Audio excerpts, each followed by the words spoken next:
Hello and welcome back, duelists from around the world, to day 2 of the Yu-Gi-Oh! Championship Series Anaheim.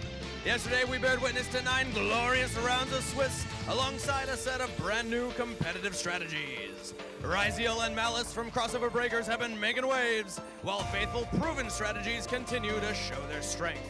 But by the end of today, only one duelist will walk away YCS Champion. We are live here at the Convention Center floor in Anaheim. I'm Steve Kangas, once again honored to be your host, where all these duelists around me are raring to go. So let's throw it over to the casters to get us into day 2.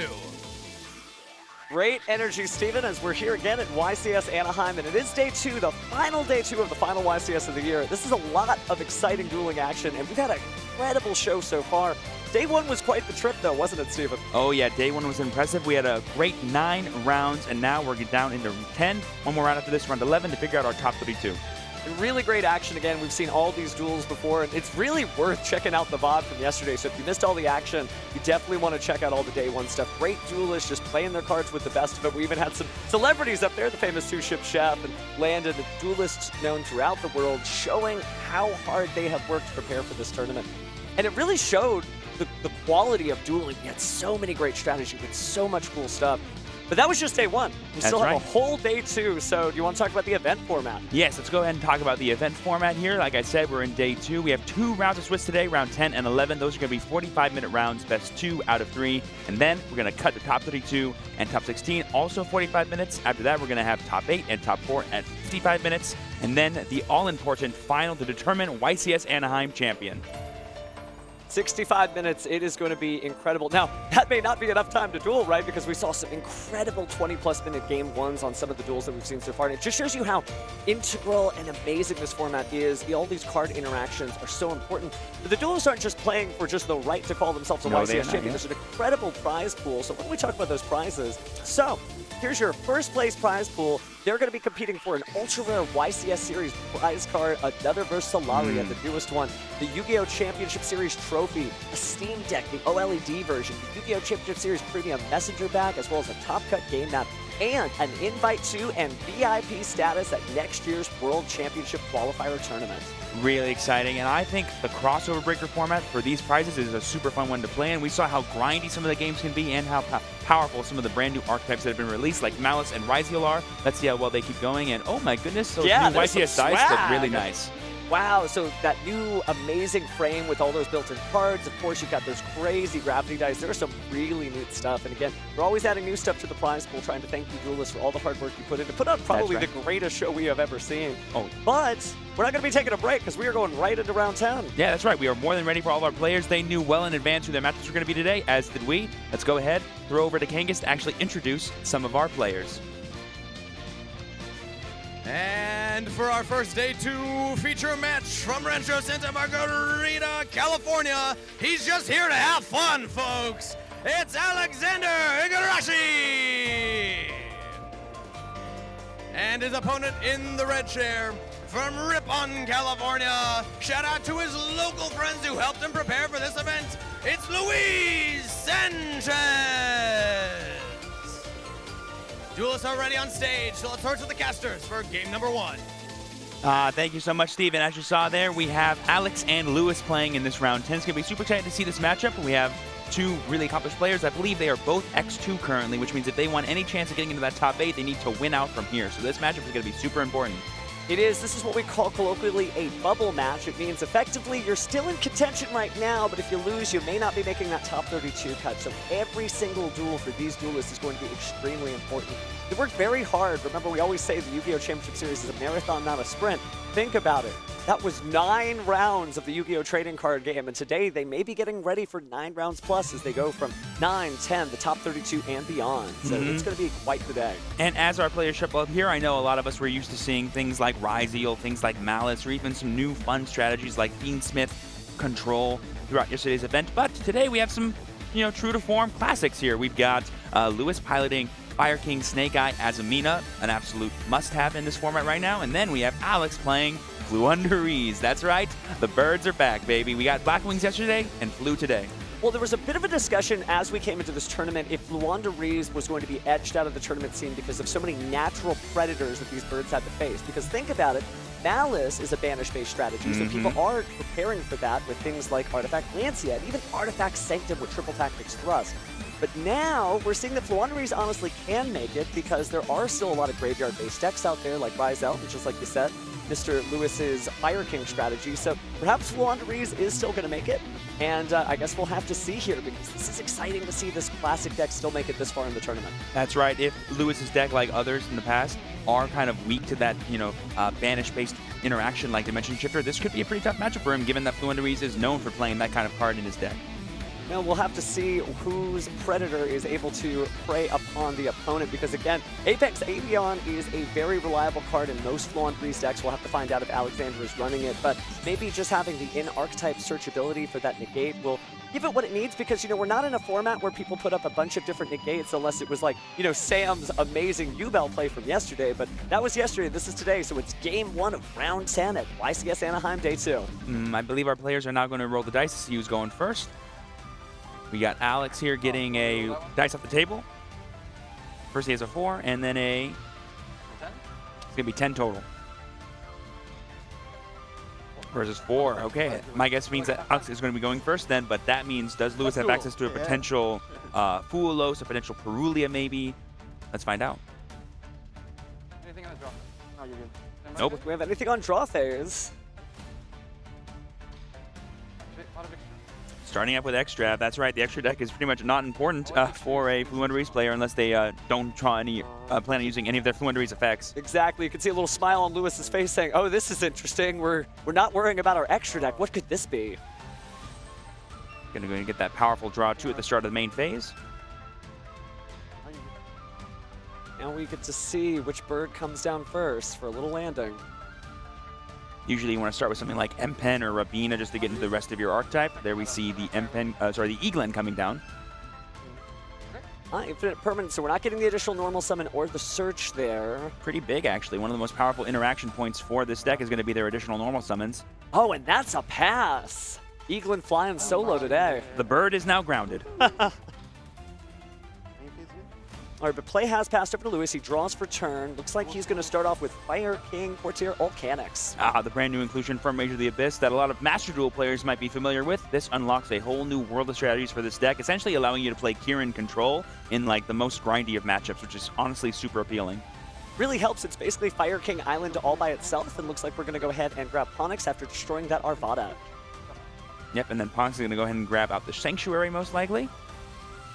And then actually activate the real Fire King Island and get another search potentially. Just shows you how reliable this deck has been. Certainly Fire King, a very historic deck ever since it came out originally, but the new cards it's received over time definitely helped it out. But Volcanics has really pushed it over the edge. You're absolutely right. Being able to play Kirin Control has just been so different from previous builds. It's showing it really has a lot of power, and you're right. Here comes Fire King Island. Speaking of which, I think the card you want to get access to here could be that Kirin, could be the High King Garunix. We are going to destroy Courtier Volcanics, so cycling through the deck again. Get a little deck profile there for maybe some Fire King aspirational duelists at home. There we see the High King. Yep. Do you have any trigger? Yes. The next one. So there we go. We're going to have the effects of Volcanics in the graveyard, it looks like. As Chainlink 1, and then the effect of High King to summon itself. Yeah. Chainlink 2. Oh, yeah. From the deck. Yep, so now we're going to be destroying from the deck. This could give us access to the Kirin that we've been talking about. Oh no, the Sacred High King Garunix comes out, of course. Both Garunix boys had made it to the field. But wait, there's more. Let's see who we grab next here. There's the Kirin. Bring Very back powerful Arvada. there. Back to destroy. Now, Arvada is probably going to be the most difficult part about this board because just having that additional monster negate could really shut Luandarees down. We saw how powerful it was just to drop infinite impermanence. And now that we're done with all the Fire King cards, let's move into the Snake Eyes part of this deck by using that original Central Spoil, sending Sacred King Garunix. I remember a day and age where people were like, what fire attribute? There's no fire attribute in Yu-Gi-Oh! No, there certainly is now. 2024 has definitely been the year of fire. What Pyro monsters? Volcanics? Nah, we got Snake Eyes now. Don't you mean Impachi? But Yu-Gi-Oh! Grandpa jokes aside, it looks like we're going to go ahead and grab Snake Eyes Poplar and special summon to the field with its own effects. And doesn't seem like we're grabbing anything else here, so that may be the limit of the Snake Eyes impact on the deck, but that's enough, just getting extra bodies on the field. Oh yeah, being able to link climb and go into your powerful link plays like Prometheus, Atlantis, or even Amblewell are super powerful. Right now we're just going for IP Masquerena, and so we are going to place the Poplar in the Spell and Trap Zone via its own effect, and Snake Eye Ash is going to grab that to grab, I would imagine Snake Eye Oak at this point, but it could be Snake Eye Slambridge Dragon. Let's see how he plays. Yeah, sometimes you want to put the Oak in rotation now just to have all the names, but just getting Flambridge immediately could be all he really needs here because, I mean, at this point, it's just about counting for damage, right? All we need is 8,000, and we can probably go for game now. Certainly is. I don't imagine too many cards from the hand like Battle Fader being used in this format, although this may have been the perfect situation for it. Yeah, so right now I think we have north of 7,000 damage, right? Looks like it's so 800. Arvada is 18, 17? Yeah, I believe it's 1,800. Yeah. And then 3,000 from the Flambridge. That's 26. That should be enough.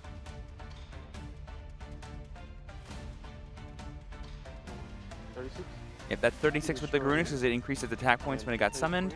And then 3,000. That's game. And that is the game. Yeah, that was so first. So Lewis really shutting things down for Alexander with his Fluanderee's deck. Really, once those birds, if they can't flock together, right, they aren't birds of a feather. And so showing a completely different set of birds, right, Runix and whatnot, really got the job done. Yeah, I remember when Fluanderee's first came out, like one of the biggest things was Imperm on Ravina, Imperm on Eaglin, and you can just turn off their entire turn because they would need some kind of map or extender that isn't monster-based in order to keep going. Well, now we get to see what they end up siding in to kind of alleviate this, and we didn't see any dimension shifter plays or anything like that, but I assume that Alexander would be running it because it's so powerful and helpful for Fluanderees. And now on the flip side, Lewis, if he is, well, if he's got Molcharmi Purulia, that would be a great inclusion here because that is Fluanderees' worst nightmare. What do you mean you're going to draw cards for all those? But these are normal summons. They're not special at all. And they're like, no, doesn't matter. Purulia just cares that you're summoning from the hand, period. Both duelists still seem locked in again. Hopefully they got a good night's sleep, right? It's, every duelist stream, you're like, wow, 9 rounds Yu-Gi-Oh! You know what I should do? Go back to the hotel room and play more Yu-Gi-Oh! But yes. You still have to rest, right? You got to get ready to wake up early in the morning and play some more games. I did see a lot of players who were on the bubble or maybe even X1 after day 1 just grinding it out in their hotel rooms, trying to figure out the best ways they can compete in day 2 and give themselves the best shot at getting top cuts. That's this match right here. Both Lewis and Alex are going to try to play their hearts out so that way they can stay in contention. Certainly helps there. Alexander certainly considering his options, a little bit of a furrowed brow on his face, but he's still in the running. Again, it is best 2 out of 3, and Fluanderees really does play well against graveyard-based strategies, so hopefully he's able to get his game plan going. And he probably will go first, I would imagine, just to try to set things up and just pray there's no infinite impermanence this time. Yeah, and hopefully if whatever plays he does get, they can't be stopped by 1 point of interaction. Or if they are stopped, he can have that like little bit of extension in one of his spell cards with the powerful Fluanderees archetype to keep going. Well, those duelists still in good spirits up there. Seems like they're just about ready to go as they present their decks to cut. It's going to be a really exciting tournament one way or the other because we still have plenty of players out there, a lot of interesting decks. I heard there was a Despia branded deck still out there in the format. Yeah. There's a Memento deck out there too, so a lot of interesting stuff. And of course, the newer stuff still showing how strong it is. Rizel Malice still making an appearance. I even heard like Voiceless Voice was doing really well yesterday. Ooh, Voiceless Voice. Wow.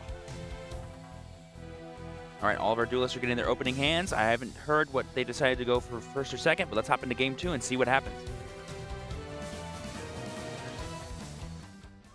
All right, it's time to duel. It looks like Alexander gesturing to himself. Giving him all the energy he needs to get this going. Let's see. Drawing that 5th card magic. Let's see what it does. Oh, and there is the Purulia on draw phase from Lewis. That was the big thing we were afraid of on behalf of Alexander. Let's see if he has a game plan for confronting this powerful jellyfish. Flashes a little peace sign over to the fans in the audience there, and then begins his main phase with another pot of extravagance here. You're like, you know what, Lewis, if you're going to draw some cards, I want to draw some cards first too, just to see if we can balance out the advantage. Going to take those 6 off the top to draw 2.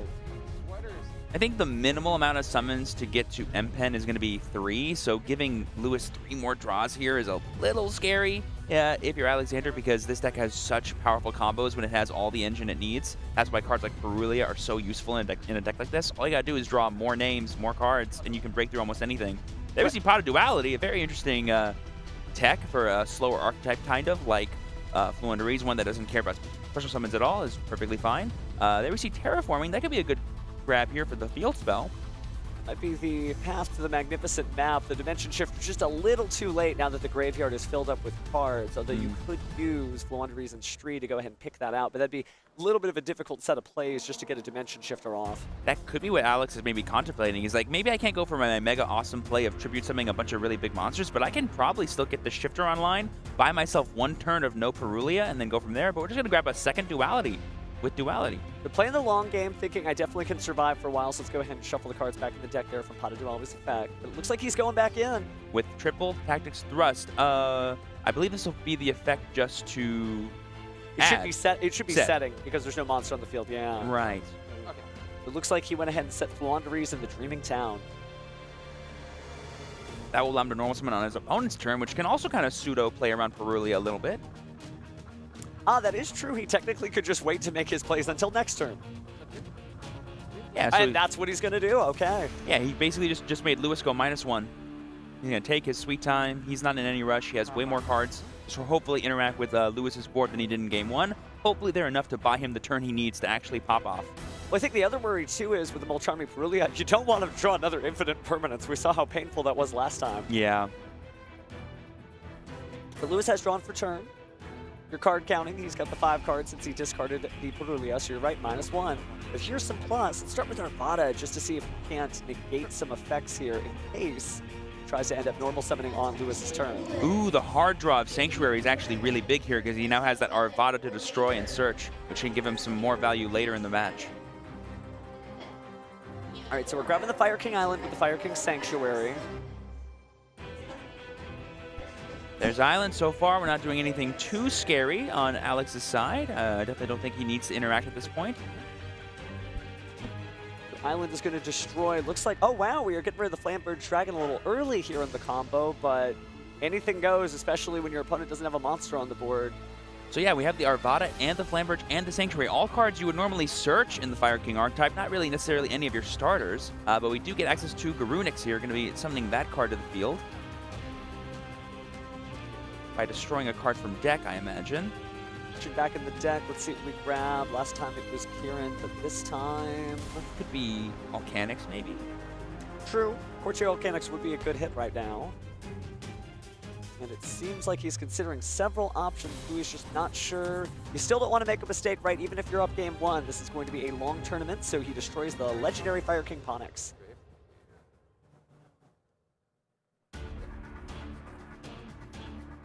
Yeah, probably just wants to start cycling that the best he can, maybe get access to it during the standby phase when it comes back because he's recognizing that this game is going to be grindy. Is that an OSS in hand? Does he have literally all the classic one-ups in this engine? It seems like it. Strong duelists draw strong cards. I definitely see another bit of non-engine and effect Baylor there. He's considering... Yeah, it was OSS. Look at that. And he's going to be destroying the Sanctuary to get this online. Sorry, sending the Sanctuary. We've got a lot of value out of that, not worried about anything happening to his Fire King Island. And certainly the Fire King Island is vulnerable, but we're seeing most of the time it's banished or something strange happens to it where Fire King Sanctuary won't be able to protect it. But that means we got the Snake Eyes Ash here, so Ash to Poplar, I would imagine. And pace continues pretty fast here as Alexander just has to sit and watch. That's right. I think maybe we can go for something like a Promethean Princess line to get access to that Flambird again and just get it back in rotation now that we have our Snake Eye names in play. But that could open him up to getting Fluenderies during his turn, so he might want to be as careful as he can approaching the potential interactions that Alex has. Alex considering maybe now is the time. Taking a quick look at the graveyard, just the cards we've seen so far. Yeah, because if I'm Lewis, I go straight for the Link 3 play, but I've been known to jump the gun before in my combos, so maybe these players are going to play more patiently than I would. Now, there's no one right road to victory, but Lewis is considering his options here. Looks like we are going to go ahead and link off. Imagine Relinquished Anima since it was just the one. Yeah, and this puts it back in the spell and trap zone, so that way he can still have the resource on board and not really go minus at all. Oh, he's replace interested the with Plant Purge. Hmm. Ah, that's why, because now the Flamberge Dragon is sent to the graveyard with 2 level 1s in the graveyard. With it, it can activate its effect, cause more bodies. That's a very heads-up play and interaction from Lewis. Very awesome to see. That's like the really cool thing about the Snake Eyes deck and why players still gravitate towards it at the higher levels of play, because there's just so many fun ways that these cards can just bop around the deck, the field, and the graveyard at all points during the match. Taking on a resolution. Yeah, Take a look again at the graveyard. Wonder if he's sitting on a Fluanderies and Stree. Yeah, that could be a really powerful target and banish there. Seems like Alexander definitely wants to jump in the duel, but just trying to figure out the right time. Like, sometimes you want to wait for your opponent to commit a bit more resources. That way you can, like, really punish them with your powerful interactions and basically get a pseudo, like, 1 for 3 because they're using 3 cards to summon this one. You get rid of it, all that fun stuff. But sometimes it could be too late, depending on how far they actually get to keep going and just the resources they have in rotation. But here we see the Promethean Princess, like I envisioned earlier in the turn, bringing back that Flamberge Dragon from the graveyard. Longer Alexander waits, I hate to say the worse it gets, right? Because more and more monsters are in the field, but also important, more and more monsters are hitting the graveyard. Promethean Princess could cause issues later. And similarly to game 1, we currently have enough damage, so if Lewis just goes enter battle phase, he could force Alex's hand and basically make him interact with the board. Well, I'm no bird scientist, but I feel like Alexander will need to jump in at some point. I just wonder what those face-down cards are. There's a lot of great face-down Fluanderies cards that could be used right now, but, well, he just hasn't chose to do anything. But here's the first one. Use effect. Search for. And it looks like we're going for Swallow's Corny. Or Cowrie, excuse me. Cowrie. Yes. Anything on resolution? No, you mean. This will allow him to basically search for a winged beast monster, it looks like. He's grabbed his Fluanderies and M-Pen. man. Oh, but that's the handshake. He just wanted to showcase the M-Pen as he sits on a Harpy's Featherstorm and not much else. Alexander's hands covering his face there. I believe he has conceded the game, and what a quick one there. Lewis taking it 2-0. Yeah, we were mentioning how it looked like Lewis had a lot of his, you know, one-ups, his like deck engine that isn't really the things he wants to be drawing, but it's still good enough to get him into his cards. Alexander had not a single Fluanderies name. He simply had that Swallow card, which you only search M-Pen, it looks like. He's just like, yeah, it's a really cool interaction in my deck, but unfortunately, I didn't draw any other birds, so I couldn't do anything. I love Alexander's true duelist spirit, where he's like, I'm on the featured match stage. I haven't conceded the duel. I activate my card to bring out my ace monster. You win. So just a great spirit to be up there, and you can see, you know, the long set of duels that both these duelists have had for them. It's still ahead, but again, no slouch in the dueling there. Sometimes it just doesn't happen, Alexander. But Lewis does take this, and we'll probably get to hear from him soon. But it shows you how powerful Fire Kings are. They're just able to put a very practical, good, committed board onto the field and just get things done. Yep, and I've always said, as much as Yu-Gi-Oh! Is a game of unfathomable amounts of skill at the top tables, there's always a bit of variance playing in every single game of Yu-Gi-Oh! Not every game is the same, and when you have a hand like that for Alex, there's not really much you can do. So unfortunate that we got the loss here, but he took it like a champ, and that's always awesome. Now, it makes sense. Now, what was interesting, this is the second set of duels that we've seen where you think the big specters of like, oh, Dimension Shifter, Artifact Lancia are going to control the pace of the duel, and then they just don't show up, right? I mean, we got to see a little Dimension Shifter there just from the Pot of Duality, but it's interesting that those cards are not just these like one-card shutdowns that are completely shut this format down, which is refreshing, I think, for a lot of duelists, that they really have to play all their cards. There's not just one thing that shuts it down. And I love formats, particularly like this, where it's like a 2-card combo has to really be the thing that cracks through any board. Maybe you need a little bit of interruption from your hand and maybe a little bit of what are called a board breaker, those powerful spell cards. But that's very refreshing. This is going to be an exciting tournament as things go on. And as you mentioned earlier, you know, like all these really classically powerful things like Dimension Shifter, even Fire King, Snake Eye, like if you just like use them blind and you end up facing Malice, you might actually be just giving your opponent some free extension that you didn't realize was going to happen. So yeah, this format definitely seems like one where people still need to kind of figure it out, be in the lab a little bit longer, and just see what we can make happen. It's going to be interesting to see as time goes by. We still have some Spectres out there. Remember, Blue Eyes is very popular and going to be dropped in this format in about 2.5 months. So I'm really excited to see how all the current cards we have, all the returning decks we have, like Fluanderies, Snake Eyes, and all the Dia Bellstar friends, all that combining into this super format with like anime stuff like Blue Eyes White Dragon and Primite. This is going to be an insane year of Yu-Gi-Oh! Coming up, but we're not done yet, right? We still have an entire tournament to date, the last YCS of the year. I'm going to miss it when it's gone, but it sounds like we may actually be ready for our interview. So maybe you're done hearing from us. Why don't we go and throw it to the stage, right, Steven? Yep, let's go ahead and see what Steve Hingus has to say to our winner, Lewis. Thank you very much, Steven. And Steven, it's your on-stage correspondent, Steven, here with Lewis after your lightning-fast 2-0 victory on this feature match. Talk me through what that was like from your perspective, because from ours, it seemed like maybe a bit of a breeze. Well, for me, it was, I was kind of worried why he was not responding to my cards. So I was trying to play around Nibiru, pretty much. That was the big threat I had. Other than that, I could play through a lot. And when I just thought, like, I should just push for a game right now, I think it feels safe, and that's why I did both times. Yeah.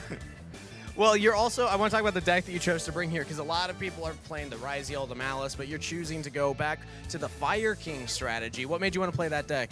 Well, that's the deck I've been playing pretty much since the structure release. I've been on Fire King. I've been trying other decks, but I feel more comfortable with it. And I was thinking of playing Malice, but I just didn't have the practice. And to me, feel like it was a good choice, especially against Ryziel. So far, I'm undefeated against Ryziel, and I play against 4. It was pretty good because my guys flow. Every time you try to destroy them, I go like, okay, that's fine. They're just gonna summon another guy, or my guy do something when you destroy it. So it was pretty fun. So if you've been playing since the structure deck release, how psyched were you when Volcanics finally came out?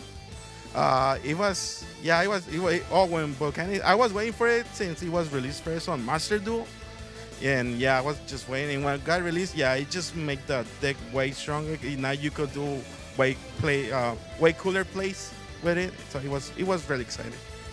All right, well, before coming up here for your feature match, you mentioned shout out to your friends who helped you prepare. Do you want to give a shout out to them on stream now? Yeah, for sure. There's a lot of people, but pretty much first of all, my friend Mauricio.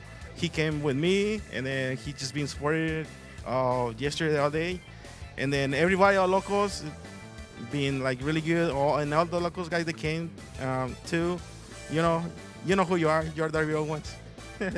Always got to shout out the locals. Thank you so much, Lewis, for coming on. Congrats on the win. We're going to throw it back to the casters.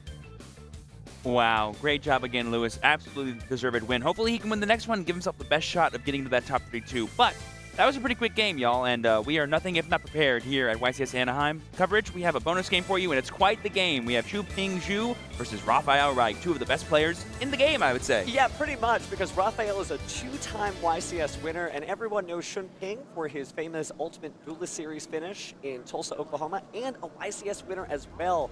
So these are 2 champions going head-to-head, also competing to try to secure their spot. As you see, 7 wins, 2 losses for each of them. But they're also on the bubble here. It's going to be Ryziel versus Fiendsmith. Yep, 2 of the best decks that we saw in day 1. Fiendsmith playing this more like control the archetype, trying to interact with the opponent as much as possible and just keep them off of their plays, and then just grind them out with the amazing advantage engine that is Fiendsmith. And then, of course, Ryziel needs no introduction. If you watched yesterday's stream, this is the ultimate rank 4 deck that I've ever seen. Certainly is. I know Teller Knight fans somewhere are like, hey, we're a rank 4 deck, and you are.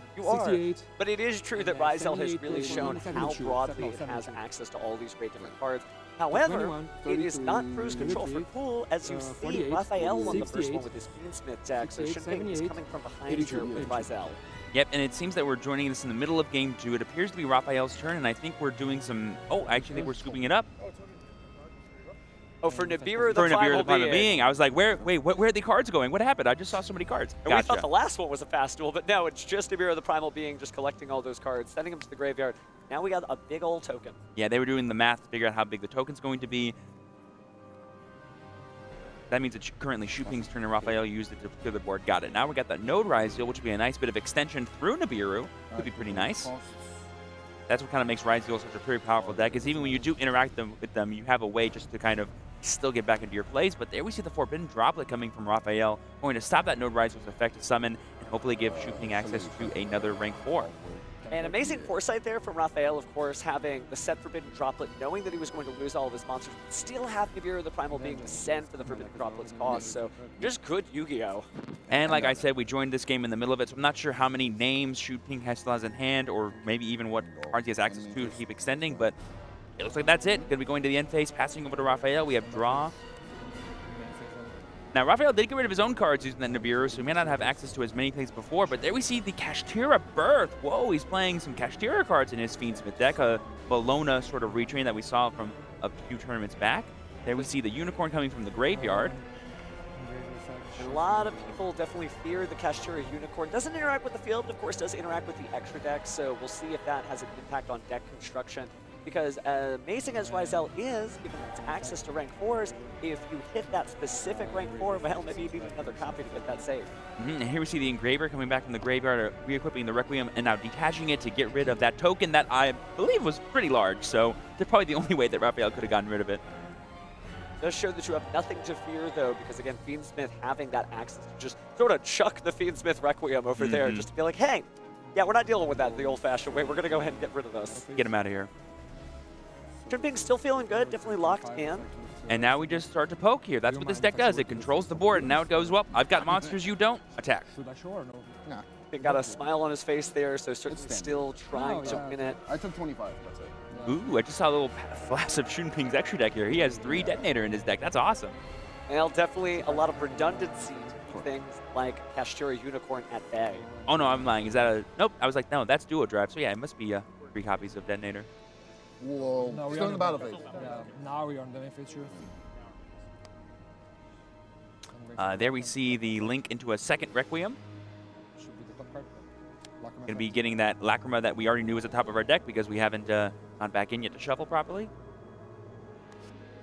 Almost looked like a magic trick there, but just good memory. Exactly, yeah. He's like, oh, don't worry, I'm going back in a second. Let's see, going to be sending in the Engraver with that Lacrima, just get more access to those cards in the grave. I don't believe we've used Sequence this game, or if we did, we put it back using one of our Fiendsmith effects. I do see the Paradise in his graveyard that he has access to. More so happy to see more and more cards used. Shunping, also a duelist known for using every part of an engine, right? Yeah. We saw earlier this year, great play with all those sort of underused Diabellstar cards. And now Raphael showing much the same with Fiendsmith Paradise. Although I think that's going to become more popular. It's not nearly as like indie or hipster as it might have been. Right. Definitely playing like all the cards you can. I mean, I've even seen some of the pure Fiendsmith decks like Raphael's play like 2 or 3 copies of Fiendsmith Sanct just to have as many ways as possible to get into that engine. Certainly a powerful card, again, using every piece there of the puzzle. But passing the turn for now, it seems like. Yeah, because the sequence was Mournered, so that way you don't have the ability to fusion summon, and Raphael's like, well, it's your go. Shunping feeling good, draws for turn. Ice Rise Heal, that's a pretty good one. Do we have a point of interaction with this besides our Paradise? It might just be the Paradise. Seems like we may actually be letting this resolve. Doesn't seem like he's responding, so going into the deck, grabbing a Ryzel. Could be Sword, could be X. Let's see what Shunping prioritizes. I'm not sure how many names have already been used throughout this combo, but I know we saw the Node Ryzel get destroyed, which usually is only a one of in Ryzel deck. There we see Purge on the effect of Sword to Search. Going to be stopping that or not? Well, there's a trap in the graveyard too, so it's going to be a very powerful Dominus Purge. Yeah, it also destroys. Oh, and that's the handshake. Shunping understanding, nope, I have been cut off from my line. I have no further combos. I'm just extending that handshake, not delaying the game any further. So Raphael is going to take it. An international duelist coming all the way from Brazil. Yeah, very interesting too that like we've seen more and more of these Fiendsmith decks play Dominus Purge. As you saw, Shunping had Crossout Designator, but that doesn't stop Purge because he probably doesn't have Purge in his deck, as that would stop half of his archetype from working. You technically could keep like one copy in. Sometimes when I run multiple copies of Crossout Designator, I'll just include those copies of cards like Dominus Purge or Dominus Impulse, and maybe you've got the Crossout target, or maybe you just set it, because remember, you really can set it. You just got to be patient if you don't want to lock yourself out there. But just some really good stuff. We're seeing various duelists out there performing, and it's just going to be incredible to see what the top cut actually looks like, because another duelist just fell, right? Shunping may not be able to make the running now. It's really interesting, too, to see kind of like the dichotomy between players at this tournament. We have the all-gas, no-breaks, Ryzeal, Fire King, Snake Eye, Azamina, Malice decks. Then we have the Fiendsmith decks that are just like, I'm just going to try to one-for-one interact with you as much as possible until we grind the game out. Grind the game out to a point where I can actually win. We saw that happen with Raphael right now. We've seen it happen all day yesterday. Maybe we'll see it more throughout this tournament today. It's wild to see how many decks and how many duelists are able to just kind of jump back in, because we've seen basically decks that you basically could have like walked out of bed on February with. Yeah. You know, it's the same deck. You're like, oh yeah, this still works fine, right? Fluanderee's still doing great numbers.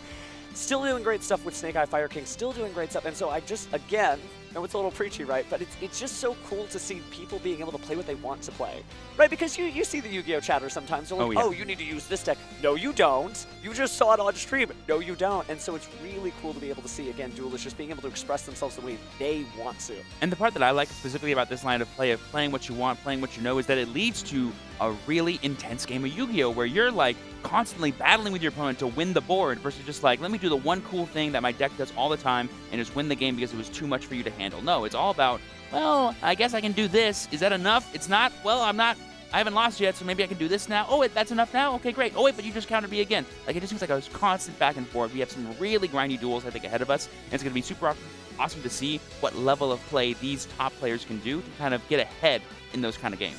That's the thing that's really cool. We're only just at the beginning of this format, too. Yeah. So as play continues to evolve, our duelists may look back and say, that's not how you play Ryzel. You're supposed to do this, this, this, and that. Yeah. Some people are like not running Palm Ryzel. Like Palm Ryzel maybe turn out to be the best one. Some people are running like combos of like Fiends with Ryzel, Melodious Ryzel, Voiceless Ryzel. Like, who knows what will happen in the future? We're going to get cards like 7th Tachyon eventually coming out in the game, which is a super awesome support card for these kind of rank 4 archetypes. Super cool. It's going to be really interesting to see. I can't wait. Again, we're just here for cool duels, right? And you guys have the best seat of the house at home. Oh, yeah. But speaking of all those duelists that we have, it's going to be neat because it looks like we actually are going to get to hear from Raphael as well. Oh, that's exciting. Being able to hear from an international duelist, right? That's the thing. We've had duelists come. This is a Yu-Gi-Oh! Championship Series in North America, but it's open. You could come here. You may be watching from Germany to Japan, from Argentina to Australia, wherever you are. You could be right here competing. Sounds like we'll be going to go ahead and throw it over to our stage. Not sure which side of the stage Kangas may be on, though. Yeah, let's go ahead and see what Raphael has to say. And what? Oh, it actually says they're going to be moving him to the actual main stage. It looks like. That's cool. That's cool. So it So may take us a minute. second. Yeah. Okay, it may take a second. So sorry about getting you guys a little too excited on that. No But it worries. is true, though. Think about it. Earlier this year, you know, we had players from Brazil winning a Yu-Gi-Oh! Championship Series here in North America. Yeah. So again, Brazil just doing amazing numbers here. Great duelists from all over the world. I've also seen a lot of players from Germany. We know notable player Joshua Schmitz from here. I believe we had Batuhan on the stream yesterday as did, well. yeah, I've seen yeah. a bunch of people come over. So, like, yeah, definitely come over, check out the YCSs whenever you guys have a chance. It's really fun. And on top of that, you get to compete with some of the best players in the game in my home state of California, where I'd say the best players are. Well, speaking of California, I know that Kangas is here in California, so why don't we go ahead and throw it to the stage over there. Thank you very much. We have special interview here with our secondary match, Raphael. Congratulations on the win right there. Also traveling from Brazil, so happy to have you. What's it been like in California so far? This experience has been amazing. This is my first time on the United States for an YCS. I have been here like 3 months ago for the World Championship, but like playing the card game is super different and I'm having a lot of fun. So yeah, I'm happy. What made you want to come to this YCS in particular? This is a super funny story. I'm actually on vacation from university, and also I got a super cheap price from Brazil like last week for the Black Friday thing. So like I paid like super cheap. I mean, so I'm here. I booked it like 1 week ago, and I'm here. Well, we're happy that you made it. I'm sure you're happy. I mean, you're doing fantastic at the event so far. And let's talk about the deck choice that you had, because the choice to go Fiendsmith as opposed to the newer strategies, we've seen a lot of people actually finding success with that. Do you have a particular take on the Fiendsmith deck? Are you running any of the Cashier cards or any of those other techs? Yeah, I'm running a Kashura Fiendsmith deck. I'm not playing the Magical Musketeer cards. I practiced a lot with this deck, and I felt like the Magical Musketeer cards, they don't help you a lot against that Nader. And I'm not playing Ryzel because every time I get the barrier, I feel so pissed. I feel like, no, I can't win this game after getting the barrier. So I just wish to have a good deck that doesn't have an auto-lose condition. Like Malice loses to Lancea, Ryzel loses to the barrier. So I felt like the best way to find out deck to play around it is the Kashira Fiendsmith. Especially because it's a deck that can play the Chaos Angel. As you can see on the game 1, the Chaos Angel carried me down because Ryzel doesn't have any outs in engine for it. So. Okay, good point. Well, you said that you're on vacation here in California after the YCS is over. Whether you win, whether you top, and whatever happens next round, do you have any other plans to do while you're in the States? No, my plan is tomorrow. It's tonight. Like, I'm going back to Brazil tonight, so. All right, well, hopefully you can be leaving champion. We'll be rooting for you. Send a message? Absolutely. Give a shout out. I want to say hi to everyone from Brazil, everyone from my community, and especially I have a special message because my girlfriend let me fight the Edis fight. I was supposed to be with her in a parry, and she got like slightly pissed. So, baby, I love you. Thank you very much. We're going to throw it back over to the casters. Oh, my heart is so full, Rafael. That was so beautiful. What a lovely human being. Super glad to see him still in contention for this event. Hopefully he doesn't stay too late. Ironically, like, the better he does, he might miss his flight to go home. We have seen that before. It has happened. I want to say obrigado to his girlfriend for letting him come on this trip, because that was some great Yu-Gi-Oh! Trading card action. We really appreciate everybody, especially his girlfriend. Speaking of appreciation, let's talk about the campaign to commemorate 1,000 days since Master Duel's launch. Wow, it feels just like yesterday. One of the coolest online versions of a card game has come out in recent years in Master Duel, and now we can celebrate just how long it's actually been from now until January 8th.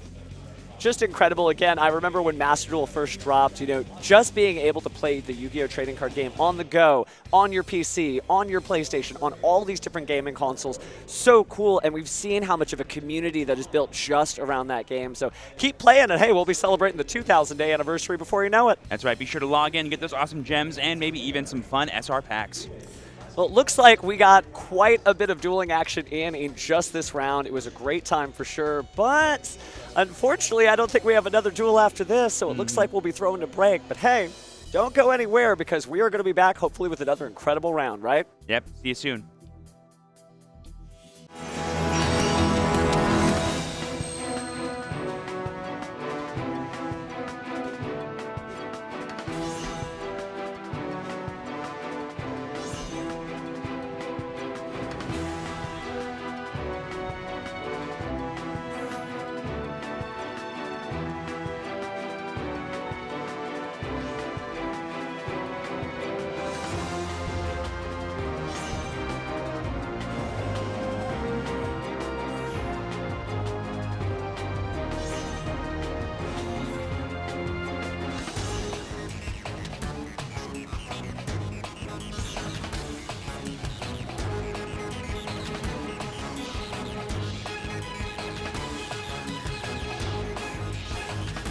It's time to duel!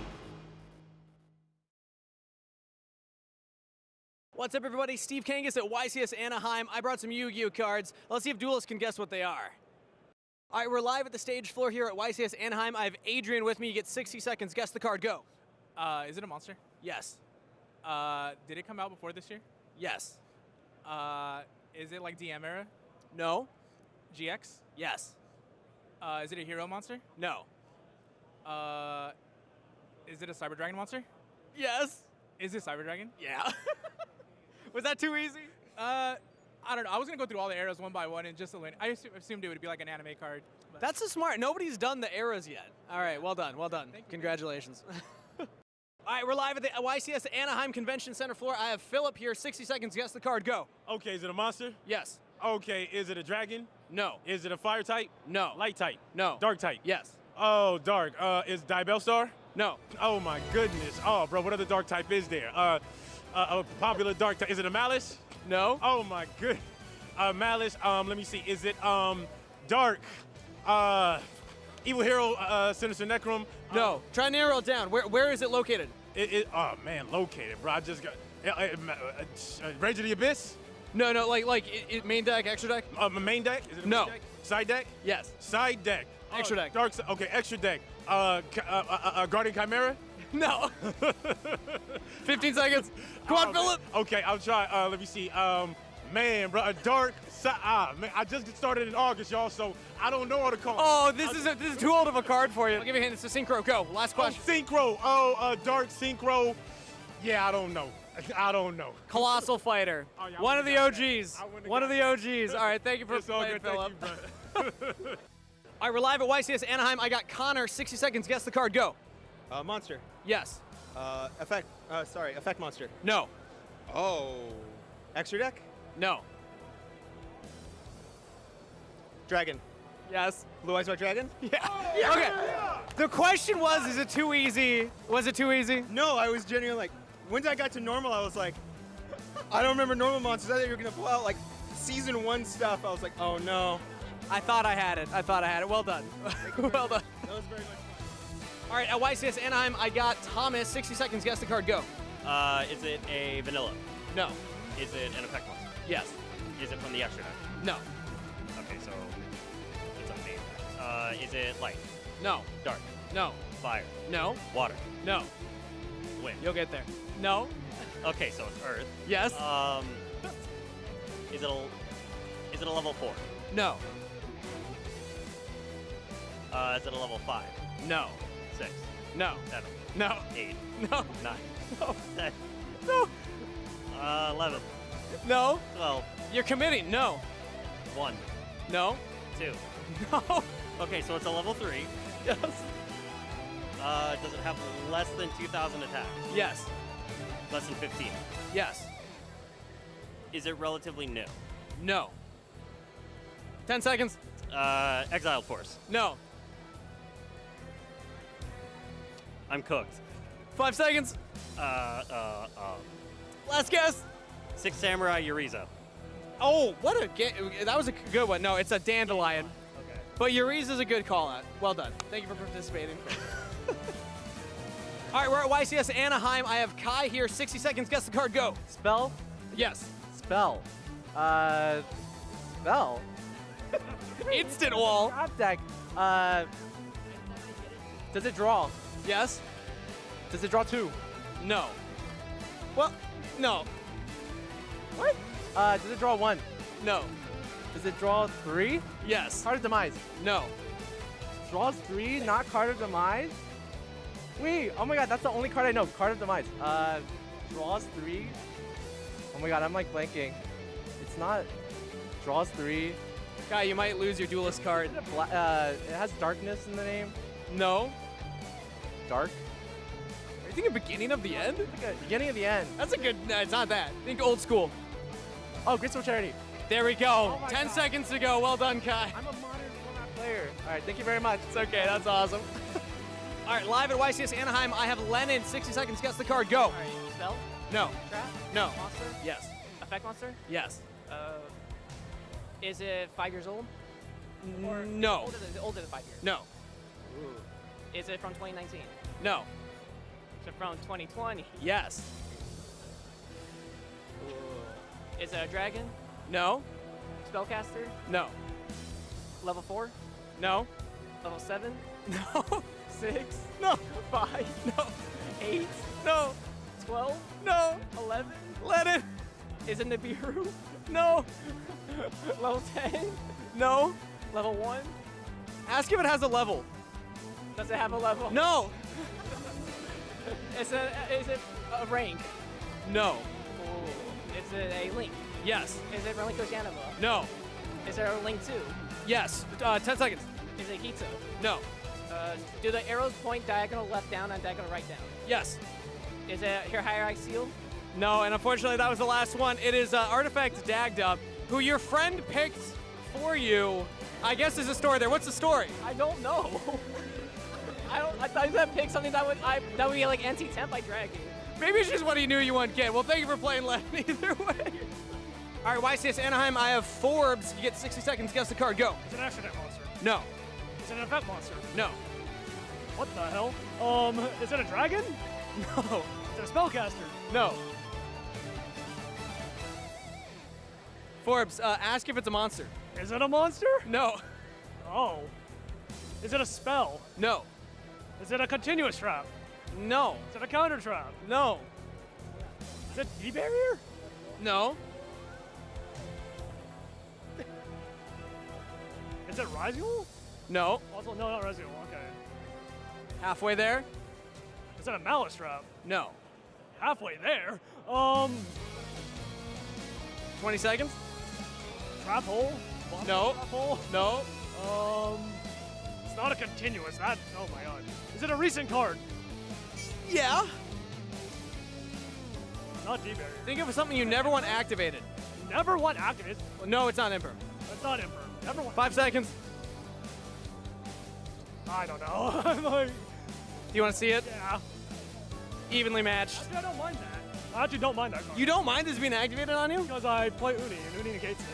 You know what? That's fair enough. Well, thank you very much for participating. It's great to get you on.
Hello and welcome back, everybody, to the Convention Center floor at YCS Anaheim. I'm joined on stage by two of the duelists competing today. First up, we got Triff. Triff, how's your YCS experience going? Amazing, as expected. Gonna win the next 6. See y'all soon, right here. And you've lost 2 so far, so you are still in the running, correct? Yeah, my opponents were very nice. They did defeat me, but I won the last 6, so I will now win the next 6. Okay, congrats. Destiny. All right, and Jojo, how's your YCS experience going? It's really good. I'm from Sydney, Australia. I flew 14 hours to be here. I did just lose on the bubble, though. I got a game 1 loss for sleeping in. It's my bad. But it is what it is, you know, just happy to be here and so happy to be on the stage. We should have a jet lag clause for anybody traveling from the other side of the world. We'll talk to the judges about that. We'll talk to the judges. All right, well, we're going to have some fun up here on stage. I have a game for Jojo and Triff to play. I have some quizzes for them. I'm going to quiz Triff first, and I'm going to quiz Jojo. And we're going to see who can get a higher score. If it's a tie, we're going to have a lightning round to finish. Triff, are you ready? Let's do it. Your quiz category is going to be Duelicious cards. Question number 1. What card do you need to be able to summon Hungry Burger? The Hamburger Recipe is correct. That's 1 point. There you go. What is the name of the only Madolche Link monster? Madolche press to start. That's 2 points for Triff. There we go. Question number 3. What is the one Gunkin Suship normal monster? I don't know if Forbes is still out there. He might know. Where's the guy in the chef hat? Sushi Gunkin Cop. No, that is unfortunately not correct. That was a guess. Okay, we could tell. What attribute is Chocolate Magician Girl? Dark? Unfortunately not. It's water. Also, it's Gunkin Suship Shari was the other one. What type of food is featured on the artwork of Chef's Special Recipe? That's a Yu-Gi-Oh card? That is a Yu-Gi-Oh card. So it's a food? It's a food. Pizza. I mean, not a bad guess. It's a hamburger. It's a hamburger. All right, 2 points to Triff. Honestly, not bad. Not bad. Yeah. How do you feel about it? That's the amount of losses I'm going to have all weekend. Let's go! That's the right mentality to have right there. All right, Jojo, are you ready for your category? Your category is the Labyrinth lore. Think anime Labyrinth. Up first, what is the total attack and defense combined of Labyrinth Wall? 3,000. That is correct. 0 attack. How many eyes does Jurai Gumo have? 1. It is an odd number, but it's 3. All right. How many new Gate Guardian Fusion monsters were introduced in Maze of Memories? I'm going to guess 3. It's 4. Yeah, there's the doubles and then the triple. All right, so 1 point so far for Jojo. Question number 4. Name the 3 monsters that make up Gate Guardian. Sangajin, Suijin, and... what's the last one? I only know 2. Well, okay, we're almost right. It's Suijin, Kazajin, and it's Sangha of the Thunder. Yeah, they throw a curveball for the 3rd one. Also the highest attack. All right, this is your last chance to tie Triff. Now, if you do not get this correct, Triff wins. If you get this correct, we go to the lightning round because it's a tie in points. All right. Well, I got bad news for you. How many years has it been since the last time Wall Shadow was released in the TCG? Huh? How many years? 11. You were so close, Jojo. Do you want to guess again? 10. There we go. Jojo got it at 10. What do we think, Triff? Do we let that slide? Of course, 100%. All right, so we'll go to the lightning round then. All right. So the way this is going to work, it's all yes or no questions. Raise your hand once you have it, okay? Whoever raises their hand first gets to answer. This is normal navigation. Is there a normal monster with 6 samurai in its name? Oh, I'm supposed to know the name? Did you say yes or no? Yes. That is correct. Is there a normal monster with Destiny Hero in its name? Yes. No. Is there a normal monster with Gladiator Beast in its name? Yes. That everyone knows that one. Is there a normal monster with Insector in its name? No. That's correct. Well, I don't know how an incorrect works, so I guess it's a minus point, so you're at 1 point. All right, there we go. We're making up the rules as we go. Is there a normal monster with Alien in its name? Yes. Shocktrooper. Joe, we gotta work on this hand raise thing. I know. Can you demonstrate for us? There we go. There we go. He still got it. All right, well, that means that Triff, you are the winner up here. Thank you, Jojo, for competing. Yeah, round of applause for Triff, everybody. There we go. Triff, do you have any words for the people at home? Everyone, you should all be at YCS's. It's the most fun in the universe. If you're not here, you guys gotta be here. Nothing tops this. And get used to the clapping. We're gonna see it soon, in 6 hours, in the finals. For me, let's go. All right, thank you very much, Triff. Thank you very much, Jojo. We're gonna throw it back over to the casters or to break while we get ready for the next round.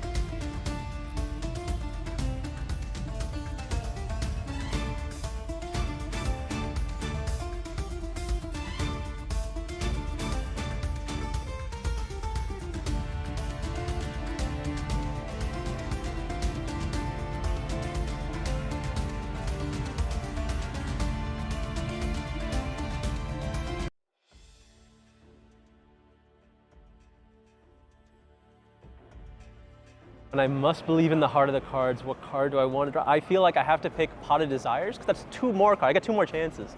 So any card that can give me more cards, probably the one I want.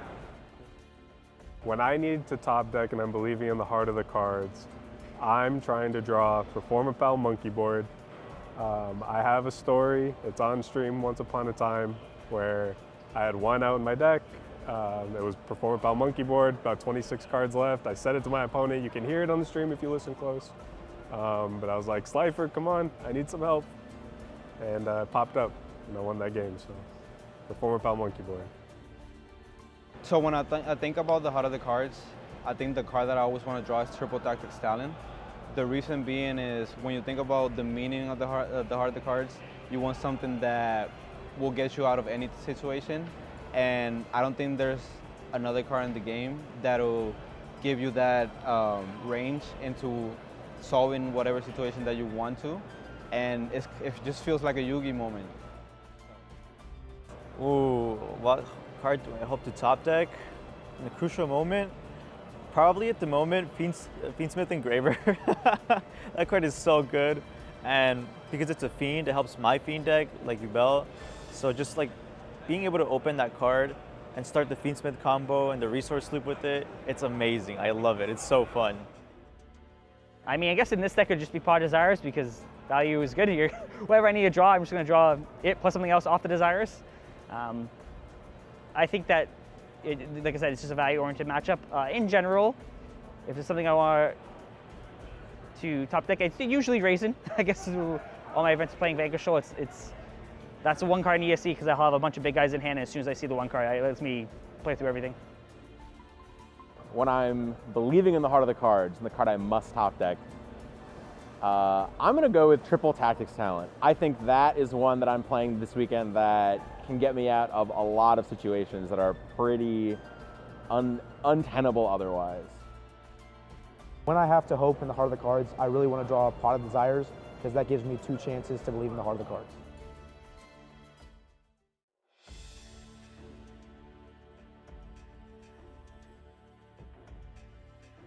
My favorite public event is going to be the Time Wizard events. I love being able to go back through the history. I mentioned I started playing during Metal Raiders, so just seeing, getting to relive some of those core memories throughout my life and taking a new perspective on them, seeing how people are evolving and innovating in that space is really, really cool. So, and it gives an opportunity for a lot of my friends that don't play the current game to come to events like this with me. What is my favorite public event? The Giant card. Has to be the Giant card. Like those are the things that's like so unique to Yu-Gi-Oh! And like something that you get to like really have a big memory for, and it's just a cool thing that you can't really get anywhere else.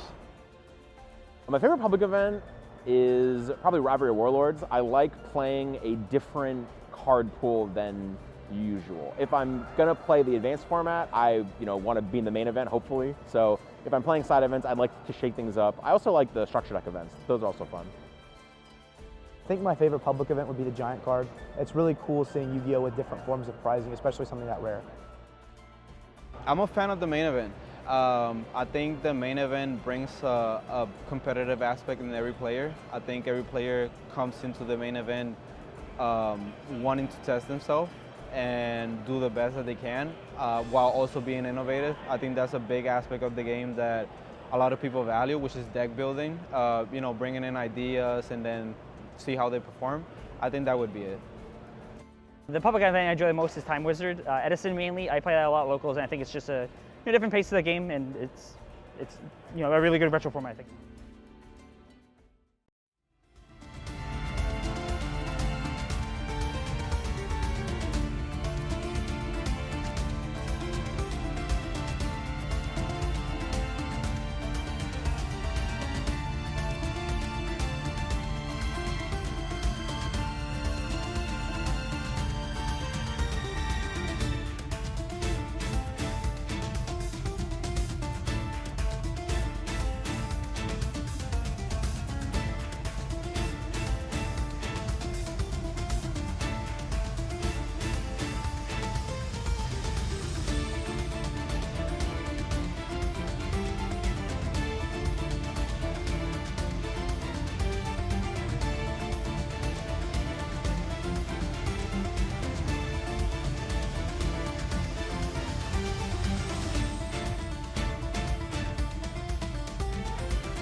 Dueling World. We are back here at day 2.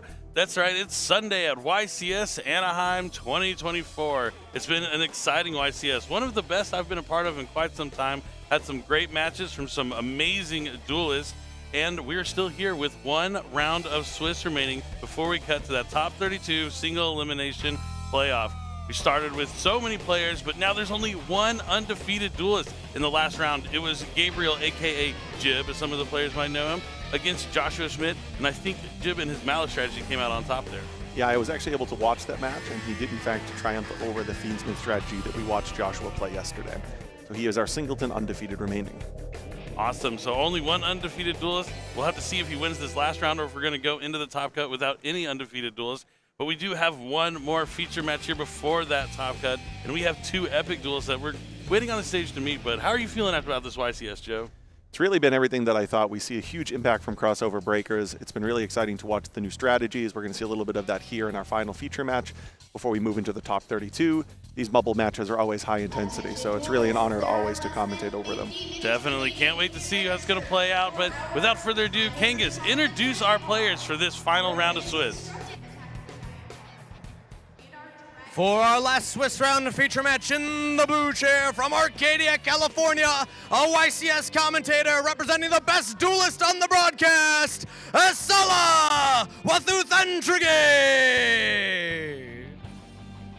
And his opponent in the red chair from London, England, he's just a modest guy who likes to travel the world, Simon He. Duelists are ready on stage, so let's throw it back to the casters for game number 1. All right, thank you so much, Kangas. We have an epic bubble match here for you. That's right, the guy who's usually in the seat next to me, Asala Wathuthantrige, has made it all the way here at an 8-2 record, taking on Simon He, YCS champion, well-known player. Both of these players are extremely well-known, been playing for quite some time. I mean, you and Simon He have a little bit of a connection, I think, right?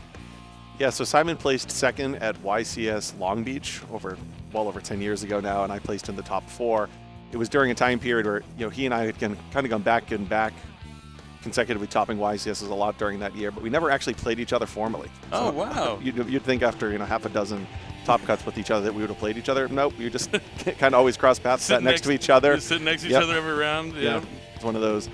That's awesome to see, but all the way here from the UK, I mean, made this long journey. I mean, Simon, he kind of travels to a lot of the North American events, even the LATAM YCSs as well, so he's definitely familiar. And of course, if you've been watching our broadcast for the past couple of years, you recognize Asala in his amazing analysis that he gives us here on the caster desk. But he's never stopped dueling this whole time. So now that we're here, pretty close to his hometown, you saw he's from Arcadia. That's just a hop and a skip away here from Anaheim. He decided he wanted to show his stuff here this weekend, and with a brand new strategy coming out of Crossover Breakers, Malice probably intrigued him a little bit and led him to play here instead of joining us on the caster desk. Yeah, so we'll get a look into Asala's mind, kind of his play.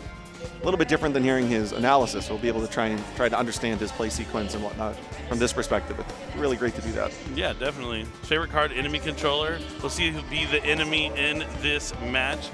But when you're playing on the bubble, it's always nerve-wracking because you're like, man, I need to win this just to have that opportunity to make top 32. Hopefully my tiebreakers are good enough. And when you're facing, a YCS champion on the other side of the table, it can be quite unnerving. Yeah, Simon has literally traveled the world to play this game. So he's been on countless bubble matches over the course of his career. I couldn't even imagine how many. Asala as well. So we have a ton of experience here, 2 brand new decks. It'll be really interesting to see some of the choices that these players made in terms of why they decided to kind of split the decision between Malice and Ryzeal as they select the decks heading into the weekend. One thing looking over Asala's list that I think is worth pointing out is yesterday we saw Malice with Bystials. We saw Malice with Kashtira. Asala has elected to actually play Malice with both the Bystial package and the Kashtira package. That was one of the differences we saw yesterday. Yeah, Asala just splits the difference and plays them both. Yeah, why not?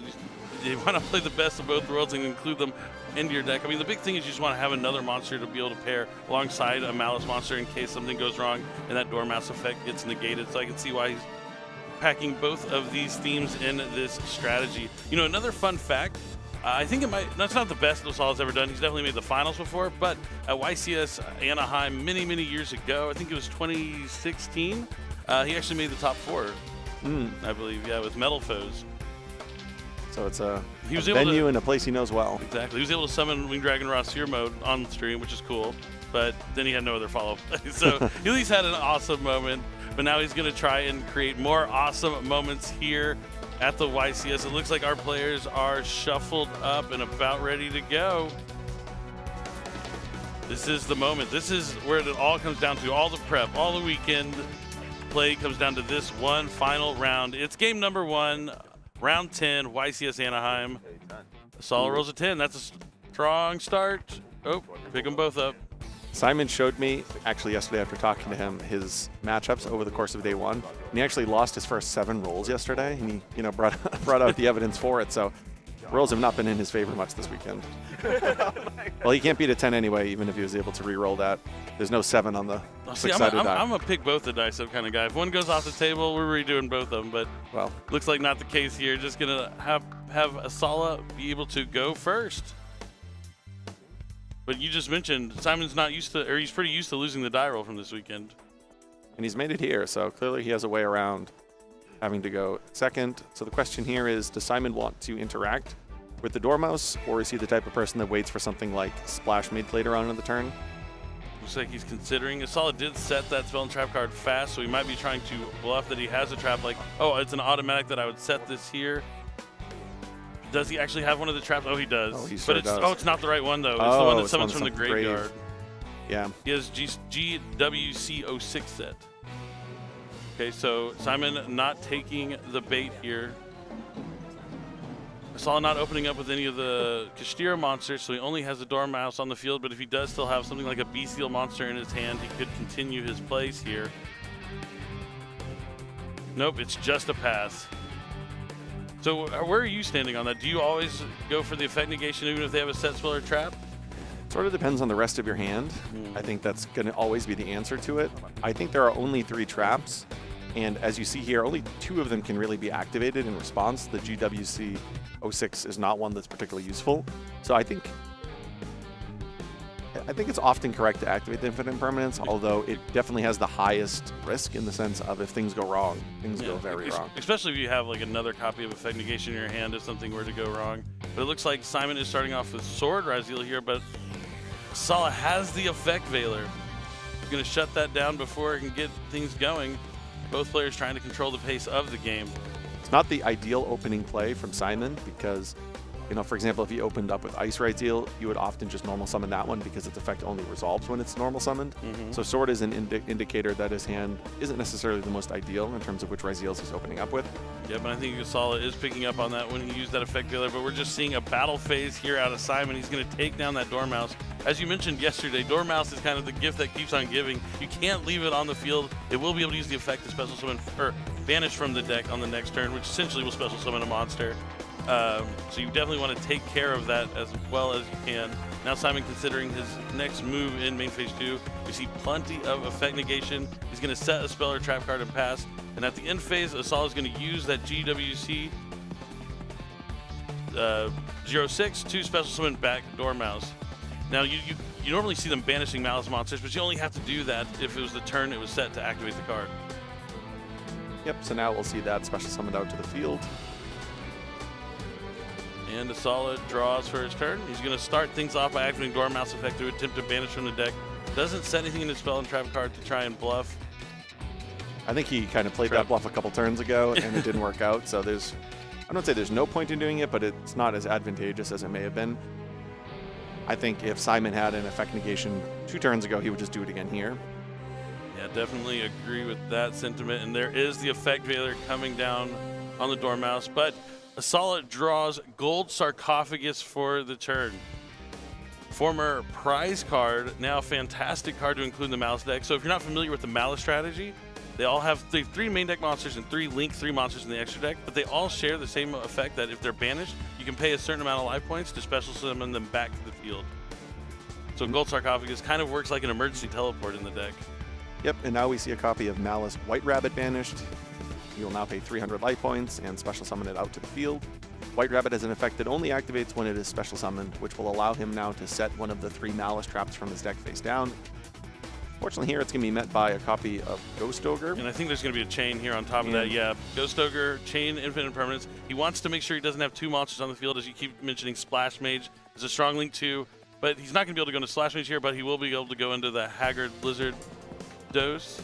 Yep, and now he's going to be able to banish the Dormouse that he has in his graveyard. He already activated the White Rabbit's ability to special summon from the graveyard. So now he's going to banish the Dormouse. It is a cost, so even if this was met by another type of effect negation, it would still resolve. The Dormouse now is special summoned to the field by paying 300 life points. And now Asala's probably feeling pretty good here. I mean, this is where Malice is strong. Like, if you're able just to stick those two monsters on the field, you can really get into your stronger Malice Link 3 monsters from the extra deck, thanks to Haggard Lizard Dose and Splash Mage. So that's why you see Asala capitalizing on that with the Bestials and the Cashier monsters deck, even though we haven't seen them quite just yet. So now we have a copy of Malice Red Ransom. Malice Red Ransom is one of the 3 brand new Link 3 monsters that this strategy has. It allows him to search his deck for a Malice spell card, which is going to be the field spell Malice and Underground. It has an additional effect that when it is banished, he can special summon it back to the field, and then banish a Cyberus from his deck, which is typically in this strategy a copy of Dotscaper, which allows him to then continue his Link plays. Let's see what Asala elects to do next. Will he activate the Malice and Underground to banish a Malice monster from his deck? Simon double checking all the effects of Red Ransom, and here comes Malice and Underground. So Chessy Cat is the only one that we've yet to banish this turn and special summon back, so presumably that's what he'll be banishing. That'll get all 3 of the Malice monsters into rotation.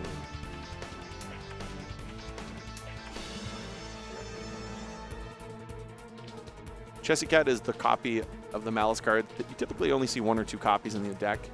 It is a Malice card that requires another Malice card in order to really do anything. It in and of itself, unlike Dormouse and White Rabbit, doesn't necessarily get your plays going. It requires you to banish a Malice card from your hand to draw 2.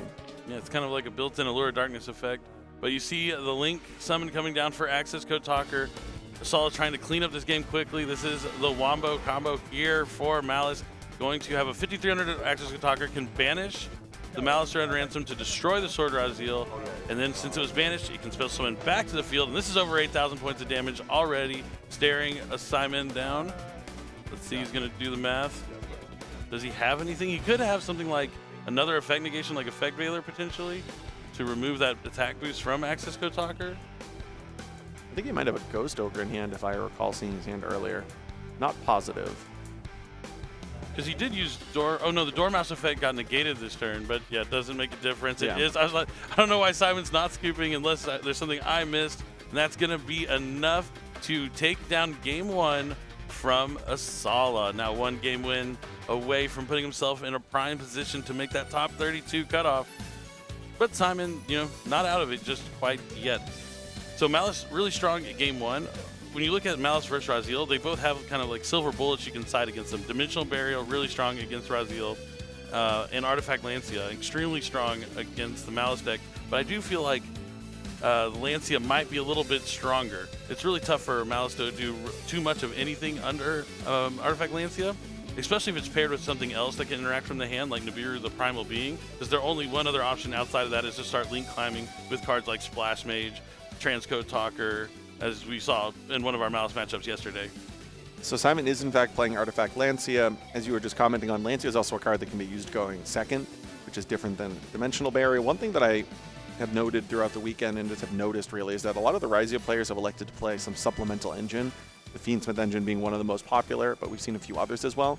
So Simon's deck, even if it is hit by Simon's deck specifically, if it's hit by Dimensional Barrier, isn't going to have as many secondary plays because he's only playing the Raziel strategy. But we've seen a lot of Fiendsmith strategies incorporated into Raziel decks this weekend, which means those variations of the deck have a little bit more play under Dimensional Barrier. Not something we're going to see here. Simon's playing the pure version.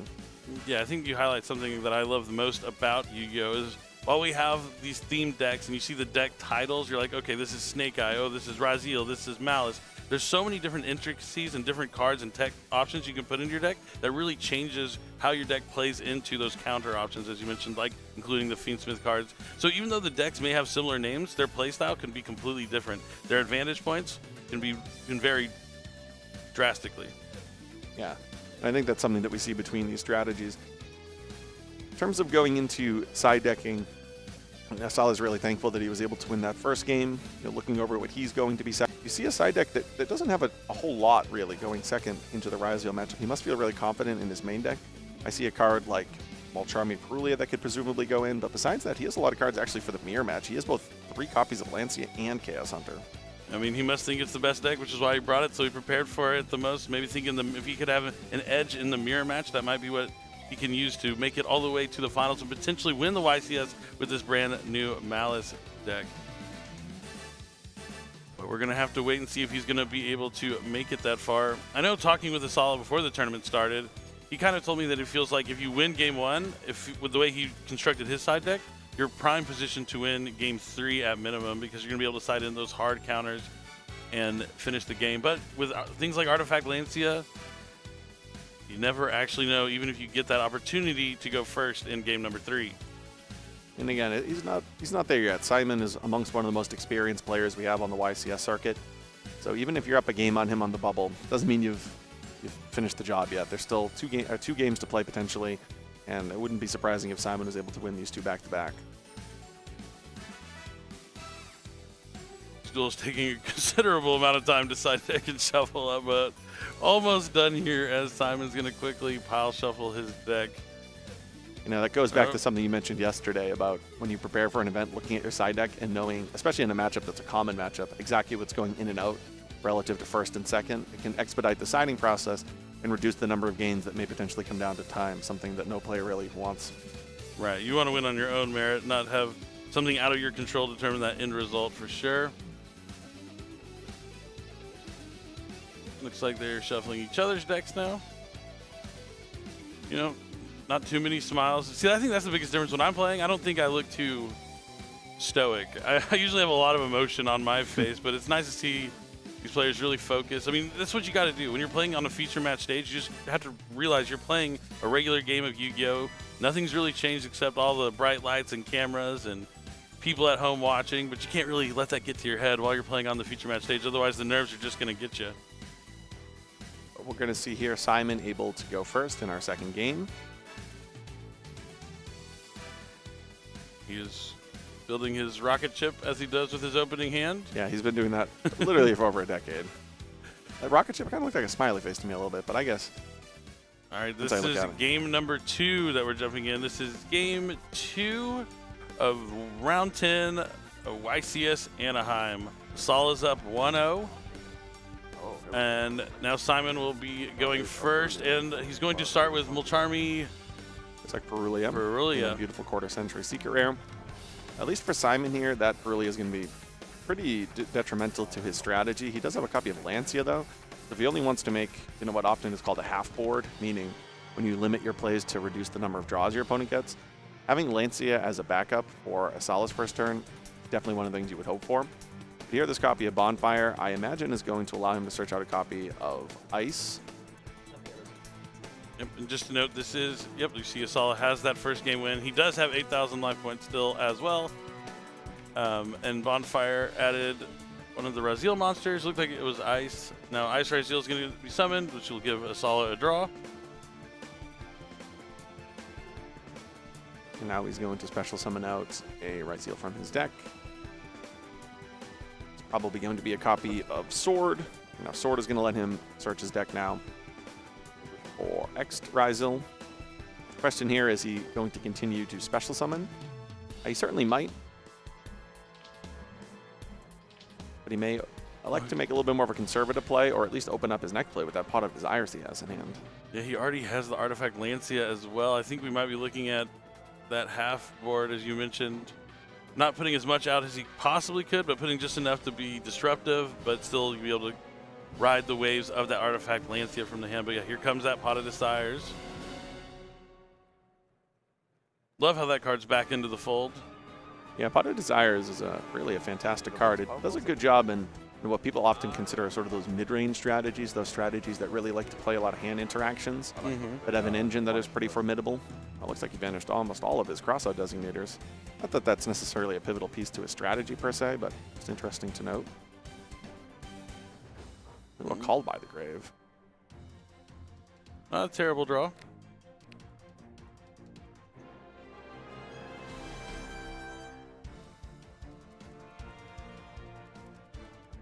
All right. We do see the 2 monsters being overlaid here to become Xyz materials. To Xyz summon Ryzeal Detonator. Yeah, right into Detonator. That's what I mean by half board. He didn't go here into Duo Drive because Duo Drive would sort of necessitate him to play through another potential hand interaction, but also potentially need to special summon further in order to get another Xyz monster on the field. Yeah, sometimes even giving them 1 more card can really be the big difference. So you want to give them as little as possible, but this time Assault summoning Kashtira Unicorn with a sense of urgency.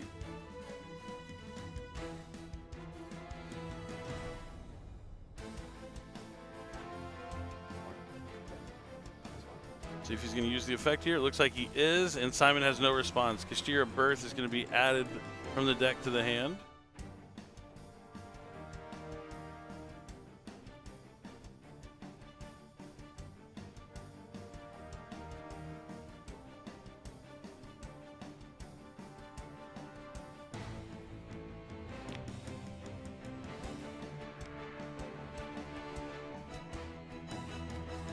Sala's pondering out this next play. Activates Kashtira Birth.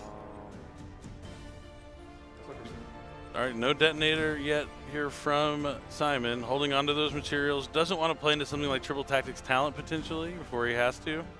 I also think he's going to be extra conservative because there's only 2 materials, as opposed to oftentimes you see 3 with the aggregator and then even sometimes a plug-in in addition to that. Sometimes detonators anywhere from 3 to 5 interactions. Here, it really is only those 2.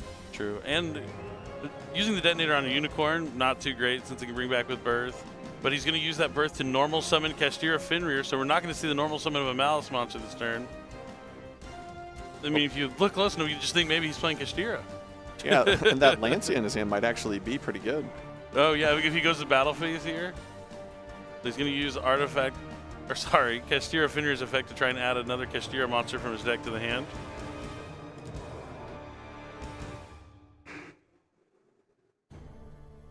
Simon deep in the think take on this one.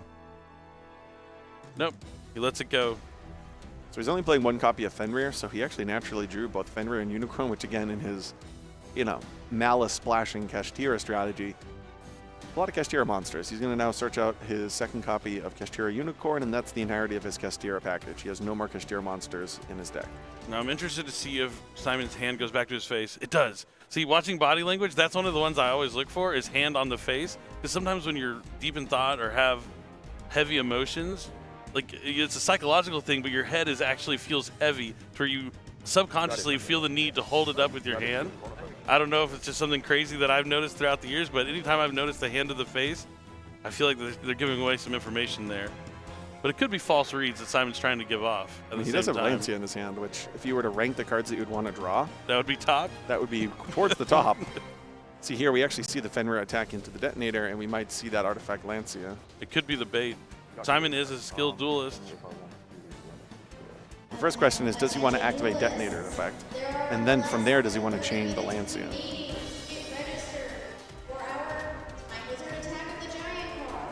Hitting Birth seems like a pretty reasonable thing to do.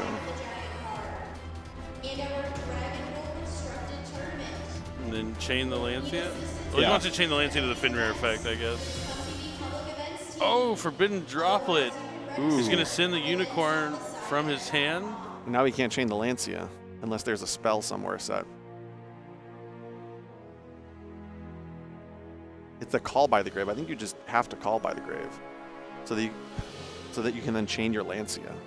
He'll still be able to use Lancia in the next, like in an open game state window, I think. No, but he attacked. I believe he attacked with the Fenrir. Yeah. But that would mean that the detonator gets banished. I don't think he's activated Fenrir's effect yet. I was under the impression he attacked with the Fenrir, activated Fenrir effect, that then prompted the detonator effect to then target the Kashtira Birth. That could he be then the responded case. with Droplet on the detonator. That could be the case. That is what happened. You're right. Oh, devastating there. So everything remains on field, and the Lancia just remains in hand. And now in a separate chain, he's going to be able to activate the effective Unicorn, his detonator activated in the previous. That was a huge Forbidden Droplet. I think I would have considered just chaining the called by, and then chaining to add a spell to the chain link, and then activating the Lancia in response to the call by the grave. Oh, yeah, for sure. Yeah, that's 100% what he should have done in this situation. I guess. I think, unless he just wants to hold the Lancia, maybe he realizes he doesn't need the Lancia this turn, and he wants to save it for the next turn even. I think that could be potentially what Simon's thinking. Yeah, I guess it's tough. That would then require that he use, because the droplet would still resolve. Because he's not even using the called by here on the Unicorn coming back from the Cashier. Yeah. Oh, because he can summon from the Banished. The droplet's still going to negate the detonator, so it's not like he'd be able to either protect with the detonator or get the resolution of the destruction. So maybe he's just saying, you know what, this detonator is not all that valuable anyway. Yep. Yeah, the way you think about it, I think you're right. He He's did like have the counterplay, but it probably wasn't worth it. Yep, he's only playing against these Cashier monsters. We don't see any Malice and Underground. But Malice and Underground would have been a key card for us all to play in main phase 2. Yeah, now that I think about that chain a little bit more, that Forbidden Droplet shutting off detonator entirely probably makes sense to hold the Lancia, because if he is able to get through this field, having that Lancia for the following turn would be huge. Definitely. Now it's going to come down to what Asala has in his hand in terms of interaction, because just having the 2 Unicorns in Fenrir not going to be enough to stop Raziel. As you see, he just starts with X, which doesn't activate an effect, just special summons, kind of like Cyber Dragon, and sends that aggregator to the graveyard, which is going to negate the Fenrir for the rest of the turn. Which is actually huge, because if it did activate, Fenrir would be activating his Chainlink 2 to the aggregator as Chainlink 1. But because aggregator is actually just the first card that starts a chain in this turn, like Fenrir is going to get negated before it's able to activate its effect in a separate window, a separate Chainlink. Definitely huge that is the way that extra Raziel works. Simon looking through the extra deck, contemplating his next step. I see a Node Raziel in his hand. Yeah, he can summon that node from his hand. He has a Raziel or an Exceed monster in the graveyard. Instead, he's going to elect to normal summon, looks like a copy of Ice, which would then allow him to search his deck for another Raziel monster. Doesn't look like he has a whole ton of them left after that Pot of Desires, but hopefully enough for his purposes, or at least this turn. I think this is going to be a pretty pivotal turn. Yeah, I mean, Asala's going to need something like Nibiru the Primal Being to really be okay. And even then, I don't know if that's going to be quite enough. So we're at 1, 2, 3. This will be summon number 4. Yep. This deck has the ability of putting up Detonator at 4 summons, which is something that we've seen quite frequently this weekend. So here we see Duo Drive. It can only place a Raziel monster as an Exceed material. So that's why he didn't put the aggregator underneath. Yep, you see Asala try to use Ash Blossom and Joyous Spring on this Duo Drive, but Simon has the Called by the Grave that he got off that Pot of Desires on the previous turn. So he's going to be able to resolve and add 2 Raziel cards from his deck to his hand. He's going for Plasma Hole and Raziel Plugin. So he gets a point of interaction on the opponent's turn, the ability to conduct an Exceed summon on the opponent's turn, and a little bit of a extender on his turn if necessary, or another point of interaction on Asala's turn. Now, let's see. How many detonators do we have? 2? Yeah, he might not have a detonator in his extra deck if a Unicorn banished one. Oh, yeah, that's true. So it might be a little harder for Simon to figure out what he wants to do. But he has plenty of other options in his extra deck. Oh, yeah, they're both banished face down. One from the Fenrir, one from the Unicorn. We'll have to see. This is exciting. I don't know what he's going to be able to navigate this, but he's not really facing down any Malice cards or any interruptions potentially, so it should still be okay for him. You know, if there was one in the grave, he has Cross, which could recycle it, but as you just mentioned, yeah, they're banished, and not just banished face down.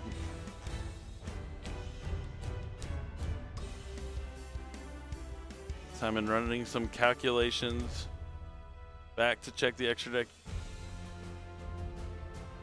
This is a tough spot for him.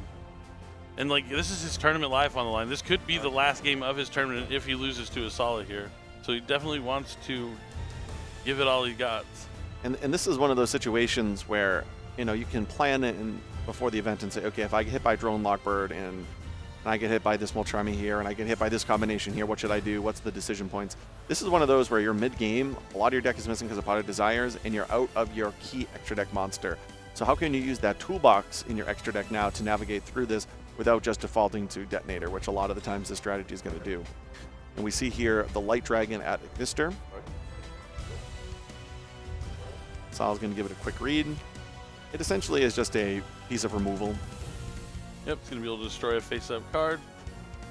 It has other effects, but they're more tied into the Ad Ignister strategy.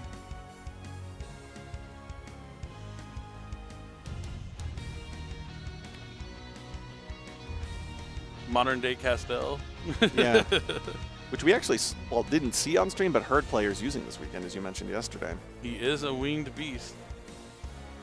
It's really amazing watching this and just seeing the strength of the Kashtira monsters, because, as you mentioned, it would seem like Sala brought a Kashtira deck to the tournament this weekend, at least a solely Kashtira deck, because this is the type of board that we would see sometimes in those games where our Iceheart was banned, or maybe there was when our Iceheart was limited, where the Kashtira monsters themselves just put in so much work with those huge bodies.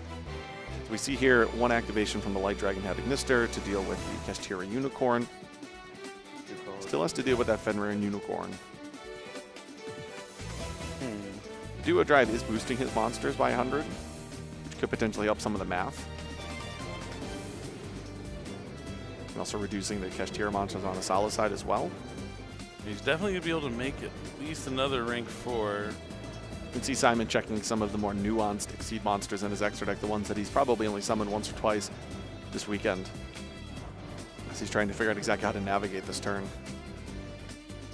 Yeah, I'm wondering, I mean, if I was Simon, I'd be trying to find a way to get into his Zeus with a couple materials, but it looks like he's going to discard a spell card from his hand to Exceed summon full armored Utopic Ray Lancer. This can attack twice. Yeah, it also drops the attack of the opponent's monsters by 500, and it would stop their effects in the battle phase as well. Yep, and this it's got a lot of different effects. So it does look like he might be... I guess he won't be able to go into Zeus. He is locked into rank 4s. It's tough. And there's the Nibiru that you feared earlier in the turn. Nibiru, the primal being, Asala actually had it. Sometimes lucky for Asala. Usually not, but in this case, he got lucky. Sorry, Asala. I mean, if he's going to draw a hand, I mean, let's be real. He didn't draw any Malice cards, so what else could he possibly have in his hand? So 5,000. And this game's not over. Just because this Nibiru is coming down, it's going to be a huge token. Probably one of the bigger ones we've seen on stream. And I love the fact that he still has that Kashtira Birth on field. So he can which means on the following turn, one of these Kashtira monsters are going to hit the field right away with that Nibiru. This illustrates the power of the Kashtira cards. Yeah, and he's still going to have to deal with that Artifact Lancia that's in Simon's hand, so this giant token could really come into play.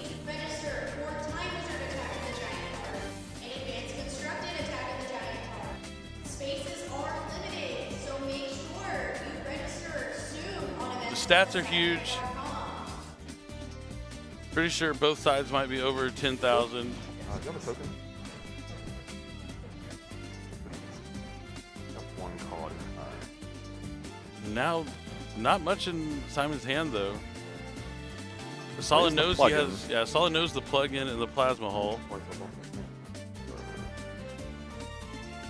That was a huge Nibiru, huge.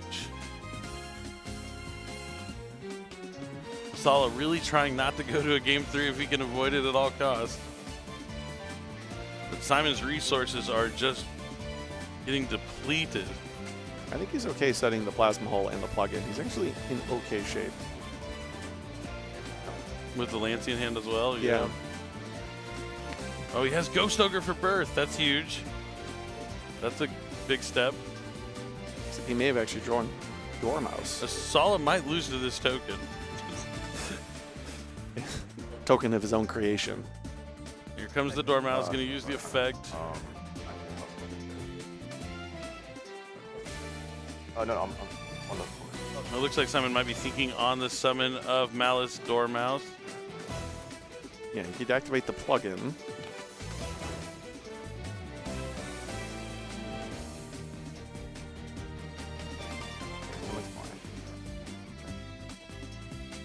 And he's going to use the Lancia here in response to Dormouse. So no cards will be able to be banished for the remainder of this turn. Solid looking in his extra deck.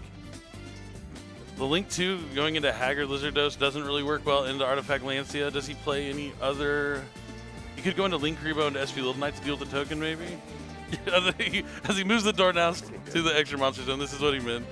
Yeah, I think he's probably going to go Link Kribo into SP Little Knight. Can you use that under Lancia? On a Nope, token? it won't banish Yeah. the token, but at You least just go into it? Yeah. I mean, Okay. it's something. But yeah, the token's still going to end him. Yeah, this is tough. Yeah, Sala has these alternative pathways when you don't have two Malice monsters with cards like Haggard Lizardoise and SP Little Knight that can actually banish a singleton Malice from your graveyard. But underneath the Lancia, I'm not sure what his pathway will be because both of his monsters are different types. You know, if they were both Cypress monsters, it'd be a little bit of a different story. Plus, this plugin is going to put Duo Drive back on the field. It's going to now allow him to equip multiple cards to it, and then he's going to have that Plasma Hole. Yep, the plugin lets him attach material from the deck or graveyard, I believe. And then Duo Drive effect on summon can attach a material. Has to be a Raziel material for Duo Drive. It can be anything for Detonator. Yeah, it lets him equip from deck. So he's going to have plenty of, well, presumably have plenty of options there. Yes. It looks like you just used the Duo Drive to attach from the graveyard. Yep, the Duo Drive, it's whenever it's special summoned, which means it does have this interaction here. The Detonator and Duo Drive, those additional equips that you, those additional materials that you get are pivotal in terms of grinding out some of the games like this where you need every last resource. So it's important to note exactly how to utilize those cards. Looks like Asala might be considering using Link Karibo on this Plasma Hole.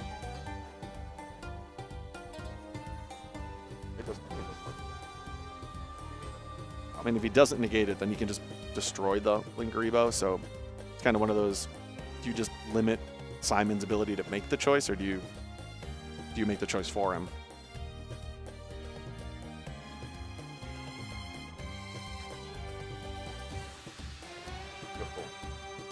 Yep, gonna negate it. Makes a lot of sense. But he still have to deal with this Nibiru token. All that's left is this giant token.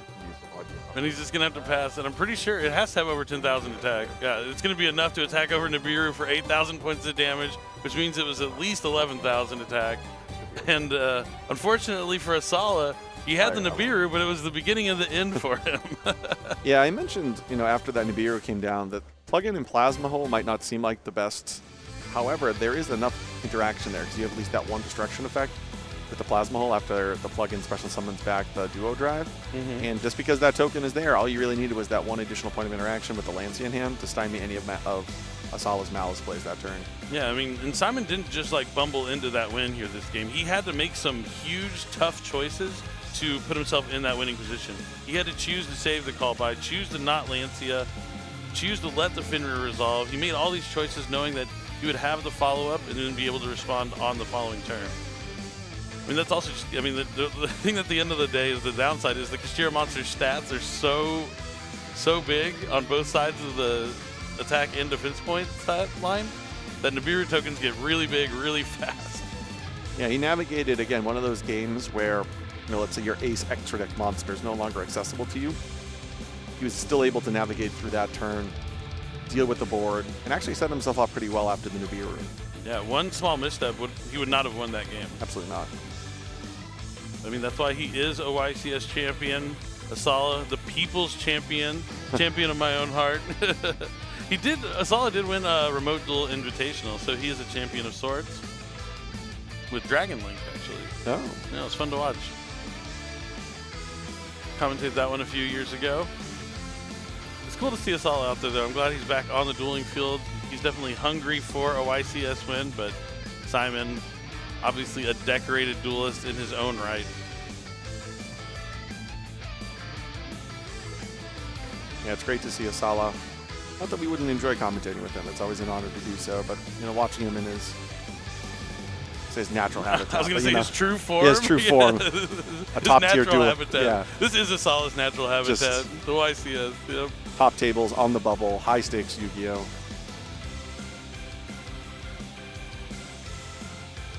We do have this is like our third or fourth EU player we've had featured, at least third for sure. We had a couple players from Germany yesterday, Simon from the UK, so plenty of European players trying to come over here and show us what they got.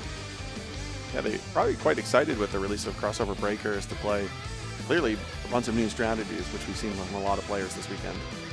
Yeah, the one I haven't seen as much of was the Fiendsmith Raziel deck, which I thought would have been popular. Just from the moment I saw that X Raziel can send Exiton Knight to the graveyard, and it's a light fiend that you can shuffle back to use your other Fiendsmith cards. I don't know. It's not like great, but the interaction is neat enough to where I like it. You can also put Desiree underneath stuff through too. That too. Lots of cool interactions with that. But there's definitely, I think we're going to see some of those in the top cut, the Fiendsmith Raziel decks, but I've actually seen it quite a bit walking around. We haven't seen it in the feature match area necessarily, but we've definitely been seeing it. It gives you some resistance against Dimensional Barrier, because you can just shift into Fiendsmith combos. Definitely. These have been the 2 decks to beat this weekend. I know we were looking at like the top tables on our data that we had. Some of the rounds would be lots of Raziel, but towards the end here, we've been seeing Malice kind of overtake the top tables. I don't know which one's on top, but we're going to find out after this round. This is going to be game 3. It's the final game of our Swiss portion of the tournament. The winner of this will be moving on with 2 losses and putting themselves in a decent chance to make the top 32, depending on their tiebreakers. Yeah, the only undefeated player heading into this round was a Malice player. So it looks like, I guess, Malice won the first leg of the competition between the 2 strategies. It's a tough deck to play, and it just came out really recently, so I can understand a lot of players gravitating towards Raziel, as it is a little bit more straightforward. But as we saw in that last game, to play perfectly, you still have to make really tough decisions.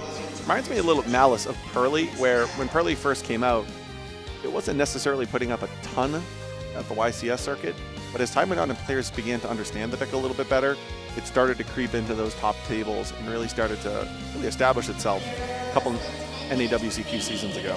That's right, and this is it. This is game number 3 of YCS Anaheim. It's time to duel one more time before top cut.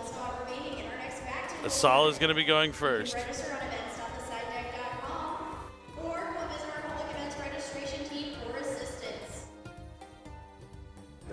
We've made it to the main phase. Asala sets 1 spell and trap, starts a Dormouse, activates the effect. Does Simon have a response? Looks like he's eyeing an effect Veiler. He used it in the first game. This time, though, he's combined it with Nibiru, but he has both effect Veiler and Infinite Impermanence. Usually that's one of the best 1-2 combos of hand interactions you can ask for. Definitely plenty of interactions on Simon's side of things. Thinking long and hard about this decision. It's one of those things where if this effect Veiler resolves, it could just end Asala's turn. But he has 2 effect negations besides to hold both. Maybe he wants to hit him on key points in the turn, looking maybe I don't know. How's this going to work out for him? Maybe he only wants to use the Veiler on this turn to save the Imperm for his own turn? The risk is that this is going to set Asala up for future turns. That's what I'm saying. If you just Imperm and it actually resolves, yeah, you're in there. You're good. Yeah. All right, so he's going to set TB11. That's the one that lets you special summon a Malice monster from the deck. And if you're not familiar with the Malice cards, the traps can be activated the turn they're set. Oh, that's Mulcharmy Fualos coming down. Looks like Asala may have a response. No. Is it cycled Ash through Blossom? cards and okay, It's it is Ash an Ash Blossom. Blossom. Simon's not happy about seeing that. So now, Simon doesn't have any Raziel cards in his hand. He has 4 non-engine. Oh, man. See, I don't know. That's probably why he didn't affect Veiler the Dormouse. Because even if he stops it and Asala passes, he doesn't have a way to deal with the Dormouse, so he needed to rely on drawing the cards off Fualos. Yeah, he needs this Nibiru here to do everything. Part of his deck to be Pot of Desires. So he's going to go into that Haggard Lizardos. This basically just lets you banish a card from the graveyard or field. I mean, you could banish itself if you ever needed to draw. Yeah, and if it banishes a reptile, yeah, you get to draw a card, and it is a reptile. Yeah, that's fine. That's fine. In this case, it's basically just serving as a way of going from Link 2 to Link 3. So you base 300 life points. One thing to note, and I think we commented on this yesterday, although this is a strategy that is going to pay life, it also has the ability to very quickly gain life back. So although you might be looking at the time and thinking, well, is Malice able to win under these conditions? Yeah, absolutely they are. GWC 06 allows you to gain life points if you control a Malice Link monster when it's been activated. Now, we kind of like just glossed over this. I think he had to use one of the effect negations on the White Rabbit, because at that point, once the White Rabbit resolves, they're guaranteed to have a trap set that they can dodge those effect negations later on in the turn. But it's going to be one of those things where now you're no longer using it on Malice monsters. True. Yes, if you let the White Rabbit resolve, you have conceded that you're not going to activate it on any of those cards. You're going to try and do it on something else along the way. I don't know if that's necessarily the path that you should be taking, but it is something to note for those players at home that once you allow White Rabbit to resolve, one of these Malice traps gets set automatically, and then your Effect Veilers, your Infinite Impermanences, they're not going to line up as well as you want. Now, the way to play around Nibiru with the Malice strategy is to always have like a trap set with the Link 3. That way when you get Nibiru, you can chain the trap, banish your Link 3 off, and then it comes back afterwards, and then you can go into something like Splash Mage because you turn the Nibiru token into a Link Spider. But now that Asala's committed this trap, the Nibiru might be a lot more impactful than it would have been had he not had used the trap yet. But we still don't know if that original Speller trap is a Malice trap as well. But since the Red Ransom already used the effect to pull someone back, it's not going to be able to play around Nibiru like it would have been. Yeah, we're down to 6,500 points of life. That's genuinely one of the reasons why I'm attracted to the Malice deck, is because they are a lot of what plays around Nibiru is by just summoning a monster effect negate before 5 summons. This deck can use their spells and traps to effectively dodge it. Maybe Asala has something like Malice and Underground in his hand. That's another way to play around Nibiru, so that's why he decided to go ahead and let the trap rip right off the bat. And now here comes Nibiru, going to tribute off all those monsters, turn into a Nibiru token. Now, does Asala have Malice and Underground in the hand? Well, he had the Red Ransom hit the field. And now he's going to turn the token into Link Spider, play the Malice in Underground. It's going to allow him now to banish. Banishes the Chessy Cat. Yep.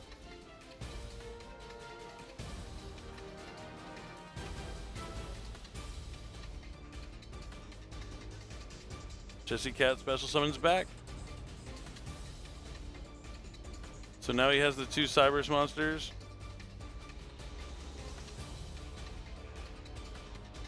Yeah, he just grabbed the wrong monster. He went to banish the Chessy Cat. Looks like Simon might not have understood that. He just the Chessy Cat was underneath the Malice Link monster, so he was moving out of the way so he could banish the Chessy Cat. Yeah. I mean, we couldn't hear their player audio, so it really depends what he said. If he said, I'm going to banish Red Ransom, then that would not be good. But if he said, I'm banishing the Chessy Cat, that would dictate where his play was going. Chessy Cat is obviously the card that you're going to be banishing. And I understand that was an action because Yeah. Looks like they are talking to the judges to see how this is going to play out. He already used the once return effect and he was going to do the treasure. I'm trying to, we can kind of hear In my just opinion, like, regardless of the time, it's the player's own responsibility to move things. Like no one's pressuring him to move fast. He did this, and then he tried to move it back. It's not like it. Yeah, we're just kind of listening in on the player I audio. Simon knows that the only way he can win is if this Red Ransom is banished instead of the Chessy Cat, so he's really trying to hammer that home here, unfortunately.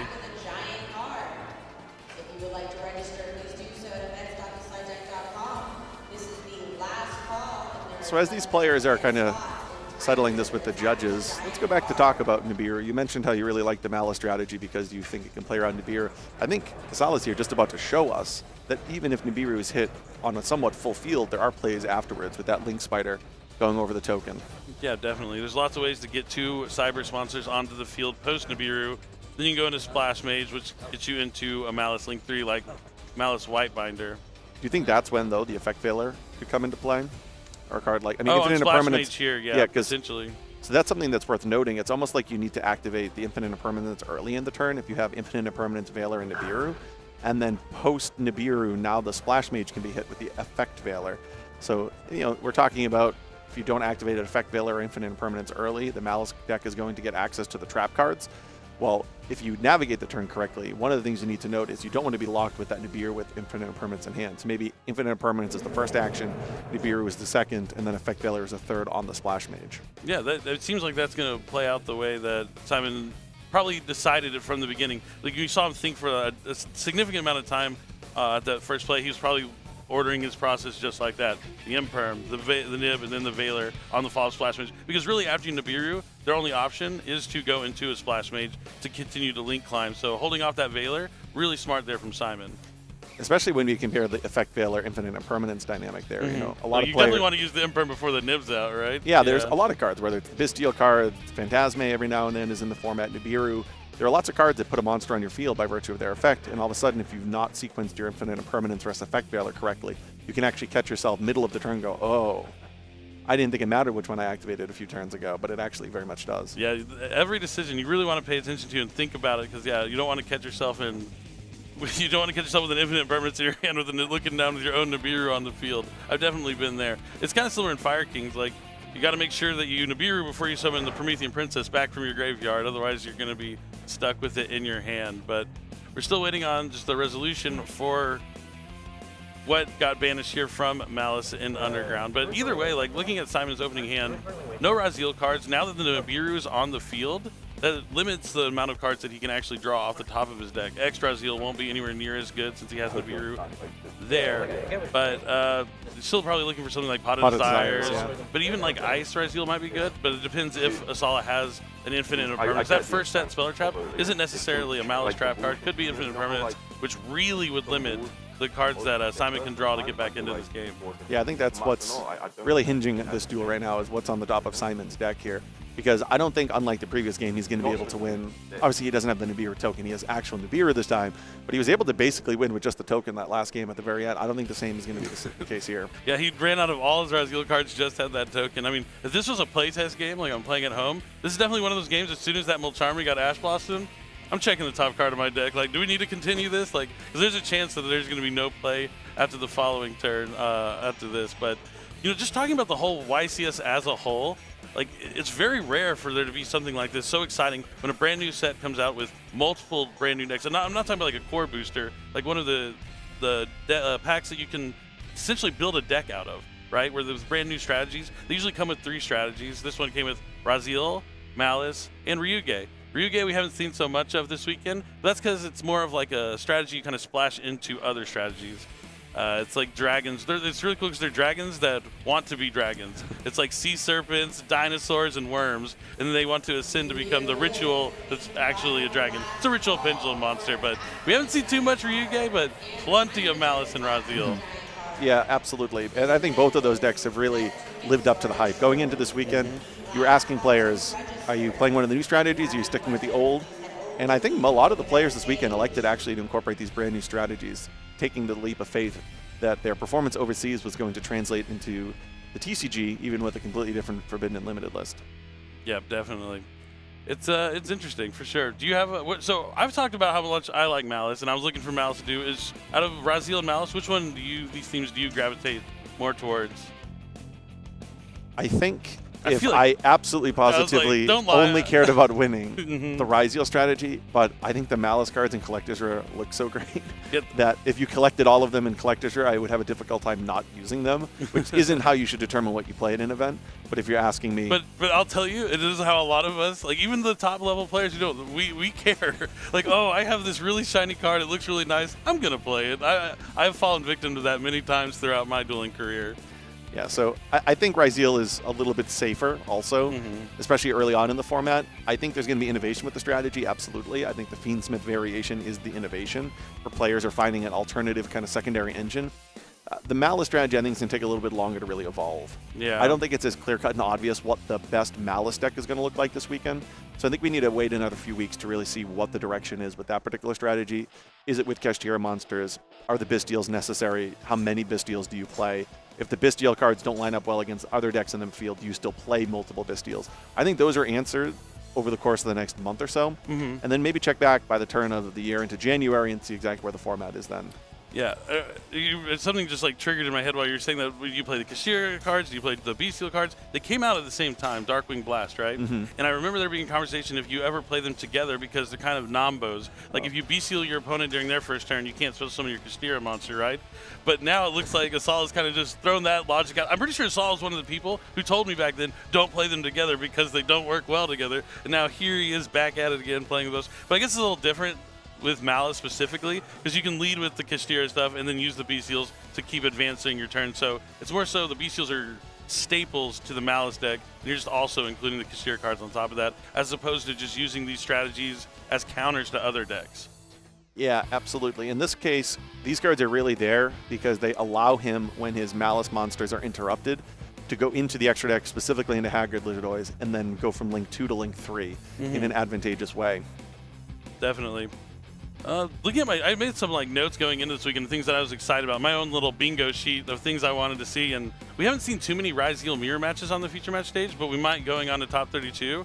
One of the things I like most about the Rise Heal deck, one of my favorite Xyz monsters is a key card in the deck. My favorite number 41, Dirk. You gotta love Mass Fan for life. But number 41, Baguska, he's terribly tired, and he's a tapier, and he's great.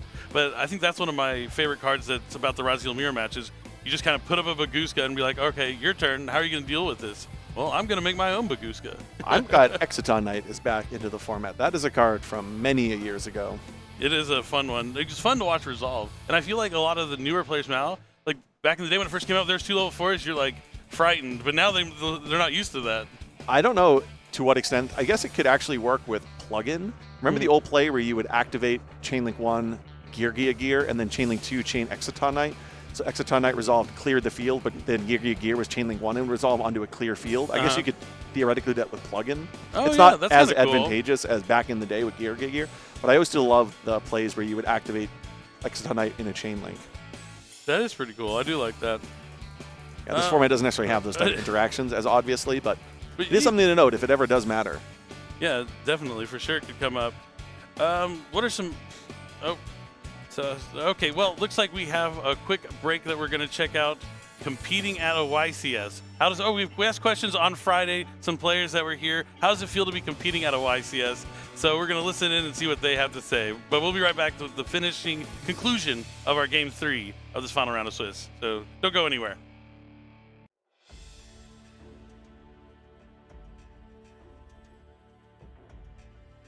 I love competing at the YCS. It's the best feeling for me in the game. This is my bread and butter. I kind of use some of the regional events to practice, but this is what I play the game for. So the competitive spirit, getting to be around my friends, getting to see what everyone's put their mind power to in their free time and what the community does for the game, all in one space, in one building. There's nothing else like it in card games. It feels pretty good to be competing at a YCS. I haven't had a chance to play the last couple months. I used to go to all of them, but I took a bit of a break this year, and it's nice to be back and try again. So I hope I can go a little farther than I have recently, and reclaim some of my old glory. Not much stress. I can play enough of them. I had the results, and I obviously want to do well, but I understand that I'm going to have different results depending on the amount of practice I had. Like when I won with Race or XO, I was putting a lot more time in just due to real life commitments and how much time I had to put in. And so I would like to do well, but I'm here for fun and enjoying myself, and anything beyond that topping winning is the bonus. How does it feel to be competing at a YCS? It's been a while. Usually I'm behind the booth, so I'm on the commentary team, but it feels good to be able to play again. I like having a moment to actually play. It forces me to keep up a lot more, and having that competitive aspect, I get a lot more in depth with the practice and everything. Helps me do my job better. But it's just exciting to actually be able to play again. To compete at the YCS feels great. The competition, the different levels of players, getting to play against all different people and meet new people is very fun and very competitive. I enjoy it a lot. How does it feel to compete at a YCS? Nerve-wracking a lot. Even registering today, I was just so nervous just coming in. The venue is huge. It's I've never been in a place like this. It's my first YCS ever. I'm super excited though. I don't even know if I'm gonna have to drink coffee from how pumped up I am.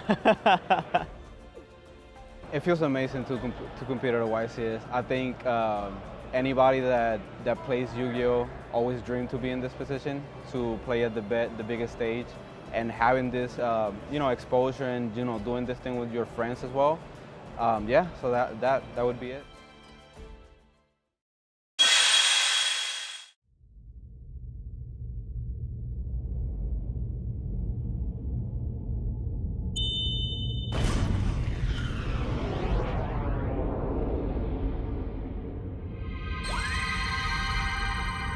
それがしはユーディアス・ベルギャー。ラッシュデュエルを学ぶため宇宙からはるばるやってきたぞ。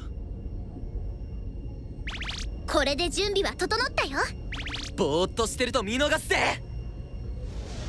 ユウヒとユアムも気合十分だな。では行こうではないか。ゴーラッシュ。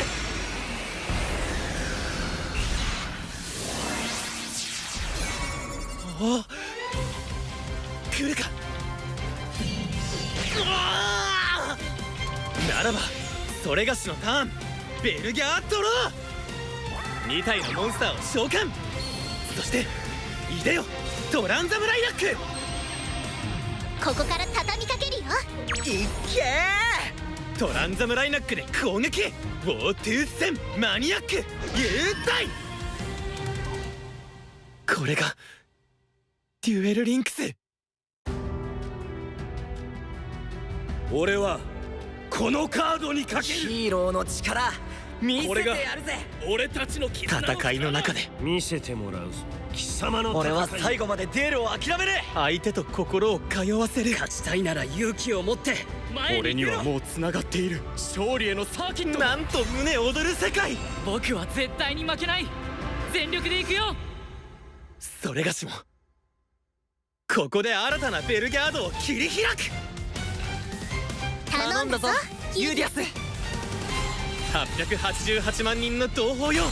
我らはついにデュエルリンクスの真実にたどり着いた。飛来せよギャラクティカ・オブレリオン。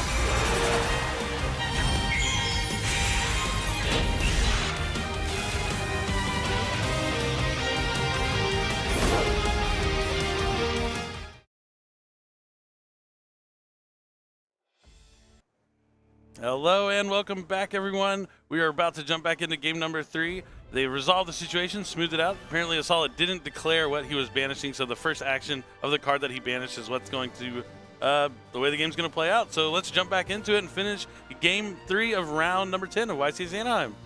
And it's going to jump back in with a flip of the set triple tactics thrust. So that was a thrust the whole time. It wasn't one of those trap cards.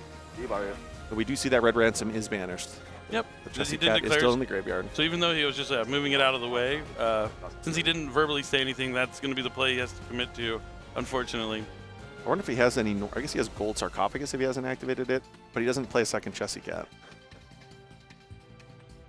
Yeah, it looks like he's taking some time to consider what to grab. A triple tactics thrust. Hopefully not rattled at all, can keep his composure. Looks like he's thinking about just setting a Malice Trap. Yep, he's going to set GWC06. That lets him summon back a Malice from the graveyard. Or his banishment, and it would theoretically allow him to summon back his red ransom to gain a little bit of life points. He is down to 6,500, and there's only 4 minutes remaining in the clock. So this is actually a way that he'll be able to gain life points. Which means Simon is going to need to play through this turn pretty swiftly. It should be a quick turn for Simon because he has no plays really. So if he takes any time here, why is he reading a card that's banished when he has no plays? Well, that red ransom is going to be special summon this turn. I'm going to go exit. Yeah, just pass. He has no plays. Or he's going to battle phase maybe? Yeah, battle phase attack over Link Spider. It's going to do some damage. But there's no play here. So any hesitation here from Simon won't be good for him. He really wants to avoid getting a slow play warning, potentially. I would start, if I was Asala, I'd start counting Mississippis. 1 Mississippi, 2 Mississippi, sets a card to his back row, sets another one, ends turn, pass back to Asala. In phase, GWC is going to special summon out Red Ransom. So he's going to gain life points back, 2,300 life points. 25? All right, so he has 3 minutes to play through a Crossout Designator, an Infinite Impermanence, and I think 2 copies of Effect Valor in hand. So there's a lot there.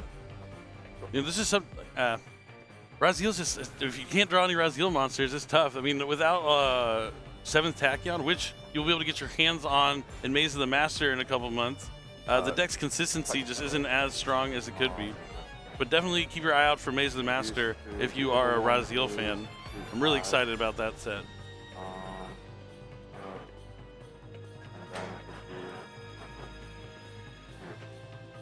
What is so Simon checking the graveyard, reading the same card for the second time? That is okay. He was deciding whether or not he wanted to respond to the effect of White Rabbit. There's only one trap left in I have interruption. Asala's deck. It looks like the judge is going to be giving Simon a slow play warning here because he did check the graveyard, read the same card over and over again. That can get you an easy slow play warning here from the judges. That's fine. Yeah. It looks like he was going to try and argue it, but chose to not. To his defense, You should never argue with the judges. Yeah, that is definitely true. To his defense, you may know the main effect of most of the Malice trap cards, seeing as how they were just released. They do have secondary effects. For example, the one that is left, the MTP07, will allow him to banish one card on the field if it's activated and you control a Malice Link monster, which he does. Yeah, it's just interesting that Simon hasn't read any of the cards in the game up until this point. Now he's reading all of them. But Well, this one was released a couple days ago. You're right. It's good to know. I think it's the secondary effects of a lot of these cards that are often the ones overlooked because they're not the ones that come up sort of quote unquote in the combos that you're learning prior to the event. Very true. So Sala's here. I think he's deciding whether he wants to go into something like Access Go Talker. You can see Asala probably just a little rattled from the slight misstep on the previous turn, but now he is going to link away those two monsters. Anyone that's ever played a game of Yu-Gi-Oh! Has made a mistake in their career, so it's really important to be able to shake it off because you know the objective isn't necessarily to play every game flawlessly. You don't get bonus points. Yeah, exactly. Play as best as you possibly can. If you happen to make a mistake, got to keep on going, looking forward. So the Access Go Talker is going to be summoned. After its effect resolves, it's going to be met by infinite permanence to go back down to 2,300. So Saul's going to need something here to deal with that Nibiru, the primal being.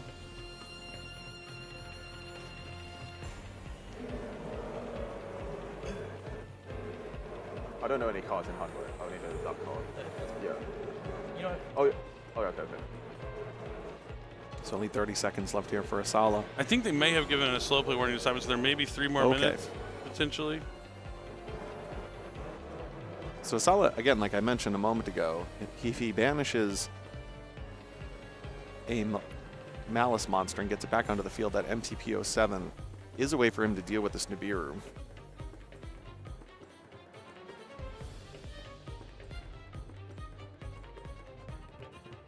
Because he can still pay the cost with Access Go Talker.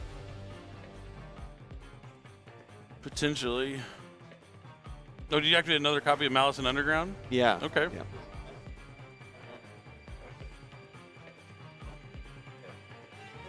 Going to banish.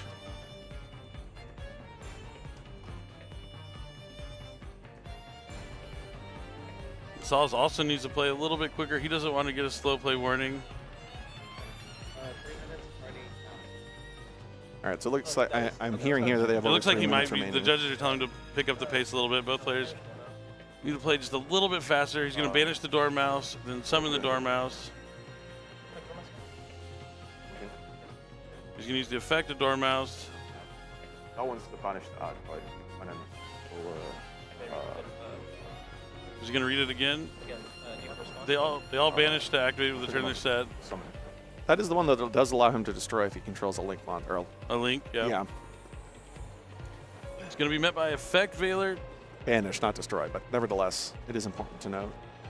So now the Dormouse has been negated. Yeah, he is going to still pay the cost, as you mentioned here. It's going to allow him now to summon Red Ransom by paying 600. It's now going to allow him to banish a Cyberus from his deck. We've already gone through Dotscaper, so we're probably now going to go into White Rabbit, which is the last one that needs to hit the field. Yeah. So that's another 300. What? So that's what? Actually, I missed it.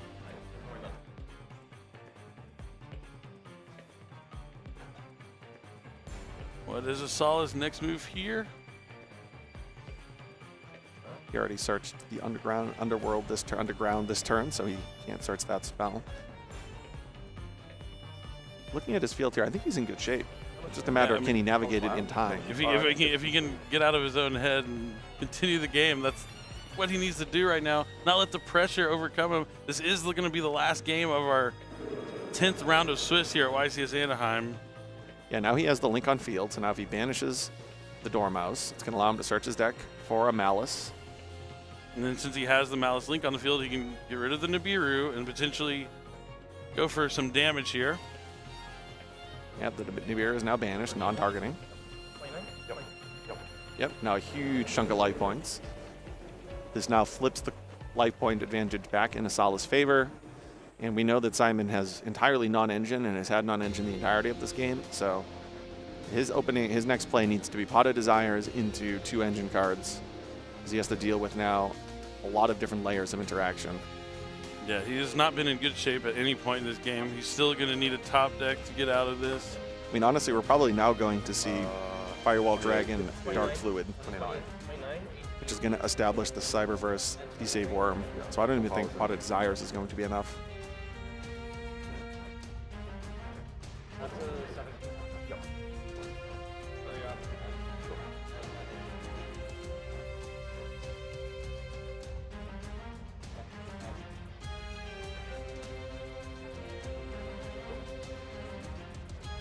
All right, so we're going to link away the White Rabbit for Link Decoder.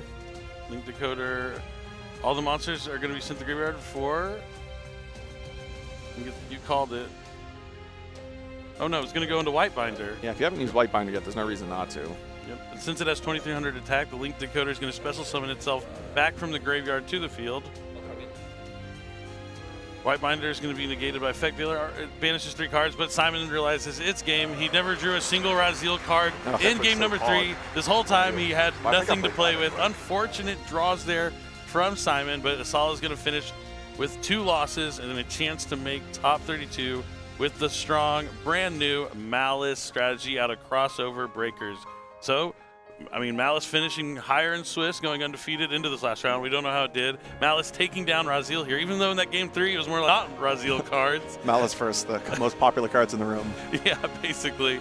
But he's able to clean up and find a way to take the victory after a couple of slight missteps there, unfortunately. But that's also, you want to play at a fast pace, but I mean, yeah, the banish there is tough. Because to me, it looked like he was moving it out of the way so he could get to the next one and then swap him out. But it is what it is. He was still able to find a way to control the game and come out with the victory there in game number 3. I think one of the questions people had going into this weekend in the Malice strategy was, do you play Access Code Dark? Which I know might sound crazy to even contemplate not. But a lot of Malice players felt, no, I can win without it. Kind of training wheels, I don't need it. Seeing games like this, though, even when it's negated, the ability just to continue to pay cost may actually be what puts it over the edge. And we've seen it now summon in multiple games throughout the weekend, so I think that question has probably been settled. Oh, yeah. I can't imagine playing Malice without Access Code Talker after seeing how impactful it's been in all the Malice decks this weekend. I mean, the cards all summon themselves when they're banished. Access Code banishes to wipe out the opponent's field all the way. Seems like a match made in heaven, but 15 cards in your extra deck, the space is tight. So sometimes you have to make those choices like, while this card is good, is it needed? Those are the 2 questions you have to ask. And seems like it's pretty needed. I mean, yeah, to bait out the interactions, the effect is, because yeah, you're able to link climb after that as well. Most of the time you see Access Code Talker, that's the end. But it was used as a Link 1 material there for White Binder. Just counted the same as any other monster. But the first time Access Code has ever been used as a Link 1. It might be the first time I've seen it on stream, but it was an excellent game. I mean, maybe Malice is going to be the deck to beat after this weekend. I know Raziel Duodrive was the card that everyone was kind of building their decks around to target. They wanted to have cards like Ghost Ogre, Infinite Impermanence, Effect Veiler, Dominus Purge, and Impulse are both really good. Impulse not so good against Duodrive. Dominus Purge probably the best card against Raziel Duodrive. So if you're playing a deck that can use Dominus Purge, you have a little slight edge in the room against the Raziel strategies. But it's been an incredible 10 rounds of Swiss. I mean, we have so many excellent players. Now. Oh, yeah, 11. This is 11. Yeah, finally. Oh, man. Yeah, we can't wait to see who's going to be in the top 32, and that's going to be coming up really shortly. But first, we're going to hear from our winner. He's on the stage with Kangas. Kangas, I'll let you go ahead and take it away. Thank you very much, Billy. I'm on stage with Asala after your feature match victory. Congratulations on picking up the win. I know that was a very long match, so I want to get your first reactions immediately afterwards. What was that sigh of relief like after you got that match win? Yeah, that was extremely stressful. It's been a while since I've been up in the stage, so like there were some nerves, but mainly the time was really ticking. Every move was taking a little longer than I expected. So I really wanted to just get through that turn. And like it was like a bit of a slip up, so it almost cost me, but I knew that in that position, if he was able to play, I was going to lose in time no matter what. So instead of going for barrier, I had to go for the way to like set up my play for the next turn and hope my Veiler was enough. I didn't know he had no engine at all, so I'm glad it worked out. Yeah. Well, you're playing the new Malice deck, which it takes a lot of brain power. You know, there's a lot of different lines to go down. How much prep were you able to get in before this weekend, and how confident do you feel in your ability to pilot the deck? So I mentioned, like, I did the interview in the beginning, and I mentioned this before. I plan to get like at least a good 10 days of testing in. I got maybe 10 games of testing in total, so I don't know what I'm doing. I feel like I'm very lucky to be at this point, but like because the format is so hand trap dependent, the games get really simplified, and at that point it's just like you play Yu-Gi-Oh, and I can do that. I think you're known for playing a little bit of Yu-Gi-Oh. You're also known for being on the broadcast. It was awesome that we got you in a feature match. I gotta say, you were representing the broadcast overall. What do you have more fun with, playing or casting in the booth behind it? This will be an indictment against Billy, who's usually your casting partner. Oh yeah, playing by far. Like you missed it for. I mean, it's cool being back there. It's cool being part of every single tournament. But like every time I see someone else win, it hurts me inside. So. Yeah, it's good to be back here. Billy, he'll never be here again, so I have to do it for him. All right, well, Billy was reminding us that your opponent, topping tournaments, winning YCSs, you're the People's Champion, I think is what he called him, champion of his heart. Is this going to be your YCS, Asala? Is this your time to finally shine? I think it's possible, but it would be the most undeserved of all of my accomplishments in the game. So, hope for the best. All right, hope for the best. Thank you so much, Asala. Congratulations on the feature match win. We're going to throw it back to the casters. All right. Thank you, King. It's funny to hear funny words there from Asala. What's funny, when I talk to him about Yu-Gi-Oh, he never tells me he doesn't know what he's talking about. It always seems like he knows the answers, and I'm the one who I don't know what I'm talking about. A little different, a little more humbleness from Asala, but hopefully he has the tiebreakers that he's going to need to make it into top 32. Seems excited. But at least now he said it's undeserved, so I can give him... I can tell him, you don't deserve this, even if he does win. So get a little take back. But I'm glad he's out there trying to do it for me while we're back here watching from the commentator's desk. But there's something we want to tell you about before we announce the top 32, and that's right, it's upcoming events. We have YCS happening next year. February 1st and the 2nd is YCS Orlando. March 1st and the 2nd, we're going to have a team at YCS in San Salvador. Then there's going to be a team YCS in the middle of March in Las Vegas. And the end of March, we're going to have a YCS in Buenos Aires, Argentina. You're definitely not going to want to miss any of those events. But that's going to be it for us for the Swiss rounds. The next time you see us, we'll be announcing the top 32 before we go to the single elimination portion of the tournament. And then eventually we're going to crown a YCS champion. Don't go anywhere. We got a lot more exciting Yu-Gi-Oh action to come. Stay tuned. Dive into dueling and show the world you're in a league of your own. Sweep away the competition with a wave of new monsters, spells, and traps, including a brand new version of one of my numbers, Chaos number 32, Shark Drake Levice. Yu-Gi-Oh! Rage of the Abyss, available now. 9 cards per pack, each pack sold separately. What's up, everybody? Steve Kangas live at YCS Anaheim, and we're at the convention center floor, so let's go meet some of the duelists. I'm live on the show floor with Tyler Pfeiffer, UDS champion from 2019 Winter. How's your YCS experience going so far on registration day? It's fun. I always get to hang out with my friends and everything, so I think it's cool to show up a day early, we're in Anaheim, so having a good time. Did you fly in? Where are you from originally? From Reno. We flew in today. We just got here and have been hanging out. We showed up a little bit late. We're going to get some food tonight, maybe a Brazilian steakhouse or something. I'm trying to talk my friends into it, but they're all broke, so. All right, we'll see if we can get them to go with you. How are you feeling about the tournament? Are you coming here to win? Or are you coming here to have fun? What's your intentions for this YCS? I don't know. I've been playtesting a lot, so my intentions are to win, but you just gotta play the cards as they're dealt. I'm hoping to win. I've been playtesting this format that we're going into for a while, so we'll see how it goes. I mean, I'm not super in the loop still. I got a lot of stuff going on in my life, so yeah. And a new set just dropped. Malice, Riziel. What do you think is going to be the deck to beat at this event? I think it's going to be Riziel for sure. I think Malice is also a really good deck. I was playtesting both of them. I think that Malice is definitely harder to play, so I think that a lot of people are going to make mistakes with that deck. People are obviously going to play it great too, but I think Riziel will shine better just because it's a little more simple and I don't know, it's very mid-ranged, fun deck. I think it's just really good. All right, ease of execution, right? Well, thank you so much, Tyler. Best of luck this weekend, man. I have Kevin here. Kevin, how many YCSs have you attended so far? This will be my 4th one. So I've traveled to a couple, but this will be my 4th one. I am native to California, so excited to be back in my home state for sure. That's awesome. I'm newer to YCSs. If it's one of my first time or anybody else's first time at a YCS, what should they check out? You should absolutely check out all of the vendors. All of the vendors have really good accessibility to cards that your local area may not have. And absolutely the first thing I always recommend is check out some side events. It doesn't matter if you do well, you do poorly, as long as you get to meet some new people and play the card game that we all love, that's all that really matters. What are you here to play in? I'm here to play in the main event, so I'm here to compete in the YCS and hopefully get my first top cut in the YCS for sure. All right, how confident are you feeling with your deck choice? I'm honestly feeling pretty confident. We have a really good testing group. We've theoried a lot. We've came to a really good conclusion, and now it's just time to play the cards. All right, Kevin, you said earlier that you are a fan of the anime, so I'm going to put you on the spot here. Who's your favorite anime character? My favorite anime character is Callan Kessler from 5Ds. We love a guy who plays Infernities. Can you give us an impression, one of his voice lines from the anime? Otherwise, somebody else from the anime that you got. Oh, gosh, I don't know if I can do a Callan one, but I guess for Callan it'd be like, you say it's time to duel! And then he jumps off like the mountain on his motorcycle, breaks the mountain, I don't know how, with the bike, and then, yeah, he shadow duels. Classic anime moment. Thank you very much, Kevin. Best of luck this weekend. Live at the Convention Center floor with Joel. Joel, how's your YCS weekend going? It's going really well today. Meeting plenty of friends, plenty of new faces here. Always good to go ahead and hang around here over at Cali. Are you local to Cali, or did you have to travel in? I had to travel in a couple hours early in the morning, but it was worth it from Portland, Oregon.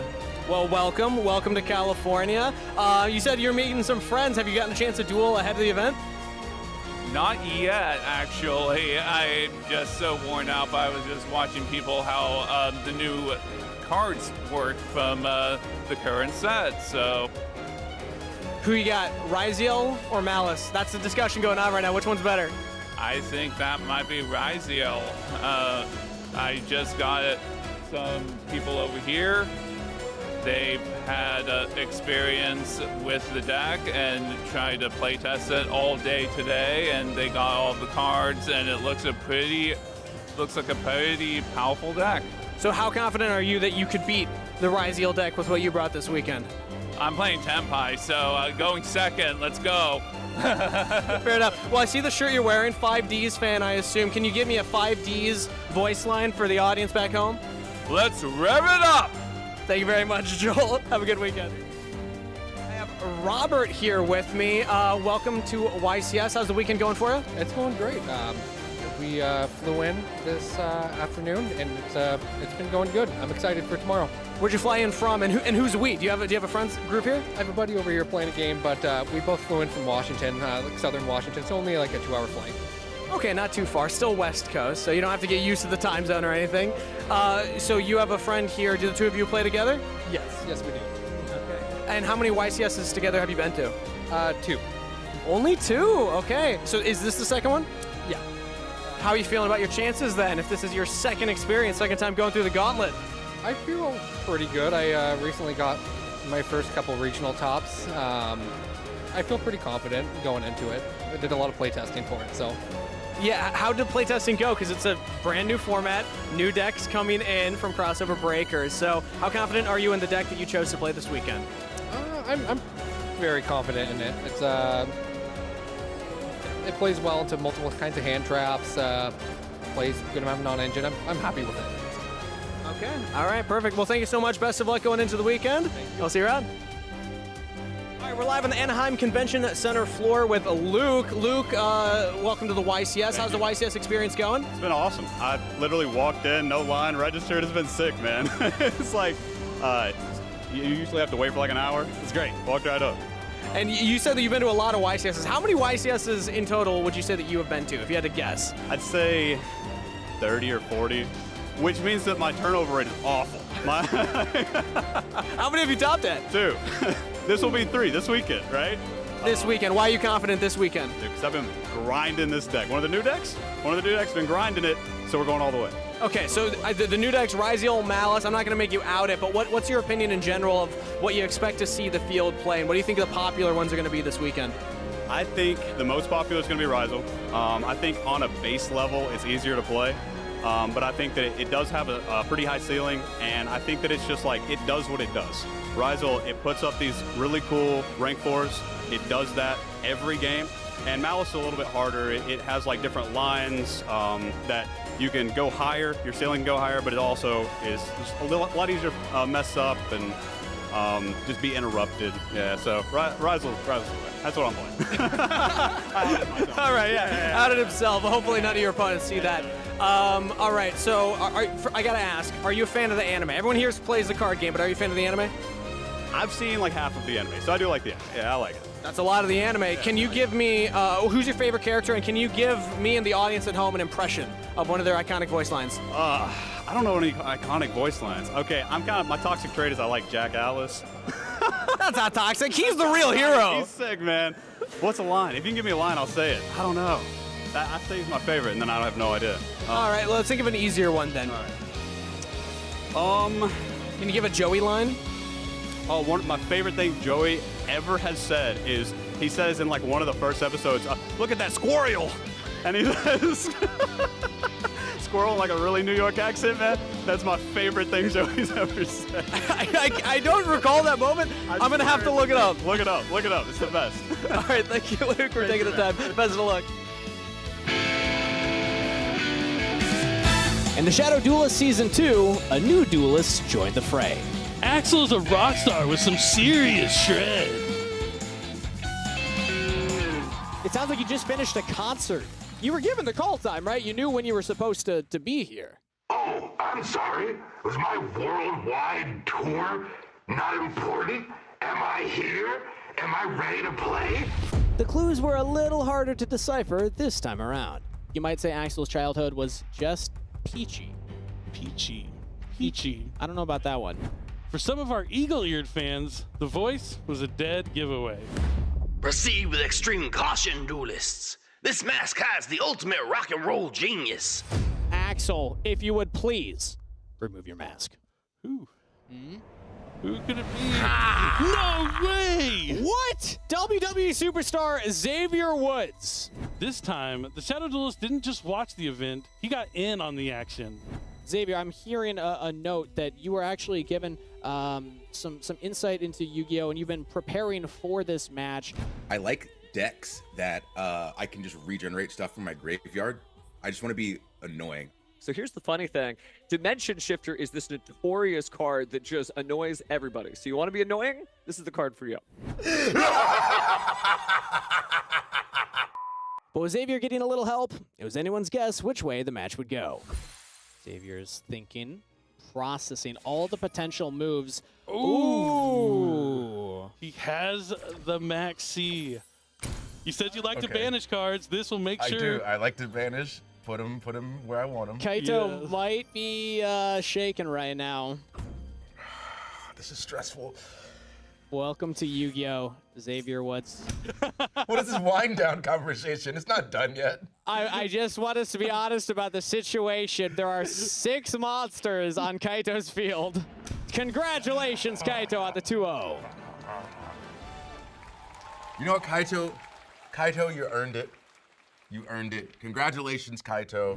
So how'd you feel, honest opinion, stepping into this finals match? I felt crazy. Going through 400 people, and they're the best one. Then I'm coming in, hey, I'm going to beat you. I've been on this game for a couple of weeks. Let me school you something, kid. You were bested, which means that your opponent will be earning that mask.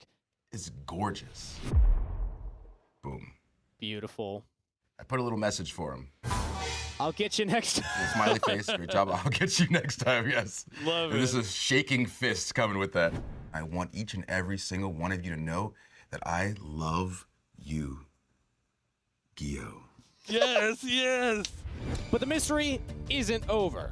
Stay tuned, because the shadows have more secrets to be revealed.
Hello and welcome, duelists from around the world. We are live at YCS Anaheim, and the duels behind me are eagerly awaiting the reveal of the top 32. How's everybody feeling? Without further ado, we're going to send up to the stage where head judge Jordan Marquez is waiting to announce the top 32. All right, everyone, we're about to read out our top 32 duelists. In first place with 33 points and undefeated, Gabriel Idris Braithwaite. In second place, Donovan Ulysses Nguyen.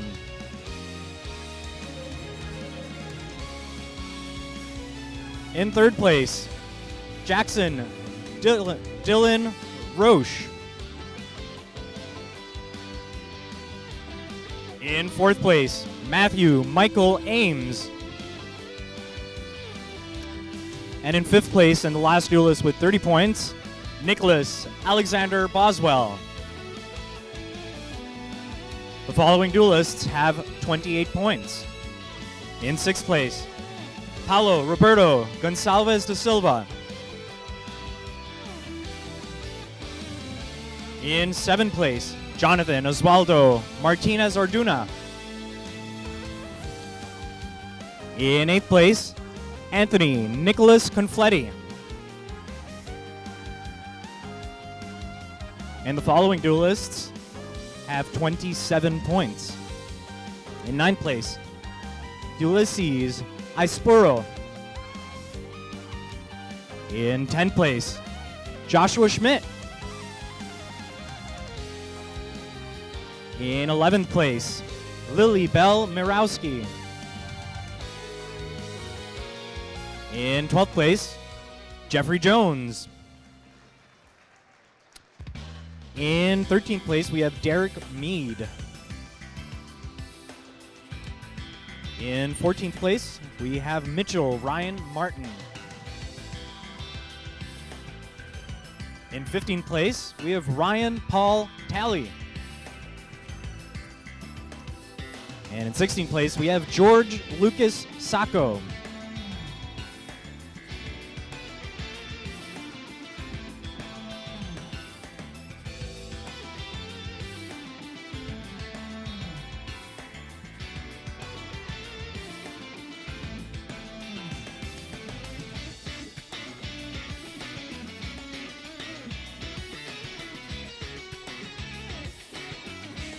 All right, continuing on with our 27-point duelists. In 17th place, we have Austin Lawrence Anthony. In 18th place, we have Rafael Mariano Reich. In 19th place, we have Wyatt Hank Leonardo Tikeli. In 20th place, we have Longman Huang. In 21st place, we have Christopher Alexander Pike. In 22nd, we have Conrad Johan Garcia Hauser. In 23rd, we have Karan Sharma. 24th place, we have Alexander Douglas Huen. In 25th place, we have Matthew David Beck. And in 26th place, Tristan Daniel Bridges. In 27th, Michael Brandon Aviles. In 28th place, we have Isala Watuthantrige. In 29th, we have Daniel Cardno. In 30th place, Steven Santoli. In 31st place, Nicholas Charles Jadusing. And finally, rounding up our top 32 duelists with 27 points, Stephen Trifanowski.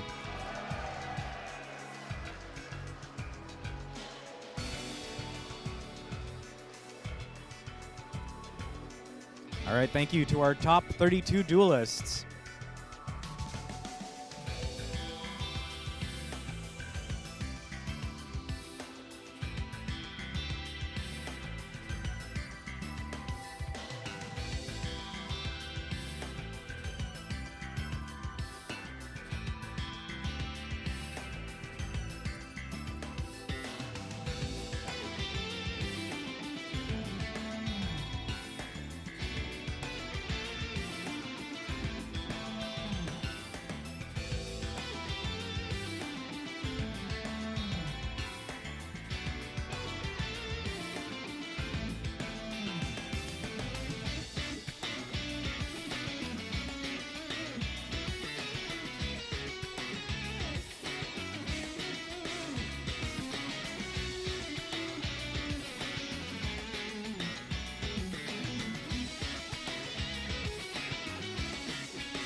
Say hello to Dark Magician Girl!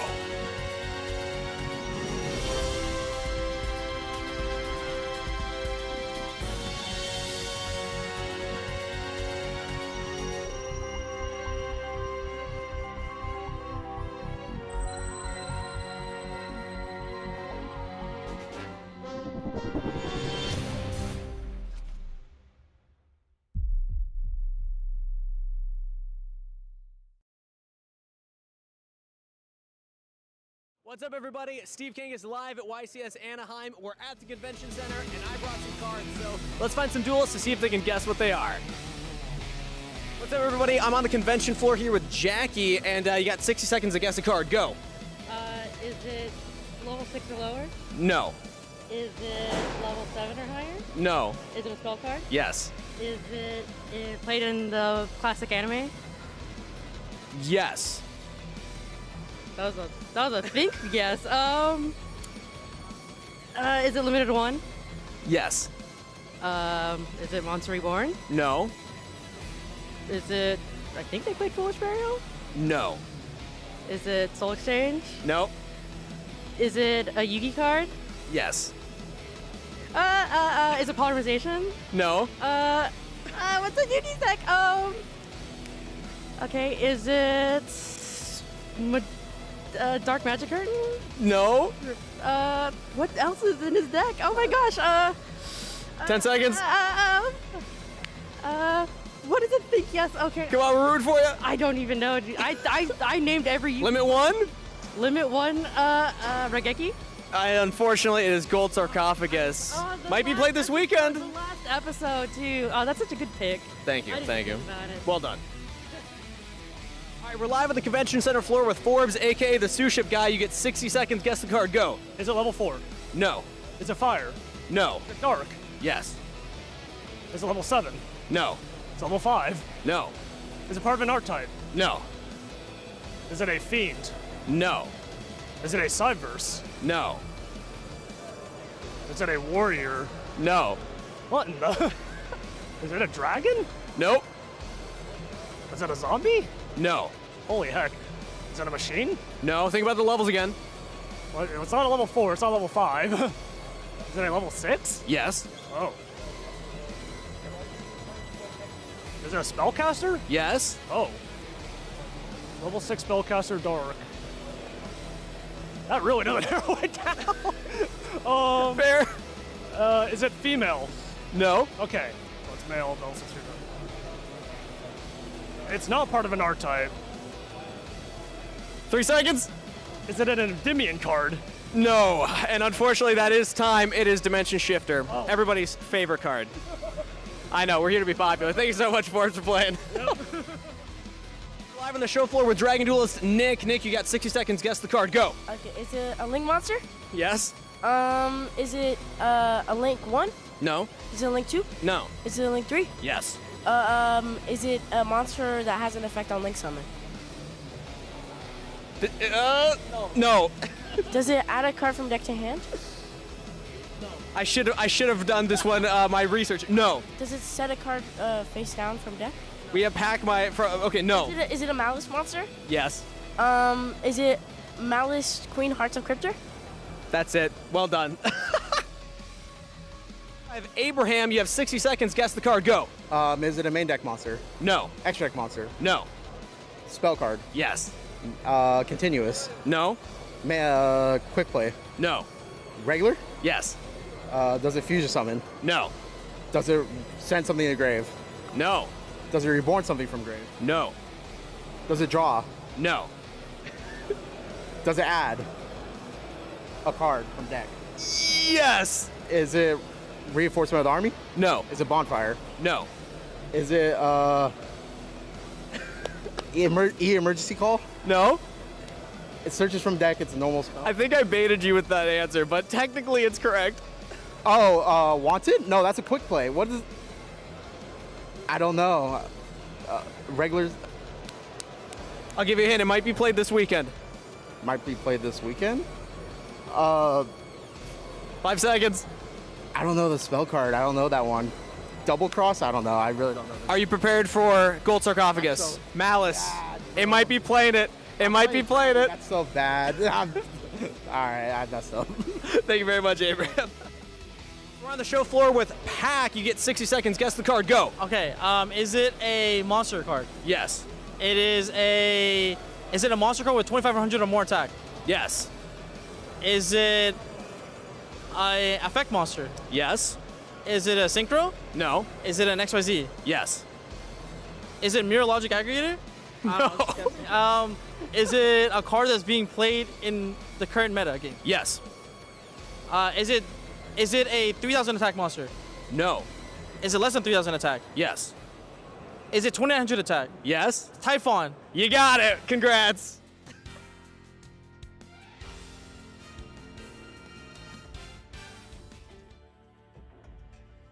My preparation for this event was a little different than usual. I picked up a new deck this week. The Rizal deck just came out, and I like to say that I'm as prepared as I can be, but in the grand scheme of things, I definitely don't have as many reps in with this deck as I would like. I hope I do well, but I think it would. I have some confidence, but I've definitely been more confident in the past. I prepared mostly with just testing with my normal test group of local friends. I played mostly mirrors, played some matchups. I didn't get practice everything. Naturally, this is release weekend, so you can't have that much expansive knowledge on everything and all the matchups. But I think I got the main matchups down enough, and hopefully I can, wing it on the fly into any rogue matchups that I play against. How I prepared? I was watching a lot of deck profiles, watching a lot of people play the same deck I play. Just comboing at home by myself, not really playing with other people. I don't have a lot of time on Master Duel. Master Duel has different cards compared to TCG, so I can't really compare and test that way. Locals is only once a week, so it's hard to test a lot, but I hope I do okay at least. I've been preparing for the past 3 weeks. I've been taking a lot of time to understand what the new decks in the format do. Not only understanding that, but also understanding the deck that I chose. How does it interact and work into the new cards? So I think I would hopefully do really well. I think with the preparations needed, I think that the deck will get me where I need to. I prepared for this YCS quite last minute. About a week ago is when I got to really start preparing, which is much later than I like to. But I got to lean on my group that I practice with, and we had a strategy Wednesday, started from scratch Thursday morning and submitted it about 3 a.m. last night. I think I'll do well. I think we have some interesting choices that'll do some of the heavy lifting for me. I'm probably not as fine-tuned as I'd like to be, knowing what the new cards do, but I think I feel good about this weekend. Prepare for this YCS with the group I usually do. Logan Johnson, Tristan Bridges, really good friends, Jeremy Glassman, all of us working together to try to figure out what the best solution, best strategy was going into this event. I think I'll do really well, but there's a lot of variance in the game, so I don't want to make any promises, but I'm very hopeful. How do I prepare for the YCS? Usually I just have like a close circle of people that are very good at the game that I'm lucky to know. So I just like practice with them, just do like close circle testing, and they'll ask their friends, and we'll just like pull our information together, and then we spend like a few hours a week like figuring it all out, and that's mainly how it happens. I would like to be able to play more than that, so I don't think I'll do particularly well this time because I didn't put enough time in this. So if I do well, I got pretty lucky. But I don't think I'm gonna do terrible. I think there's a chance.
Again, we are back here with YCS Anaheim, and these players are playing for that Another Verse Solaria trophy for the last YCS of the year here. It has been an incredible show so far, but this is where it really gets serious, because again, we're in the top 32 single elimination bracket. That's right. All final top 32 of our players are going to be competing to win those amazing prize cards. Let's go ahead and take a look at this bracket right now to see what games we have going on. We have our undefeated player, Gabriel, going up against Stephen T in the game 1. We have George S going up against Austin A. We have Anthony C going up against Matthew B. We have Alexander H going up against Ulysses. We have Daniel C going up against Matthew A. Longman H going up against Derek. We have Asala, we saw him last round, going up against Nicholas B. And then we have the round that we're going to be showing y'all in just a second, Jeffrey Jones versus Christopher. And on the other side of the bracket, we have Donovan versus Nicholas. Ryan will be taking Rafael from Brazil. Tristan will be taking on Jonathan. Karen will be taking on Joshua Schmidt. Jackson will be taking on Steven Santoli. Mitchell will be fighting Wyatt. Michael will be fighting Paolo G. And Conrad will be fighting Lily. An international cast of amazing duelists. We have some people that we weren't able to catch yesterday, but hopefully we can see them today as they conquer this very powerful bracket of duelists. Let's go ahead and throw over to Stephen Kangas and introduce our duelists. For our top 32 feature match from Clinton Township, Michigan, dedicating this match to Brandon Sanderson, Journey Before Destination, Jeff Jones! And his opponent today in the red chair from Columbus, Ohio. He works on film production and he's gonna work to produce this win. It's Christopher Pike! Duelists are ready to go, so let's send it back to the casters for game number 1. Much Stephen Kangas, there you guys go. We have Jeff Jones versus Christopher. Jeffrey playing Malice and Christopher playing Ryziel, the age-old duel of the Titans in YCS Anaheim. Certainly, for sure, this is the dawn of a new format, but these two decks have really shown how powerful they are. And speaking of power, notice that Jeff is wearing that amazing UDS jacket there because, again, he was an Ultimate Duelist Series competitor. Not only has that belt, but was one of the stars in our Ultimate Duelist Series in February, and still doing great, right? Not a has-been, still a will-be, but his opponent is no slouch either. This is going to be an interesting matchup. We've seen Ryziel versus Malice quite a few times. People are still figuring out which of these two decks is better. You know, whenever I talk to people at home, you know, as they, you know, don't, like people at home that aren't as familiar with competitive gaming, like I have been for the past 10 or 15 years, they always ask themselves, what if you fight against someone who's like really good? Are you like nervous or anything? I don't know. I accept the challenge. So Christopher staring off against an Ultimate Duelist competitor, he's like, you know what? This is actually going to be awesome for me. I might be playing the best I ever have because that's what it's going to take to win this trophy that's right next to me. It also means that your opponent's locked in too. You can just expect good play from Jeff, and that way you can kind of just be comfortable. You can let the cards do the talking, right? And that's the thing, while these two decks have gone against each other, we've seen different results, and there's not really a best deck in any format, but we are seeing that, well, this is going to be a matchup that we'll probably see quite a bit through the day, but I'm excited to see how it turns out. Players are getting ready here, just pile shuffling along and getting locked in for, again, top 32, which remember, that does mean that single elimination bracket. That's going to change a lot of things. First off, we can't have a draw at the end of time, right? We'll have to play possibly with those end-of-match procedures, but we also could just have a lightning-quick duel, so luckily we have some backup feature matches for you as well, just in case that happens. I've been thinking a lot about this matchup as we've seen it throughout this weekend, and I would say the big turning point is going to be the non-engine, the interaction points. You want the right number. You don't want too many because then you're not really doing any of your really impactful plays, but you want just the right amount to make sure that your opponent is not just steamrolling ahead with advantage, because both these decks, if left unchecked, can create some pretty amazing boards. Absolutely, and looking forward to seeing if any of the high-impact cards end up taking the duel, right? Because pretty much for the entire experience of our tournament, we haven't seen anything like that, but let's see on Game 1 of our top 32 here at YCS Anaheim. All right, both these duelists are going to figure out who's going first with a nice classic dice roll for Game 1 of this top 32 match at YCS Anaheim.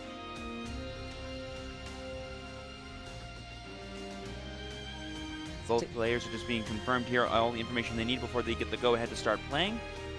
This is not the time to get a false start penalty, that's for sure. So we're going to go ahead and roll the dice. Very strong 9. It's a 7. I'll go first. All right, good luck. Christopher proudly announcing that he's going first. The handshake of champions is dealt, and here we go. We are opening our hand. Ooh, I see up front a plasma hole in Christopher's deck, showing off a really cool Ryziel extender, but other than that, I don't see any other monsters. Yeah, I don't see any Ryziel, so it looks like he 1, 2, 3, 4, 5, 6. Oh yeah, it's a big pass. Yeah, he completely passed. Would not commit a card to the board. Now he does have Infinite Permanence in his hand and an Effect Veiler, so starting off with the traditional Malice play of setting a card, maybe it's a good one, maybe it's not. Here comes Dormouse with the normal summon, and we're going to see the Infinite Permanence. Is the trap real? Or is it a bluff? Knowing Jeff Jones, he loves a good bluff, and there it is, the Imperm resolves. Okay, so no chain there from one of those patented Malice trap cards. Take a look at the extra deck here, though. Looks like we're going to go ahead and link off that Dormouse. Into the Link Decoder. Ooh, we can banish this Dormouse in a multitude of ways. All these powerful bestial cards that we've seen a lot of Malice players choose to include in their deck have been awesome, not only as interruptions, but also as essentially extenders. So minus 300 off the board there, but another Infinite Permanence to stop the Dormouse. Was it just the Mega Bluff? He's like, you know what, I'll let that one go, and then I'll counter it this time. That would be a very heads-up play, but it looks like Jeff Jones is going to sit on that face-down spell or trap. Now we're going to go and link off 3. Are we going to go straight into Red Ransom? Yeah. No need for a Link 2 when you just have 3 bodies, right? Definitely makes it easier there. But now there is the Effect Veiler. Yep, just 3 ways to stop effect negation. That was Christopher's hand. Like I mentioned, you never want too much non-engine, too much interaction, because then your hand is none of your actual plays that let you actually play the game, so you're both just kind of like in this really control-y state. We have seen some very slow starts, but those have made for some of the most exciting duels we've had this weekend. Of course, the Link Decoder coming back out because of a 2300 attack or higher Cyberse monster being used for its Link summon. So now we've got possibly something else we can Link climb into, but there's not a nice way to get into another Link 3 Malice since there's 2 monsters with 4 Link rating total. Yeah, the numbers don't add up for Whitebinder, but we can go SP, use SP effect to go banish the Red Ransom and then bring it out that way. That's kind of a way that we've seen some OCG players actually utilize this archetype, because they, when Malice first came out, didn't have Haggard Lizardos like we do. Definitely a clever way to get that down, and so using the SP Little Knight, of course, banishing it, paying the 900 life points, and now it is time to banish the White Rabbit, so we're going to follow this rabbit all the way down the rabbit hole. Yep, I believe right now we've taken 1,200 as Jeff with all of our inflict damage effects. I think 15, because it was 3, 9, and 3 With the right total. rabbit, That's you're totally right. That's right, so just now 15. And we used Dormouse, that's right, yeah. Definitely need to keep track of those life points. Everybody needs to get a pen ready if you're playing against Malice. Here we go. This could be the Whitebinder play. That could be pretty huge. Definitely the right Link materials. Yep, it is Whitebinder. Probably just going to banish some of Christopher cards, if anything. I think he wants to keep his graveyard. Yep, because he's already resolved all the Malice cards that are in there, and he's not going to get any value out of it. And there we see a second copy of GWC coming down for... No, he set MTP before. Got a couple of different chapters here. Let's see what we TB11. first. TB11, okay. That'll banish the Whitebinder, which can summon itself, and then it'll also summon from the main deck, basically an E-Telly for the archetype, bringing out Chessy Cat.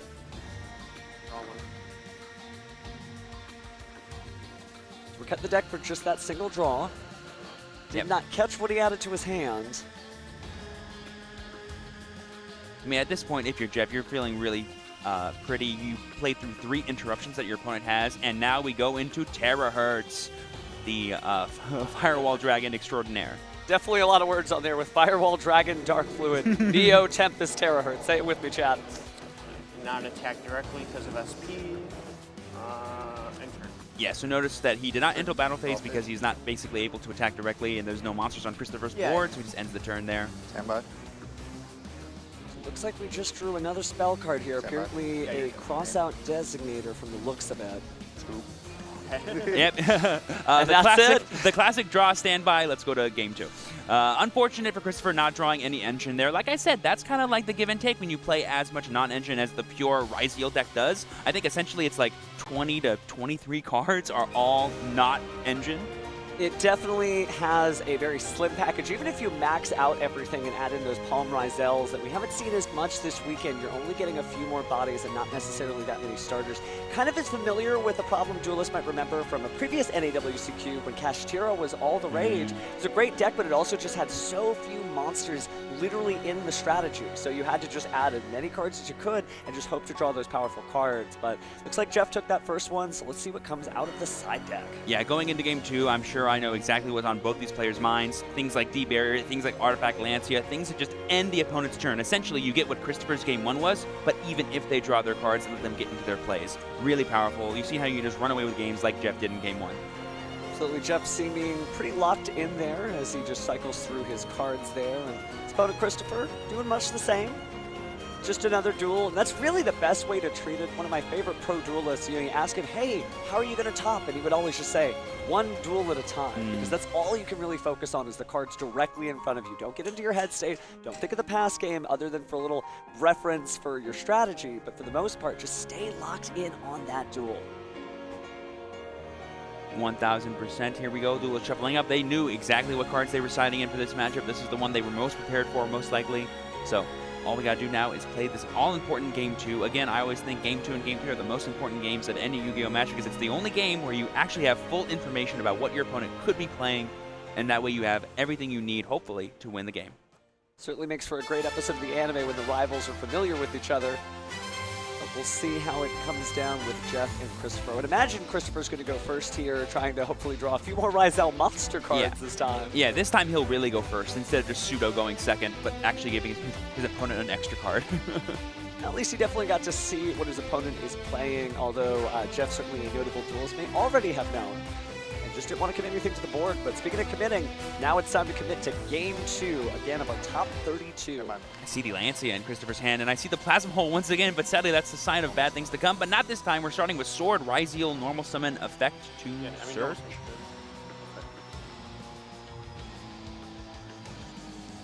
Considering the options, do you interact with the main deck monsters, Jeff, or do you wait for the duo drive? This is a choice that's been different for every duelist as he stares down what appears to be an infinite permanence. He's activating it. But cross out Designator on Chain Link 3. All right, this has a lot of information. Number one, it says that Christopher kind of needs this Sword Ryzeal to resolve in order to keep playing, and he was more than prepared for this kind of thing to happen. Certainly has to make sure that those plays resolve. Can't have a repeat of that last one. Anything, Rez? No, you're good. So Ice Ryzeal added to the hand there. Special summon X effects. Yeah, we're going to be sending from the extra deck to the graveyard a monster to special summon X. We're going to be sending Detonator to the graveyard. That's actually really cool. That can kind of unlock some plug-in plays later down the line. Aha, plug and play. But you're right that Ryzeal plug-in would be able to special summon that Ryzeal monster and then attach a material to it.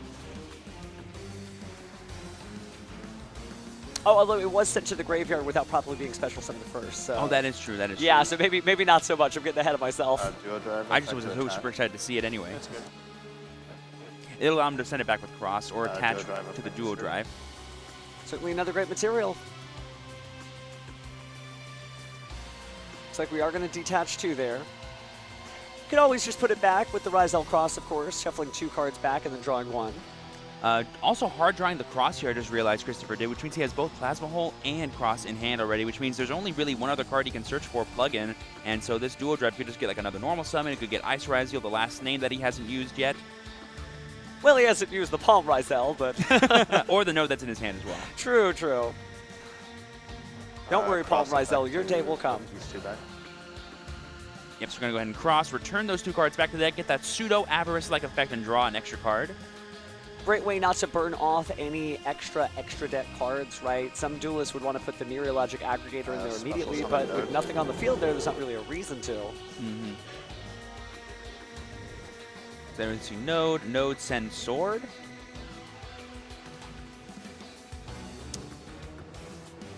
I think because we don't have an extra an XYZ in the graveyard, we couldn't do that. That is correct. I'll go Ice. No, that's That's what we're going to do. Go ahead and pitch in order to get out the ice. Now we'll perform an Xyz summon for a 2-material Detonator. Yeah, it costed him 1 more card, but he was still able to get those 2 powerful Xyz monsters in play. He still hard drew Plasma Hole, and he has Lancia in hand, plus plug-in set face down. That's pretty good. We may be going to a Game 3 after all, but don't count out Jeff yet as he draws the turn. I will activate Artifact Lancia. Oh, there's the Lancia. Ooh, and the Call by the Grave! Christopher had Cross-Out Designator, and Jeff Jones has the Call by the Grave. We both have answers to powerful interactions, don't you worry. That was certainly the right call for Jeff to make. Banishing that Lancia means that banishment is still on the menu, so let's go ahead and use Malice and Underground to try to banish a card. Unless... Yep, field spells facing down Detonator is not the greatest thing in the world because they need to be like essentially activated and then resolved later. But he had to have known, so is this a trap? Is this some way to get that Detonator to activate its effect? Perhaps there's a Ghost Ogre and Snow Rabbit, but that wouldn't really do a whole lot since Detonator can protect itself with its once per team material, and so instead, we're not falling for the monster effect. We're going to use the Ryzel Plasma Hole there. I really like that point, Stephen. Yeah, it's basically trying to play around the kinds of interactions that Jeff could be going for. And there's the scoop from Jeff. Both players just going, you know what, my turn 1 board, it may look kind of unassuming, just a Terahertz, just 2 Xyz monsters, but it's more than enough to stop you from doing everything you want to do. It's not worth it to keep playing. Let's get as much time as we can for game 3. So Jeff concedes, and Christopher wins. I love the conversation there, not just the spoken words, but almost with the cards like, hey, would you like to activate a monster effect? Why do you want me to activate a monster effect? I'm going to use a trap effect. Oh, you used a trap. Yeah, I'm out of this game. Thanks for making me realize you wanted me to do that. I appreciate it. It's definitely what makes the gameplay so great at this level of tournament play is that these duelists, as we say, it's a marathon, not a sprint. But they're the duelists that still have oxygen in their lungs, right? They have been playing so many of these matches and are able to show us insights that we haven't seen because, I don't know about you, but I wasn't playing 9 rounds of the YCS yesterday. Yeah, I probably wasn't playing this exact matchup 5 times. Ooh, and I saw some very interesting choices there. We'll see if those do end up making it from Jeff's side deck there. I don't want to spoil any surprises since we do still have an active tournament, but interesting stuff there. A lot of choices that we will see. And again, this format just started. You know, if you go to your Yu-Gi-Oh! Locals tomorrow or sometime next week, you're going to have all this information and all these great cards to play with. So maybe by the time we get to YCS Orlando next year, you'll be our next champion because of how much we've learned from everybody who came before. Yeah, not only is it important to know what kind of deck your opponent's playing when you're side deck, it's also important to know what turn you're going to be. Are you first player or are you second player? Because the cards you side in going first are much different than the ones you side in going second. Looks like duelists are just about ready to go. Shuffling up those last cards and getting ready to present for a cut of the deck. I would say the cards that Jeff is going to want to prioritize are anything that can help him protect or insulate his combo from the interactions that Christopher is undoubtedly going to have. Now, a little bit of information came out there, right? Now Jeff has to think about the Lancia and sort of order his plays around that, or at least consider the fact that it could always be there. Called by the Grave is great, but it is at 1, so unless he is just that lucky again, well, we'll have to see what happens. Yeah, duelists out there have so many tools for going second, whether it's powerful interactions that just end the opponent's turn like Nibiru, Joan Lockbird, Lancia. They also have cards that just give them a bunch of advantage like Perulia. Let's go and see what comes up here in this game 3, as Jeff probably will go first. Standby, please. Yep, he declares his main phase. Yep. I do see a Fuelos in Christopher's hand. Hasn't committed to the board yet, may not want his opponent to start thinking about, you know, what it is that would prevent the drawing of extra cards. Ooh, and there we see the Pressure Planet revealing that Jeff has some Kashtira cards. Maybe they were in his main deck. Maybe he put them in going second because they're really useful. Sorry, when he knows he's going first to get extra forms of interaction automatically. Hey, banishment is banishment, so we are going on to Pressure Planet Right Saw and picking up Kashtira Fenrir along the way. There we see Fenrir special summoning himself from the hand. Attempt to search the deck for potentially a copy of Kashtira Unicorn. Now, what's very interesting here is did not choose to use the Fualos knowing that the Fenrir was about to come out. He doesn't want to give out any information at all about that Fualos. Yeah. Doesn't want to play into any of the powerful Kashtira effects to banish cards face down. But right now, this Unicorn, I believe, is stuck in Jeff's hand, but we hard drew the Birth. Birth plus Fenrir is a classic combo. Wow, that is just a very lucky draw there, almost as lucky as that Called by the Grave. Just good stuff. What a duel this has been so far. So now getting access to Kashtira. Birth will, of course, allow you to do some link climbing. You can bring back some bodies, of course, with the Kashtira Birth. It seems like we are going to do exactly that. And we're going to link into IP Masquerena, the classic Link 2, and now we're going to use the effect of Birth to bring back a Kashtira monster from the graveyard. Going to choose to bring back that Fenrir. And then we're just going to set and pass. Oh, okay, so we didn't draw any of our Malice cards, but we drew all of our Kashtira cards, which again, going first is pretty solid. They're all interruptions, essentially, and you get to have IP. We know Jeff plays SP. Patented combo. Taking just a moment here to consider that first spell card, but it seems instead we'll start with Bonfire. Bonfire is a pretty good start. Hard to interact with that.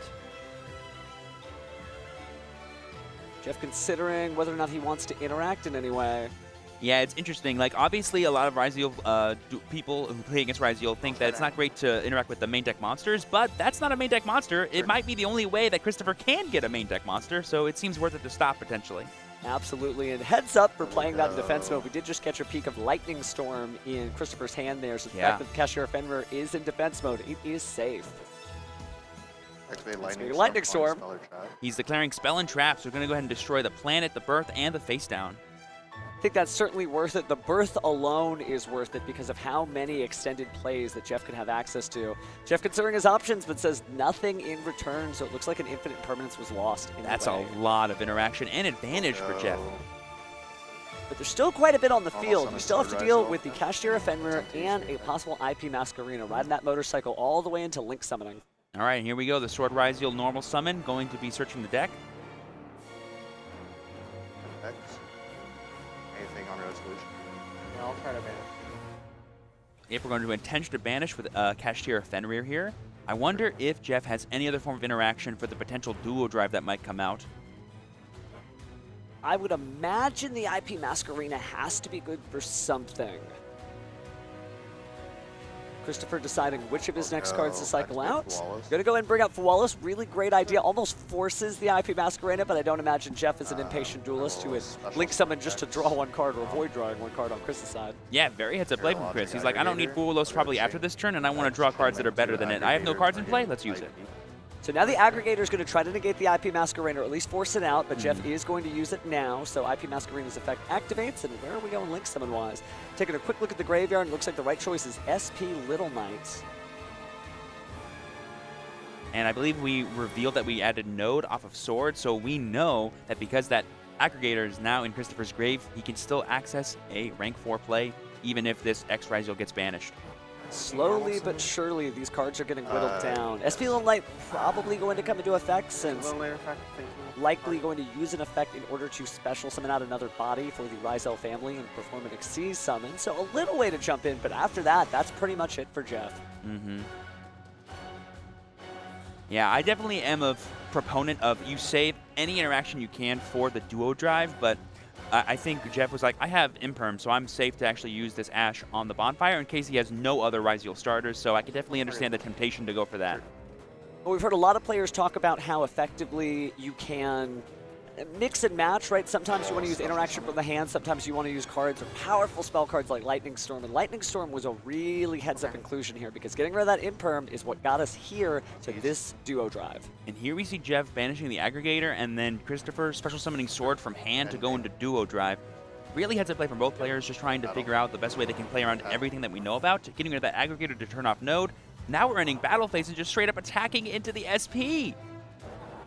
Take 1300. Takes the 1300 there, which means Duo Drive no longer has to worry about it getting blown off the field by SP Little Knight and not having an Xyz monster to detach materials from. So detach, and we're going in. And now we're going to get the powerful plug-in as well as the powerful Ryzeal cross. I don't think we, in all the Ryzeal games you and I have seen, have actually seen the cross effect to negate at resolution, but that card is pretty crazy. Yeah, it is, Steve, and I was thinking the exact same thing, that this may be the first time all tournament that a duelist has gotten to this comfortable position, being able to grab the purple Cassanders, the spell card, and plug-in. So here we go. We got Node Ryzeal sending from hand to special summon a monster from the graveyard. We're going to get Sword Ryzeal again and go into our second rank 4 in Detonator. Well, the Detonator not nearly as strong as it could have been because Jeff did a great job of banishing the Meteorologic Aggregator, so it just could be reused and reused and reused. Yep, and there we see him purposely putting Fualos under Detonators, so that way he still has 2 Ryzeal names to send back to the bottom of his deck and get that extra draw off cross. Oh, and infinite permanence on the draw there, very impactful. And main. And so with only 2 cards in hand now after drawing, it is all going to come down to this. 2 cards can do it in Malice for sure, but with Ryzeal Detonator on the field, those 2 cards will get whittled down, and he gives the handshake. Jeff concedes, and Christopher wins our first featured match here on the top 32. Congratulations to both players. They both did the best they could in trying to navigate those turn 2s, but their boards were just so powerful, and they were able to break everything and just be like, well, Jeff, you did it good, but I got my Detonator in play. That's all I need. Detonator is certainly very powerful. I wonder if we're going to start to see different types of ways to break boards so that players can just get rid of the Detonator and then start playing. I would not be surprised if by this time next YCS, we're looking at Kaijus getting splashed in the decks. Yeah, honestly, just like ways to deal with it that don't start a chain or can't be reacted to, because being able to not once per turn or once per chain just blow something up, it's crazy. It's a crazy card. Definitely a landmine you don't want to step on unless you're going to hit the Detonator. But jokes aside, certainly something that Duelists will have to consider. They can't just rest on the laurels of I'm going to try to play through this card. It's going to be a card that, much like some other things like Zodiac Trident in the past, you're really going to have to come up with like a new strategy for dealing with Detonator, because if not, I mean, maybe some board breakers like Dark Ruler No More could come back, or Forbidden Droplet might be a good example if you've got like the extra cards or space to use, but Detonator is definitely something Duelists have to figure out how to get against. Yeah, one card that I saw on a lot of players' side decks throughout this tournament was Ultimate Slayer, because you can't respond to it with monster effects. Oh yeah, Really powerful way to get rid of it. And then you could send your Meteorologic Aggregator, even if you don't like play a deck that would normally benefit from it, you could send that to the grave to get another negation. So that is a really good play. So maybe we'll be seeing more of that. Hold on to your trade binder copies if you still have them. But beyond that, not every deck has that level of extra deck space, right? Think about, I hate to say this, you know, we had a lot of Destiny Hero players that were still playing in the tournament. We did. Hero deck has some of the most cramped extra deck space ever. But there's also some decks like Labyrinth, right? Labyrinth could just be like, yeah, I could add a spell card or two. I don't use what extra deck, right? So there's going to be a lot of different options, but it's just interesting to see the impact of Detonator on this format just instantly like that. But oh yeah. Got to figure out a way. That said, Malice is really strong. We've seen how powerful that field spell is, and I think players are really learning to respect that. Between the Ghost Ogre and Snow Rabbit, the Artifact Lancia, there's a lot of good options. Has there been anything weird, I guess, that we've seen that we weren't expecting? I mean, I definitely wasn't expecting the Kashtira package to be lump-sided alongside Malice. Like, we saw Asala playing it in his main deck last round. We're seeing Jeff have it in at least Game 3 here, and it seems like a really, like, not obvious synergistic combo, but it kind of is, because you get to protect yourself more going first, and if your opponent does interact with you on any of your Malice cards, you can probably, if you have Unicorn, get rid of their extra deck monsters that are important. We saw Asala get rid of both of Simon's Detonators in one of the games, and having that kind of utility and sort of disruption built into cards that naturally help you extend is really cool. Do you think Ghost Reaper and Winter Cherries might be an option in this format? I mean, it depends on how popular mirror matches are in the past. You know, that's going to be like the biggest. Like, if you think I'm going to play against my deck 9 rounds in a row, cards like Metal Tronus, Winter Cherries become so valuable. Some really cool stuff out there. Speaking of cool, though, why don't we go ahead and throw it down to the stage, because we can hear from the Duelists themselves, Christopher, on how it feels to go ahead and clinch that first top 32 match. Let's see what they have to say. Thank you very much, Steven. I'm live on stage with Christopher after your feature match win for Top 32. Congratulations, taking on Jeff Jones, who has a long list of accolades himself. But I want to start off with how your tournament's been going, because we chatted a little bit before going live. First time topping at a live YCS. How's it feel? Feels great. That's about it. That's about it. Were there any nerves playing on stage in this feature match? Yeah, definitely after I saw my game 1 hand, I was just like, I got the curse. I'm about to just swiftly get 2-0'd, but luckily I didn't, and I won, so. Now, I gotta ask, the key success can sometimes just be going back to the basics. Ryziel feels like a lot of players are saying it's an easier deck to understand from the new decks. How was your experience learning the deck and getting accustomed to it? Yeah, I actually did 0 testing for the event. I just showed up and I asked people like what I should run.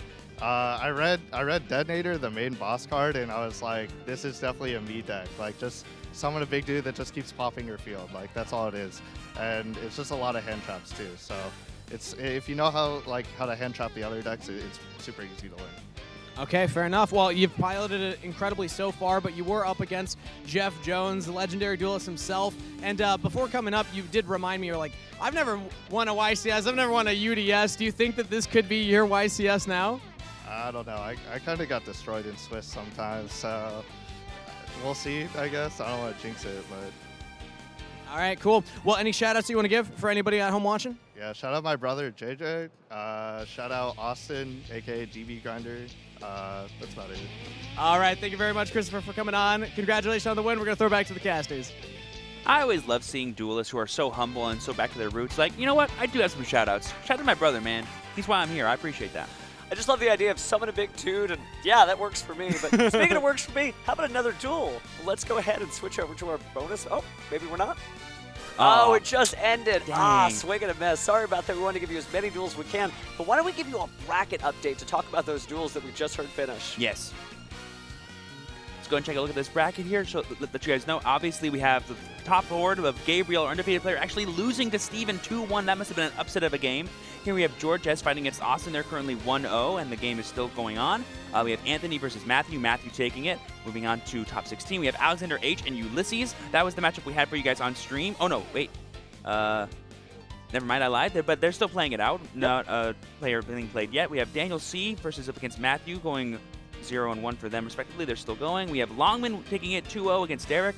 We have Asala and Nicholas's game still going on, with 1 going to Nicholas. And we just saw Jeffrey Jones against Christopher, 2-1 for Christopher. So turning on to the other side of the bracket, we have Donovan and Nicholas at 1 game apiece. Raphael is up 1 game against Ryan.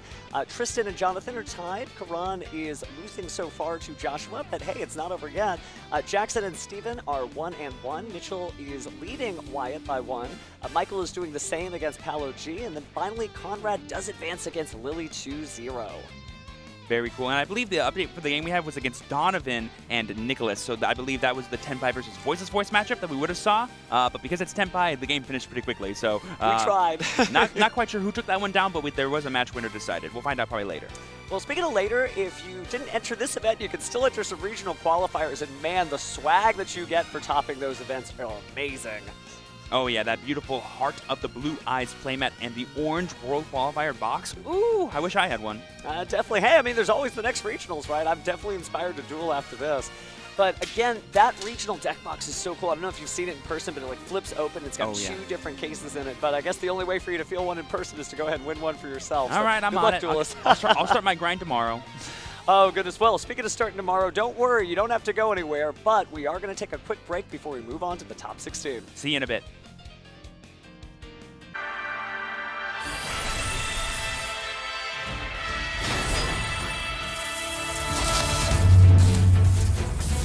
Game on, world.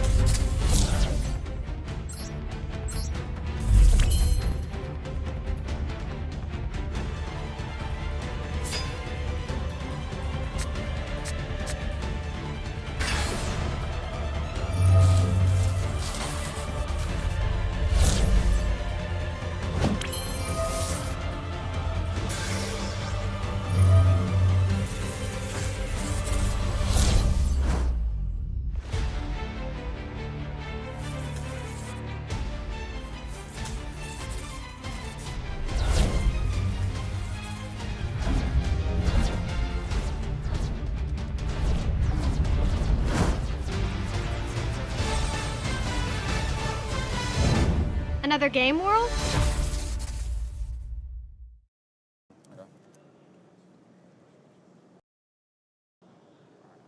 Ready?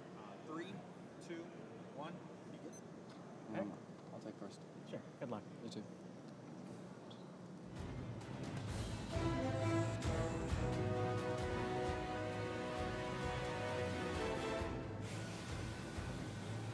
Draw this.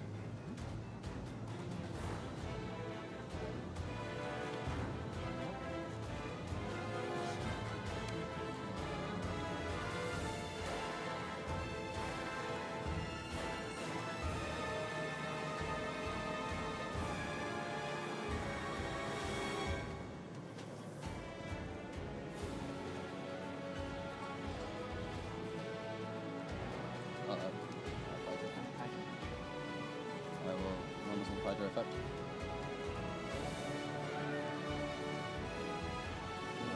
And shuffle.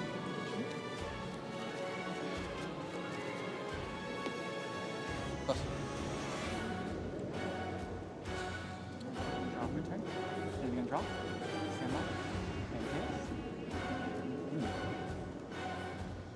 Let's go ahead and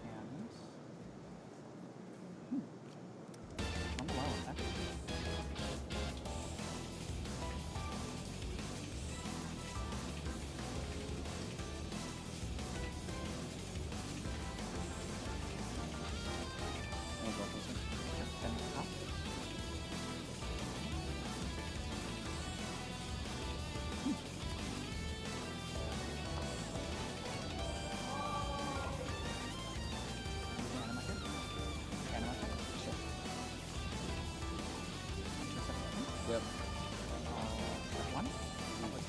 17. Yes. Drop turn. Yeah, then go into my deck. Stand by. Okay. Okay.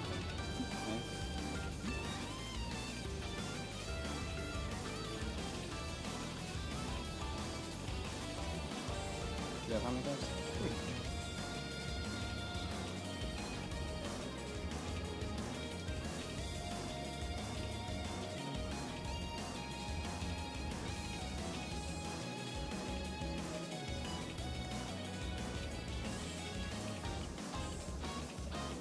Okay, I have to shuffle either add back or summon.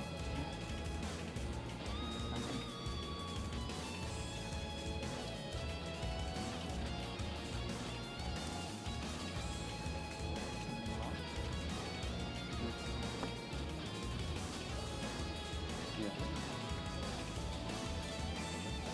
I could load a Pike.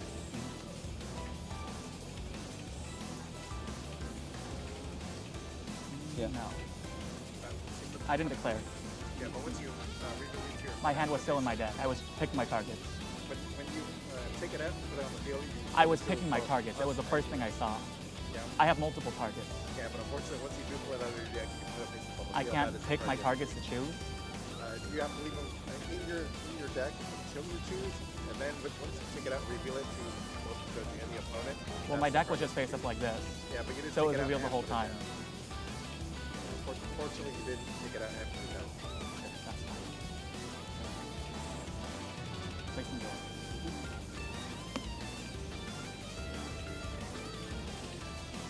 Oh. This is like on bottom or top? Bottom side.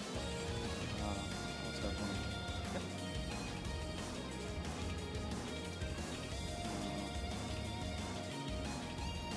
I'm gonna choose from. Oh, sorry. I'm adding it to hand and then activating it. Okay.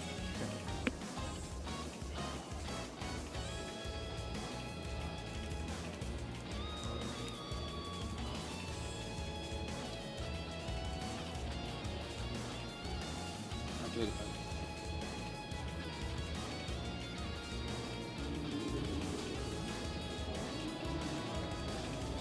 Almost done. Pike. Clear Pike. In damage step. Get Quadra and in damage step activate Quadra effect. Quadra, target, Hydra. Touch some Hydra effect. You got this. We'll go next game. Yes.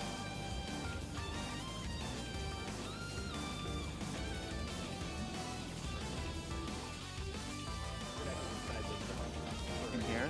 Oh, alright.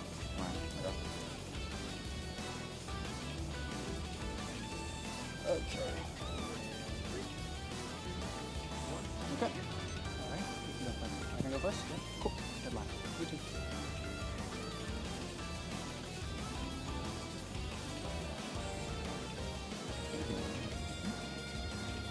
Draw. Stand by. Name. Sure. I will set one card, set another card, and I'll pass turn. Go ahead and draw. Moving and draw here. I know. Stand by. Transfer. Start with pot.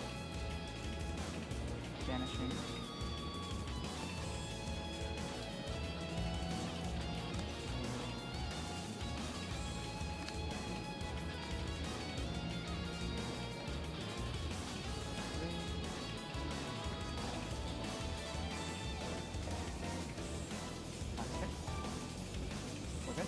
That's good.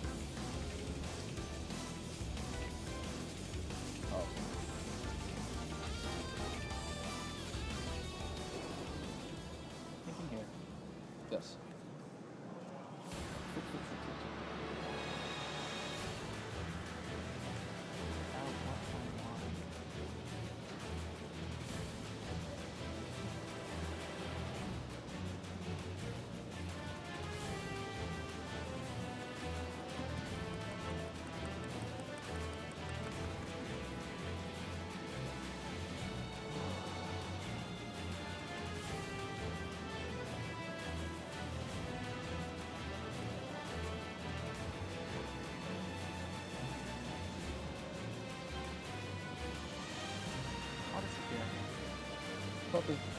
Anything on rest? No.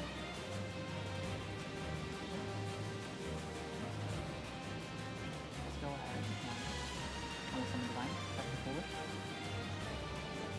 This one. No, well, sorry. Fairy. That's not a fairy.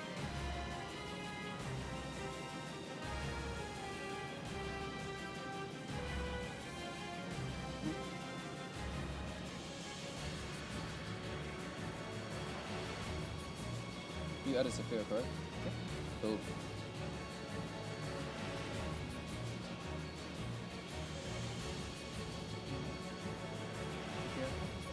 That's fine. There we go. Skip the step. I was like, whoa.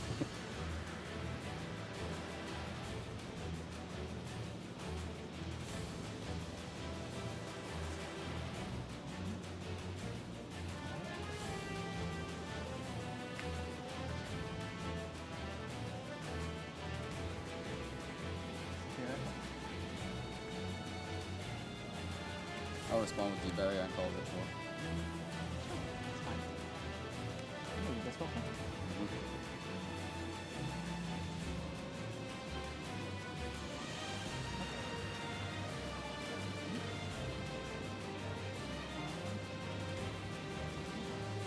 Yeah. You can combine it for toss? That's fine. No. Yeah. In attack mode? Copy. Combine effect? Yes. Yes. Low effect, right? Yes.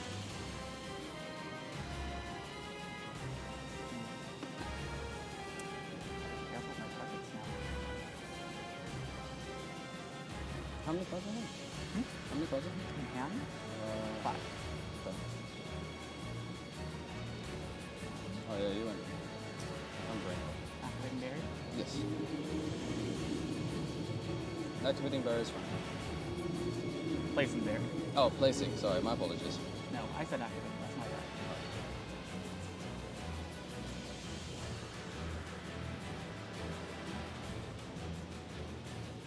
Alright. Let's go ahead and activate barrier. Yep.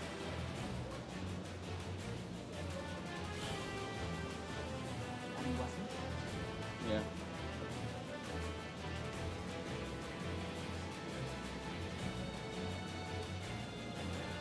It adds a hand, correct? Yep. Copy. Activating blessing.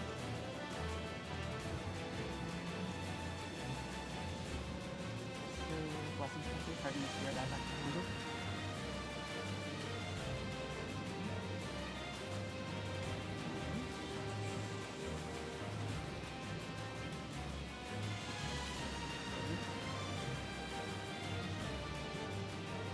Oh, there's a 9. That's not there. What zone does it matter? Make sure whenever you summon command so they can declare what you summon before you start moving. I don't have a legal target this time. I mean, I didn't have a legal target to synchro 10 into. I still have legal targets. Do I need to go into it? So for this situation, you're just going to receive a warning for moving the card. So if that's Okay. or something, but from now on, whenever you go to summon command strike, make sure you're declaring what you're bringing out. Gotcha. Okay.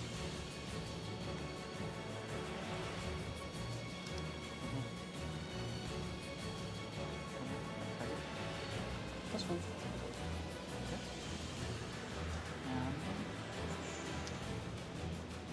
I guess for that, I will cast the 10. I drop 10. Stand by. 4 cards in hand. I'll main. I'll activate lightning storm. Colin. Spells and traps. Response? No. I'm responding. Droplets. Okay. Negate SP. Yep. Hands up. That's fine. So I'm thinking here. Sure.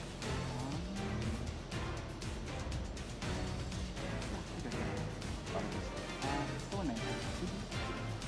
I'll deal it. Let's go.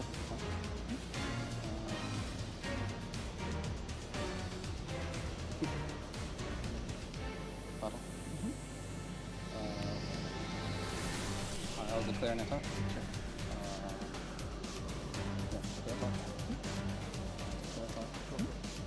Activate effect to Footsie.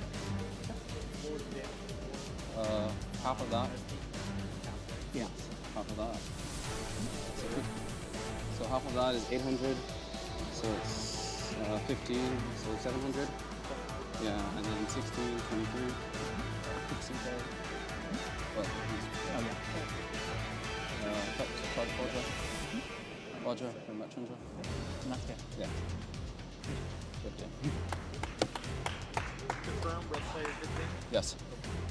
Holy. Damn. When you made me, so like, I cited these.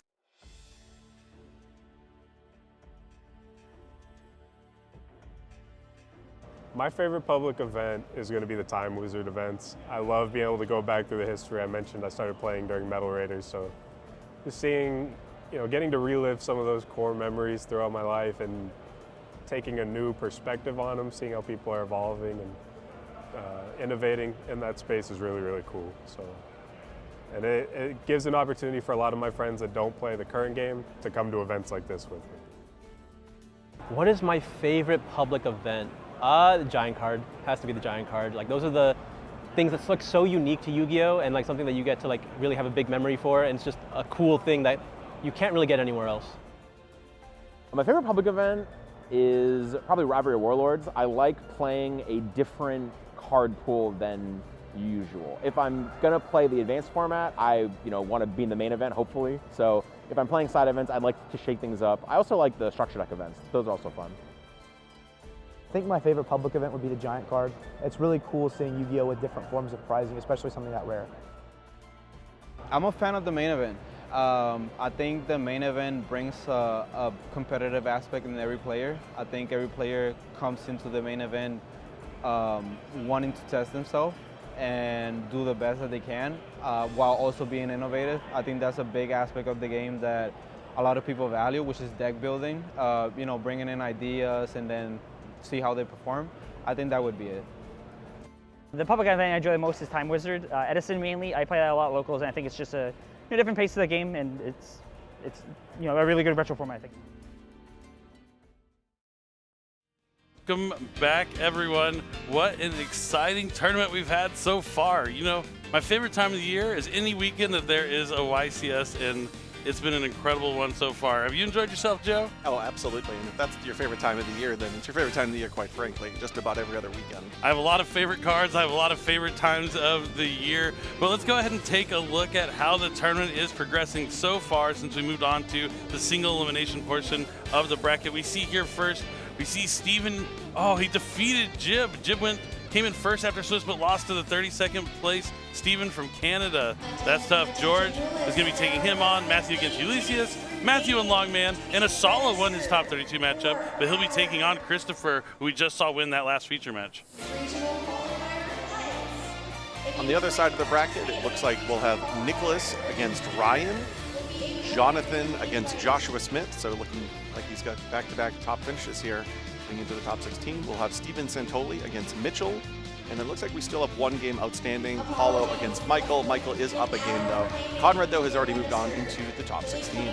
Yeah, we see a lot of different players from a lot of different countries competing here in the top 32. We see Mexico, Germany, so much represented. Just absolutely fantastic to see these players moving on. We're still going to be waiting on Paulo though, if he's going to win that last game or not.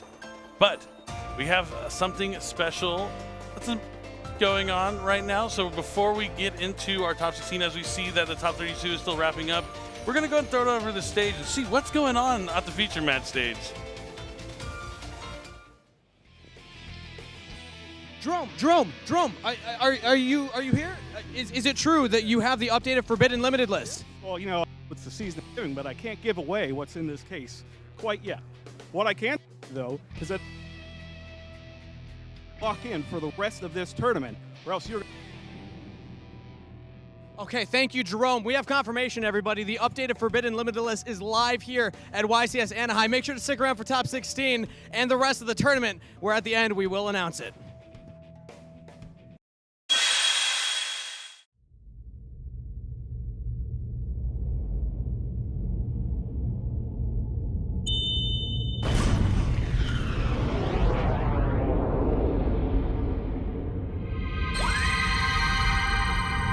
それがしはユーディアス・ベルギャー。ラッシュデュエルを学ぶため宇宙からはるばるやってきたぞ。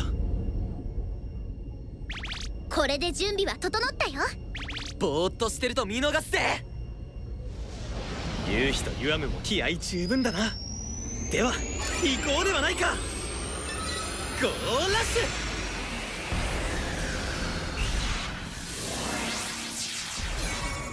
おお、来るか。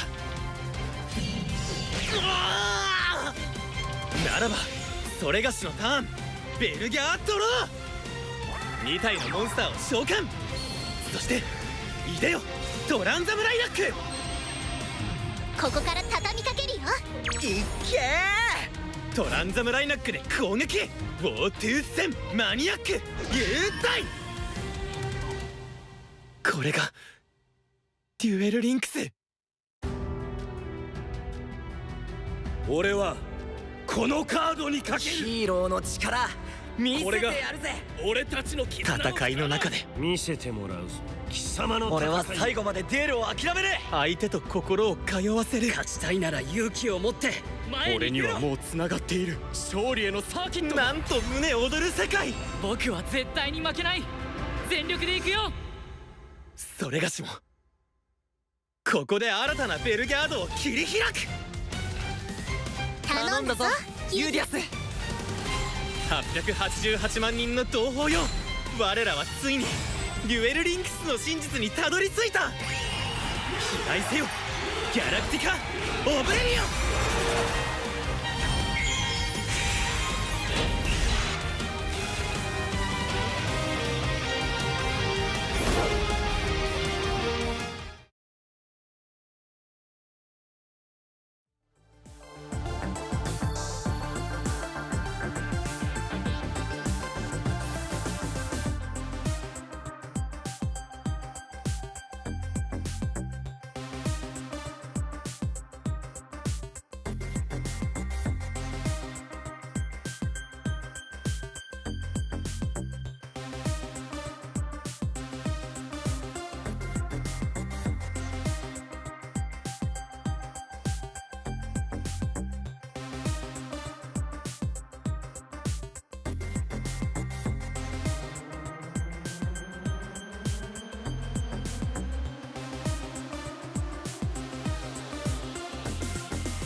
What's up, everybody? Steve Kangas at YCS Anaheim. I brought some Yu-Gi-Oh cards. Let's see if Duelists can guess what they are. All right, we're live at the stage floor here at YCS Anaheim. I have Adrian with me. You get 60 seconds. Guess the card. Go. Is it a monster? Yes. Did it come out before this year? Yes. Is it like DM era? No. GX? Yes. Is it a hero monster? No. Is it a Cyber Dragon monster? Yes. Is it Cyber Dragon? Yeah. Was that too easy? I don't know. I was gonna go through all the eras one by one and just I assumed it would be like an anime card. That's so smart. Nobody's done the eras yet. All right, well done, well done. Congratulations. All right, we're live at the YCS Anaheim Convention Center floor. I have Philip here. 60 seconds. Guess the card. Go. Okay, is it a monster? Yes. Okay, is it a dragon? No. Is it a fire type? No. Light type? No. Dark type? Yes. Oh, dark. Is Diabellstar? No. Oh my goodness. Oh, bro, what other dark type is there? A popular dark type. Is it a Malice? No. Oh my good. Malice. Let me see. Is it dark? Evil Hero, Sinister Necrom? No. Try and narrow it down. Where is it located? Oh man, located, bro. I just got Rage of the Abyss. No, like main deck, extra deck. Main deck? No. Main deck? Side deck? Yes. Side deck. Extra deck. Dark. Okay, extra deck. Guardian Chimera? No. 15 seconds. Come on, Philip. Okay, I'll try. Let me see. Man, bro, a dark.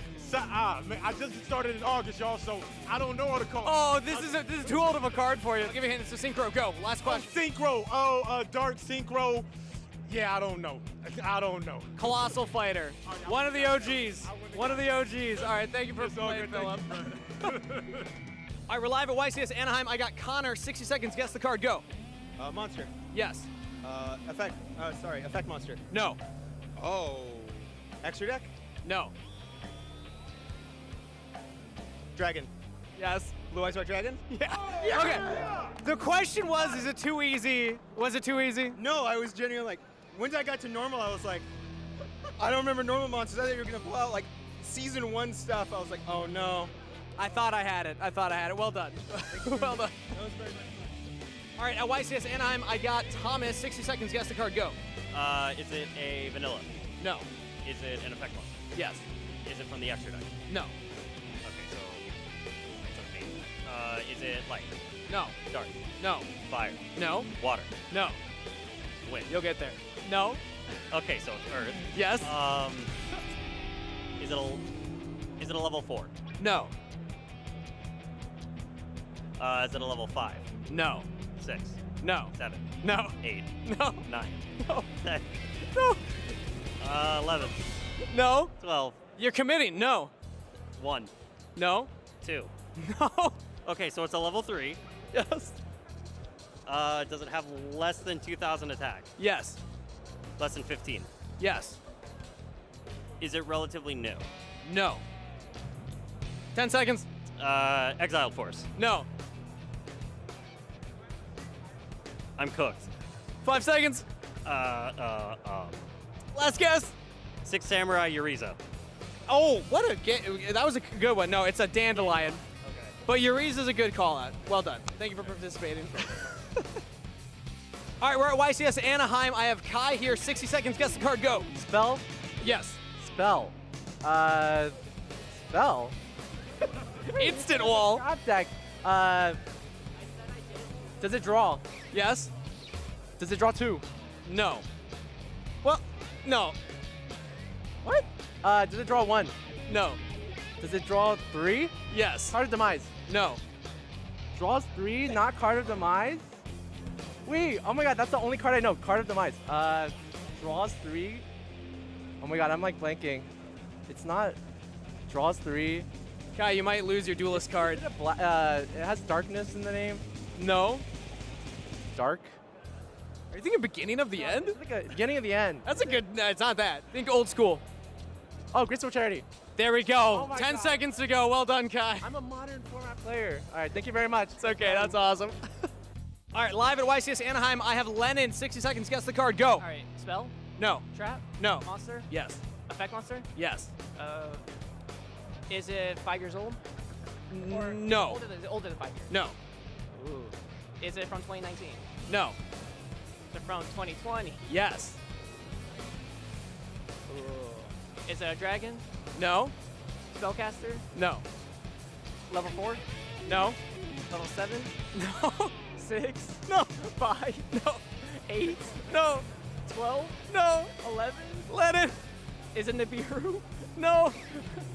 Level 10? No. Level 1? Ask if it has a level. Does it have a level? No. Is it a rank? No. Ooh. Is it a link? Yes. Is it Relinquish Anima? No. Is there a link 2? Yes. 10 seconds. Is it Hita? No. Do the arrows point diagonal left down and diagonal right down? Yes. Is it your Hierarch Seal? No, and unfortunately that was the last one. It is Artifact Dagdub, who your friend picked for you.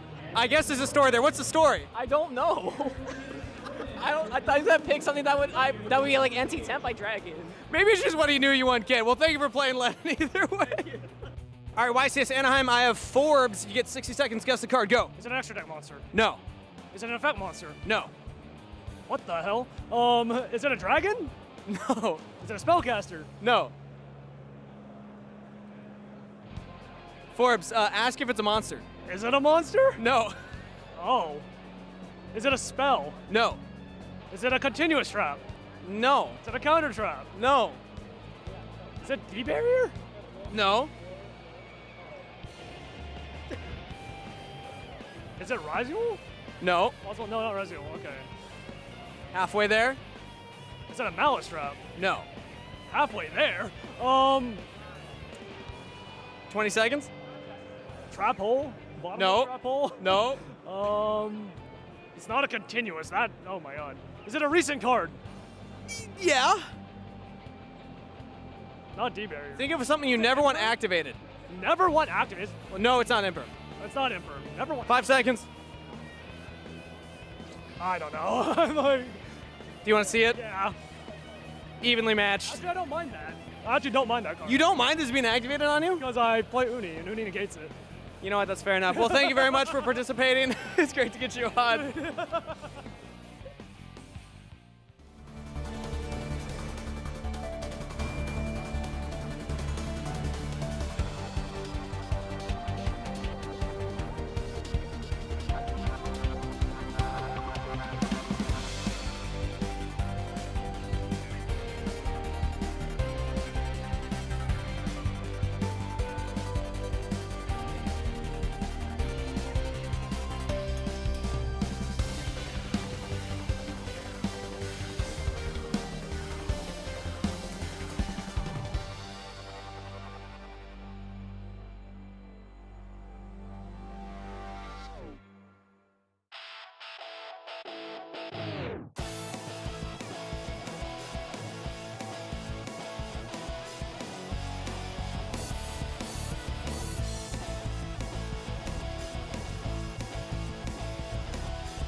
Hello and welcome back, everyone. We're here at YCS Anaheim. I know y'all just heard about that exciting announcement that is coming at the end of the stream. That's right, after the finals, we will be announcing the latest updates to the Forbidden and Limited list. So you're going to want to make sure you stick around for that so you can find out what's going to change. But before that, we have to finish the YCS. We are all the way in top 16 here. Only a few more rounds before we crown a YCS champion. But without further ado, let's go ahead and jump right into it. Kangas, who do we got for our top 16 feature match? And introducing first in the blue chair from Redwood City, Arizona, an alum of the school, wants to shout out Arizona State for their win at the Big Ten Championships, hoping to pick up his win today. It's Mitchell Martin! And his opponent today in the red chair, from Hamilton, Ontario, he shares the same birthday as Miley Cyrus, Steven Santoli! Duelists already on stage, so let's throw it back to the casters for game number 1. All right, thank you so much, Kangas. We're finally here in top 16, and we have an elite matchup in front of us. That's right, it's Mitchell Martin up against Steven Santoli. The top tables are not, these players are not strangers to the top tables. Steven Santoli, a YCS champion, world's competitor in his own right, and Mitchell Martin has been a veteran of the tournament scene for quite some time, has many YCS tops under his belts, also has topped NAWCQs, so he's definitely hungry for his first win here today. It's actually interesting when you think about these new types of strategies, these strategies that do a really good job of playing sort of that mid-range control strategy. Steven Santoli is one of the first players that comes to mind. I'm always curious what he brings into an event. I remember back when he won with Rescue Ace, that was a very similar type of an event where people expected Rescue Ace to be a top-tier deck, potentially the best deck. He proved that it, in fact, was the deck to play that weekend that he won his YCS. And see here, this weekend, he's bringing Ryzeals to the event. Yeah, definitely not a surprise to see Steven Santoli on Ryzeal, but you know, in true Steven Santoli fashion, it's not as typical as all the other Ryzeal decks that we've seen this weekend. Yeah, I'm looking over his deck list. There are multiple cards where I say, oh, I haven't seen that at all, at least in the main deck. A card, potentially like Solemn Strike, a card that is a popular side deck card, a card that he's elected just to put into his main deck. What do you think about a card like Solemn Strike into a format like this? I love it. It's actually a really cool card. It's something I was considering to include in my side deck because, you know, you want to have it for when you go first, but it really isn't that bad when you go second because since you mentioned it's more of a mid-range kind of format where you can put up smaller kind of boards, you can still go second, draw it, set it, and deal with some the game push that they're going to have on the following turn. So the fact that he has it in his deck and made it all the way to top cut does not surprise me in the least. What about you, Joe? Are you a fan of the Solemn Strike? I've always been a fan of Solemn Strike. One of the things with Solemn Strike is Steven's still elected to play 40 cards, so in terms of what you have to cut, it means he's going to play less cards like Nibiru card, which we do not see in his main deck. He's not going to be playing cards like Ghost Mourner. He's not going to be playing some of the other hand interaction cards that you find particularly popular. You have to find other ways of interacting with your opponent if you're electing to play a card like Solemn Strike. That's right. And on the other side of the table, we have Mitchell Martin. He is on Malice. 3 M's, but that's where we're going to find out if it's going to win. It's game number 1 here of the top 16 feature match. 7. Mitchell rolls a 7. And a 9. So Santoli's going to be going first. Both players wishing each other good luck. And you mentioned how Santoli likes to play those mid-range kind of decks. I think Mitchell's also kind of in that same kind of boat. I mentioned he topped in NAWCQ. He topped with Gold Pride, Punk Gold Pride, actually, not this past year, but the year before, which is pretty fantastic. And he's going to start things off by activating Dimension Shifter. And Steven is going to help the process of banishing cards by activating a Pot of Desires. Oh, okay. So 1, 2, 3, 4, 5, 6, 7, 8, 9, 10. Cool. Yep, the players did re-sleeve right here before top 16, so you see those brand new sleeves on their decks. And those beautiful World Championship qualifier sleeves. We actually saw a Solemn Strike banished through the effect of Pot of Desires. Fortunately for Steven, he has another copy, but he does at least have a sword. This one searches? Yep, searches for the light. That's a normal summon? Yep. All right, That's so good. using the normal summon here on Sword Ryzeal. We'll see what he decides to add. Probably X'd, if I had to guess. But I guess he is under Dimension Shifter, so that could change his plays a little bit. Does it look like he has a Called by the Grave in his hand that maybe he opted not to use on the Dimension Shifter? I have to imagine he drew that off the Pot of Desires. Oh, that's right. A little too late. Yeah, it does look like he searches out a copy of Ice. So, unfortunately, Ice Raziel is not going to be able to activate because he's already used his normal summon. Gonna set one card face down, two cards face down, and pass play back to Mitchell Martin here. Yep. Oh, you're good. Wow, so Dimension Shifter, a card that some people don't think is necessarily the best against Raziel. I feel like people make that statement, though, on the assumption that you always draw Ice. Here, it actually did a pretty reasonable job of shutting down the opening play. All right, the first Malice monster that Mitchell is going to summon, I'm going to have fun with the alliteration in this one, is Chessy Cat. And he's going to use the effect to banish Malice White Rabbit from the hand to draw 2 cards. Since the Malice White Rabbit was banished, he's able to pay a few life points and special summon back that Malice White Rabbit to the field. And now we're going to see if he's going to be able to use the effect, and Steven Santoli has no response. It's going to be 300 per on all of the main deck ones. And it looks like he searched out a copy of GWC06. That's going to help him summon a monster from the graveyard. Or banished, which we do see sometimes, and especially under Dimension Shifter is actually likely what we're going to end up seeing if it's activated this turn. Definitely. That is the cool thing about the Malice traps is you can activate them the turn they're set by banishing a Malice monster.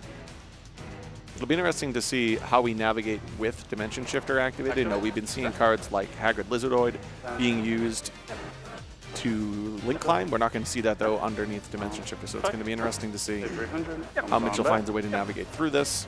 And he does use the TB11 that he had set. So he's going to be able to special summon that Dormouse from the deck to the field. Normally we see Dormouse being the starting play for Malice, but it finally coming down here as the last Malice monster to be summoned to the field. So it should be important to note that, you know, sometimes when we see Malice players set cards to the spell and trap card zone, sometimes it's that bluff when they normal summon one of the Malice cards. It actually wasn't the case. Mitchell had the trap card. So if Santoli did want to respond with something like Infinite Impermanence, it actually would have been met by the Malice trap by TB11. Indeed it would. And now we see him banish all 3 of his monsters for the link summon of Heart's Cryptor. It does take 3 monsters to make this boss monster, and then he's going to be able to summon back the Dormouse since that has not been banished, while the other 2 have already used that effect. Heart's Cryptor is a really cool one. It has a quick effect where you can shuffle back a banished Malice card into your deck to banish a card on the field. Yeah, it reminds me a lot of Mirajade. That's a pretty solid comparison.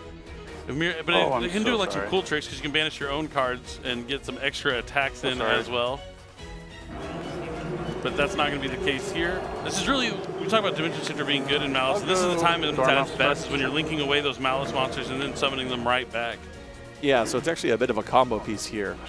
Though it should be noted that even without Dimension Shifter active, the nature of the Link monsters, SP Little Knight, and as I mentioned already, Haggard Lizardoids, you can find ways of, Whitebinder, just in engine as well. You have ways of banishing your Malice monsters through your turn, even if you don't draw Dimension Shifter. For 1600. All right, so he's moving to battle phase. Get on to 6400. Going to attack over 1500. Sword Raziel.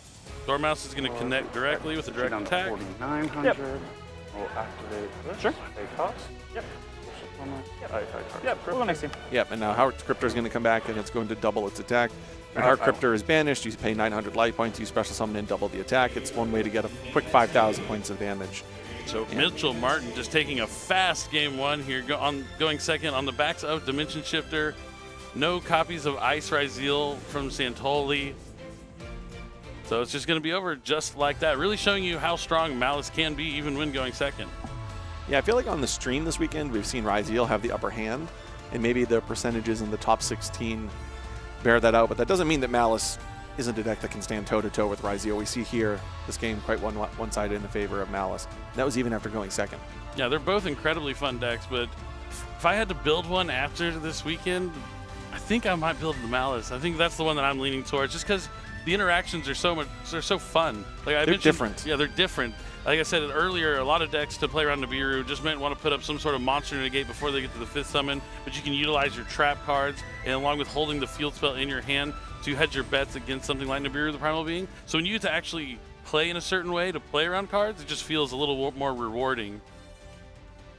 Yeah, I also think going forward, these Malice strategies are really going to get refined. We see here that Mitchell is elected to play the Kashtira engine, and he is also another one of the players, though, that it's not playing the Bestial package, which going into the weekend, I would actually have found quite surprising. I assumed the Bestial package would be in all of these Malice strategies. He's not playing it. He's playing 3 copies of Kashtira Unicorn, the Fenrir, and Birth, as we've seen actually several other players this weekend play in their Malice strategies. Yeah, he did go with 3 copies of Dimension Shifter. I wonder if that's where the balance comes out, if you have to decide, like, do I want to max out on a card like Dimension Shifter, or do I want to include the Bestials in my deck? Even though those 2 cards kind of work together because the Dimension Shifter is a dark you're putting in your graveyard, they're still accomplishing that same goal to where you're using these cards to banish your Malice monsters in some shape or form to get more monsters onto your field to continue that link climbing throughout your turn. But something I do like in Mitchell Martin's deck is he decided to use copies of Book of Eclipse. That's one of my favorite cards for those waiting to hear that.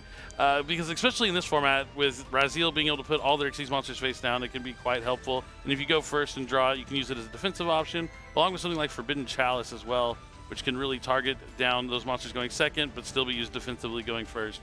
Now I'm going to guess Santoli is going to opt to go first again and hope that he can establish a little stronger of a board than he was able to in that game number 1. But let's jump into it. It's game 2, top 16, YCS Anaheim. Mitchell's also playing Forbidden Chalice to go along with that Book of Eclipse. What's actually interesting is this particular format reminds me a little bit, at least specifically Raziel, of when Kashtira was at its peak in terms of popularity, and we actually saw cards like Book of Eclipse and Forbidden Chalice do well in that somewhat mid-rangey format. Indeed. My favorite card was Enemy Controller during that format, a lot of fun, but we see Santoli starting off with Bonfire to add extra Raziel. Extra Raziel can special summon from the hand. It's not an activated effect, and then he's also going to have to send down the aggregator from the extra deck. This tells us that he probably doesn't already have the field spell. Oftentimes, if you have the field spell, you'll actually send a detonator to the graveyard so that your duo drive can move that detonator from the graveyard underneath it as a material. That way, your Raziel Cross actually has the ability to negate a hand interaction while also resolving your duo drive. Instead, here he sends the aggregator, which is the more common play, but you might question over the course of the weekend or going forward in your own play, why do players sometimes send detonator to the graveyard? It's actually because duo drive requires that you attach a Raziel from the graveyard, unlike detonator, in which you can actually put the aggregator. Yeah, those are all those little small key things or ways you can pick up and maybe get some information on the kind of cards your opponent may have in their hand. Very important to pay attention to. Now, duo drive is resolving, which is always great for the Raziel player. He's going to add plug-in, and I can't quite see if it's Cross. Cross and Node. Node, yeah, Cross and Node. It's hard because Node's a rare and a super rare, so you got to make sure you look closely at that one. But here comes Raziel Cross. He's going to activate it. Looks like he might be thinking about using the effect to shuffle 2 back and draw a card, but he's going to wait on that. Normal summon Ice Raziel. This is similar to Tour Guide from the Underworld, but for level 4s. So it's going to special summon out Sword Raziel.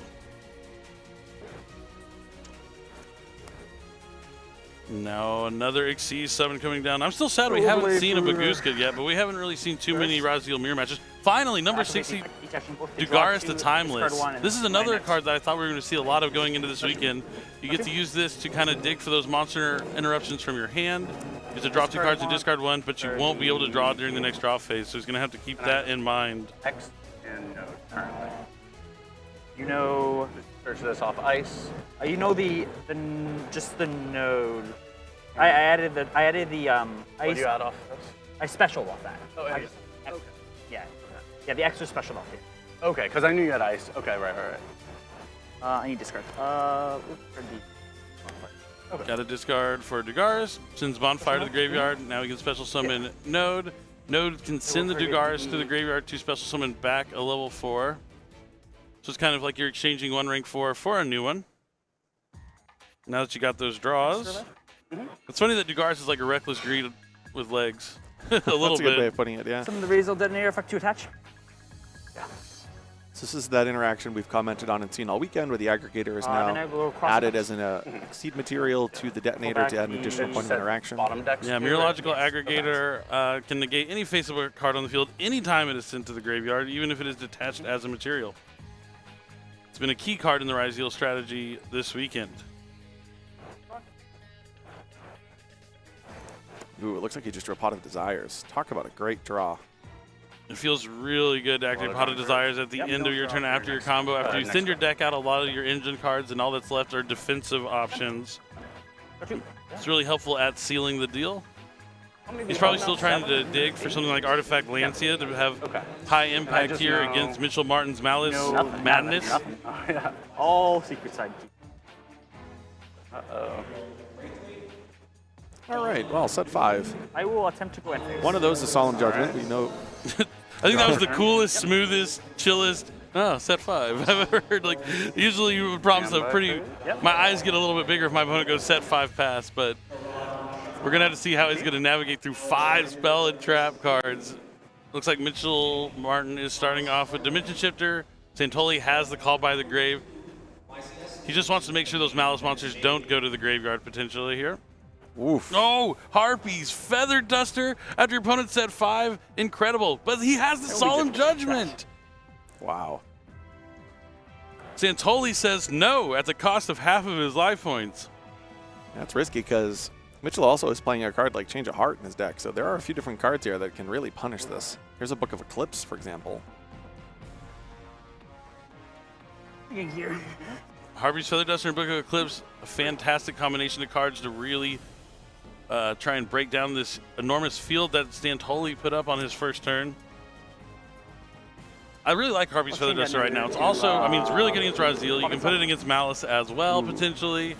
So he's popping itself. One of the reasons why you would do that is if you have a plugin, you can actually special summon back out the Detonator, and then you can then equip off of plugin, but then also Detonator's effect. Detonator allows you to move a material underneath it, even if it is special summoned outside of the actual Exceed summon mechanic. That is important to note. Yeah, so it looks like he's going to activate the plugin. Yep, so plugin brings back the Detonator. The plugin will allow him to attach a material to the Detonator. Doesn't look like he plays Plasma Hole anywhere in his deck, so he's going to have to put what looks like a Ice Raziel underneath it, and then Detonator itself is going to activate and allow him to put the Aggregator underneath. And you're done there. It's a good way to dodge cards like Book of Eclipse. Unicorn effect to Rip Banish. I will chain to pop the Unicorn. All right, so he's going to activate Unicorn's effect to banish a card face down from Santoli's extra deck. That's going to prompt Steven Santoli to chain his Detonator to destroy the Kashtira Unicorn. Yeah, plugin is such a critical card in this strategy because going into the weekend, we heard cards like potentially Ultimate Slayer being a decent card against Detonator. The problem is if they search the plugin, even after that first Detonator's been dealt with, you can actually just reestablish Detonator plus Aggregator plus another material underneath. Yes. As we saw here, it seems pretty strong, and despite a valiant effort there from Mitchell Martin with some powerful spell cards, Santoli's going to even things out. Yeah, I think really on the back of that plugin. So we are going to a game number 3. Obviously, Santoli's going to have to adjust his side deck strategy. We saw him put in cards like Solemn Judgment, but now he's going to want to rely on those monster effects from the hand. He's really going to want to open up with Artifact Lancia potentially. Yeah, I think all players are hoping to draw Artifact Lancia against their Malice opponents this weekend in their opening hand specifically. Yeah, I mean, it must be nice to always have it, but we'll have to see if Santoli is going to be part of that. We've seen a lot of Lancia, but we've also seen a lot of players be able to play through the Lancia just a little bit. But if it's paired with something like Nibiru, the Primal Being, could spell disaster, but I don't think Santoli is packing that this weekend. But this will be the first time we're going to get to see Mitchell Martin go first here in the match. So we don't really know what his strategy is going first, what kind of field he's trying to make with his Malice strategy. You wouldn't think so, but I am curious where the Solemn Strikes will be for Santoli. I have to imagine he's going to side them out, but it wouldn't be surprising if he has a view of this matchup that's a little bit different than maybe mine. True, yeah. I would imagine they'd be swapped out for something he'd use from the hand potentially, but I could be wrong. Oh, they're in his deck. Yeah, I was watching that too. I was like, I could be wrong. Wait, let me hold on to what I'm saying. So yeah, he does like Solemn Strike going second even. Even sides out Effect Failure, that's something that makes sense. Makes sense. Yeah, they can dodge it. You're always going to have to be put in that position, even if they don't draw the trap, because everyone's always going to usually set that spell or trap to bluff it at minimum. Yeah, so that kind of eliminates at least part of that, do I activate this or do I not? He's still going to put Infinite Impermanence in his deck because it is a card that has more utility going second. But to eliminate that, do I walk into your trap card set or do I not with Effect Veil? You could keep them out of your deck and not have to worry about that question at all. Though I do think, again, just to note, Effect Veiler isn't that bad against the deck in general, even if you're targeting non-Malice cards. True. Right? We've seen Splash Mage really be pivotal this weekend. We've seen other cards that don't get that ability of just being banished away by a Malice trap card.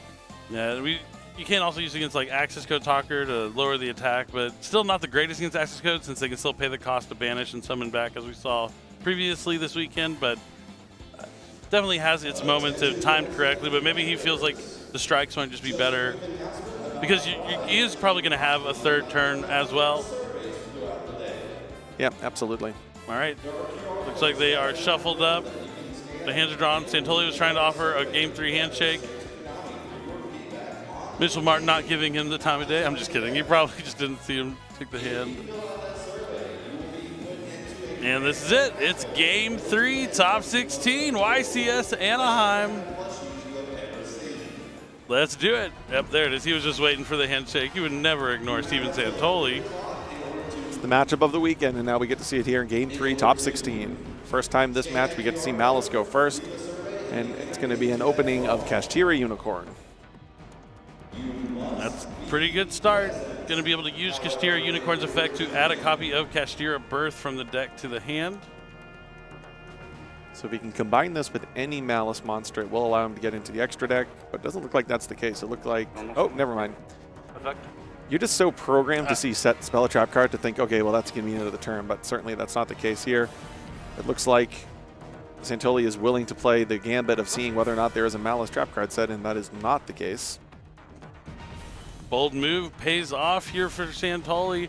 Now, this is why the Kashtira cards are good in the Malice deck, because if your all-important Dormouse gets cut off, you can still use the Unicorn to go into Haggard Lizardos, which will be able to banish the Malice, which comes back to the field when it's banished for 300 life points. And he still has the Birth to bring back Kashtira Unicorn as well. Yep. We've seen this before where those two monsters turn into Link 2, which now suddenly turn into a Link 3, which now allow him to go into Red Ransom. Red Ransom is going to allow him to search Malice in Underground, the field spell upon activation. We see here another copy of Infinite Impermanence at the table. We know that Mitchell did not have a trap card initially. Highly doubt he has one here. I guess now what is slightly different is he could activate it in order to special summon out the Dormouse from the graveyard. That was not available the previous time, so there actually is one more possible trap card that Mitchell has at his disposal here that could be chained to this Infinite Impermanence. He might actually have it. His body language is suggesting, okay. Oh, he just set the birth. Oh, he set the birth. Okay. All right, so that's something to note. If you are playing the Kashtira cards, maybe if you set your card before you search for the birth, that would be one less thing your opponent could consider that you set from your hand. But then you can just use that birth as a bluff in and of itself. Exactly. So yeah, absolutely useful to know.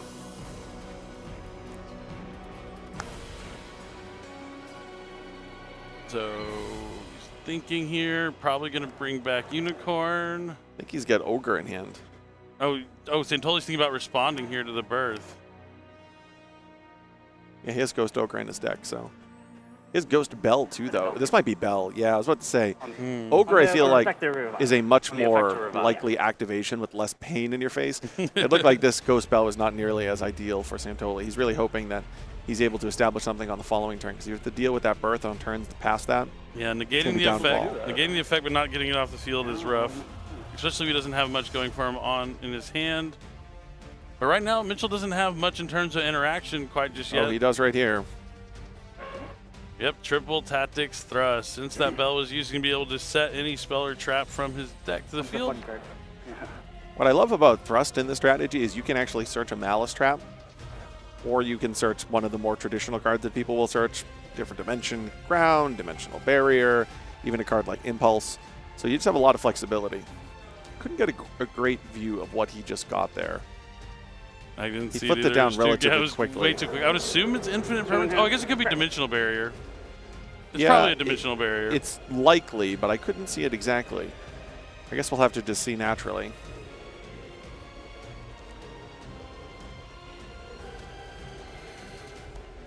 So it looks like we're going to start with a copy of Pot of Desires. Steven has been able to open up with Pot of Desires in all three of the games. Unfortunately here, though, it's met with a copy of Ash Blossom.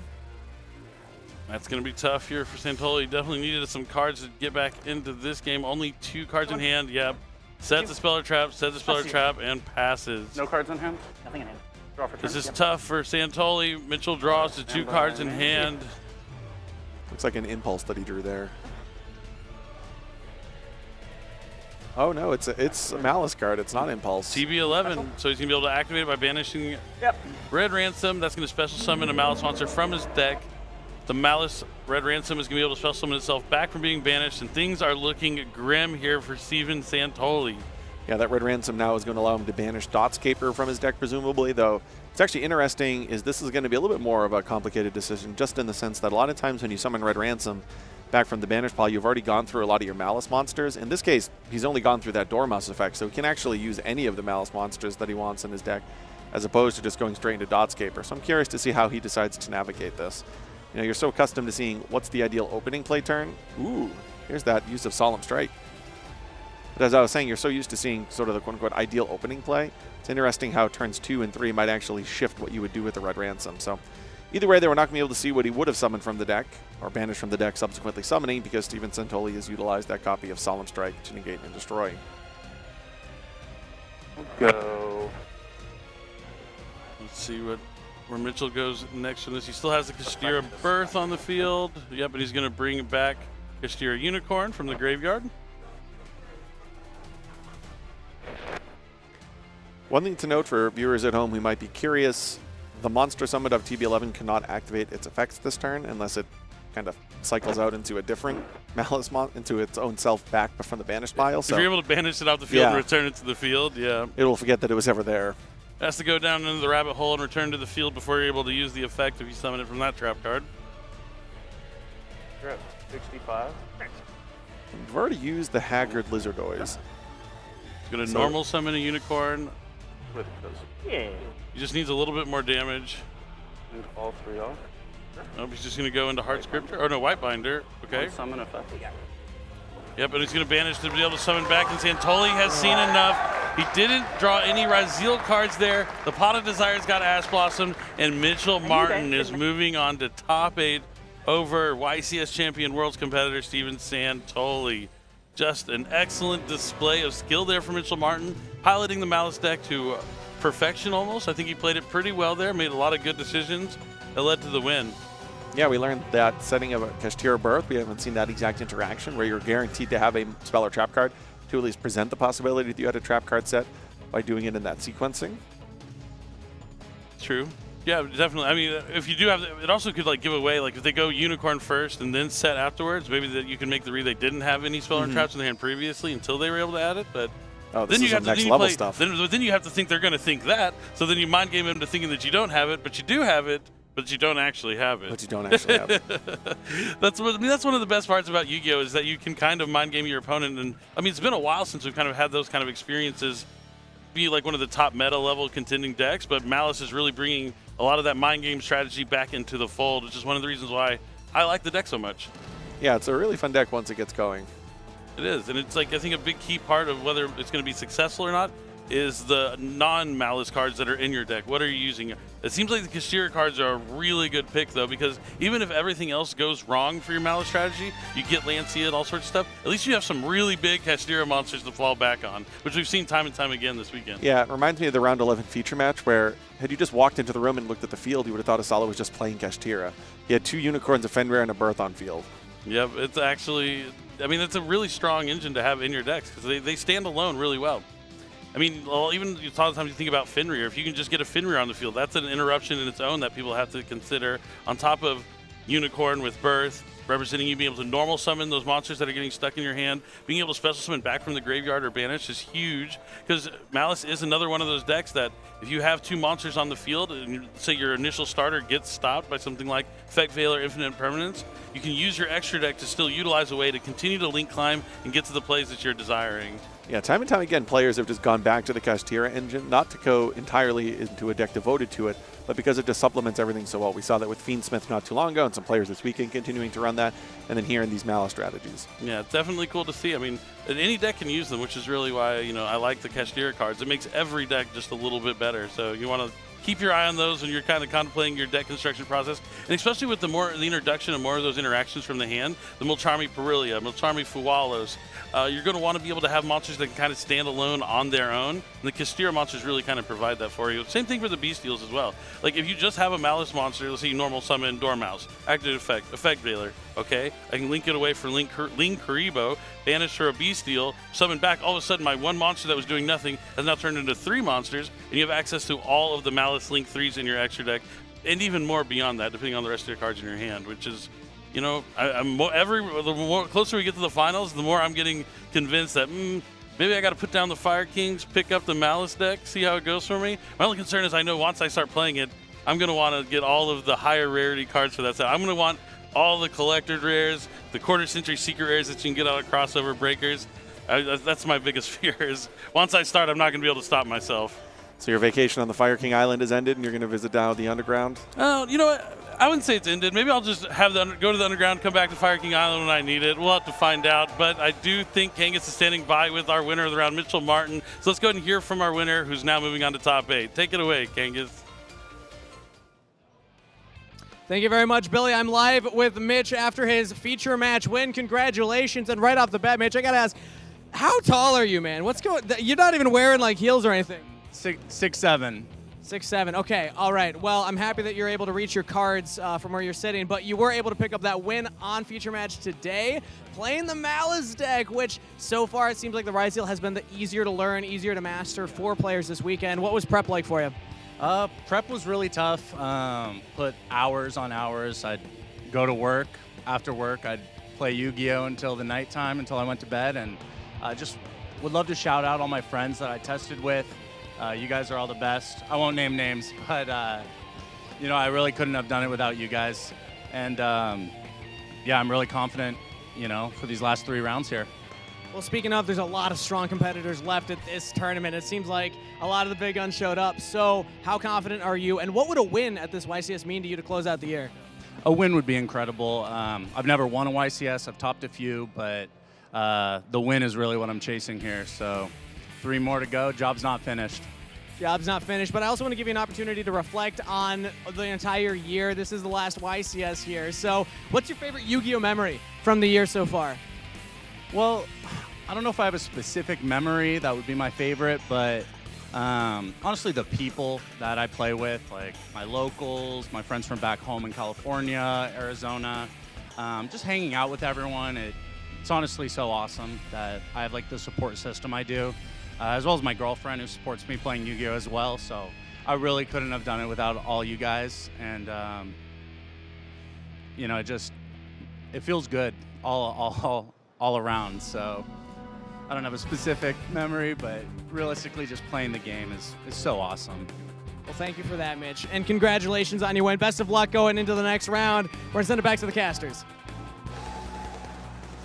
All right, thank you, Kangas. Good to hear from Mitchell Martin there. I mean, he brings up a good point. The best part about playing the game is the friends you make along the way. I'll tell you, after you go to a lot of the YCSs and become a part of like the circuit that you're going to, it becomes more of like an excuse to hang out with your friends on the weekend as opposed to really focusing on winning the tournament. I mean, you do want to win, but you're not depending your trip on those results. Like, it's always fun. It's like, what are we doing? Where are we going to eat? Who's hanging out? Who's in whose hotel room? It's all about the camaraderie and working together to accomplish a goal.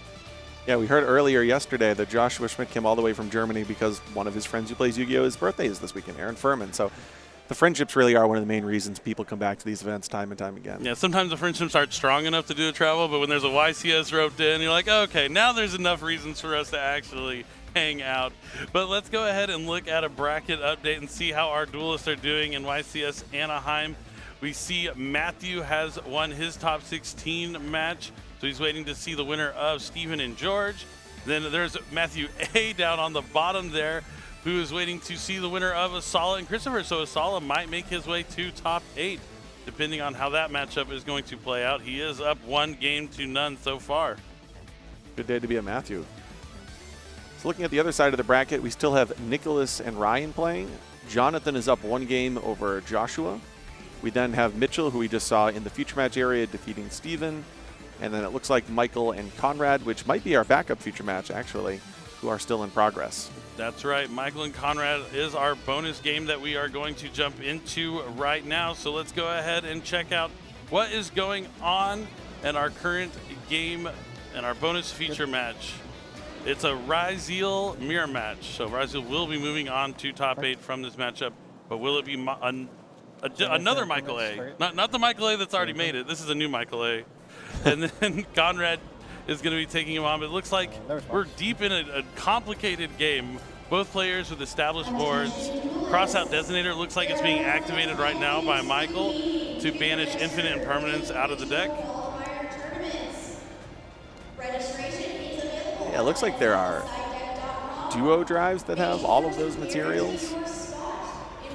They don't look like Detonate.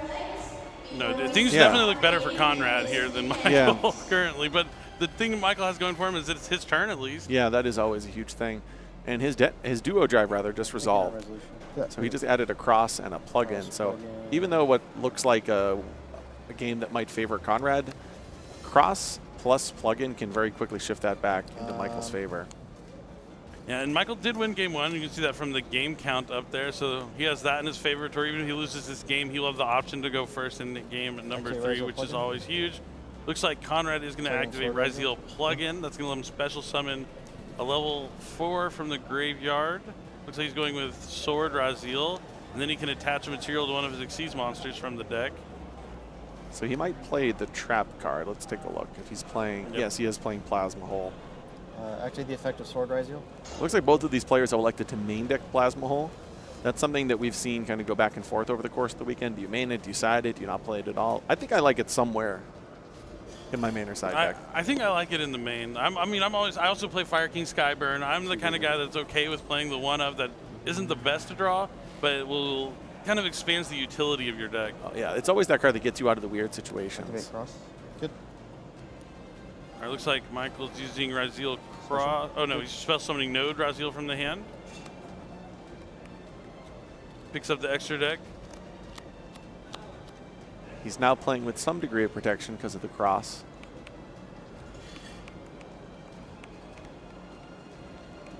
What is he going to go for here? Okay, it's going to be the Light Dragon Adagnister. So maybe he's negated the effect of Detonator here at some point in this turn. I'm starting to think that too.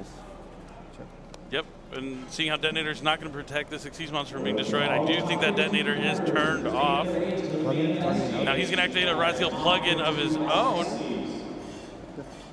And is that going to bring back Node? Okay.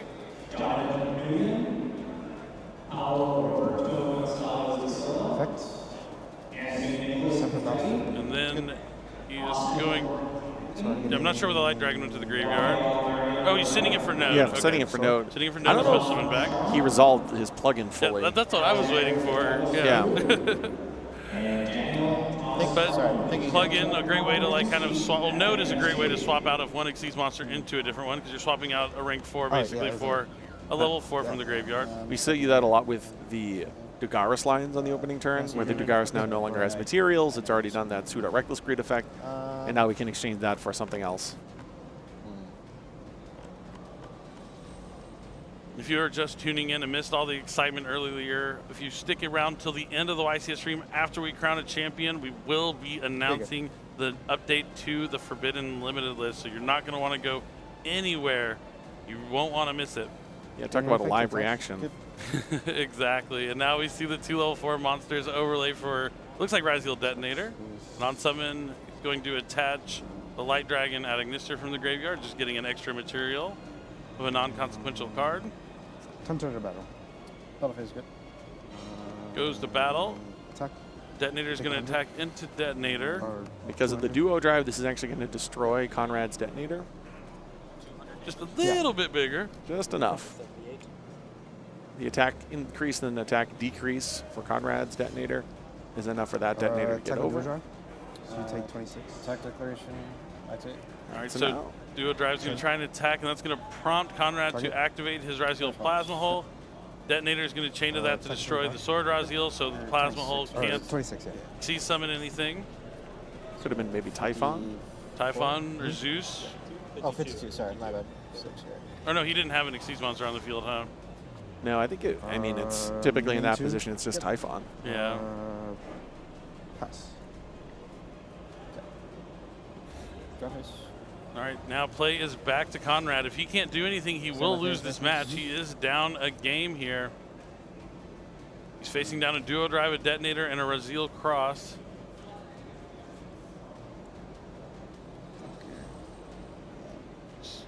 Hesitant before making this play. It's not a good sign. Yeah, if his hand was something like Ice, Book of Eclipse. We would definitely see the Book of Eclipse come down with the swiftness. Doesn't look like Conrad has Book of Eclipse anywhere in his deck. One copy of Metal Tronus. That's another card that would be a quick activation that he only has one copy of. Talk about a card that's my favorite card. Love Metal Tronus. Are you normally or special? So it's a normal. Do you normal summon the extra Zeal? Or is that sword? It must be sword because you would never normal summon extra Zeal. No. Oh no. Okay. And now he's just going to go into Typhon right away. That's a good way to deal with Detonator since it does have 3,000 attack. He could move to the battle phase. Now I believe it doesn't stop him from using the protection effect of Detonator since that effect doesn't activate. Activate cross targets. But he also has Razil cross, so he's going to try and put back a couple of Razil monsters to draw a fresh card. Plug in as well as node. Yeah. Yeah, and he needed to do it this way because he needed to shut off the detonator effect. No. You know, typically you'd want to draw as early in the turn as possible in case that changes how you want to navigate and sculpt your turn, but that's unfortunately not an option here.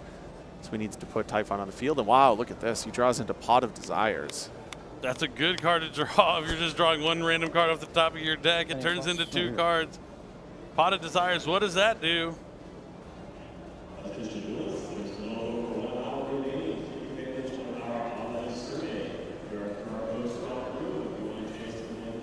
Oh, nice. Answer battle, please. Now let's see what those 2 fresh cards could be. He does have Typhon on the field, so he's not going to be able to really summon any more monsters. But yeah, he's going to attack. He's still going to be able to use the effect to protect the duo drive from being destroyed, since that does not activate. Mayface 2? Yeah. Mayface 2. Go ahead. Pass. Draw. So he just has Typhon on the field. That's good. Go bonfire. Good. Bonfire's gonna be activated. Let him add a level 4 lower pyro. Used to say add a Snake Eye Ash or a Snake Eye Poplar to your hand. Not anymore, no. Or a Centurion, depending on your... Oh, yeah, there's a few pyros out there. Shout out to all my volcanic duelists. Thank you. I'll go cross. He's going to start things off with Razil cross. Make sure he replenishes some of his Razil monsters. And then also will net a fresh card, just like we saw Conrad do on the previous turn. Ooh, but it's met with a Ghost Ogre.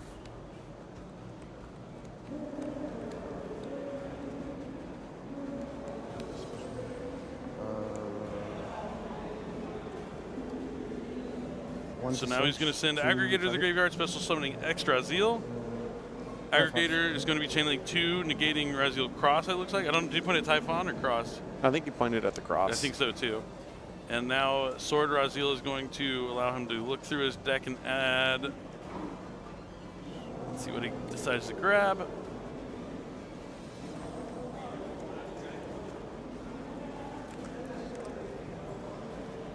Looks like he just added another copy. Special. Special Sword Razil from the hand.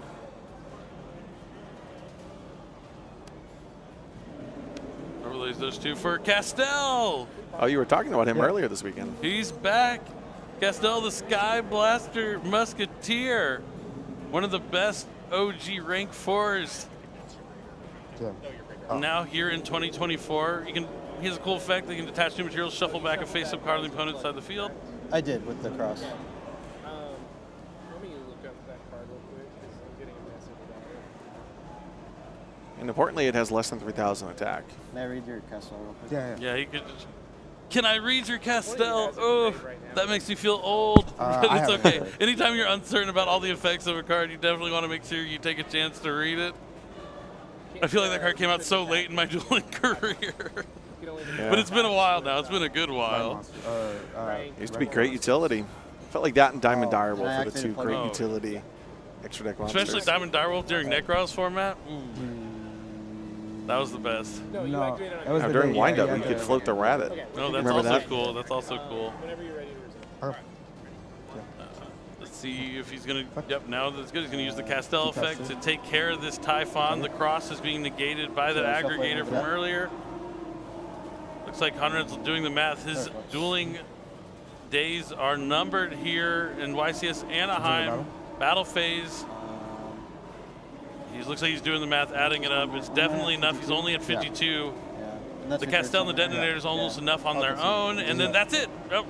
Fist bump, handshake, doesn't matter how you do it. Michael is walking away with the victory in this Raziel mirror match and moving on to top 8 of YCS Anaheim after what looked like a tough game 2 there in that matchup. Yeah, that was impressive. He got stuck there with the Nibiru in hand, which meant he really was on the Typhon and Hope plan. Yep, didn't have to summon 5 times into that. Already had some monsters established onto the board.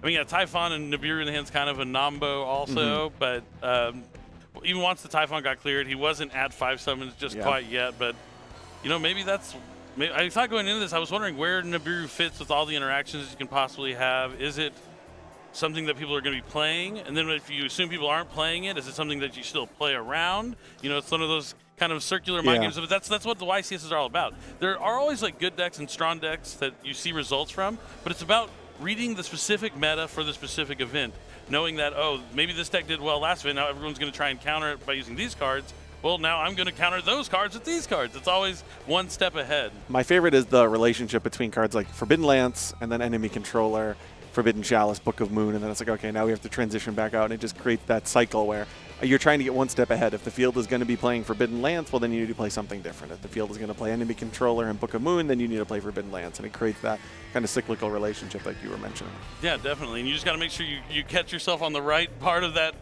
circle at the right time and get the meta read so you can have the appropriate cards in your deck for the tournament. And sometimes you get it right, sometimes you get it wrong, but you miss every shot you don't take, I promise you.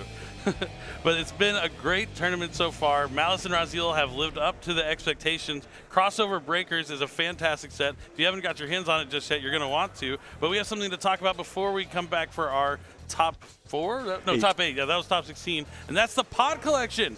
We have a win a game mat featuring a lot of the pot cards from the Pod Collection. It's what you get for getting first place. It's only available at YCS public events. Joe, which one of these is your favorite? I think it's Pot of Duality. Pot of Duality? Yeah, it's just a card that I think when it came out at its time, the restriction on not being able to special summon was just so fair. I think it was just a really well-designed card at a point in Yu-Gi-Oh's history where people were really excited when it came out. I remember it being such a chase card at the first YCS in which it was legal, YCS Toronto, won by Lazaro with X-Sabers, Lazaro Bolito. I just remember that time period really well.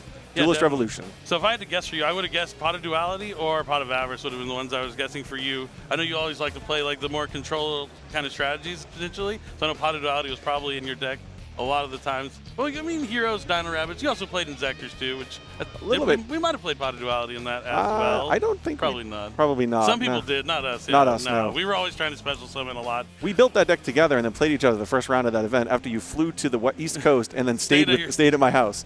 Love it when that happens. Yeah. Thank you, Random Pairings, for that. But we have more Yu-Gi-Oh coming.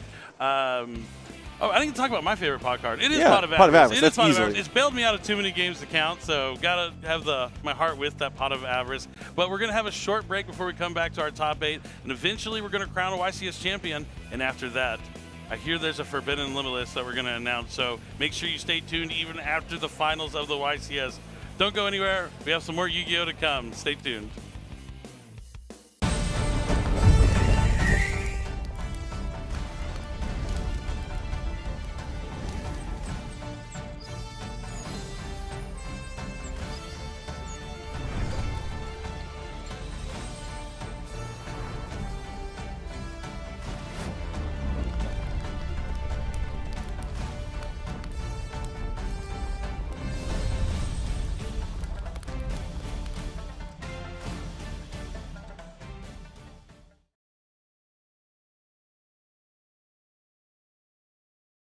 What's up, everybody? Steve Kangas live at YCS Anaheim, and we're at the convention center floor, so let's go meet some of the duelists. I'm live on the show floor with Tyler Pfeiffer, UDS champion from 2019 Winter. How's your YCS experience going so far on registration day? It's fun. You know, I always get to hang out with my friends and everything, you know, so I think it's cool to show up a day early, you know, we're in Anaheim, so having a good time. Did you fly in? Where are you from originally? From Reno. We flew in today. Yeah. And we just got here and have been hanging out. You know, we showed up a little bit late. You know, we're going to get some food tonight, maybe a Brazilian steakhouse or something. I'm trying to talk my friends into it, but they're all broke, so. All right, we'll see if we can get them to go with you. How are you feeling about the tournament? Are you coming here to win? Or are you coming here to have fun? What's your intentions for this YCS? I don't know. I've been playtesting a lot, so like my intentions are to win, but you know, you just gotta like play the cards as they're dealt. You know, I'm hoping to win. I've been playtesting this format that we're going into for a while, so we'll see how it goes. I mean, I'm not super in the loop still. You know, I got a lot of stuff going on in my life, so yeah. And a new set just dropped. You know, Malice, Ryziel. What do you think is going to be like the deck to beat at this event? I think it's going to be Ryziel for sure. I think Malice is also a really good deck. I was playtesting both of them. I think that Malice is definitely harder to play, so I think that a lot of people are going to make mistakes with that deck. People are obviously going to play it great too, but I think Ryziel will shine better just because of it's a little more simple and I don't know, it's a very mid-ranged, fun deck. You know, I think it's just really good. All right, ease of execution, right? Well, thank you so much, Tyler. Best of luck this weekend, man. I have Kevin here. Kevin, how many YCSs have you attended so far? This will be my fourth one. So I've traveled to a couple, but this will be my fourth one. I am native to California, so excited to be back in my home state for sure. That's awesome. I'm newer to YCSs. If it's one of my first time or anybody else's first time at a YCS, what should they check out? You should absolutely check out all of the vendors. All of the vendors have really good accessibility to cards that your local area may not have. And absolutely the first thing I always recommend is check out some side events. It doesn't matter if you do well, you do poorly, as long as you get to meet some new people and play the card game that we all love, that's all that really matters. What are you here to play in? I'm here to play in the main event. So I'm here to compete in the YCS and hopefully get my first top cut in the YCS for sure. All right, how confident are you feeling with your deck choice? I'm honestly feeling pretty confident. We have a really good testing group. We've theoried a lot. We've came to a really good conclusion, and now it's just time to play the cards. All right, Kevin, you said earlier that you are a fan of the anime, so I'm going to put you on the spot here. Who's your favorite anime character? My favorite anime character is Callan Kessler from 5Ds. We love a guy who plays Infernities. Can you give us an impression, one of his voice lines from the anime? Otherwise, somebody else from the anime that you got. Oh, gosh. I don't know if I can do a Callan one, but I guess for Callan, it'd be like, you say it's time to duel! And then he jumps off, like, the mountain on his motorcycle, breaks the mountain, I don't know how, with the bike, and then, yeah, he shadow duels. Classic anime moment. Thank you very much, Kevin. Best of luck this weekend. Good. I'm live at the convention center floor with Joel. Joel, how's your YCS weekend going? It's going really well today. Meeting plenty of friends, plenty of new faces here. Always good to go ahead and hang around here over at Cali. Are you local to Cali, or did you have to travel in? I had to travel in a couple hours early in the morning, but it was worth it from Portland, Oregon. Well, welcome to California. You said you're meeting some friends. Have you gotten a chance to duel ahead of the event? Not yet, actually. I'm just so worn out, but I was just watching people how the new cards work from the current set, so. Who you got, Ryziel or Malice? That's the discussion going on right now. Which one's better? I think that might be Ryziel. I just got some people over here. They've had experience with the deck and tried to play test it all day today, and they got all of the cards, and it looks like a pretty powerful deck. So how confident are you that you could beat the Ryziel deck with what you brought this weekend? I'm playing Tenpai, so going second. Let's go. Fair enough. Well, I see the shirt you're wearing. 5Ds fan, I assume. Can you give me a 5Ds voice line for the audience back home? Let's rev it up. Thank you very much, Joel. Have a good weekend. I have Robert here with me. Welcome to YCS. How's the weekend going for you? It's going great. We flew in this afternoon, and it's been going good. I'm excited for tomorrow. Where'd you fly in from, and who's we? Do you have a friends group here? I have a buddy over here playing a game, but we both flew in from Washington, like southern Washington. It's only like a 2-hour flight. Okay, not too far. Still West Coast, so you don't have to get used to the time zone or anything. So you have a friend here. Do the two of you play together? Yes, we do. Okay. And how many YCSs together have you been to? 2. Only 2? Okay. So is this the second one? Yeah. How are you feeling about your chances then, if this is your second experience, second time going through the gauntlet?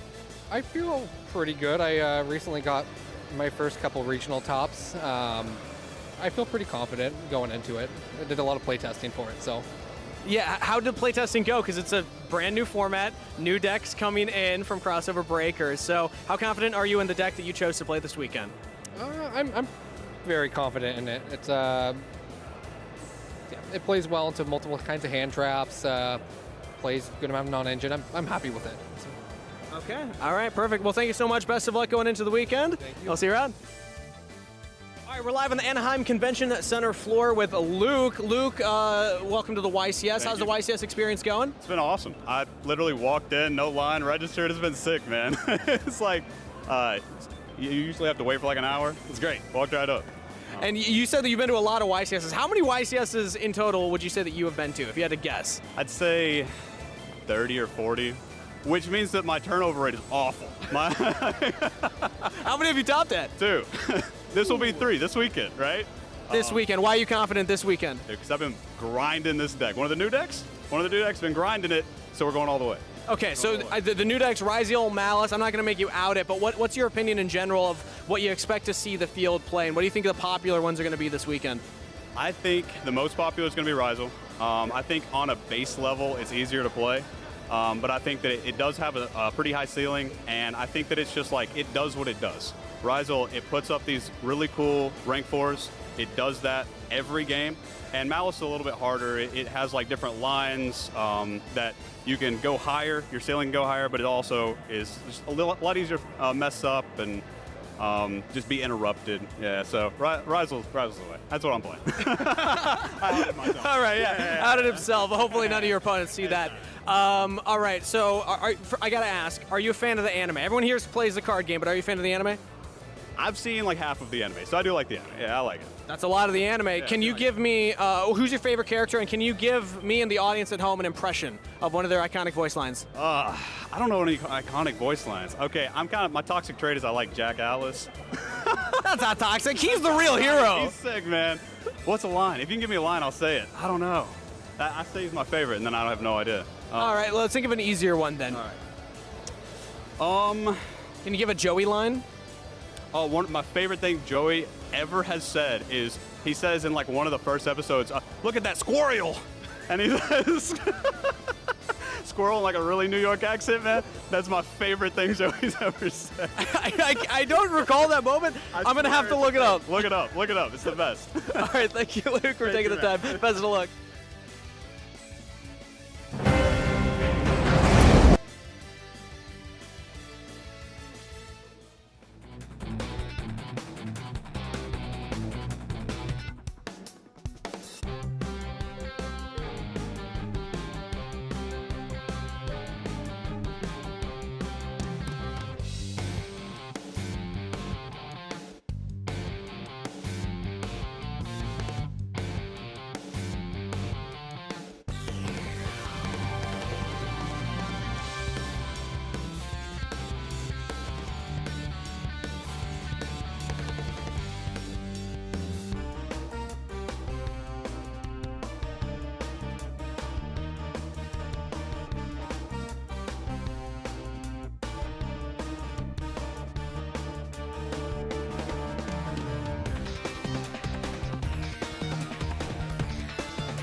Drop my cup.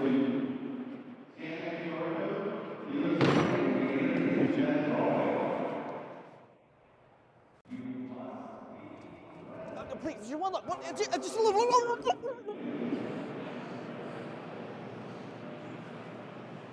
Much better. Let's do this.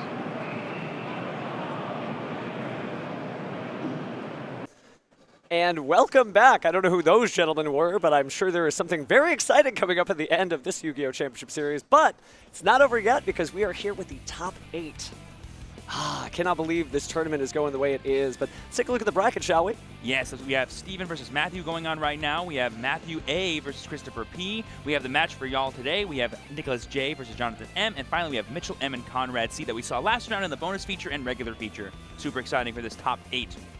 1,429 duelists entered this tournament, and only 8 remain to figure out who is the last YCS champion of the year. Let's go ahead and throw over to our friend Steven Kangas over at the main stage to introduce our duelists for this top 8 match.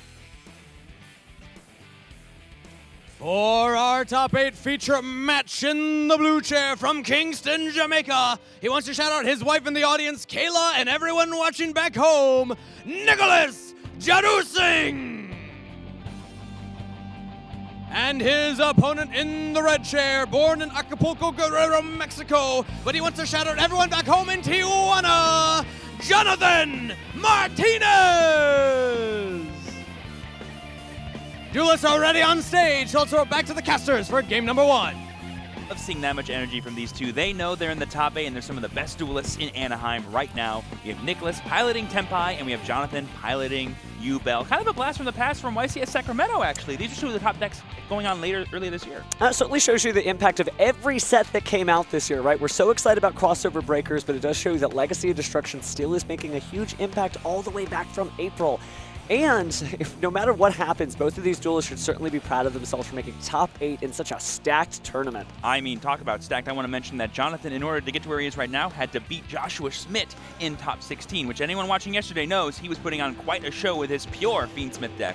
Absolutely, certainly a legendary duelist in his own right, but hey, we got new legends here, so maybe we'll have some household names that we crown just from this set of duels. This is going to be an interesting match because Tenpai and U-Bell, right, I want to do all the damage, I want to reflect all the damage, so it's going to be interesting to see how this pans out. I think Jonathan is going to be surprised when, if he loses the dice roll, still gets to be told you're going first. That'll be exciting.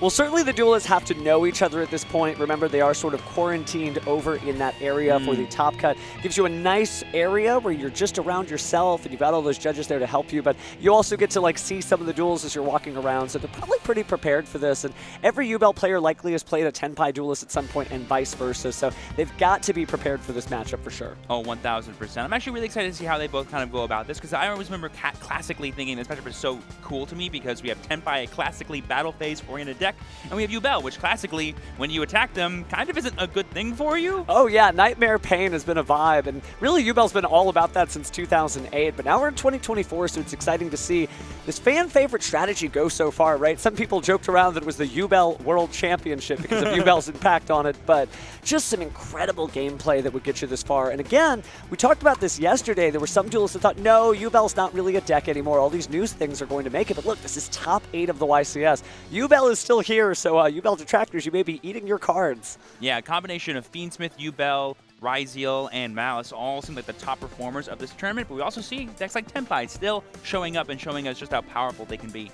Absolutely. Don't eat your cards, by the way. I'm not advocating that anyway. No. But jokes aside, these duelists, again, they're playing for that beautiful trophy there. So you see Nicholas just getting ready those last moments before they get locked into the duel.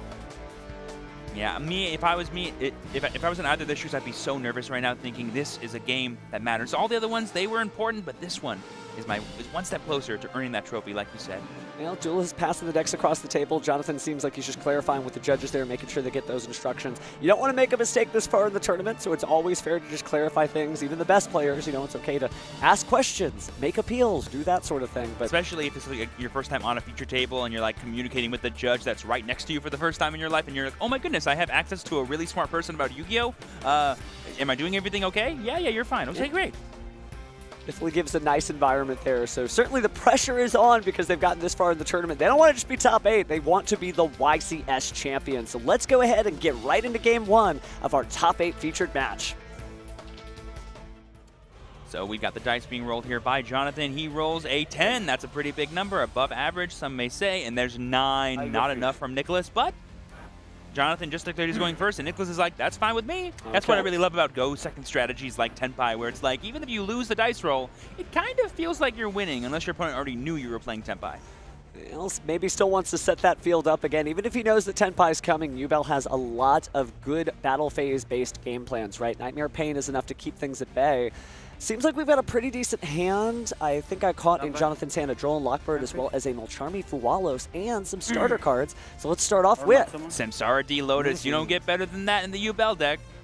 Any response to the summon here from Nicholas? Nicholas is considering the options here. He might be revealing what kind of Tenpai deck he's been playing. We've seen players in the past, kind of like Andre, who won YCS Sacramento. He kind of favored having a more interaction-focused one. But some let's also have a lot of go second cards like Ultimate Slayer, Lightning Storm, etc., which doesn't really help when your opponent's going first. But there's the Squirmer and then the Link 2, it looks like, using Samsara D Lotus. So it looks like instead we are going right into, wow, it's Fiendsmith time, effectively, as we have the Moon of the Closed Heaven. Yeah, Light Fiend. Yeah, the decision John might be going here is he doesn't necessarily need to go into his Yubel engine yet, and there we see the Fuwalos being used.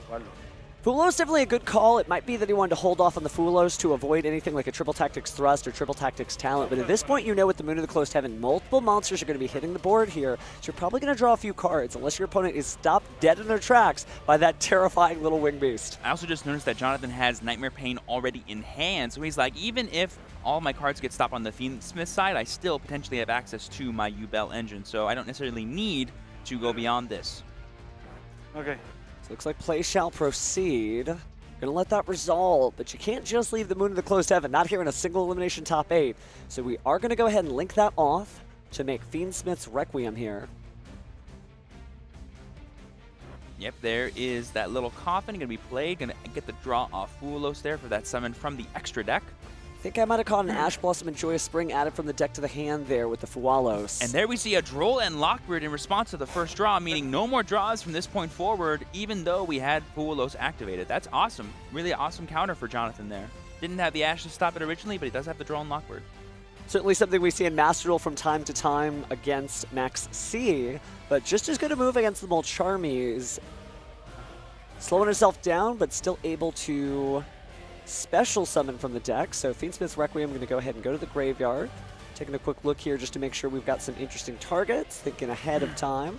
Yeah, because we opened that Gravestormer, we can always bring back the Lotus and then use the effective tribute from there. Like I said, we have infinite access to our Yubel engine as Jonathan. So even if we get interrupted on the Fiendsmiths, which as we've seen throughout this weekend are not the best things to interact with because it requires multiple cards, and then sometimes they can still summon Desiree, so it can be a little tricky. Certainly can be, but we are just piling on through here. I believe a Necroquip Princess on the way, and there she is in defense mode. No more draws from the Molcharmi Fuwalos there, certainly staring it down, thinking, oh, if I could only draw, but instead a Grave Squirmer is going to be banished, and we'll see Samsara D Lotus hit the field. Yep, and then we see the tribute to go ahead and special summon a Yubel monster from the deck. And there's the Ash for Samsara D Lotus, one of the most powerful interactions for that card. I think it was the draw, Fuwalos, right, like you said? It was. So it might be a little surprising on the Jonathan side because he was like, wait, you would have Ash Blossomed a little sooner, but I guess that means he probably figured out he drew it. There we see the Engraver effect to summon back, and are we just going to go into a high Wave King Caesar? I mean, that's not nothing. It's certainly powerful and definitely a decent play against Tenpai if they're unable to deal with it. So looks like actually instead we're going to see the Fiendsmith sequence though. He's like, I bet you don't have any more interactions. I want to get Desiree in play.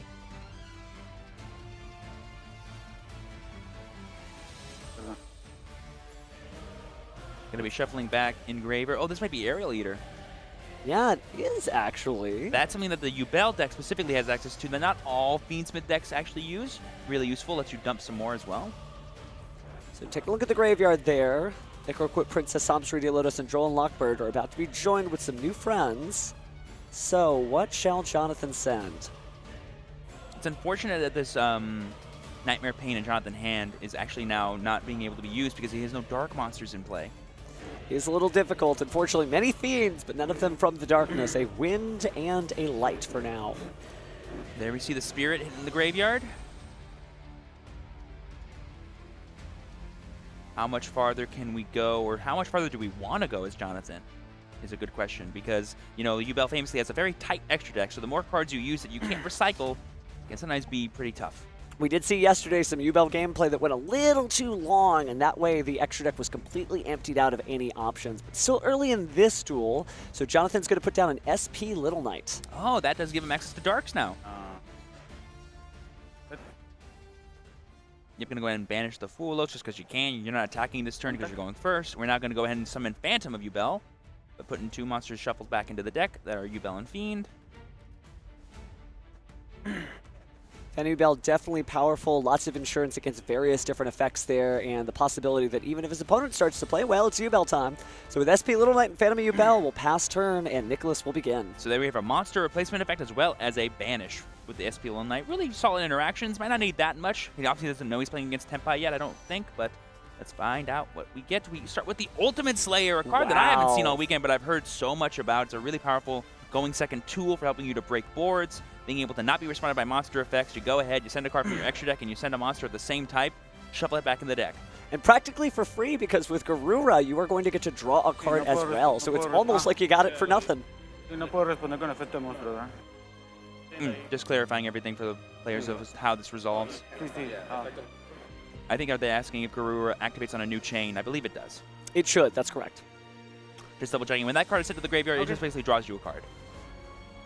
And a very strong play indeed, getting a little further in the deck, and again, getting rid of that powerful Phantom of Yubel, again, for absolutely free in terms of card advantage. And there I see the Sangen Kaiman, which is a really powerful tool for going for game, but with that SP, we still have to deal with one more interaction that could be troublesome. Now we've got the Tenpai Dragon Genroku. I think it was just a summon. Are we thinking on the summon? Possibly, but it's battle phase time. Going to attack. Attack? Okay. Yeah. But before, we're going to go ahead and tribute it to special summon.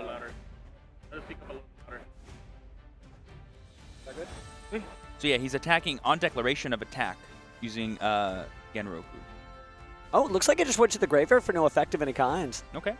Not going to be able to summon, but now we have Kaiman in the battle phase. Obviously, there's not 2 monsters in play, so SP's Little Knight's effect cannot activate.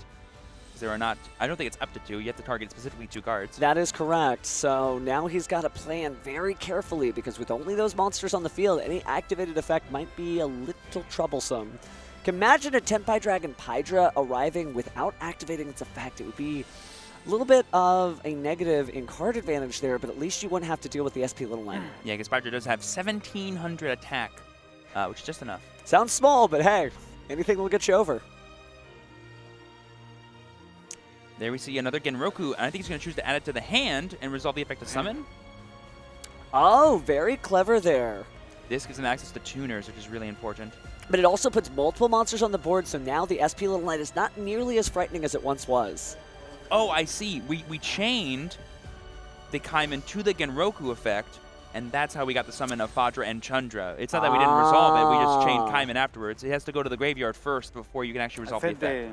My apologies for misinterpreting. Unfortunately, no hablo español, so I couldn't understand the players speaking. Yeah, I assumed just like you did that Genroku just went to the graveyard without effect. But I was like, why? I believe now we're attempting to activate Fadra's effect to summon? No, because we haven't attacked yet, right? We've got our monsters on field here. Players may be taking a quick pause, almost thinking, I saw that Mulcharmy in the hand, considering do you activate the SP Little Knight to banish and then drop the Mulcharmy? But then at that point, what other cards can you draw into to protect from all the battle phase shenanigans? Well, now we have that third monster with the Tenpai Dragon Genroku that was searched, and it is going to be a level 4 monster. Yep, and I believe that makes it a tuner now, too. That is correct. So now we have 2 tuners, which means SP Little Knight cannot get rid of all of our tuner access, which is pretty huge. Almost got the full Tenpai Dragon strategy in play here. Get a little Mahjong theme goes a long way. Oh, yeah. So there we see Fadra. I believe that's going to crash because Fadra is 1,600. Okay. But wait, there's more. Bring out the Pydra. Pydra effect to search for a spell. No puedo trincar nada. And all that's during the damage step, so of course you cannot activate the effect of that SP Little Knight. That's right. And so it is destroyed. And because of all the Tenpais being in play, his monsters cannot be destroyed by battle. I believe that's 2 attacks down, which means we're only a few more away from achieving the full dragon combo. But it's definitely up to Nicholas to still play. I like that Jonathan has not conceded this game yet. With all of the extra time that he has, he certainly can wait to see how his opponent plays this strategy out. And make sure to just keep him honest, right? You've got to play this. I'm not going to let you play it for me. But with the Odd Eyes Meteor Dragon, that Meteor Burst Dragon, that changes things up because battle phase effects, it's not a thing anymore. For Jonathan. For Jonathan, that is correct. Remember the Odd Eyes Meteor Burst Dragon's powerful effect, besides being a Fire Dragon Synchro monster, works perfectly with strategy, prevents your opponent from being able to activate any effects during the battle phase. So even if you're drawing off that Mulcharmy Fualos, it's not like you're going to be able to find a savior. Not even Karibo can help you now. Oh, yeah. Now we're just doing some math here. I believe that brings us up to 4,900 damage. And I believe we still have access to Chundra and or Fadra to quick Synchro Summon and get that Biden Dragion. And remember, there is that set Sangen Summoning Field spell on the field, so some double attack power could happen at a moment's notice. Trident Dragion can just come out of nowhere. Confirming with the judges to make sure that they're aware of the math as well. Now we are going to go ahead and Synchro Summon there. We get Transcendence Dragion. And then there it is. That's 3,000, more than enough to finish off when Jonathan only had 2,300 left. Game 1 goes to Nicholas. Didn't need to do anything too complicated. Just combine your cards and attack for game. Yep, classic Tenpai shenanigans. Go second, do a bunch of damage. But now we're going to be going into games 2 and 3. Like I said, the all-important games. I think Nicholas needs to go, all right, now I'm probably going first. What can I do to actually figure out a game plan going first?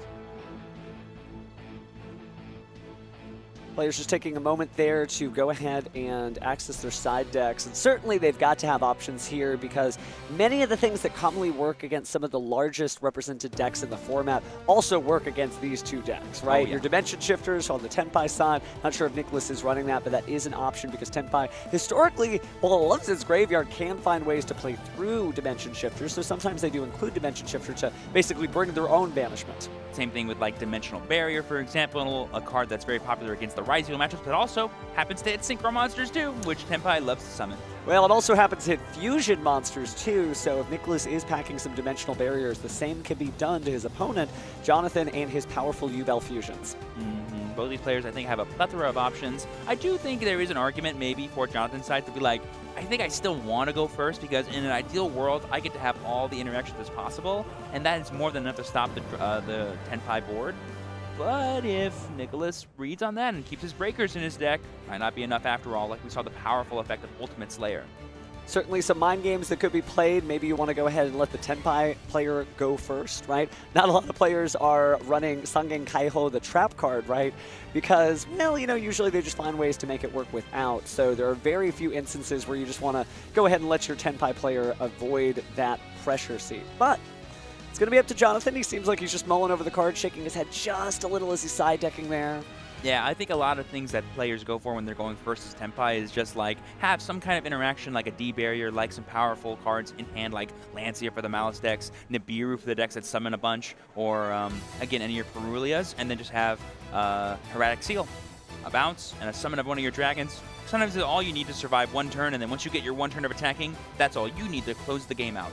Many duelists say sometimes seals and pass, that is a vibe. Seals pass set Imperm. Ooh, baby. Got it. And speaking of got it, looks like the duelists are getting locked in, getting the last side decked cards in there, and go ahead and shuffle their decks to go ahead and present them.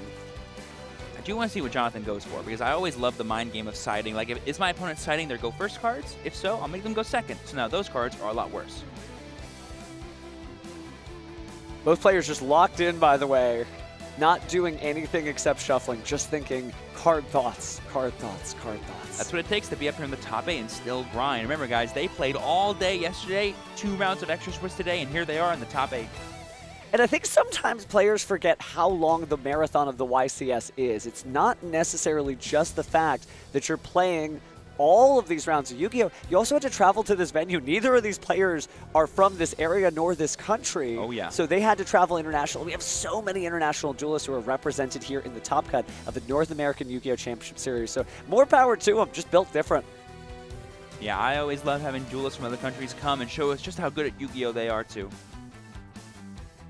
Certainly a lot of different vibes all over the world. So regardless of where you're watching from, we see you, we hear you, and hey, we'd love for you to come out to the next YCS.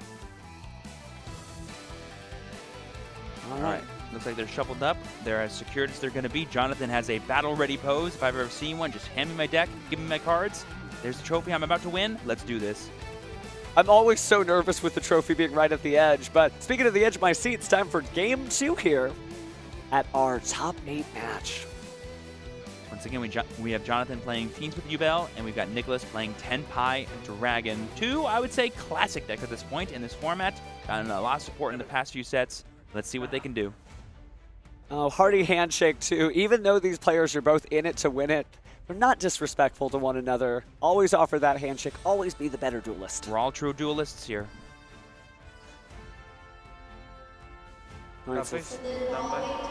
Ooh, Jonathan did choose to still go first. I respect that. And it's going to be Molcharmi Purulia here. Yeah, so the reason why you would still want to go first, even though Tenpai has a much weaker turn 1 going first, is if you have enough interactions as Yubel, you just don't care what they do. And there we see the call by the grave on the Purulia.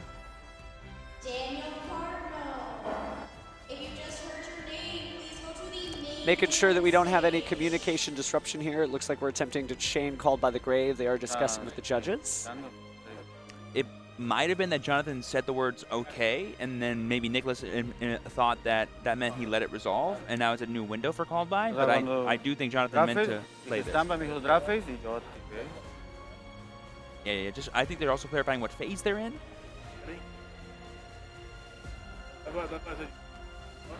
Taking a second, looks like a little bit of a shake of the head for Nicholas, almost implying that we are going to resolve the call by the grave, and we'll know when it's banished. Do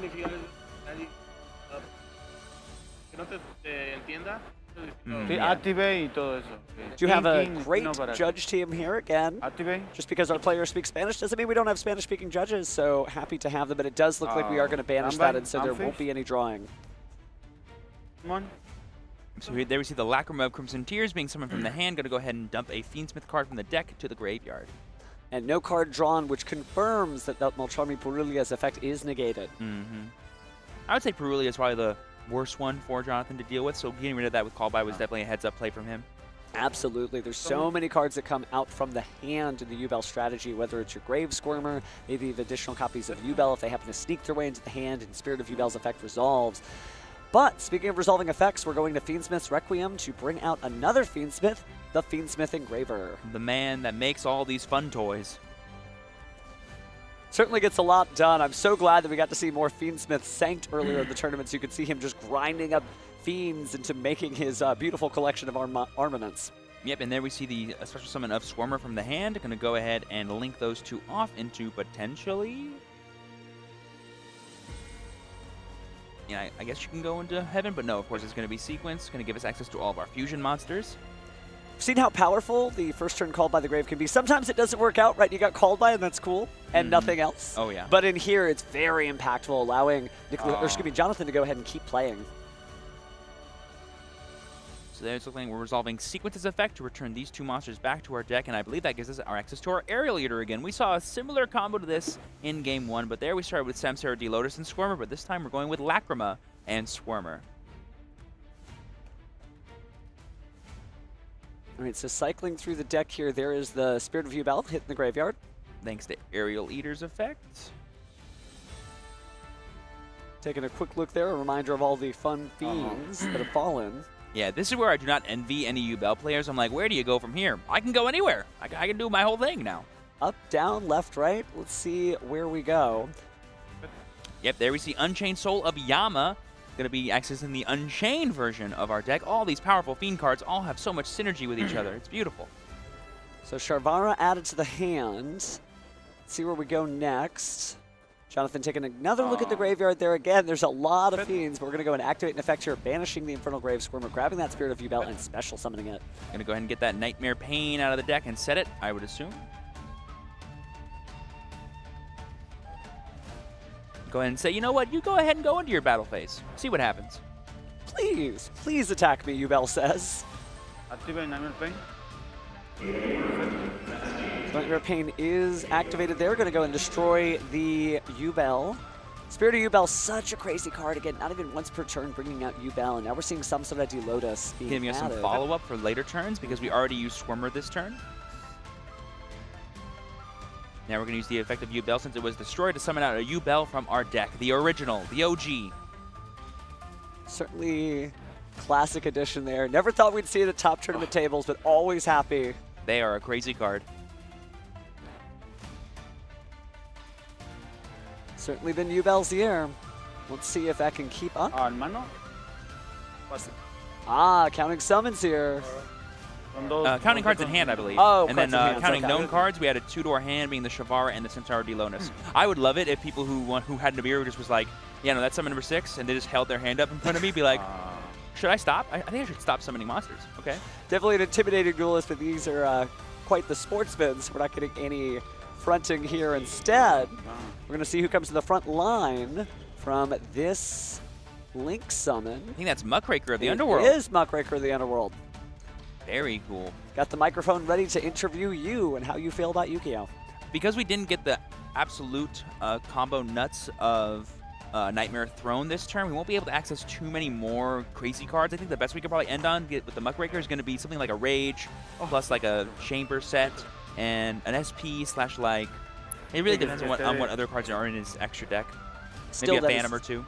True, but many points of interaction there, and definitely the materials for a Phantom Yubel in the graveyard. Couldn't imagine not accessing at least one of those, and I do see the Yubel being plucked from her resting place, or not. Never mind. I have a different plan.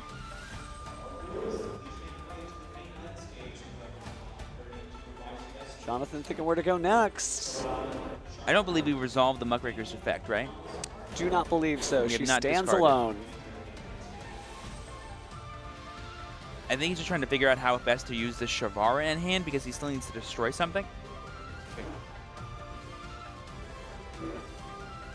Gotta figure it out, but looks like... Okay,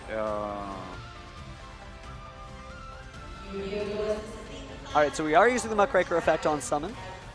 And goodbye Samsara Delotus? Maybe. Really thinking about it? Really concerned?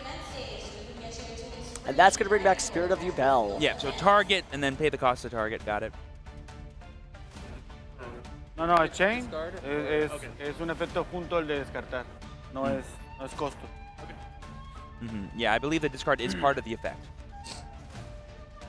At least caught that part from that, so certainly learning a lot of language lessons here. It's amazing that Yu-Gi-Oh! Is the language we all speak, right? It's almost a pictographic language. We all recognize these cards no matter where in the world we're watching.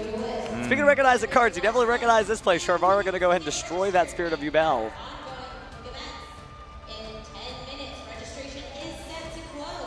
So it looks like we're using the Spirit of Yubel's effects. And we've also got the Unchained Soul Lord of Yama. So 1 for that, and looks like maybe 2 for the Unchained Soul Lord of Yama's effect. Chain 1 y... Chain 1 no. Shall we do it or not? Nicholas leaning over the table just to verify what's coming out of the graveyard here. Yep, so we're going to go ahead and summon the Yubel from the graveyard. It can be summoned from, I believe, anywhere, as long as it's not face down in the banishment. Very powerful card for sure. Yubel has never had that much help. But also, speaking of help, Smith Engraver are going to chuck that backpack back at the top of the stack. And here we go. Going to go access our powerful rank 6 pool. Oh, we're finally seeing it. We haven't seen very many of these, but Caesar still gets it done. 2 negates of the summon-based effects are very powerful, and you can use both in the same turn, attaching those wonderful Xyz materials. Do not mess with the Triple D High Weave King, Caesar. Render that unto Caesar that which is Caesar's. Little theater kid joke for those of the audience who caught that, but back to the duel in action for now. Okay, sí. It's from a story, anyway. I believe they're probably asking about what available effects are engraved, maybe? To my knowledge, besides Yama, there isn't anything. Not that I could see, besides the Samsara Delotus, at least at this point.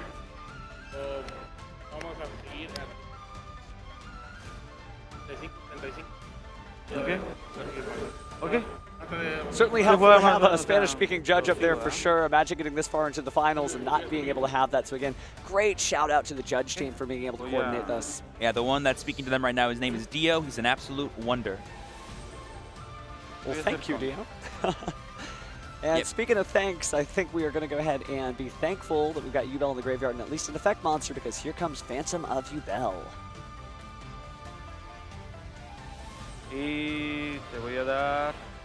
Unfortunate that we couldn't turn this Muckraker into anything more impactful to interact with Nicholas's board, but here we have Triple D High Wave King Caesar, a Yubel, and I believe we saw a Droll and Lockbird flash in Jonathan's hand. 4 points of interaction. That's going to feel really strong. Nicholas certainly has insurance there, having taken game 1, but at least Jonathan seems poised to maybe bring this to a third and final game. Also, big ups to Jonathan for keeping all of his important monsters in defense mode, dodging the most likely lightning storms that are in almost every single Tenpai Dragon deck. It looks like we're about to activate a spell card now, and there's the lightning storm. Beautiful. Going to get rid of that Nightmare Pain, that very dangerous interaction that forces you to attack monsters that can't be destroyed by battle. Not a thing that Tenpai wants to do. They certainly do not. And there we see the Pyadra. Are we going to activate the effect? Voy a tributar. Oh, okay, so we're going to use the Phantom Yubel. Going to change the effect. Oh, but I didn't even catch that. Even with the language barrier, it seemed like he initially indicated okay, so maybe we are going to go ahead and let that resolve. Yeah, there's a world where he was like saying it to himself, but because you verbalize okay to your opponent, they are clear to keep going. Verbal, basically, interactions always take precedent over anything else. No matter what language we're in, the tournament policy guidelines still control, so make sure to fully announce your plays. It may feel a little silly sometimes, right? You sound like Yamayugi, I activate my card. But make sure you say it, because then you know you activated your card. So there we added Kaiman to the hand. Certainly not the end of the world there, because technically still the Phantom Yubel still able to do it. Oh, wow. Using the Droll and Lockbird, chaining the Songang Kaiman to the Droll and Lockbird, but then chaining the Caesar. Ooh, and that's there we enough. see the scoop from Nicholas. Not going to be able to break through the rest of the board there. Applause from the crowd. Okay. So definitely locked in there. Nicholas conceding that game because, of course, he had a little bit of insurance there. Jonathan taking game 2 shows you that even if maybe you miss an opportunity to interact with one card, just interact with the next and you got it. Oh, yeah. Jonathan is our game 2 winner, excuse me. Now, here's the interesting choices. Nicholas, I think you always want to go second because that's when your deck is the most powerful, but Jonathan probably being able to read that will be able to side for sure. Plus, he still gets to go first, which I'm sure he's more than happy with. As we saw, that was his choice for going second, and for game 2. Well, it all comes down to this. Just like you've said throughout the tournament, really the second and third games are some of the most interesting because both players do start to feel each other out. They learn the matchup knowledge, but more importantly, the cards are only half the conversation. You do have like a whole human being sitting across from you. Oh, yeah, and you definitely need to kind of suss out, like, what is the best cards for you to interact with. We've seen Droll and Lockbird be kind of a big impact for Jonathan. It not only protects him from the scary effects like Fuelos and Perulia, but it can also stop Nicholas from adding even more scary cards to his hand. Now Nicholas contemplating his choices, Jonathan doing the same there, just these last-second additions. This is the make-or-break moment. This may be the time that they actually win or lose this duel based on the side deck choices. Just one of these days, I want someone to, after they've lost and they're in a game 2 or a game 3, they just psych their opponent out by being like, you know what, you get to go first, or I'm going to go first. Like something that they didn't think was going to happen. That certainly could. Maybe we'll see more Tenpai players playing the trap card after all, but just a few last-second decisions here again. This is make or break. You don't want to make a mistake. Both players really contemplating their decisions right now. Jonathan, I think, is confident with his deck, with his strategy. Nicholas just wants to make sure he has everything he needs. Took a solemn look out into the crowd there for just a moment. Just thinking, you know, you're up there by yourself. Maybe you look for your friends supporting you. They definitely were cheering for both sides. We had a lot of clapping, so perhaps there is some sort of familiar face or friend out there, just like the Joey Wheelers and Tejas. You've got this, Jonathan. You've got this, Nicholas. Oh, yes. Many people have been on the feature table. Many people have been nervous, but I don't think it gets any more nerve-wracking than this. Game 3 in the top 8. Winner moves forward. Loser, unfortunately, goes home. can only have one champion here, and the champion will get that wonderful VIP status and all those wonderful prizes we talked about earlier in the day. Maybe we'll see them at the NAWCQ. We have two duelists primed and positioned to face each other off. Move on to top 4 and earn their chance to claim that trophy and that another versus Solaria, as well as be a YCS champion. The Versalaria actually an increasingly playable card now because of the Primite strategy that has increased your popularity. The Can more you normal monsters, imagine the better. Somebody taking multiple YCS wins and just being like, yeah, Primite Lordly Load, call Solaria. I've got a whole deck of normal monsters that nobody else has. That nobody else has. This is unique for me. And I think that really is the intended vibe there. So really cool prize card. But nobody's won it yet. So just doing a little bit of last second shuffles here. This could be, let's see, I think a last second add-in for a side deck might mean, you know what, I've decided I'm not going to do my original plan, I'm going to do something different. So whatever we see Nicholas do here, I think it's a change from what he was originally going to do. Certainly okay to make the most of those 3 minutes for side decking. Oh yeah. And Solaria just staring him down. But speaking of staring, I don't think we'll be staring any longer as Nicholas goes ahead and collects his cards for one final shuffle and presenting those decks for cutting. Ooh, I'm feeling nervous on behalf of them. Like, oh my goodness, I'm not even playing the game. I'm just watching the game. I'm watching shiny cardboard be flung. I should be relaxing, having a good time. But I'm like, it's nerve-wracking. It's Game 3 of the top 8 at Anaheim YCS. It's okay, Steven. We know you care about the game too. I want both these players to win. Can we just like have that happen? Can everyone win from now on? Oh, wouldn't that be wonderful? Everyone gets a trophy. Everyone's a YCS. Oh, no. But unfortunately, it would not be a championship at that rate, right? It would just be a giveaway, and these duelists are here loud and proud, ready to participate, to get into this Game 3 of our top 8 to decide who is going to advance up into that top 4. All right, the age-old question, who's going first? Oh, and a hearty handshake between both these duelists. And it looks like we got about 32 minutes left on the clock. All right, Jonathan will be going first. Nicholas is choosing to go second. Oh, wait, no. Nicholas is going first and activating Heat Wave as his first action in the main phase. He did it. He did the swerve. Everyone always goes, Tenpai goes second, Tenpai goes second. He's like, you know what? That's what I think you think I'm going to do. So I'm going first. And now I've activated Heat Wave. Definitely a great bait and switch. And since your opponent can't do anything with effect monsters for a bit, well, yeah, it's heating on up. Jonathan just slyly reaches over and grabs that Solaria and the trophy. Be like, I have a normal monster, though. No, sadly. My apologies for the ears that I might have ruined with that laugh. It looks like we're going to use Sangen Summoning here. This will protect all of our Fire Dragon monsters and get us access to a Tenpai card. Going to be adding Chundra to the hand, and then after that resolves, discard a card from our hand. Won't be able to summon anything, because of course you did activate the Heat Wave. Yeah, it's first action, meaning you don't get to do anything either. Certainly fair. Maybe we'll see that when the Primite strategy kicks off in a full gear next year. And, you know, Heat Wave, blue eyes. And there we just send a second copy of Heat Wave from the hand using Stand again. Then we just set our pass. I'm like, Heat Wave is enough. It's your turn. Well, especially now since you want to go ahead and get your game plan on. So taking a chance to read that Heat Wave. It seems too good to be true, but this card does what it does. No effect monster special summons. No effect monsters at all right now. I mean, this should just be a straight up pass from Jonathan and be like, I still have all my non-engine in my hand. There we see a set 1.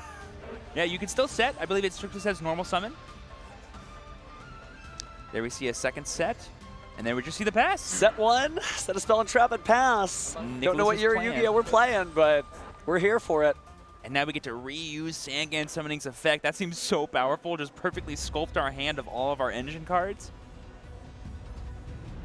Very, very brave to just be like, nah, I got this. Yeah, so it has been, we have to add, then the discard. Certainly telegraphing the Droll and Lockbird, giving just a little bit of information to the opponent.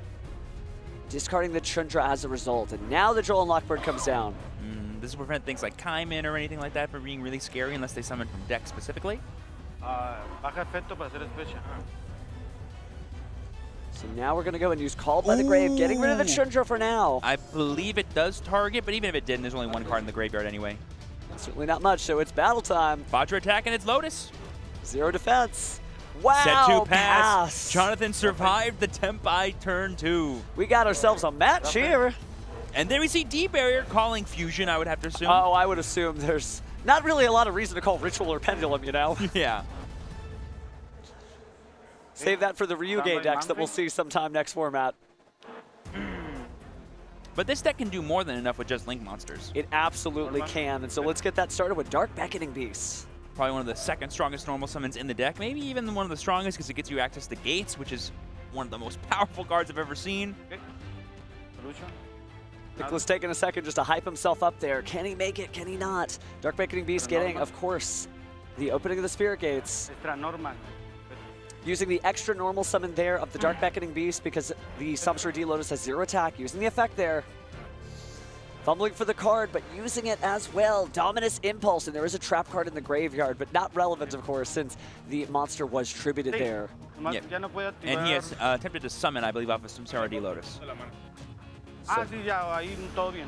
It looks like they're clarifying he's not locked out of anything right now because he did take the time to set that Dominus Impulse, so we'll activate the opening of the Spirit Gates.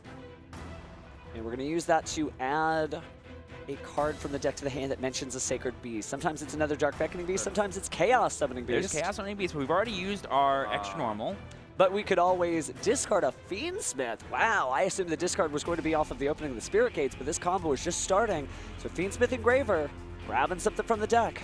Yeah, I would say the scariest thing Jonathan can probably set up is something similar we saw to Game 2, where he has like a really powerful Link monster like SP Little Knight or Unchained Soul of Rage, as well as High Wave King Caesar. And there we see the Fiendsmith track being added off of Engraver, automatically activated. Gonna go ahead and search for what I would assume is Fabled Lurie, the pseudo Fiendsmith card.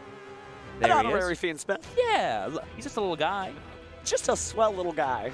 Gonna be specialing from the graveyard, summoning to the board. And then here we're going to see the Link 1 into Fiendsmith Breakaway. And we may not have access to the powerful fusions, but we do have plenty of good cards. That is a real consideration here, right? Because no Necro Quick Princess, no Phantom of Yubel, no Fiendsmith's Desiree. So it does really hinder this combo. But it's still true that you could just play as if you didn't have those cards. You're just acting like it's Legacy of Destruction format. Oh, yeah. There we see Lacrima being summoned from the Requiem. Going to go ahead and dump from the deck. Are we going to see yet another Fiends Within Paradise, one of the best cards ever for this format? It would be a really great setup, but it looks like Fiendsmith Engraver going to the graveyard instead. I guess that's pretty good too. Like, I don't know. We're still doing some Fiendsmith combos, right? Not completely Legacy of Destruction flavored here. Going to go ahead and shuffle back that Requiem, that Engraver that was sent earlier to bring back our Engraver and then equip the Requiem. Requiem effect to go ahead and destroy Vajra. Now, do you see what I see? I see 10 stars worth of monsters that are light or dark. We could see a Chaos Angel here. Please tell me the Tempai player gets punished for not playing, for not calling Synchro on their own D barrier. Oh, well, who would call Synchro? But that is why we've seen more and more Fiendsmith players including that, because Dimensional Barrier only blocks one dimension, so just call the other one. So there we see the opening of Spirit Gates, discarding Terror Incarnate to bring back Samsara D Lotus, and here we see the Link 2 into Unchained Soul Lord Yama. And if this grind game continues, technically you do have those powerful Yubel cards in the graveyard, so you could just start off with a Phantom of Yubel next turn if the duel gets that far. Very true, and this could be a really awesome Shavara turn, getting that Lacrima in the graveyard, summoning it back out, getting the Chamber, getting access to Caesar. Oh, we're ending battle phase, gotcha. Yeah, this is probably the most amount of damage we'll have in play, and that lets us also play around Lightning Storm in the following turn by summoning any monsters we summon after this in defense mode. 3,000, 5,000. I think it's 52, 51, something like that. Sounded like it. Because it's 2,000, 2,800 plus 13, right? From Lacrima. Well, we should be seeing the life point counters faster. You can say beep, beep, beep, oh, beep, not beep, 51, beep. 41, 41.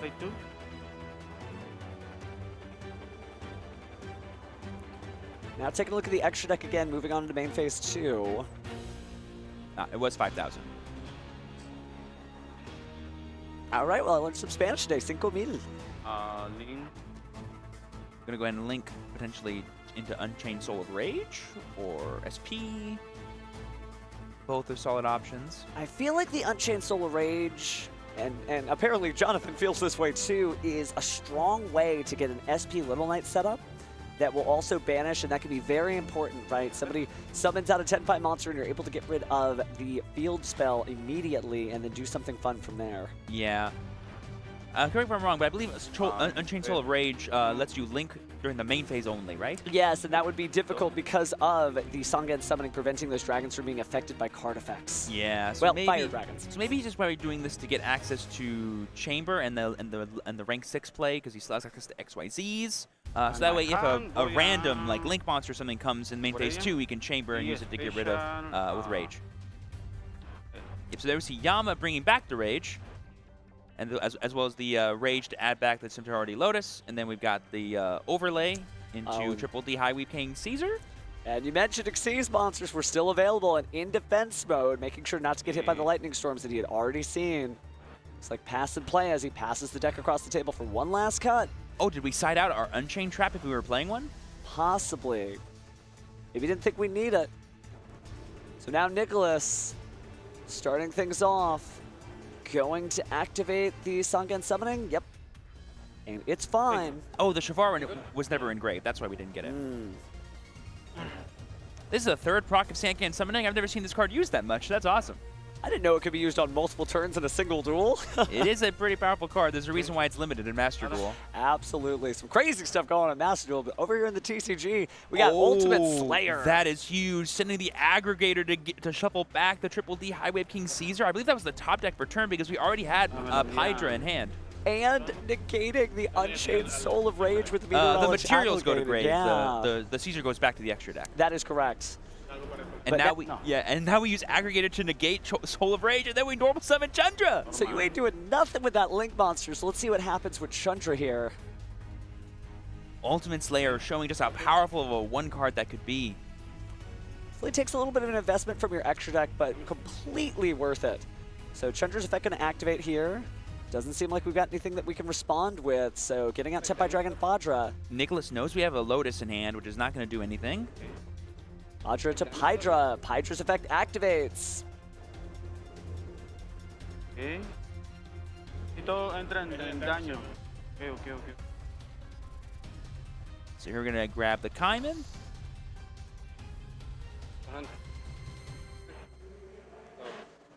right, so still need to do some attacking. There we see Fadra attacking. I believe it's a 16 to 18, but we don't take any damage. Okay. Just want to get those attack numbers up for the future Biden Dragion.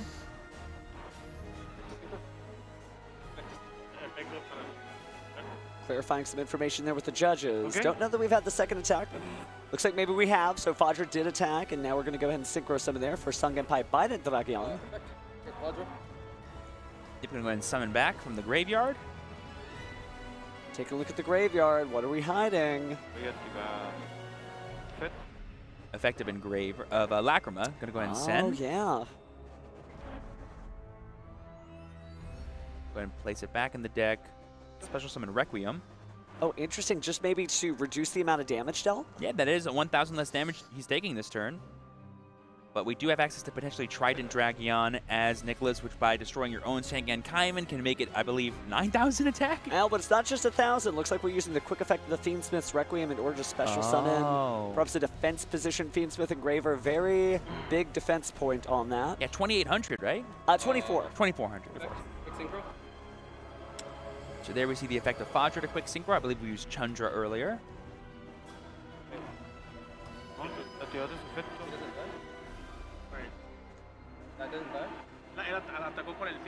Sí, atacó con él, pero cayó mi mono y activó efecto de sincronizar. Decidió no atacar. I believe, well, who was the target of the attack for Rage? Sorry, for Biden Dragion. That is true. I don't know. Oh, because there's a replay. Yeah, so they would have to redeclare the attack, so I don't think that they properly have done that. And there we see Transcendence Dragon switching all monsters to attack mode and stopping all battle phase effects.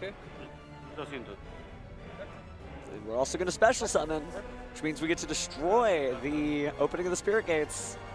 Oh, but it looks like it's not even worth it at this point. We are just going battle, battle, battle. Oh, and is it coming? The ever-famous Trident Dragion! Destroying cards for multiple attacks, and that field spell if destroyed will increase the attack of Trident Dragion by double. Making it 6,000 and will in theory attack 3 times.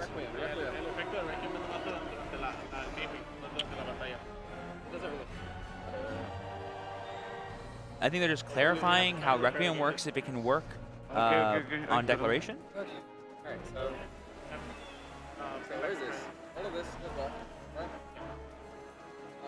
Oh, I think we're reversing the board state here. Just rewinding just a little bit. One of our wonderful judges must have caught something. Yeah, maybe it was not a legal activation of the Requiem's effect. Seems like it's just the Requiem effect that was the issue. Yeah.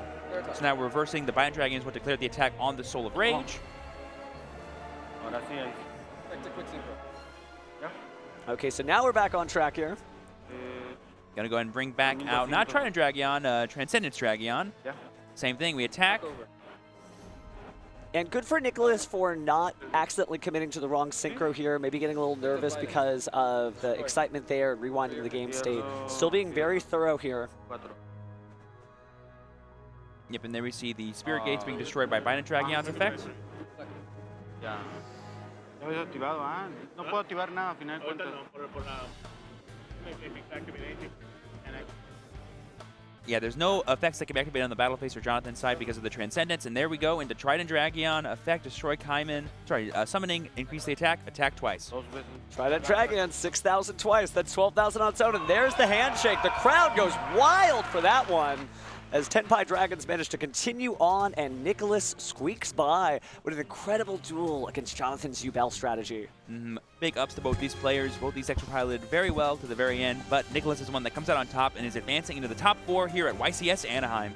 Wow, just some incredible stuff. I know there are many duelists around the world who have different thoughts about Tenpai, but it's still very much a deck. It really can just basically battle it out with the best of them. That's what's in the name of the deck, right? It is one of the strongest battle phase decks we have in the current format, and just some good looking out there. It's just very consistent play, some interesting decisions, deciding to go first and dropping that heat wave. Just my goodness. And for all the players watching at home, go sleeve up your Ultimate Slayers now, because that card was an awesome top deck for Nicholas that enabled that amazing final turn to go for game. It's definitely a good Ultimate Slayer format if you can find a deck that can fit in multiple different strategies. I think Fiendsmith is a good example of that because, of course, they have certain synchro plays they can make. They have fusion plays. They have links. You can go ahead and include the Mirror Logic Aggregator. I guess technically you can go ahead and fit some Pendulums in there, too, if you're able to add them to your extra deck, but just some funny stuff there. Go ahead and signing the Sacred Slip, and just some really great gameplay across the board so far. Yeah. Absolutely wonderful. Congratulations to both these players. It's nice to see, like, it's not all Ryzeal, it's not all Malice. Yeah, these decks are still awesome. A lot of duelists came into this format thinking, okay, I'm just going to play Malice, I'm just going to discard Dimension Shifter, and everything will clear out of my way. Or I'm just going to play Ryzeal, and I'm just going to make my combos, and I'll be fine. And as you can see, as we advance in the top 8, that means in your top 4, you have Tenpai. So a lot of decks that have been coming out earlier there, they're still making it. This is still Yu-Gi-Oh! Anything goes. Yeah, Tenpai can still just make, I don't know, 16 or 18,000 damage in a single turn. More than enough to win games, I promise. Really is, and beautiful copies of those heat waves. It's nice that we got those ultra rare reprints and we're getting to see them actually hit the board. Sometimes a card gets reprinted, it's like, yeah, I'll just put that in the trade binder or in the bulk. No, not in this case. Those are real cards for some real duels. Yeah, I'm telling you, that's what Nicholas did. He was like, you know what?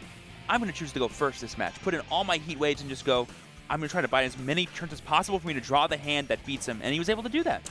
Yeah, so now it's really down to just the 4 duels. I'll be excited to see what the Tenpai Dragon match looks like next round, because we still don't know who he's going to be playing against. There's still various other duelists in the tournament, right? There's 6 other duelists still competing and whatnot to figure out who our final top 4 will be. Just incredible. If I seem speechless, and that's a lot for me, by the way, it's just because it's like breathtaking to watch people who have put in all this hard work and have worked so much to be here from wherever they are. And they're like, yeah, I'm still going to play the deck I love. It got me this far. It got me through all these duels, so I'm just going to go ahead and just go with what I know. Let's go ahead and hear from some of those people right now as we throw over to Stephen Kangas and potentially interview Nicholas as he's on his way there. Ah, we're hear some really great things from them. Okay, gotcha. So, sorry, we're just a little excited here. Wow, though. Some really breathtaking plays, and it makes you think about the format, right? Oh, yeah. Some duelists right now, they may be playing at their locals and kind of watching. We're just up in the screen in the corner. Maybe you're at your home and you're laying out, sleeving your cards, and we're on a cell phone or something over. Hi, guys, we can see you, right? But it's true that, like, duelists around the world are trying to prepare for this format. I don't know that there's any clear answers after today, right? Definitely not. The crossover and crossover breakers is that you can still just play whatever you want. I mean, I remember kind of like thinking about this format and seeing the results of Bologna and seeing 8 different decks in the top 8 and thinking to myself, what's Anaheim going to be like? We even get new decks thrown into the mix as well. And as we've seen all weekend, while yes, there are some clear cut above the rest, like Ryzeal, things you should watch out for, there is no best deck. There is no one solve, and that's really awesome. It really is. And speaking of awesome, we know exactly who's awesome. Let's go ahead and send it off to our fellow Steven on the stage to interview our winner. Thank you very much, Steven. And Steven, I'm live on stage here with Nicholas. Congratulations on your feature match win. We were talking before going live, and you mentioned this is your first ever top and first ever feature match at a YCS. Is that correct? Yes, it is. Yes, it is. So what was it like being up on stage playing not only in a feature match, but also in a very high pressure match? You're really far into this tournament. I was honestly freaking out a lot, but Clifton, my friend Clifton Land, he basically told me to just take a breath every time I start panicking. So that was very helpful. And Maurice Brantley, he was, very supportive, and he just told me to just calm down. It's just another match, and just take it one step at a time. Well, I'm sure it also helps the fact that you're playing Tenpai Dragons, a strategy that I'm assuming you've had experience with. I mean, it's been out for much longer than the Malice, the Raziel, which have been very prominent here. What have your matchups been like so far, and how do you feel about the Tenpai Dragon strategy at this YCS? I've played a lot of Raziel. I've played maybe one Malice, but primarily Raziel. And it's challenging, but I think that with the emergence of these new decks, a lot of players can no longer rely heavily on Shifter to carry them through a game. So now a lot more of your utility cards have to be utilized, and it's a bit more thought process in playing. All right, fair enough. Well, before coming up here, you wanted to give a shout-out to a few things. One was your wife, Kayla. Is she in the audience right now? I am honestly not sure, but I love you very much. Love you very much, Kayla. And you also wanted to shout out everybody back home in Jamaica, but I want to give you a chance to say it to the camera. Shout out to all the homies back home. Shout out to everybody in Jamaica. Shout out to all the Fort Lauderdale people, all the Tampa people, all the people in the DMV that have supported me. Thank you to all of you guys. Thank you, Clifton, Lucas. Thank you all of you guys for your support. All right, and thank you for coming on and chatting with us. Congratulations on the win. We're going to throw it back to the casters.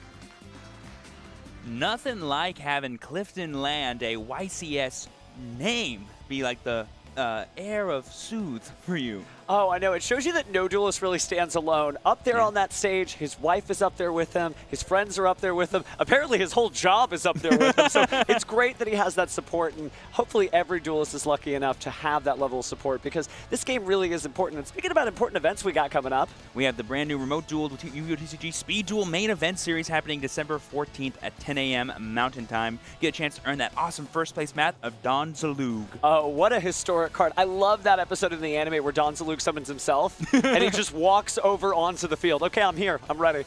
But again, just some great stuff. And again, Speed Duels, that new box just is about to arrive next week, right? It's December 11th, I think December 13th at stores everywhere. And yeah, that Speed Duel Battle City Finals box is really going to change Speed Duels forever. So good luck to all those tournament winners. Yeah, for all people watching at home that are itching to duel themselves because they're watching all this amazing gameplay, that could be a really great way to do so. So it looks like we actually have a bonus match to go to, too, something we don't always get to go to. So you ready for some actual duel action? Always. Let's do it. It's time to duel. So, gonna go ahead and throw over.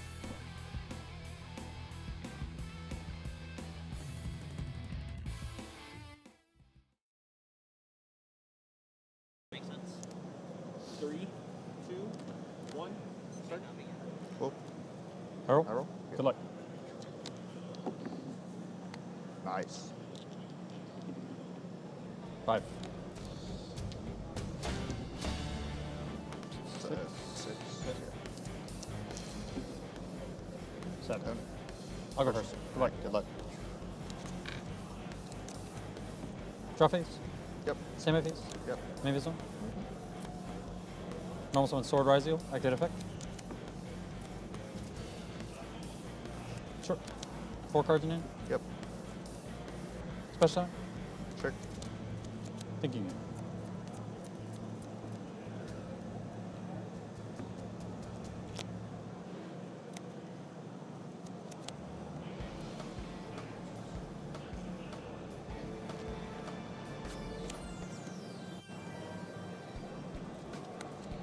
Summon Duo Drive? Summon time. Activate Duo Drive effect? Sure. Attention duelists, there is less than Pass turn. half an hour remaining in our Draw phase? ongoing public event registration today. If you would like to participate in one of these 8 duelist flights, please register on events.thesidedeck.com or at the public events registration station.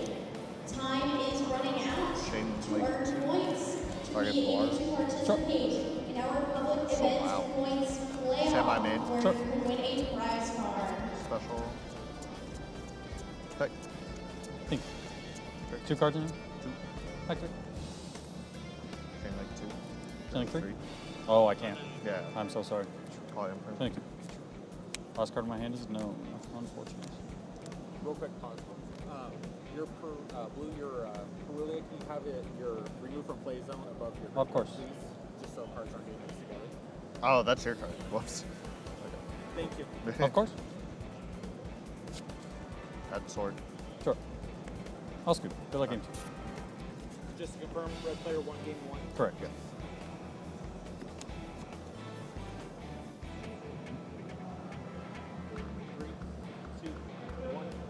Good luck. I'll go first. Semi-face? Yes. Semi-face one? Mm-hmm. Activate bonfire? Sure.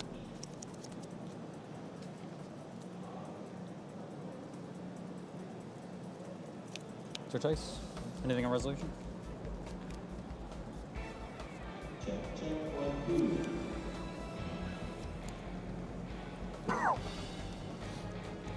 Activate engraver effect?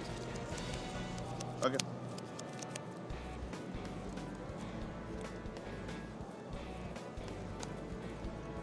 Search tract. Activate. Yep.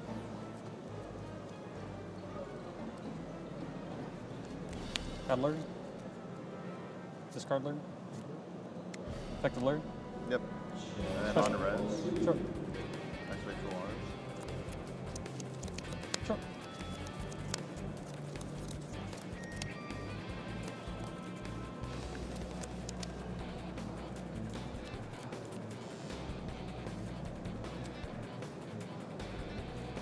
Someone rock him? Sure. Set one. Faster. Call. Standby. Sure. Main. Yep. Activate bonfire.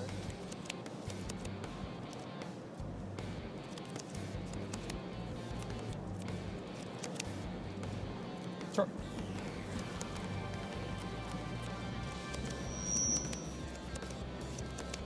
Grab ice. Res. Chain of one. Okay.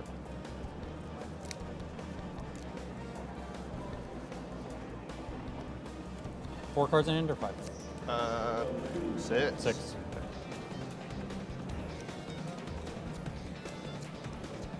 Normal ice effect. Activating effect? Yeah. I'll change. Okay. You have 1 in hand? 1 in hand. Special sword. Unsummon, thank you.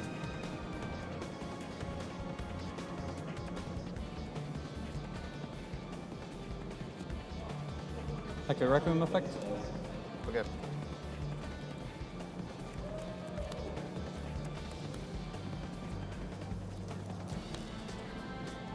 Special Lacrima. Activate Lacrima effect.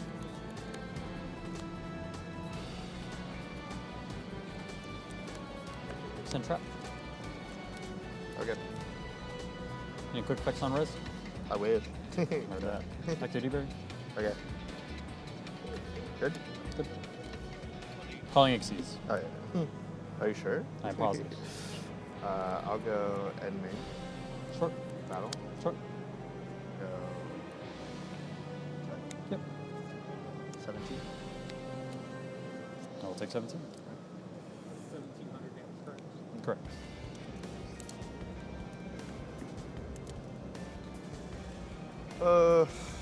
Main 2. Sure.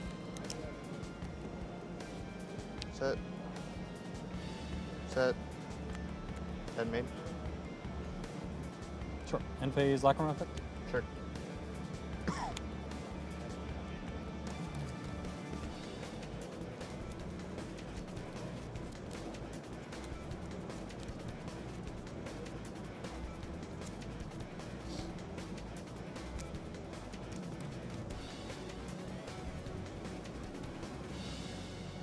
Drop turn.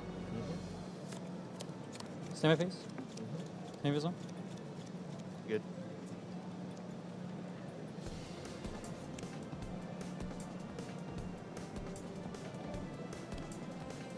Effective Requiem. Yep.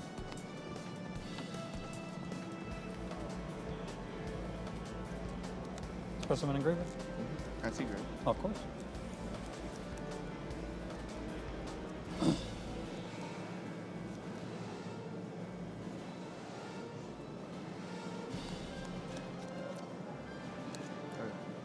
Real quick for players, make sure that your extras in your main deck inside the zone.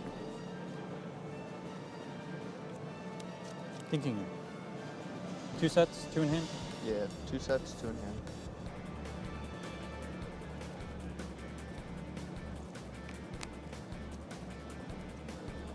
I'll start off with Requiem equip. Okay. Effective engraver, target Requiem and ice. Anything on res? Nope. Normal set. Attempt active effect.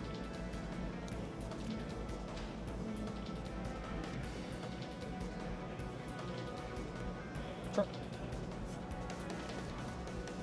2 enhancements. Yep.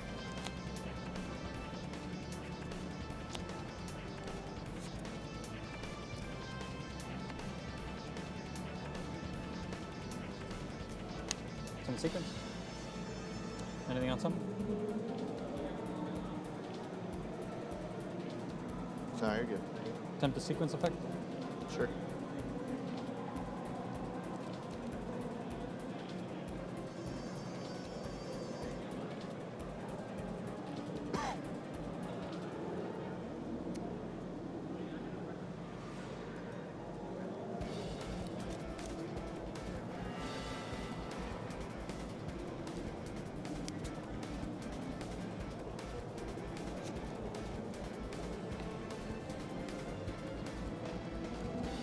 Desiree?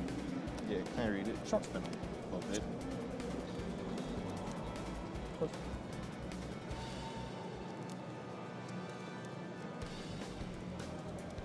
Anything on res?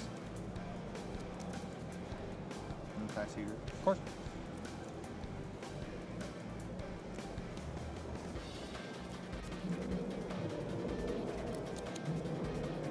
Good.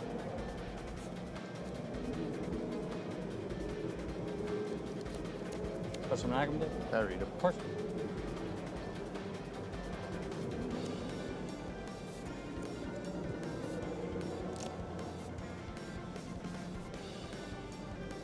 Okay. Effective Desiree to send. Target. I will shuffle back and grip. Yeah, that's fine.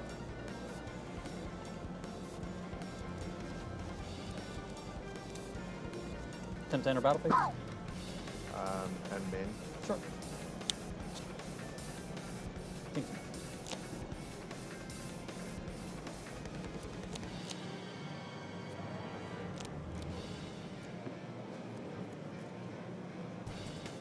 I'll chain Agam Day effect.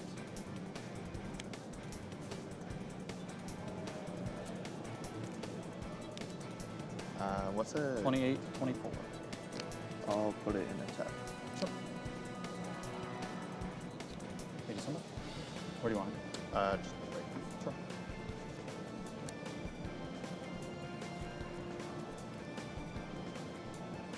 I will pass turn. End phase. Sure. Plug in. For the following top 32 duelists, please come to the main stage. Sure. Paulo Roberto Gonçalves da Silva. Karan Sharma. Daniel Cardinal. If you just heard your name, please go to the main event stage. Pass turn. Roll. Send my main. Sure.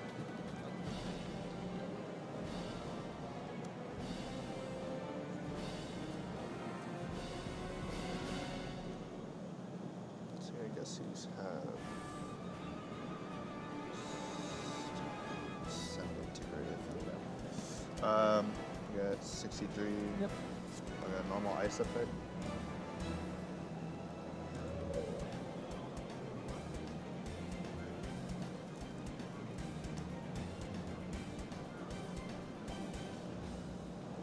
Summon third. Sure.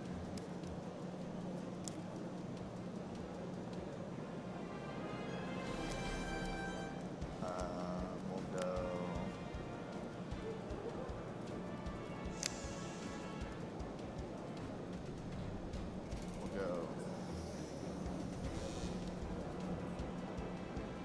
So it affects sending nib cost.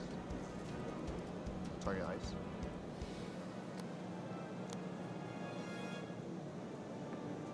Sure. Oh, sorry.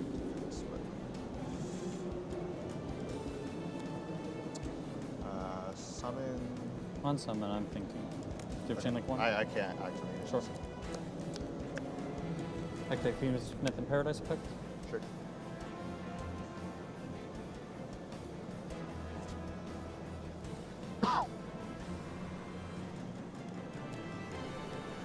Unfortunate. Send engraver? Effect search. Yep.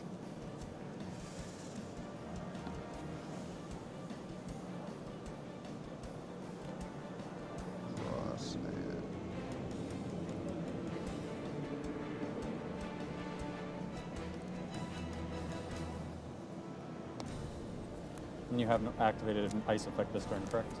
You have? Not from. Not something from hand, but you yeah, normal. I normal. You're good. Activate. Sure. Effect to a foot. Sure. Funny.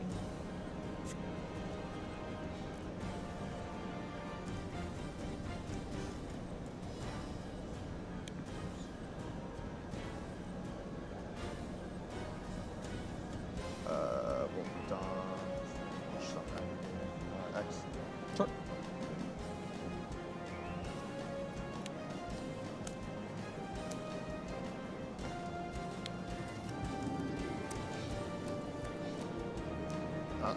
Special effects search. Sure.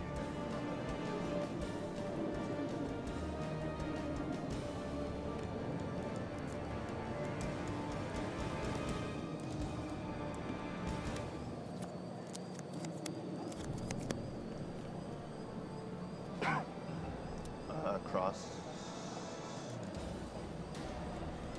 Yusu. Sure.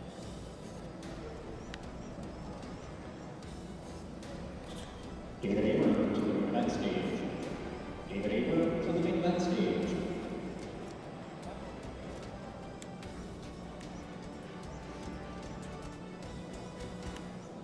Effect to double. Sure. What is your target? Dead. Sure. Discard a spell. Summon. Sure. And main. Sure. Swing for Yep. 28. This is at 6,000, so 32. I drew it. I shuffled it back and then drew it. That fucking sucks. How does that even happen? And this card can't send from hand. Welcome back, everyone, to YCS Anaheim. My name, again, is Steven Rodriguez, and I'm joined by the lovely Stephen Darling once again to bring you all round 4 at this wonderful event. It has been incredible. Again, we started with 1,429 duels, and we're down to just 4 of them with decks that we did not expect to see this far in the tournament.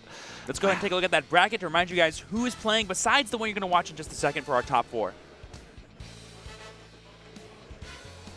Here you can go ahead and see that match that we have for you guys is going to be between Steven Trifanowski and Christopher P., someone you saw earlier in the top 32. And then we have Nicholas J. and Michael playing at a different table. The last 4 duelists remain, right? This is practically a Battle City Finals in and of itself. So cheer for your champion representing various different countries all from this side of the hemisphere. It's just incredible, all these different duels. And also duelists from all different walks of life, whether they traveled here, whether they're entertainers. Maybe this is their first YCS like we heard from Christopher. Just some crazy, crazy stuff. You can't write it this good. We couldn't script it this good. And remember, there might be a special surprise for you at the end of this, so don't go away no matter what. But speaking of go away, let's go ahead and throw it to the stage for our duelist introductions with Stephen Kangas. For our top 4 feature match in the blue chair from Columbus, Ohio, his confidence is high because his next opponent he has already bested at a past YCS. It's Christopher Pike!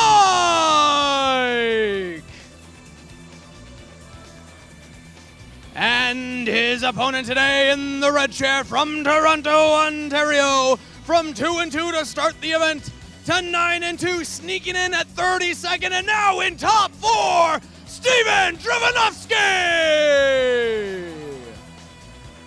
Duelists are ready on stage, so let's throw it to the casters for game number 1. Thank you, Steven. it's a time for us to see Steven dueling against Christopher there. Certainly an interesting event, but my goodness, for a legendary duelist to have to go against somebody who's a first-timer, this is going to be quite the semifinal matchup here. Yep, and as you saw, it's going to be quite the mirror match, kind of, because we have Fiendsmith's Ryzeal being piloted by Steven Tripanovsky, and we have, of course, Ryzeal piloted by Christopher that we saw earlier in Top 32.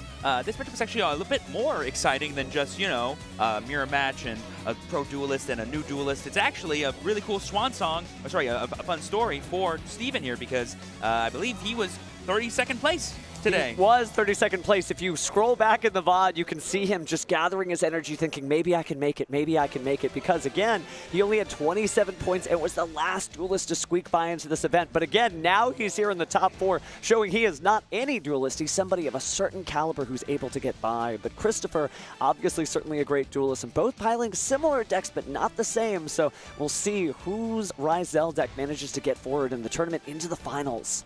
I will say the one kind of unfortunate thing that a lot of Ryzeal players have mentioned to me about this weekend was that on the whole, the deck can be a little inconsistent. We saw Christopher, you know, sometimes have a hand of just non-engine, just a bunch of cards that aren't Ryzeal monsters. But if you play a secondary engine like Fiendsmith, like Steven's doing, you can draw those cards instead and still have a bunch of amazing plays that can help you play through all of your opponent's interactions. I'm not sure how that matches up in the actual mirror versus just like general play, but it should be exciting to see how this actually shakes up. I love Christopher's demeanor there, a little bit of a wry smile there, but mostly keeping his energy just concerned and focused on the duel ahead. Steven instead being just kind of, you know, hyped up, very excited to be here right again. Just kind of squeaked by, but here we are in the top 4. Just getting some final instructions there from our assistant head judge who was sitting there up at the table, and you got the head judge for a very short walk just in case there's an appeal of any kind. And you can see that wonderful new regional championship deck box up there, the orange one. So a lot of cool stuff to see. But obviously we're not here at the regionals, we're at the YCS, and they are itching to win that trophy. Yep, I'm really excited to see these two top players duke it out and show us just what it takes to be in the top 4 of YCS Anaheim. Look at the smiles. They're very excited. Steven waving to the crowd. Even Chris has finally cracked a smile as well. Oh, yeah. I mean, they deserve to be happy. They've worked hard to get here, and they're honestly killing it. Yeah, nobody can take away the top 4 finish, and a top 4 finish is something that the other 1,425 duelists would have loved to have, but they did not make it to Game 1 of our semifinals. Alrighty, both players switch their luck, and we do the dice roll. Triff gets a 7, and Christopher gets a 5. Steven automatically declares that he's going first, wishes their luck, and here we go. I love Steven carefully just finding out each card one by one. Doesn't want to spoil any surprises. You've got to figure out the best order of operations here to play through the most amount of interactions. A thing I love seeing a lot of players talk about when they're more competitive is they'll talk about like this checklist that they go through as they go through their first combo to kind of suss out what interactions the opponent has in hand. Like, oh, they would ash me here. If they knew this, they would imprint me there. If they don't do that, that means I can assume they don't have it. Here we see Steven starting with a Lurry, going into a Requiem, and immediately sending it to the graveyard to summon out Engraver. So that means we can probably rule out a couple of things. Like maybe an Ash Blossom, or we could imagine Christopher maybe holding that for a more interactive card. We have seen people let Fiendsmith players just kind of go on until they hit the Fiendsmith sequence and then stop things there, because that is kind of a choke point, as it's called. But we are seeing full steam ahead for now as the Fiendsmith's Requiem gets equipped actually to the Lacrimosa, the Crimson Tears, Lacrima, the Crimson Tears, and is going to go ahead and bring out the Necro-equipped Princess. This could combo really well with any Ryzeals we might have in hand because they almost all activate in the hand.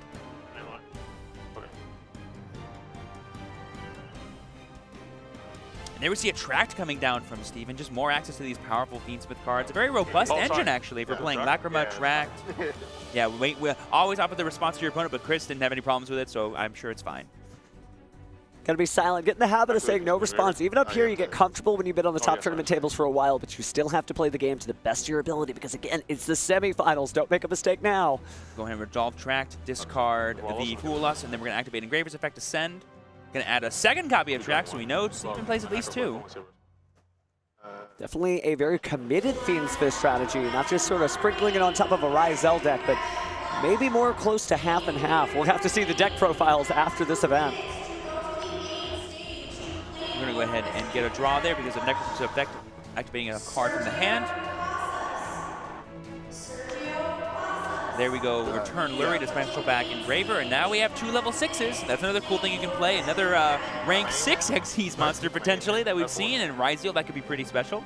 Certainly a great way to get the rank 6 out before you get locked into rank 4s, even if you do get locked into rank 4s, but it seems like with the normal summon of Lacrima earlier in the turn, probably going to be likely locked in if you are going to extend with your Ryzeal monsters. And also, we got to see that Fabled Lurie, yeah, it doesn't feel great to draw it in the opening hand, but it's still Light Fiend, so it got this combo going. But set 2 and pass. There we go over to Christopher, he draws for turn. Now he's got to deal with a Caesar and 2 back row. Starting off with X Ryzeal, so special from hand, sending a card to the graveyard. It's sent for cost, which means Caesar cannot interact with it. Sorry, it's not. It's an inherent summon, which means Caesar cannot interact with it. That is correct. That summon doesn't start a chain. But this sure does. So we're going to try to negate the Caesar. So Caesar's not getting anything handed to it. I wonder what those 2 set cards could be. Do you think he hard drew Feast Within Paradise if he plays it? That'd be pretty funny. Could be. We've also seen Duelist set a number of other cards. Maybe it is a Dominus Impulse or something like that. Something that feels good if you're able to set it, right? Maybe a little awkward if you happen to draw it, but, well, only time will tell. I'm sure Chris is wondering, what could those set cards be? Probably just a Imperm, maybe, is his safe assumption. Was that a special of Sword Ryzeal or a normal? Looks like it was the normal summon. I think because Christopher's playing pure, it's perfectly fine just to go for the straight special because he's not going to lock himself out of anything important. Just make sure he has as much sort of robust field presence as possible. That is correct there. So we are going to go ahead and grab. So what are we grabbing from the deck here? Also going to be the special summon. I guess we'll find out soon. Yeah, because it must be, because he wants to keep the Ice Ryzeal normal summon as like a potential thing for him to do next. Very powerful to get another level 4 monster on the field from the deck. But there we first, see rank 4. Is it the Duo Drive? Feels like Duo Drive would feel pretty strong here, and it might be able to get something out of those face-down cards. Like, please activate them. I need to know. Going for the detonator first. I think recognizing that he's going second wants to maybe try to do some interaction with those boards. Like you said, get them out of contention. So it was the normal summon. So we did special summon the Sword Ryzeal, so Ice Ryzeal being normal summoned. And no response. I'm curious to know, maybe those aren't necessarily helpful cards. Could be like a Ryzeal Plasma Hole. Oh, yeah, maybe. If Triff does play that, that'd be pretty big. So on resolution. Interesting. Maybe using one of those face-down cards. Probably just thinking about where Chris could go from here. Obviously, we can make a Duo Drive. Obviously, we can make other rank 4 XCs. We still have to question what Christopher has in hand because every card we've seen has all been from this one X Ryzeal that he began his turn with. Oh, but no response there. Checked the cards and decided not to activate anything. I think we recognize that we have Node in hand, which is just like a really hard card. And there we see Abyss Dweller coming out, automatically activating the effect. It's one of the few cards that can pretty proactively detach. It's definitely going to be powerful there. This does give us access to Node Ryzeal now, too, to get some value out of the graveyard. Now we see the Infinite Impermanence. And there we see the chain of Detonator. Maybe not going to set the Aggregator because we cannot use it again this turn, I believe. Well, certainly nothing to aggregate right now anyway. Did he use Detonator to target his own Dweller? To protect it from Imperm, maybe? That would be a way to do it. If it's not face up on the field, it can't be negated by Infinite Impermanence. But he hasn't declared a target yet. I haven't seen any pointing, so... Yeah, it was the Dweller. It was. Wow. Heads up play, so Dweller's effect is going to resolve, so no graveyard effects for now. Imperm goes to the graveyard. Notably, the Imperm was played in the second column from the right. Everyone remember that, as it was set. Be nice to see some of those Master Duel bubbles. Yeah, and there we see the Node Ryzeal being special from the hand. Going to be sending X Ryzeal, I believe, for that cost. And then bringing back Sword Ryzeal. Is it Duo Drive time? I feel like maybe it is the Duo Drive. Yep. I really like Chris's play here, sort of forcing out the interactions from Steven as early as possible, so that way he can pretty much guarantee that this Duo Drive goes through, and he can get access to cross and plug in. A second Imperm! Another one. Wow, very patient there. Those two cards he set were very helpful. Now, technically, you could be very interesting. Take a look at the graveyard. I forget, Duo Drive detaches at the end of the effect, right? You don't detach before? Correct. So if it's special summon, you can attach a Ryzel monster. Oh, whoops. Yeah, you could. So you could. Oh, no, but it's during the main phase. That's an ignition effect. So there would not be a version of this where you could do it. But we're going to use Infinite. Infinite Purpose is going to be called by the Crossout Designator. And then we also chained Detonator to destroy the Caesar. So basically, we're going to end up with wiping out all of Steven's board and maybe still getting access to our Duo Drive to attach another monster?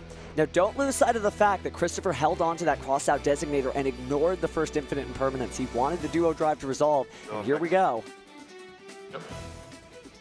And here we go, detaching 2 for the Duo Drive. Whenever this happens, that can only be good things for Ryzeal players. We're going to get Cross, the most powerful field spell for this archetype, as well as potentially Plasma Hole or Plug-in. We're going to see the Plug-in being added here. It's better to always keep Plasma Hole in the deck so that way you can attach it later with Plug-in.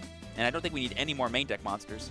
Certainly do not. Everything has gone Christopher's way so far in this duel. Some very skillful play. And going to go ahead and plug and play right now with the Ryzel plugin. I mean, we still have our battle phase, so there is a world where we can do some big damage to Steven this turn.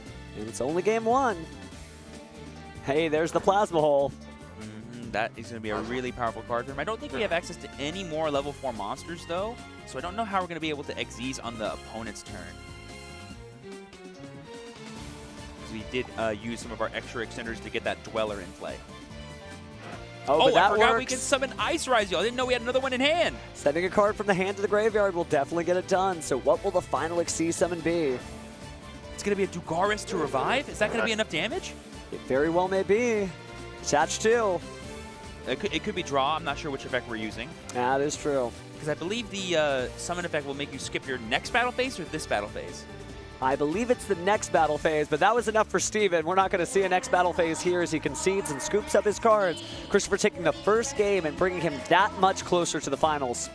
Wow, and that was the match where Steven went first as well. Christopher did an amazing job of just dismantling all of Steven's boards. Look at that subtle smile from Christopher there. He's trying to keep his cool as best he can, but even he's like, yeah, I might have won. I might be getting close to the finals here. And now he knows the camera's on him. He's like, I got to look really cool. I got to look really stern, but that was an awesome game. I can't believe I got that win. Is that the secret to being an even higher level Pro Duelist? Pro Duelists know how to play the game. Even better Pro Duelists know to look good on camera right after winning a match. Yes, the maker of true duelists. But hey, this is not over for Steven. We saw what an amazing turn when he had using only Fiendsmith cards. Because remember, that was basically Fiendsmith only versus Ryzeal. I imagine if Steven can maximize his combo potential of getting all the Fiendsmith cards he wants, imagine having that Caesar plus a Detonator. Oh, it would have been an incredible difference there. So we'll see if he is able to bring things in. Take a look at those last side deck choices. It's going to be important. Still an active tournament, so we're not going to spill any secrets here, but you can see just a little bit if you follow along with the camera there. They are swapping cards out ad nauseum. I wouldn't be surprised to see things like, in everyone's side deck, like D-Barrier, like the occasional Perulia, Mulcharmies, depending on if you think you're going second, some going second cards like Thuster, Storm, Ultimate Slayer we've seen be really impactful, but who knows what other spice could be happening from these players. I mean, they're at top 4 for a reason. I think it has to do with how they play games 2 and 3. So. Oh, wow, I didn't notice that Steven had one of the classic regional deck boxes there, the singlet. That's really, really cool, showcasing something he probably has used for a long time. Sort of sentimental. I love that Duelists get attached to stuff. Really, it's not just the heart of the cards, it's your heart, it's your story. And that story ends with that beautiful trophy there with the Another Verse Solaria. So close you could almost feel it, but just don't knock it off the table, please. Also, I'm going to call some BS right now because Christopher mentioned earlier that this is like his first YCS regional top. He's not really feeling that great, but man, he played that last game like an absolute master, truly dismantling every point of interaction Steven had, and I feel like he's more than on top in this match. Steven's going to have to claw his way to victory if he wants to take this one down. With a great top 4 finish, even if it doesn't go any further than this, Christopher is definitely going to be a duelist to watch throughout next year's 2025 format. Alrighty, now we saw Steven Windmill choose to go first in Game 1. Let's see what he'll choose to do in Game 2 after losing. Again, he has way more information now. He knows how Christopher plays, how he uses his interaction. Leading with the Detonator was something I bet you he did not have on his radar, and that was super cool. I do think leading with the Detonator basically puts the pressure on your opponent. It's a great go-second strategy to say, no, you deal with this now, and then I will decide if I'm going to search cards to extend my plays.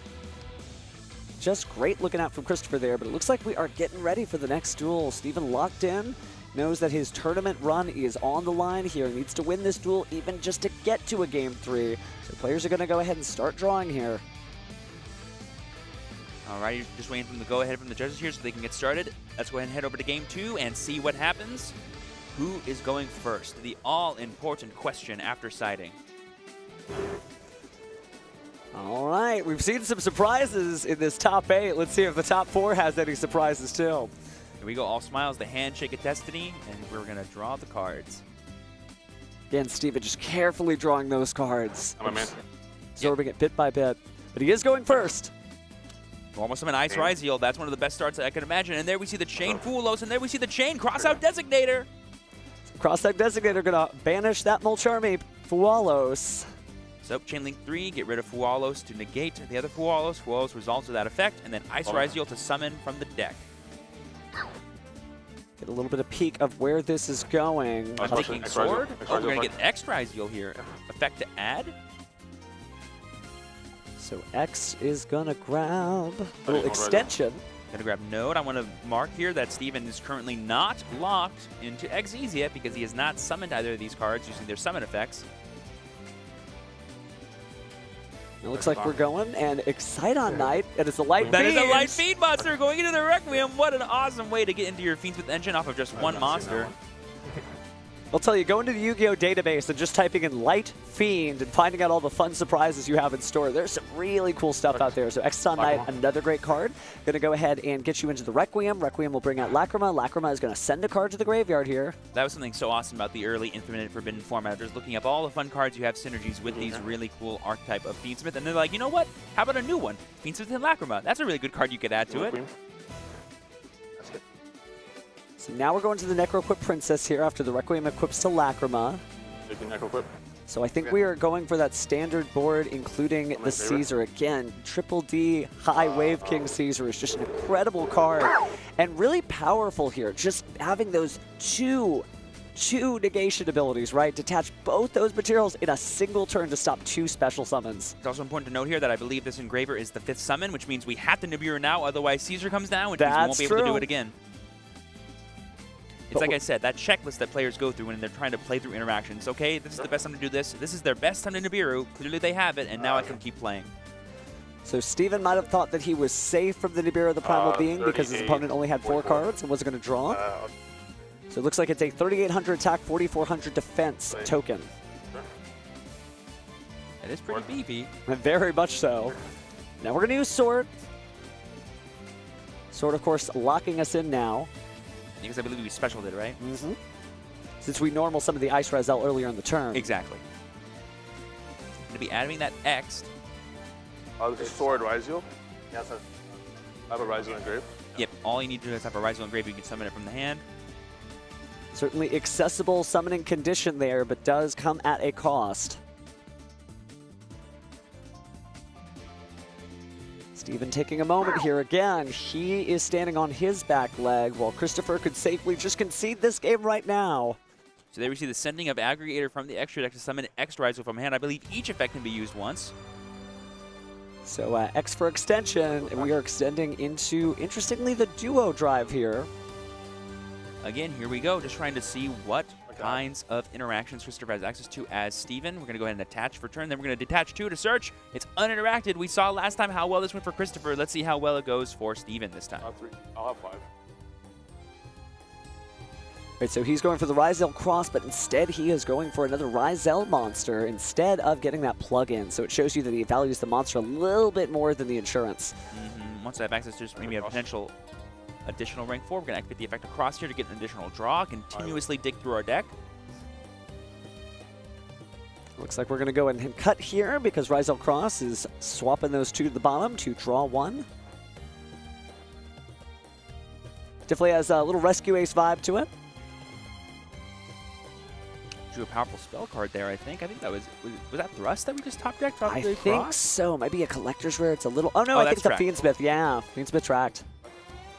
Oh, what a way to get the Fiendsmith Paradise to the graveyard. Fiendsmith and Paradise obviously usually sent from the deck to the graveyard, but not usually from the hand. But here we go again. It's the wonderful, incredible Ryziel Detonator, and it's going to be attaching the Meteorologic Aggregator. So 3 materials and that extra effect negation there from the Aggregator. It's a pretty good ending field. Nothing like a 1-card XZs using Node. And that's passing. So just 2 Xyz monsters, a token, and a prayer. We're going to start off with Bonfire here. Could be a little, not a big deal at all. I mean, it has the potential to become a monster like Ice or Extra Ezreal. We have seen that some players believe that the best way to combat a fellow Ryzel deck is just to keep them from having 2 monsters on the board. So it's possible right now you could use the Detonator, but it seems like we're just going to pass. Obviously, Nibiru is not level 4, so it's not too scary, and it's not known for its Link monsters, this deck, but we'll see if that pays off or if maybe that was the wrong move. Yep, and there we see Extra Ezreal coming down. Something to note here is that I believe Christopher needs to find a way to use this Nibiru before he can fully get all the benefits of having Extra Ezreal come into play. So taking just a moment to consider those options. Christopher doesn't want to give up the lead here. He brings it to a game 3. That could be the end. And is that Mettle Tronus? That is Mettle Tronus, a really powerful card that came out in Legacy of Destruction, correct? Yeah, and we haven't seen it in quite a few formats, but again, these are cards that, well, they match pretty well. Yeah, and especially when you're fighting against a deck that has similar cards or similar types and attributes, I believe this will allow him to summon a monster from his deck that has the same type and attribute as a monster on Steven's field, and if they do match, you can negate the effect, and if they happen to have the same name, they both get banished face down. That is correct, but well, the good news is he doesn't have to worry about the same name since he's not going to be special summoning too much, but I guess you could special summon from the extra deck to burn off that card. So again, staring at the Mettle Tronus, what do I do? Do I decide to go ahead and detach now? Maybe do I detach and destroy my own monster? But the problem is your opponent, this case Steven, can't activate the targeted monster's effects in response to this card's activation, so you can't even chain with the Mettle Tronus here. Yep, and this would let him summon a Light Pyro, I believe, from his deck, so he can get either Ice or Extra Ezreal, both really good cards. Yeah, it doesn't technically have to make the match, but it looks like he is going to do it as he picks up his extra deck there. So we are going to go Detonator to banish Detonator face down, and there goes all those wonderful materials that could have been. That's got to be face down, though. Flip that over, Steven, when you can. Yep, no plugin can bring that back.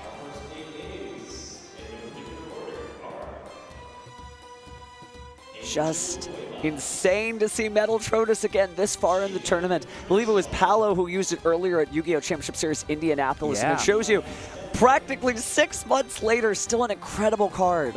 I mean, if you think that you have the best deck in the room and you're expecting a lot of mirror matches, it could be a really awesome card to include in your side deck.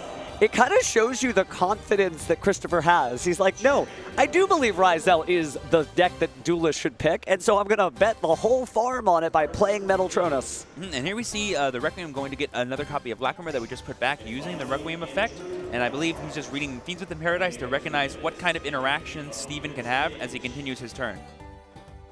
Certainly gives you a little bit more gas in the tank to be able to threaten that Fiendsmith Desiree, but instead, looks like we are just going to have the Beer the Primal Being attack.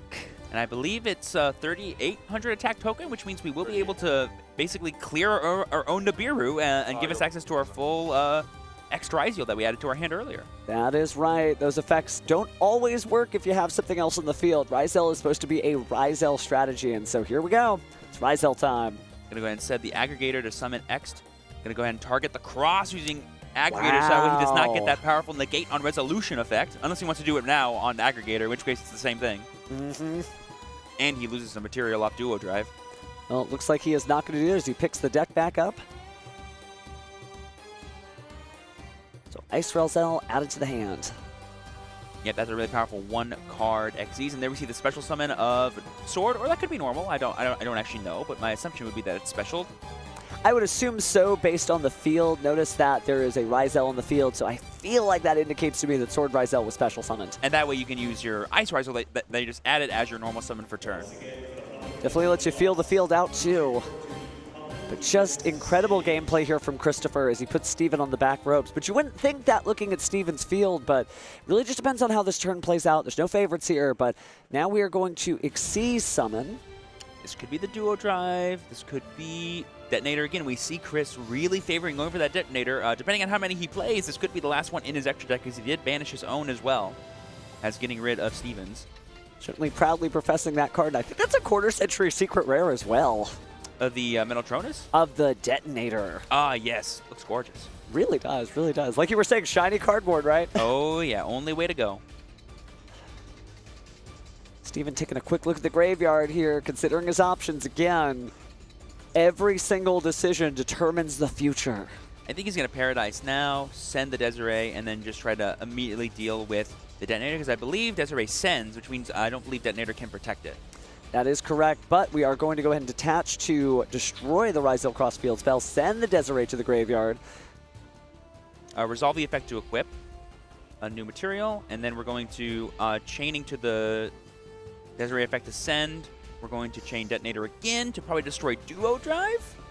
Question mark? Imagine it's worth clearing things out bit by bit, and the Duo Drive, obviously you want to clear as many Ryzel cards as possible, and you don't want to have another 2-material Duo Drive just in case there's a Ryzel plugin later in the duel. And just, oh, we are going to get rid of the Nibiru token. I guess it is the largest monster on the field. And I think it's important to note that, again, depending on how many Detonators Christopher plays, that could have been his last one. Most Duelists play 2. There we go. Steven remembered to banish it face down. Always important, because if it wasn't face down, plugin could bring it back. That is correct. That is correct. So here we see Ice Ryzel being normal summoned. Man, and we still have Node Ryzel in hand. That's so much extension. And we've already conducted our battle phase this turn, so we're not really too worried about anything else happening. But we could go for, like, I don't know, a Dweller. We've seen people play Babushka. All kinds of really powerful utility rank 4s. Well, speaking of utility rank 4s, we are seeing the Duo Drive arrive. I love attaching Detonator. And there we see the Nibiru on the summon of Wow. Duo Drive. Way to hold on to that one, Steven. Great interaction. Clearing the entire board. This is going to be a gigantic Nibiru token. In defense mode.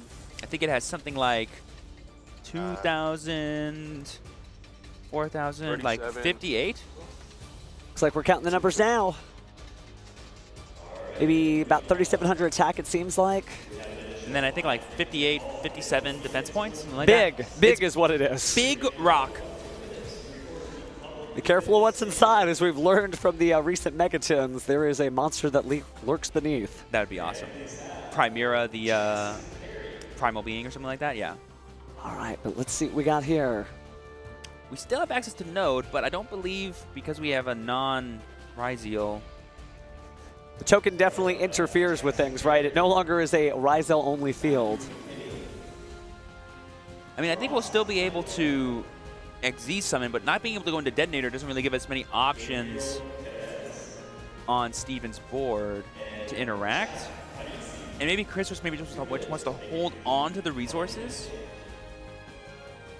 Certainly just depends. Again, he has a little bit of extra ways to go because he won that first game. So even if something happens here where he doesn't manage to get out of this duel alive, he shall be fine on the next one, or at least he'll have a chance to win it out. Yep, and here we see Steven taking his turn, immediately starting off by shuffling back the Engraver to summon it back. Going to be putting back the Desiree.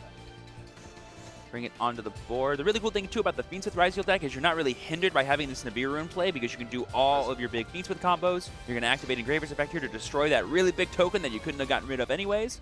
And now we're going to keep going. I know we have an Ice Ryzel in our hand that we got on Steven's first turn, and there's just going to be the scoop from Christopher. Just enough to see it. He knew just from the attack points alone that was going to be way too much. Applause from the crowd as it is one game apiece. Who knows what the finals looks like, but now there's an even chance that it might be Steven, it might be Christopher. Yep, like I said, once Steven got access to both his Fiendsmith cards and his Ryzel cards, he felt much more secure at playing through all of Christopher's interactions, and that was really nice to see. Both duelists definitely locked in. Steven unflinching as he accesses his side deck and swaps those cards in. Not a single smile, not a single grin. Similarly, Christopher thinking, glancing out to the crowd, knowing that he is still one game away. It's not like he got any further from winning. It's just that his opponent's gotten a little closer to taking that coveted final spot from him. So, got to figure out who it is that's going to advance here.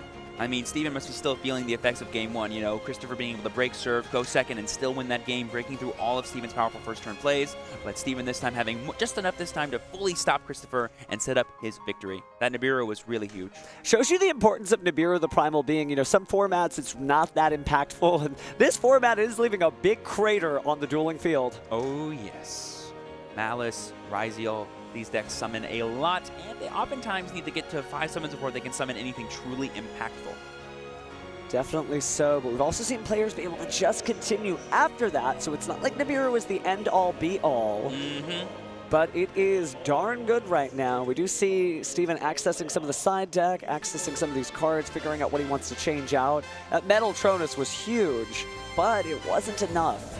Do you keep it in going first, do you think, or no? Ooh, I mean, it's not a bad card no matter what, right? You're going to have so many different targets to use it again. I feel like you can, but if you're going first, of course, you don't really get to do anything with that except set it, of course, because your opponent shouldn't have any monsters on the field. Yeah, but it feels like a more powerful version of Imperm if you set it going first, because now essentially you can not only negate the monster that's summoned, but also just get rid of it, denying that second body.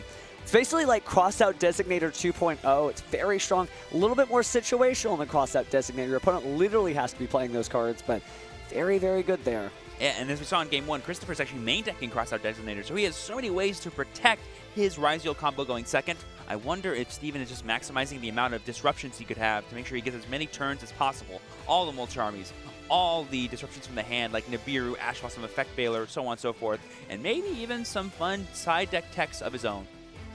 You know, it could be one way or the other here. Unfortunately, he could draw all the cards that were originally in the main deck and none of the side deck cards, or could just draw the side deck cards one after the other and never get into his engine.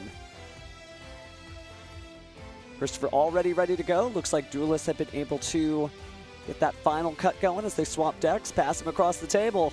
A reminder for everyone watching at home, the winner of this duel will go to the finals of YCS Anaheim and have a chance to win that beautiful trophy to their left and right, respectively.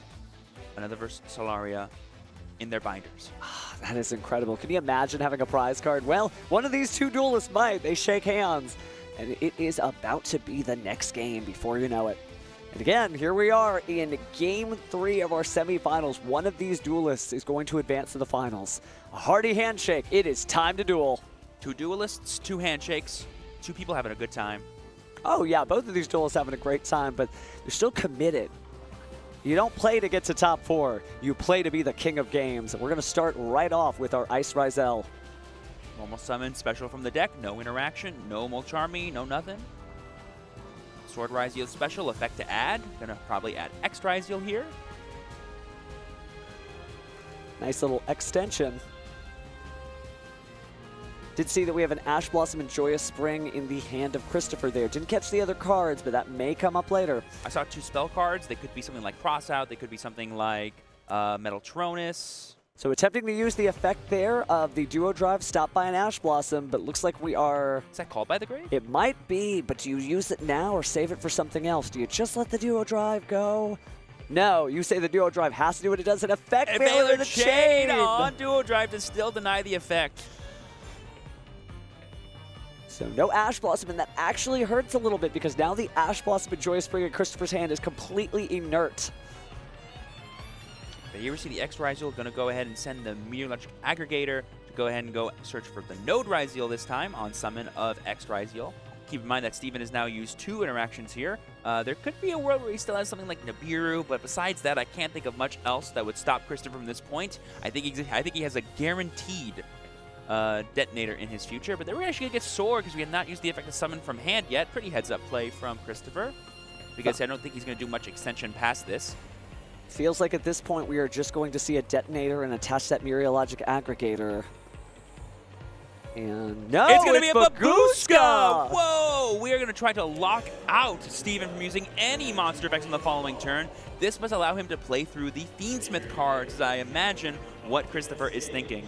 Terribly tired tape here. Definitely could take a nap with the best of them, and it's going to make Lacrima do the same, locking out that entire combo line. Now, if a monster can't take a nap, obviously if it's not switched to defense mode like Link monsters, they'll still be able to be played, but that's just not going to be enough. It practically is like a dimensional barrier in its own right. There we see the Engraver effect from hand to send itself to the graveyard and search for a spell card. Going to go ahead and grab Tract. Activate Tract effect to go ahead and grab, I would assume, Lurie. Could get Lacrima, that could be pretty cool. They're going to get Lurie, immediately discard it to the graveyard, and then activate the effect, add discard to summon it back to the board. In defense mode because of Babushka, of course. Something that's really cool about Christopher's play here is that he's essentially trying to buy himself a turn to come back and use that Duo Drive again. Be like, you used 2 cards to try to stop it, use another one, please, and then I'll keep playing after that. There we see Requiem. Requiem being a Link monster is immune to Babushka being able to activate effect tribute for cost. Can you imagine a world where you could rotate the Link arrows? Would that be 0 defense or infinite defense, do you think? Ooh, no comment. But joking aside here, we're going to go ahead and special summon the Lacrima, but again, it is not going to have its effect resolved because it is in defense mode. Yeah, normally Lacrima requires a ton of cards in your hand to actually stop all of its amazing effects, but here we just needed one, Babushka. I mean, there's a world where we go back to Christopher, he just switches that thing to attack mode, goes full Ryzel combo, and just attacks for game. That really may be what's in store. Steven certainly having an incredible tournament run and trying to hold on as much as he can. Maybe if there's a Chaos Angel, this might be the way to bring it out. I believe Chaos Angel would not be able to banish on summon, but it would be protected from a card effects, correct? Think so, but let's see what he ends up going for. How much defense does Chaos Angel have? 2,500? I believe so, yeah. The 3,500 attack is what it's signaturely known for, but maybe that's where we're going. But instead, actually, rotating that Requiem and actually bringing out, so interesting here, the Necroquip Princess in defense mode. And there we see what appears to be a Link 2 going into SP Little Knight targeting the Babushka to get rid of it. Does that mean we have access to Ryzel cards in hand? Because this will deal with those. We would. It just depends on if there's any interaction to stop this. Showcasing the graveyard for his opponent. Three cards in hand. I think I saw a monster earlier in the turn. It could be a Ryzel name. Yeah, we're going to let it get banished. So everybody wake up. The alarm clock is ringing. Steven, it is time to wake up and play some cards. So what do you got? Importantly, if we don't. And there we see Ice Ryzel being summoned. And there we see Metal Tronus being chained once again. This will allow him to summon from the deck, I believe. So I believe you could Ash Blossom it. But no, you can't because it's a call by the grave. Yeah, the Ash Blossom is not going to do anything right now. And you can get your own copy of Ice Ryzel. Banish both face down. There we see Ghost Ogre and Snow Rabbit. Yeah, the alternate art. So just some incredible stuff here again. The duel slowly drawing to a close as the opponents whittle each other down in card advantage. Yeah, so I believe Steven declared SP Little Knight, targeting both his Ice Ryzel and SP, but if you Ghost Ogre, you destroy this SP, and I don't believe it resolves, right? Because you don't have two. Got to banish both. Now he will return one or the other just in case, but that is not the case when you banish. So yeah, that is going to destroy it. Nothing's happening. Doesn't resolve, right? Yeah, I'll ban it. Yep, and they both get banished face down. Yeah, it negates it. Okay. Boom, Metal Tronus being an amazing tech card for Christopher in this game 3. Potentially stopping Steven from any more plays. That was his normal summon. We need something like X Ryzel in hand. And because we don't have any Ryzels in the graveyard yet, Sword Ryzel isn't enough either. I feel like I definitely got to search my card collection for Metal Tronus because it continues. Every time it shows up in a tournament, it is so impactful. And oddly, usually only shows up in the top 4 or But higher. there we see Bonfire searching for X Ryzel and not having access to the Ash Blossom in Christopher's hand because of his Call by the Grave last turn is going to hurt him here. That would have fully stopped this from happening. So this is Steven's chance. And we saw Christopher contemplating, like, do I call by that Ash Blossom and turn off my own? Is it worth it? For Duo Drive it is, but here that could be his downfall because you could have stopped this X Ryzel from adding to hand. Sometimes there's just 2 paths ahead of you. You've got to choose either left or right, but you don't know what's at the end of that road. And the path not taken has led us exactly to this moment.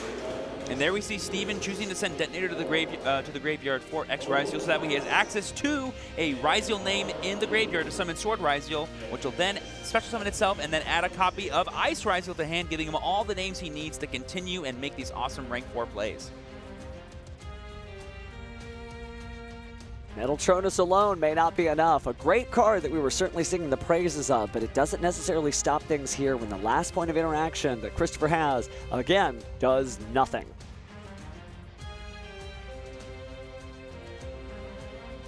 All right, here's the question. Where do we go from here? It's like, what is that last card in hand, as I imagine what Steven is thinking of? It obviously can't be Imperm. It would have been set because he has a monster in play. It obviously can't be something like Nibiru. Maybe it would have been activated early in the turn, but I'm not sure what he could be afraid of here. He's going to go ahead and overlay these 2 monsters. Probably going to go into the Detonator or his own Duo Drive because he has not access to both of his engine. Maybe he's thinking it's Valor. Maybe he's trying to be like, if it's Valor, that could be really bad. Be interesting to see what Steven thinks after he sees the replay here, knowing that there was an Ash Blossom there, but instead he is going to use the Duo Drive. Effect to attach. My first one. So it looks like that is a slow play warning that I believe we received there. So a 3-minute time extension will likely show up. And it is going to be placed on the clock when it hits 0. But looks like we're going to go ahead and detach the materials here. And Duo Drive Resolve is going to go ahead and probably get the cross and the plugin, but knows he actually searched for the node because he hasn't searched for it with any other effects. Wants to have that in rotation as just a 1-card XZ summon. Coming through the deck for his second target here. Going to add Ice, that way he has plenty of names in hand, it looks like. Bodies and more bodies trying to just jump back in. Special node, sent Ice, overlay Sword and Ice to bring out Detonator, I would assume. And you're right.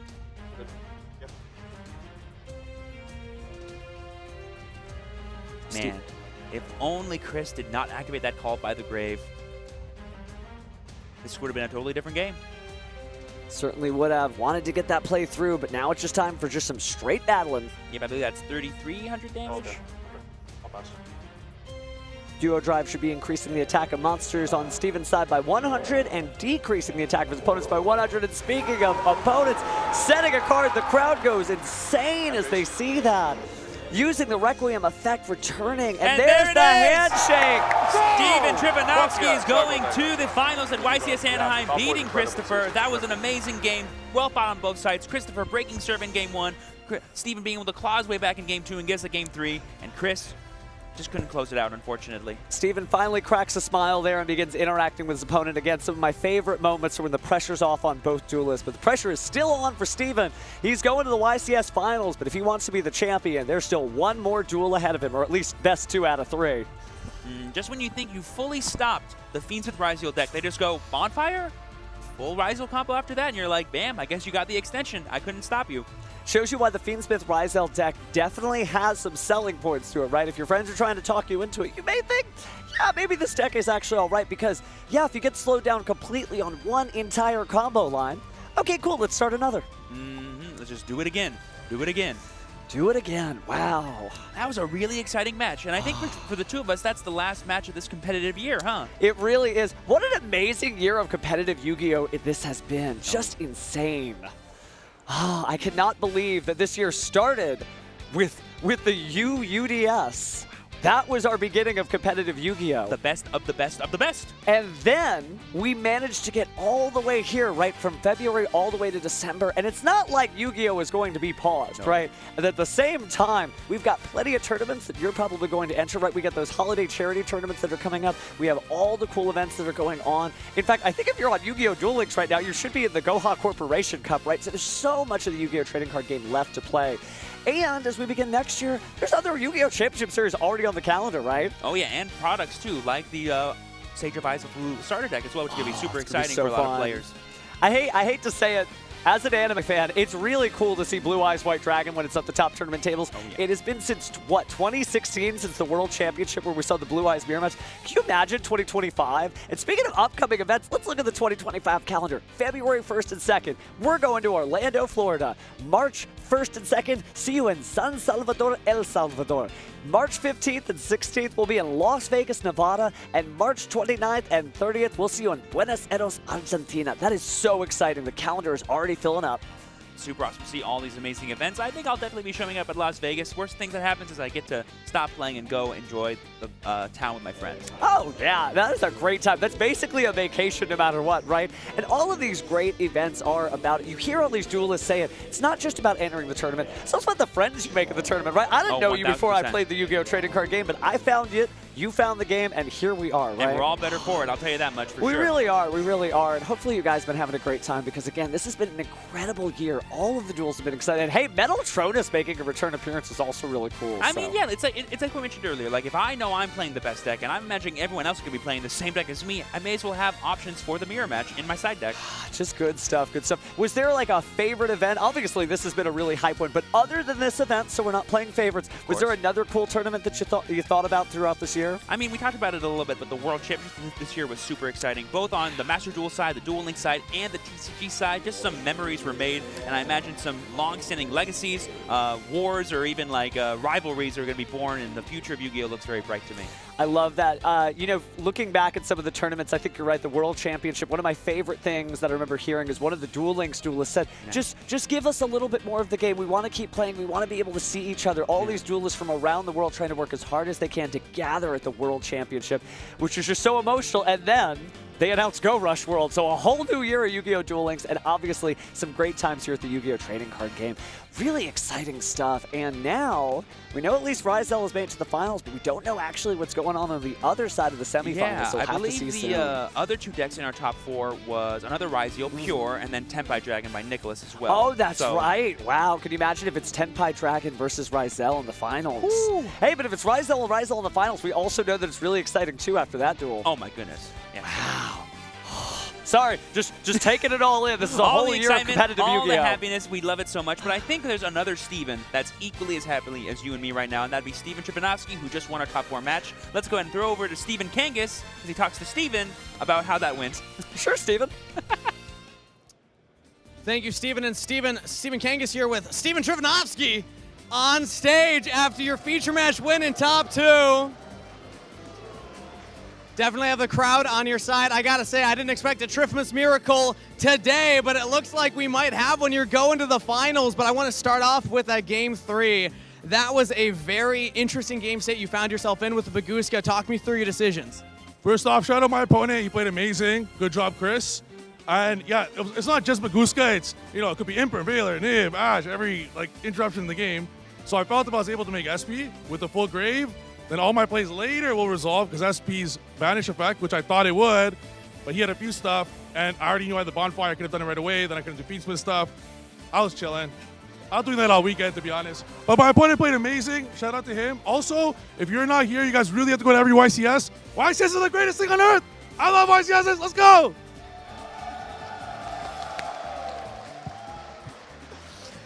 Well, you talked a little bit about your journey to this point before coming up on stage. You started the entire tournament 2-2. You snuck in to Top Cut at 32nd place. Talk me through your nerves on the day and what the entire weekend journey has been like. Not surprised. At 2-2, I told myself, I'm going to the finals anyways, but it's a mindset. It's a thought. I'm just going to play so good that I will not give myself the opportunity to lose. And it turns out that worked. So here we're in the finals now. I'm excited to see if I'm playing Rizel or Tenpai. I don't care. First place doesn't care about second. Let's go! All right, well, I got to call you out on one thing, Triff. And I think it's what a lot of people at home are wondering, because earlier this year you mentioned something about winning a YCS. And if you didn't, that I believe you would delete all your social media. Is that bet still true? Because you are going to finals. You have a chance. It is. If I don't win, I'll delete all my social media. Let's go. It's winning. All right, well, best of luck, Triff. I'm sure the crowd will be rooting for you. Thank you very much. We're going to throw it back to the casters. Very, very exciting. We love seeing that much energy going into the finals. You definitely need that much to keep yourself going after a really long weekend, for sure. You definitely do because, well, we're actually about to find out exactly who his opponent is, and he needs that energy no matter what, because that's the thing. It is a marathon, not a sprint, but he can see the finish line. It is totally different to have that energy around when I'm going to do it, I'm going to do it. It's totally different when, like, yeah, that trophy really could be mine. I got to figure out how I'm going to put my luggage, like, together just to get that thing home safely. And that's just a little bit of extra stakes to it, being like, I'm going to turn off all my social media. No more friends for me if I'm not a YCS champion. It's not worth it if it's not. It's still worth it. It's still worth it. You don't have to keep that promise, Steve, but I know there are a lot of people who will be interested to see if you do. So, we're really doing this. Are we about to throw break for the last time this year? I think we will. Yeah. Oh, actually, we're going to toss to a bonus game 3. How about we do that instead? We love that. Yeah. More, I ain't getting off the stage. You ain't getting off the stage. Let's do this. So let's toss to our bonus game 3. Yeah.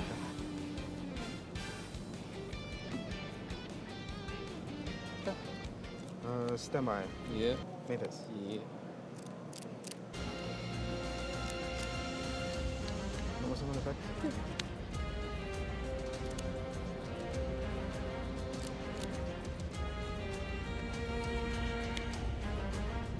Sword effect search. Sure.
Effect to attach. Yes.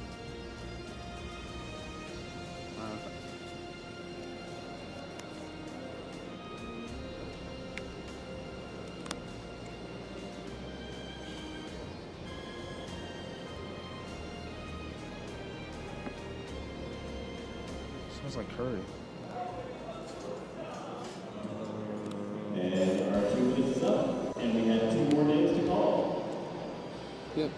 If you hear your name, please report to the public event stage. That is if you want to participate in the public events points playoffs. I'm looking for Brady Chan and Brian Wynn. Brady Chan and Brian Wynn to the public event I'll stage. use draw 2, discard 1. Oh. Yeah.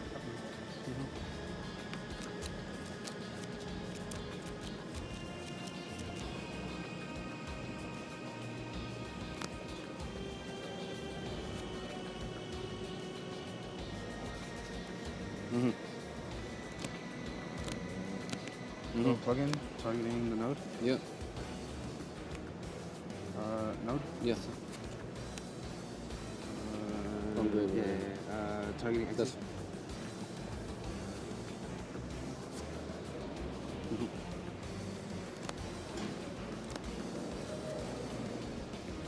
Yeah. Sure.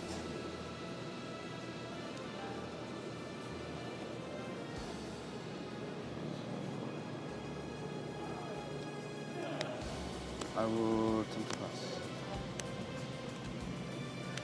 I'll draw for turn. Yeah.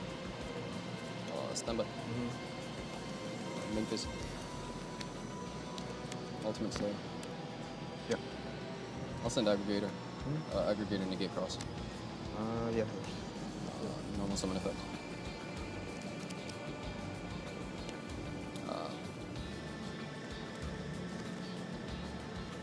Phase declare. I click on it. Yeah.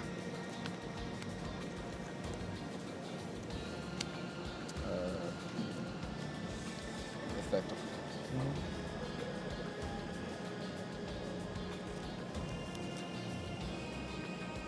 Done. Yeah. Effect to quick sync. Yeah.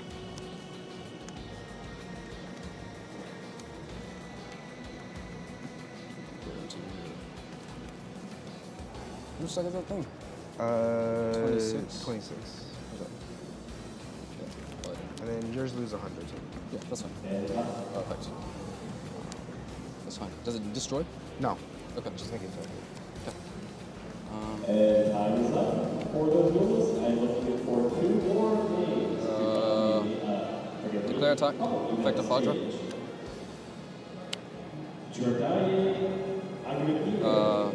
Effect to quick sync. Jimmy Gonzalez. You have 2 minutes. I'll make Transcendent. Effect of Vital. Pop. Yep. Okay. I take 4. Effect to quick. Make trident. Try an effect. Pop. Double attack. Yeah. Let's fucking go!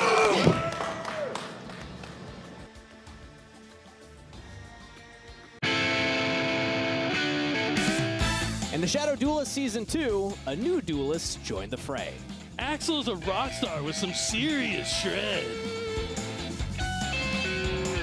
It sounds like you just finished a concert. You were given the call time, right? You knew when you were supposed to be here. Oh, I'm sorry. Was my worldwide tour not important? Am I here? Am I ready to play? The clues were a little harder to decipher this time around. You might say Axel's childhood was just peachy. Peachy. I don't know about that one.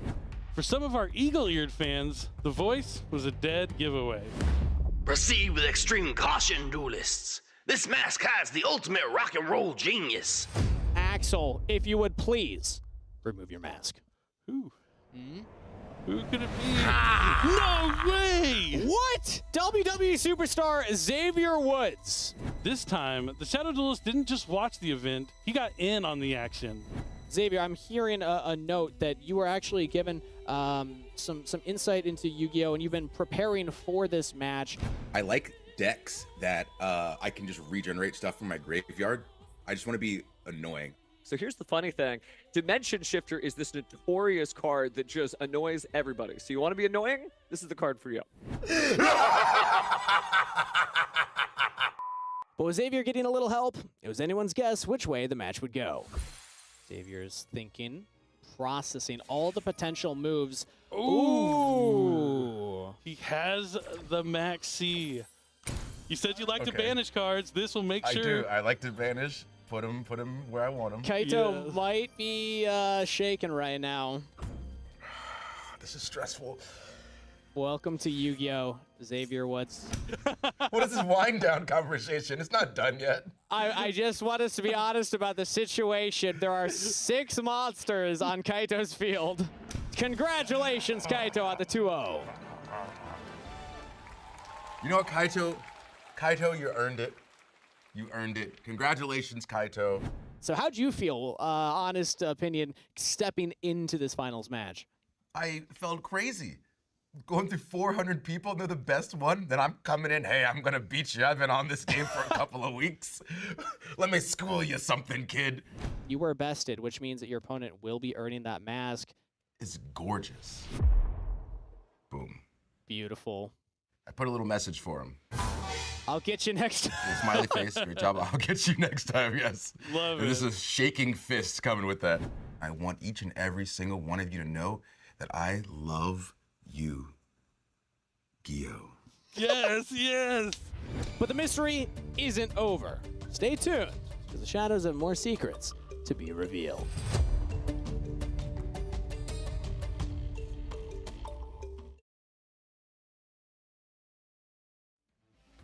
Thank you for sticking around and welcome back to YCS Anaheim 2024. I'm Billy Brake, this is Jojo Orlando, and we're joining you one last time for one more feature match. It's been an incredible tournament, but now we've finally made it to the finals.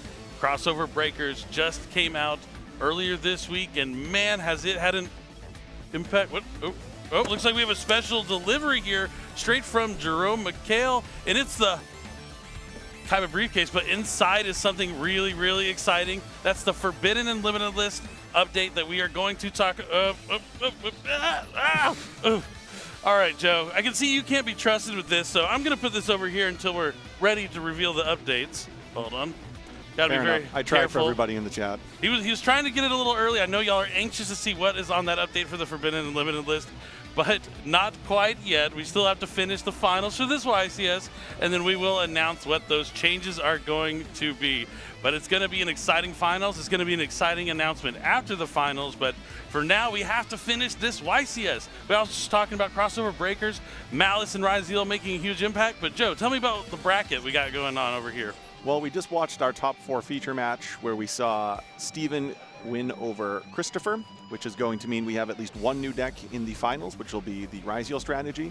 In our backup feature match, we had Nicholas defeat Michael. We saw Nicholas that previous round, so we already know that he's on a Tenpai strategy, which means in the finals here, we're going to have Steven with Ryzeal and Nicholas with Tenpai.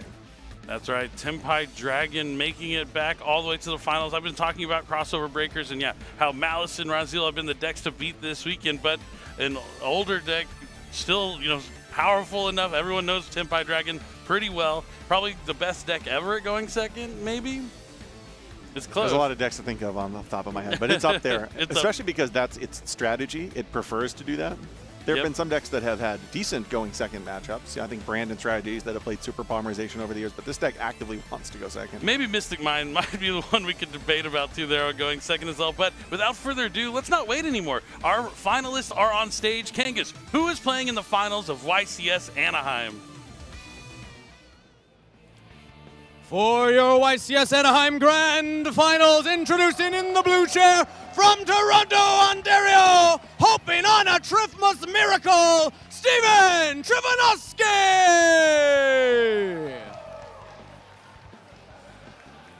And his opponent today in the red chair from Kingston, Jamaica, one team, one fight. Kayla, he says this one's for you, Nicholas Jadusing! Duelists are ready for the grand final, so let's throw it over to the casters for game number 1.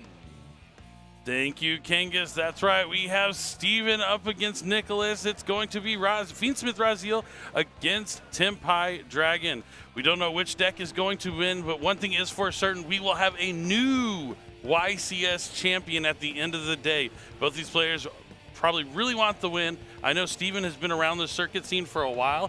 I think the first time I met him was YCS Toronto during like Domain Monarch format, which was so many years ago. He was playing a Pendulum deck of sorts. I saw him strike him for 5 on a Pensum and felt pretty good then. But yeah, he's definitely been wanting to win for quite some time now. His opponent, we've seen him in a feature match previously. I think it was top 8 going into top 4, but you know, his Tempai Dragon strategy, all those other Tempai Dragon duelists out there are counting on him to win with the Tempai Dragons. Yeah, and it looks like he's come ready to go with this matchup. He's maining 3 copies of Ultimate Slayer, a card that sometimes you see in the side deck, which are brought in against Detonator. So it's interesting to see that Nicholas has those in his main deck. They could really be pivotal points here if he wins the die roll, elects to go second, and then is able to open up with 1 copy of Ultimate Slayer.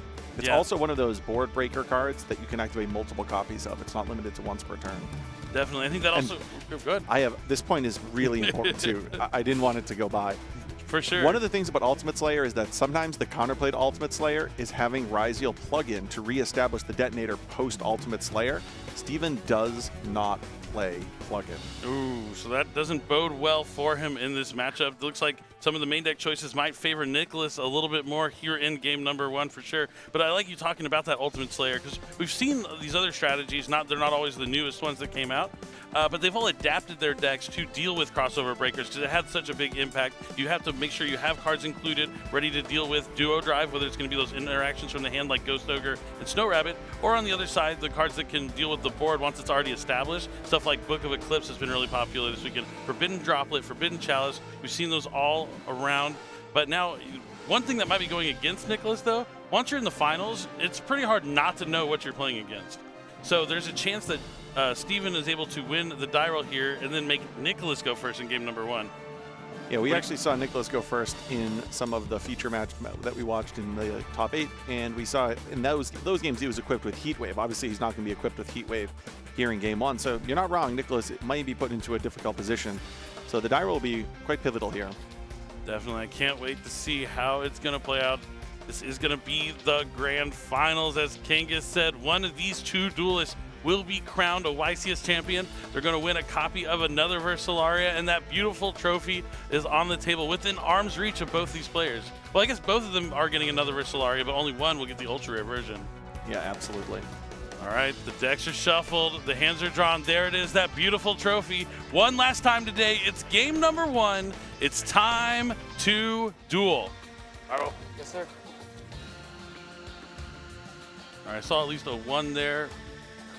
7. You can go first. Okay. All right, it looks like Nicholas won the die roll. He's going to let Steven go first. Both saying good luck now. We are off to the races. It's time to duel.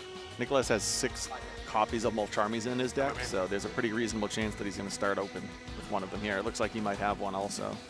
3 copies of Mulcharmy Fallows, 3 copies of Mulcharmy Perilia. Does he start with one of those cards? What is going to be Steven's first action? It's going to be normal summon Ice Raziel. Use the effect to try and special summon a Raziel monster from the deck. Nicholas says, okay. Yes. Wow, maybe he does not open one of the 6 Mulcharmies. Wow, that's The odds of that relatively low. He's going to summon X that looks like an add sword to the hand. Now we're going to see the overlay network for a rank 4. Oh, Exoton Knight. Okay, it's a light Fiend. So now we're seeing the synergy between the Fiendsmith card. So he's going to first go into the Fiendsmith engine. Into Requiem, that's going to be stopped by Ash Blossom and Joyous Spring, and then a fast Fiendsmith Engraver discarded from the hand for Steven here. Yeah, you can tell that Steven has played through numerous games and testing. He knows exactly what happens if he gets met with a hand interaction like Ash Blossom in that point. You can see him thinking multiple steps ahead right now. Yeah, Nicholas knowing not to Ash Blossom the Ice Ryzeal and waiting to try and find a more pivotal time to use that interaction, and he did here. And now Steven is going to use Fiendsmith's Tract. Looks like he already has Lurry in hand, so I imagine he's going to search out presumably a copy of Lacrima. Yep, and even though he's already used that Fiendsmith Requiem, he's summoned, you can only summon 1 per turn. Just being able to get another monster on the field will potentially be useful here for him, as he's going to be able to equip it with Fiendsmith Requiem, and that's let him fusion summon for Necroquip Princess. He was definitely trying to go into the Necroquip Princess before having to discard the Engraver so he could get a draw off of that. Unfortunately, that wasn't allowed here by Nicholas, but now he's going to be able to shuffle back a Light Fiend and special summon Fiendsmith Engraver from the graveyard. That's 2 level 6s on the field. So now this is the decision tree point if he wants to go into a rank 6 or a link 2. We know that Nicholas is not playing Nibiru in his deck, so this is going to likely end up being a DDD Wave-Eye King Caesar. Looks like Triff is considering his options. Oh, no. Something else. Going to be a link 2 for Fiendsmith Sequence. Sequence effect? Yep. Yeah, I'll activate Impulse. He has Dominus Impulse. This is going to negate the effect of Special Summon. He doesn't have a trap in his graveyard, so it won't destroy the Fiendsmith Sequence. Next up is the Sword Ryzeal that he added to his hand in this turn.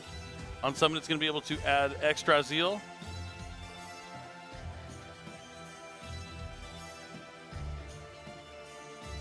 As X comes down, it's going to allow him to send an aggregator to the graveyard. Yes, special command, sorry. Activating Wuantan's first effect. Activating my second effect.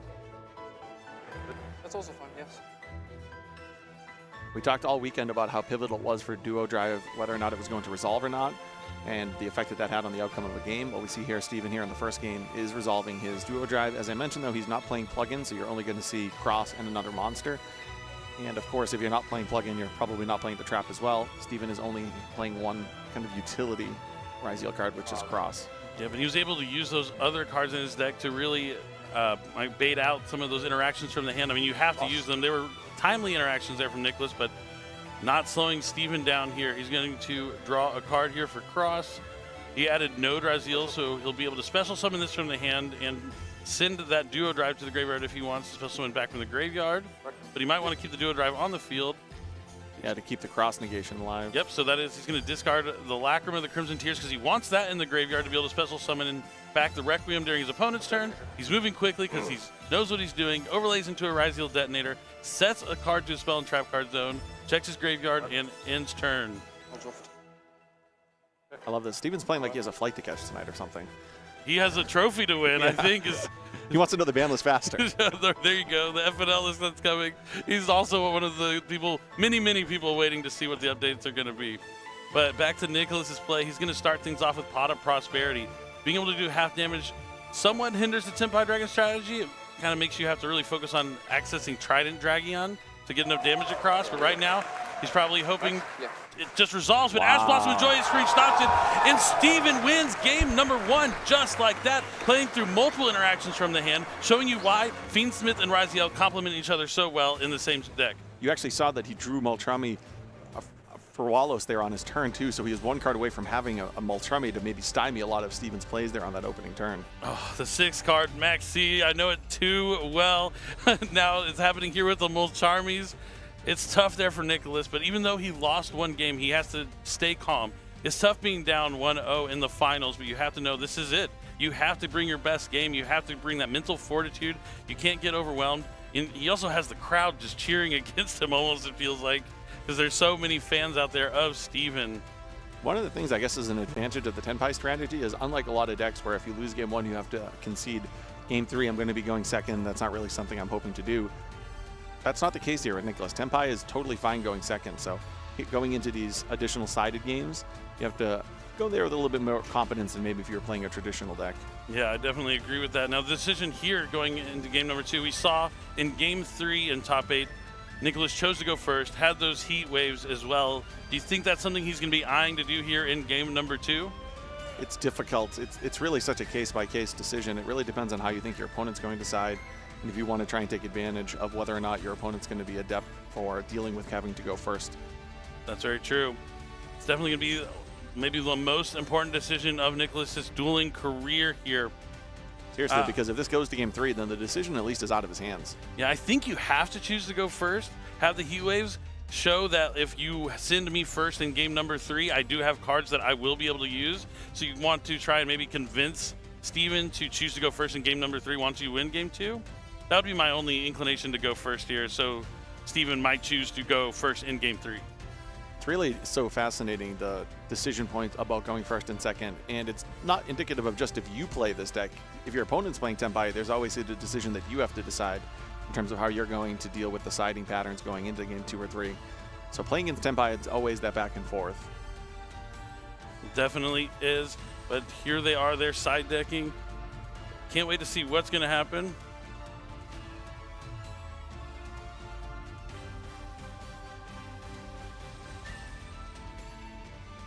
So as we await the decision as to whether or not Nicholas is going first or second, looking at some of the other decisions that these players could make going into side decking, I see for Steven that he has 3 copies of Crossout Designator. So if he is able to go first in game 3, those will probably come into his deck. He is playing Puelos and a handful of the other hand interactions. Yeah. He also has the Perulia in his side deck too. So he has multiple cards, multiple of the Perulias, the Mulcharmy specifically, that he could target with Crossout Designator. Yeah, lots of interesting, I mean, his side deck's quite large. Lots of one-ofs, something we don't see a lot of times in today's day and age. Yeah, if you line up Steven's side deck, where there's only 2 3-ofs, a 2-of, and then all 1-ofs, versus Nicholas, who has the just 5 3-ofs, it really is quite interesting to see the difference. But here we are moments away from the start of our second game, and it does look like Steven is going first. All right, so this time Nicholas has Mulcharmy Perulia. I think he has another Perulia too. I think he's deciding if he wants to activate that as well. All right, first card from Steven here is going to be Fiendsmith's Tract. Tract, yep. Okay. Copy. That's going to let him add a Light Fiend from his deck to his hand, and then he'll have to send a card to the graveyard. My opponent double Mulcharmies me. I'm way more likely just to pass without summoning. All right, he's saying anything in the open game state. Wants to see if there's a Fuwalos in combination with this Perulia. Doesn't look like there is. So Steven will be linking away Fabled Lurie into Fiendsmith's Requiem. Then he's going to use the effect of Requiem. No Ash Blossom this time, so it's going to be tributed off the field to special summon Lacrima, the Crimson Tears. That's going to let him send a Fiendsmith card from his deck to the graveyard. Anything here? It's a copy of Fiendsmith Engraver.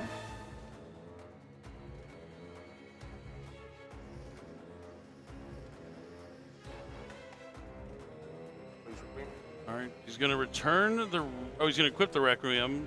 So he's going to go into Necroquip Princess. Engraver. And now Engraver. Yep. Putting Lurie back for cost. We're just seeing the Fiendsmith part of the deck going on right now. No Ryzeal cards in sight. I mentioned earlier this weekend that I think it's the supplemental package that's so important for some of these decks. Because you're not always going to draw those engine cards. Whether it's the Kashtira or Fiendsmith engine, we've really seen that all weekend, those supplemental engines. We're going to see one of the best interactions in the Fiendsmith strategy, which is when you have the Engraver in hand already and you're able to establish Necroquip on field and get that additional draw.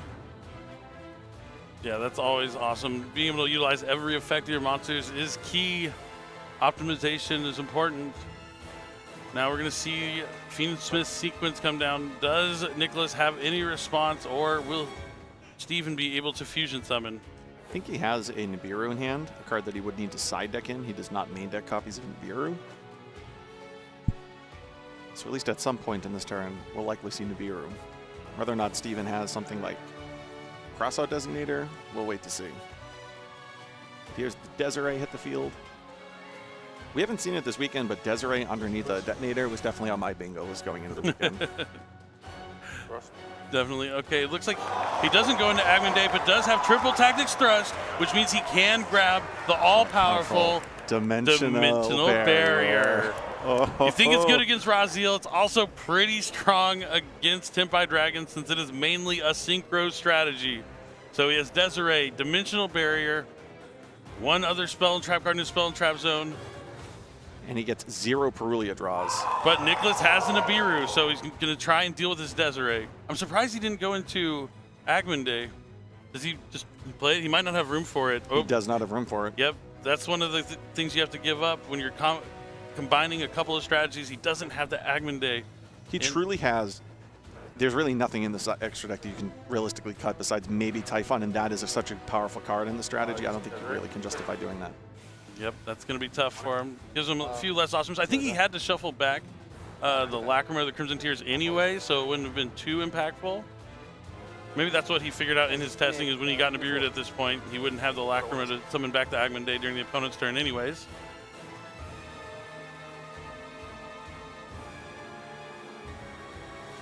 And then since Desiree was sent to the graveyard, he can go ahead and send that Nibiru on Nicholas's side. But now we're really seeing how important that thrust is, getting that dimensional barrier. How will Nicholas navigate his way through it? First, he has to force Steven to use it. Looks like he has an Ultimate Slayer in hand too, which just simply doesn't do anything right now. Kind of a Nambo with Nibiru. I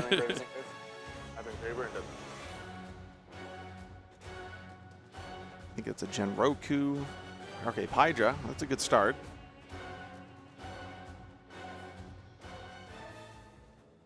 Met by a Ghost Ogre.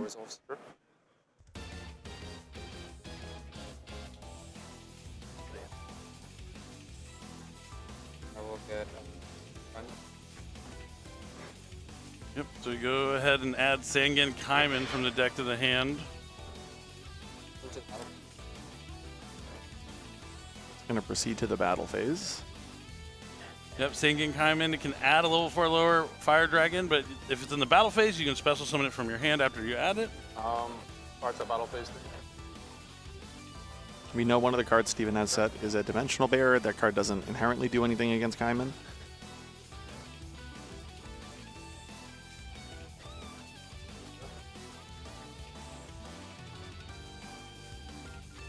Sorry.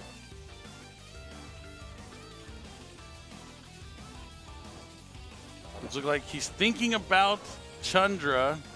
Chandra seems like a good choice. He could go for Hydra, I guess, because he does have. Oh, he's just going to go for Genroku. That's just Fadra. Oh, because he has Fadra in hand. Fadra can summon back from the graveyard. Dimension Barrier is going to call Synchro. No Synchro summon. Synchro monsters will be Synchro summoned this turn. But he still can look to go into a Link monster, something like Erratic Seal of the Heavenly Spheres. Yeah, and that Genroku special summons from hand after it was added. A cool little interaction that this deck has. We can suddenly put 2 or 3 monsters on the field.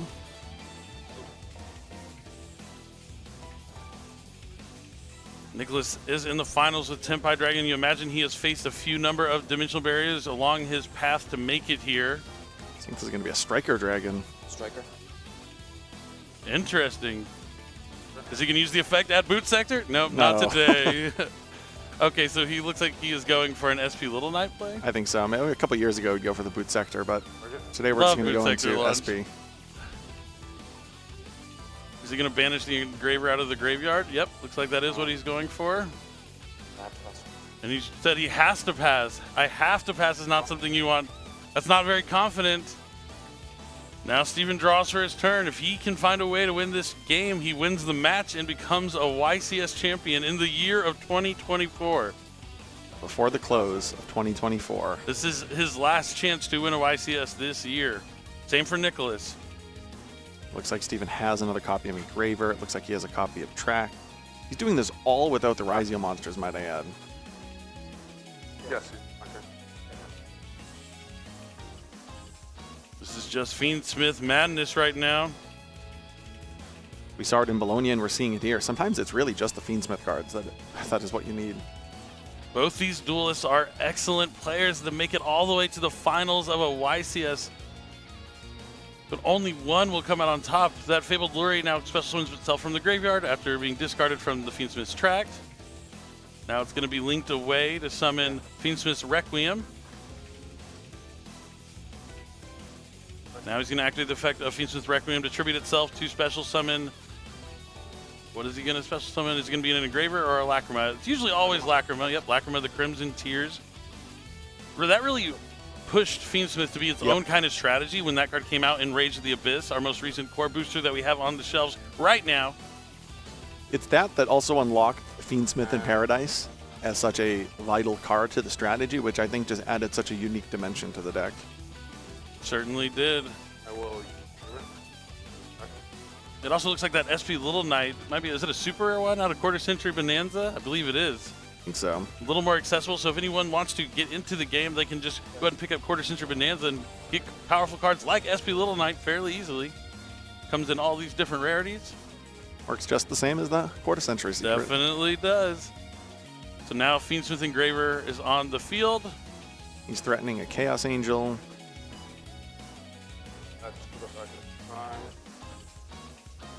Chaos Angel is a big card, and he chose to play that over something like the Agmund, so you know that's on his mind. Must have come up more in testing. All right, looks like he's switching his Nibiru token to attack mode, thinking about going into battle phase maybe to take care of this SP Little Knight, but you really do not want to give Tenpai Dragon any turns if you can avoid it. Absolutely not. And he's going to go to battle. Engraver's going to attack SP Little Knight. Nicholas is going to use Genroku's effect to tribute itself off the field to special summon Chandra. Attack. So I declare an attack on SP. Yes, the monster count has not changed. But Genroku left. So they're questioning, does he still need to conduct an attack on the SP Little Knight? I'm pretty sure he can choose to attack or not. Even though they have the same number of monsters on the field, the number of monsters on the field did change. It went from 2 to 1 to 2. The monster count is a thing, and it actually not cause a replay. I will look at the... Yeah, that's fine. I'm going.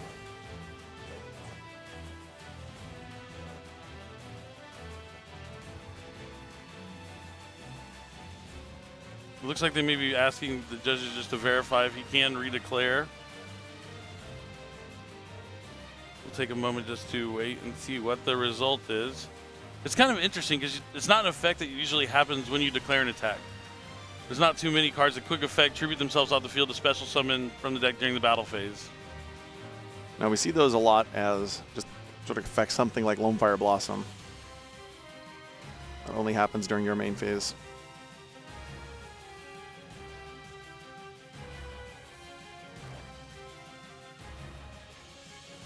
We know that Nicholas has a copy of Ultimate Slayer and then just, it looked like 2 Tenpai monsters in his hand. The thing though is all it takes is 1 Tenpai monster uninterrupted to really snowball into all those huge synchro summons for sure. Several ways that several methods have to cause it. Regardless of the numbers is some things that can trigger a replay are adding a new monster to the field. Yep, okay. Yep. Yeah, it definitely triggers a replay. I thought I was going crazy for a second. A little bit. But I was like, for sure, you hear the crowd clapping at the right ruling coming down from the judges. Even the judges get a cheer. I was like, this kind of doesn't really ever happen, but I feel like if your opponent's number of monsters changes or the monsters themselves change, you get a chance to redeclare. Got rid of that one early. Like, because otherwise, like, if you attack and they go activate Call the Haunted, but then get Chain one of my Forbidden monsters. Droplet. Yes, and one of my monsters bring back, haha, I got you. No, that's not how Yu-Gi-Oh works. Interesting. So let's see if he decides to redeclare. It does kind of now seem like this Chandra is essentially going to act as a threatening roar, holding back any attacks. So it is going to buy Nicholas another draw phase with, again, with the Tenpai strategy. 1 draw phase, 1 Tenpai, sometimes it's all you need. So it'll be interesting to see how Steven decides to navigate his main phase 2. He doesn't know that Nicholas has a copy of Ultimate Slayer in hand, but depending on the pathway here through this turn, we'll see if that ends up mattering. So he does go into main phase 2, not wanting to declare any attacks. Uses Requiem's effect to try and equip to Engraver, and then that is going to prompt him to chain Espional Knight to banish them both. And now Steven is going to discard Fiendsmith Engraver from the hand to add a Fiendsmith. Is that Sanct? I can't, it might be tracked. It's tracked. I don't think he plays Sanct, yeah. Yeah, we've seen it in the Magical Musketeer Fiendsmith decks, but not so much in any other strategies.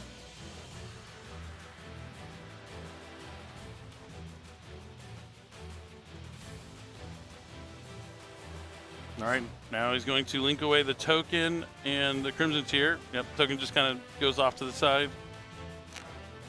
To link summon.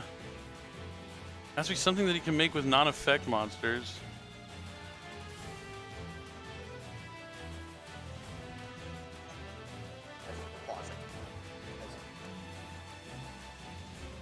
Well, looks like we have a quick pause here. But, you know, in this time, I mean, I can just talk about how much I like Quarter Century Bonanza.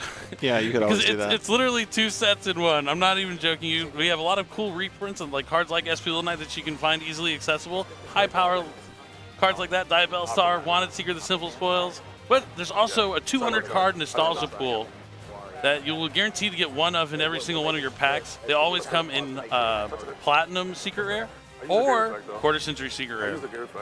Including some iconic cards like Heavy Storm, Monster Reborn. So many iconic cards.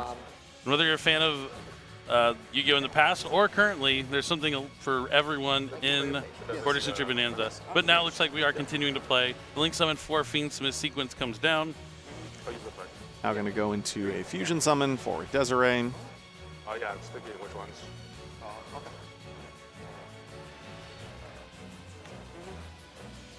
Yep. Going to return Requiem, Lacrima of the Crimson Tears, and Fiendsmith Engraver to Fusion Summon Fiendsmith Desiree.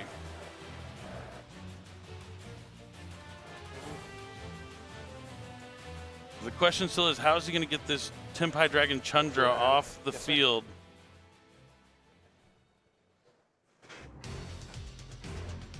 We could link away the Desiree. True. Yeah, if he had the Agman Day Yeah. here, it would be so nice.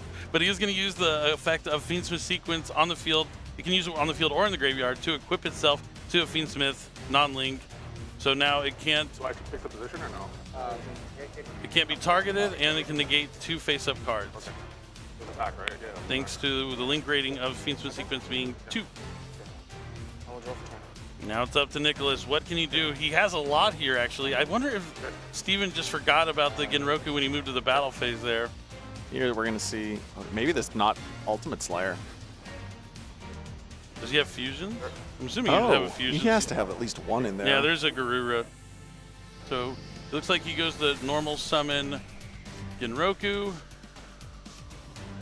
All of a sudden, Steven not in as great shape as it felt like he was previous to that battle phase from last turn.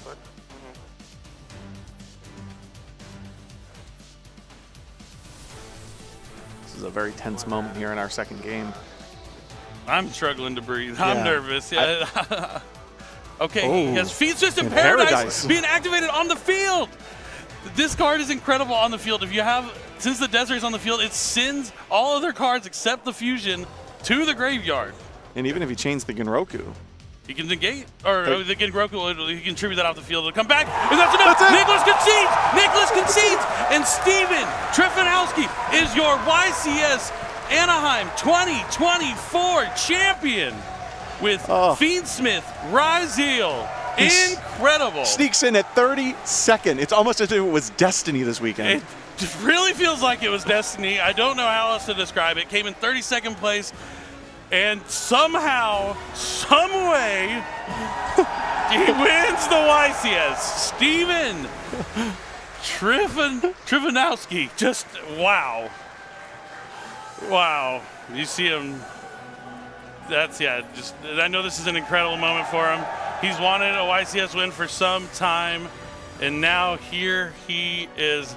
It looks like Kangas is already up there, ready to do an interview with our champion, so I think we're just going to let Kangas take it away. All right, we are live here. YCS Anaheim, welcome your new champion, Steven Triff. Triff, I got to start off by saying, well, first off, how are you feeling right now? What emotions are you going through? You just won the YCS Anaheim. Not surprised. All right, well, let's ask it a different way then. This was your last chance to win a YCS this year. So I want to ask you, what was that experience like coming into this event, knowing that? How much weight did that add to this win? It was really nothing. I knew I wanted to win a YCS in 2024, so I went to the last one. That's all I needed. Yeah, let's go! And one more thing. Look at this. Everyone look behind over here. I said this already twice I was up here. If you're not in a YCS, but you love Yu-Gi-Oh!, this is the greatest feeling of my life right now. You guys are missing out. You gotta come. Let's go. Shout out to everybody in attendance here. Thank you for that one, Triff.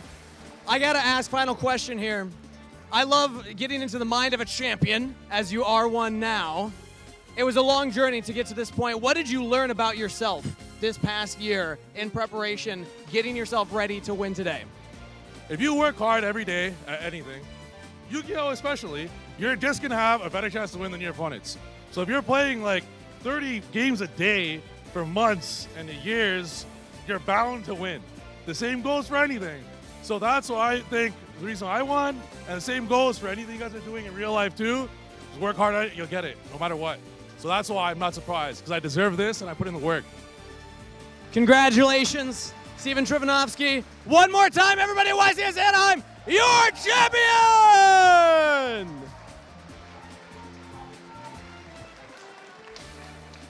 Oh, just an incredible moment here in Yu-Gi-Oh! History. Steven Triff becoming a YCS champion. You know, he said he put the time in. I can, feel for that. That it does pay dividends. Like, it may not guarantee that you win. But it puts you in you have a better chance of winning the more times you practice. You can't always expect the results, even though it sounds like he expected this and it was nothing, but this is over a decade in the making.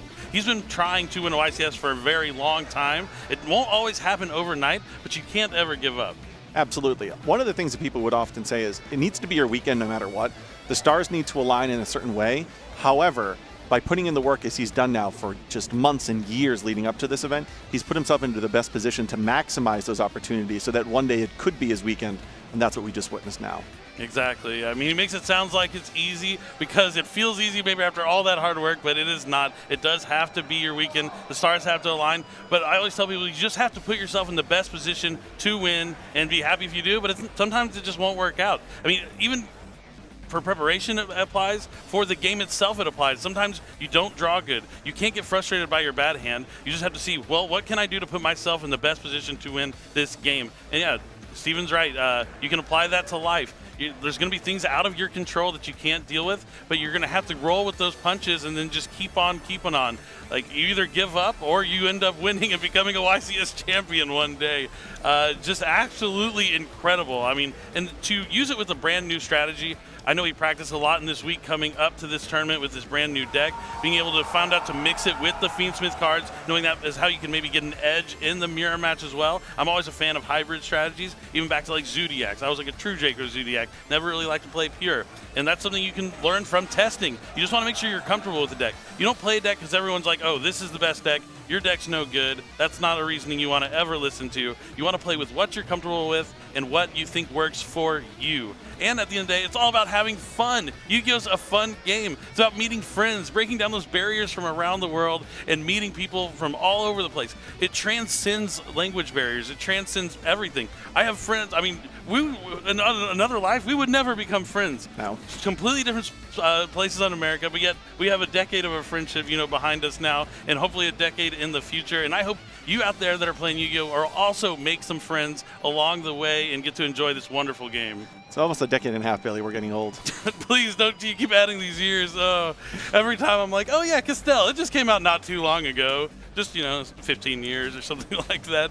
Because, yeah, it's so funny to think about. But just Yu-Gi-Oh's the best game out there. And There's no ifs, ands, or buts about it.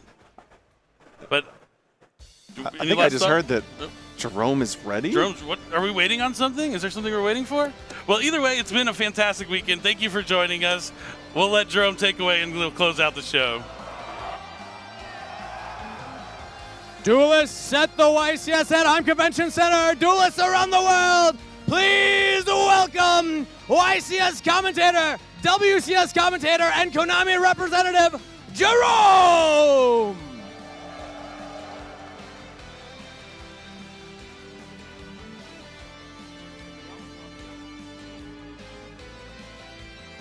Jerome, the people have been waiting.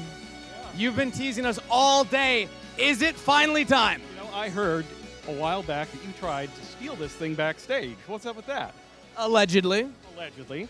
Well, if you want to see it so badly, you're going to help me with this.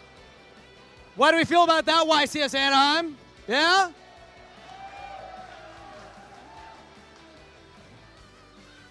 All right, up first, what are we going to see here? Start with the unlimits. Start with the unlimits. Unlimits. There's a lot of them. Starting with Blaster, Dragon Ruler of Infernos. Dino Wrestler, Pankratops. Lunalite Tiger. Redox, Dragon Ruler of Boulders. Rescue Ace, Airlifter.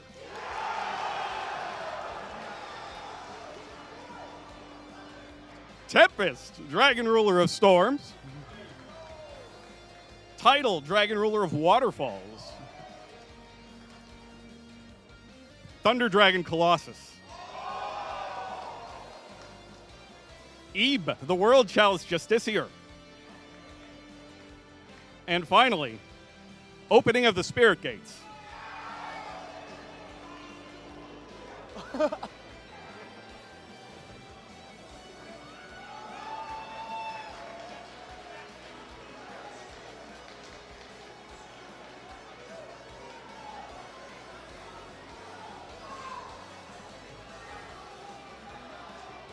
All right, Jerome, that was a lot of unlimits. You were right about that. What's coming next? Next up is the semi-limits. Fewer of these. All right, here we go. Semi-limited. Cyberjar. Danger. Jackalope. Danger. Tsuchinoko. Ava. And finally, Performapal Monkey Board.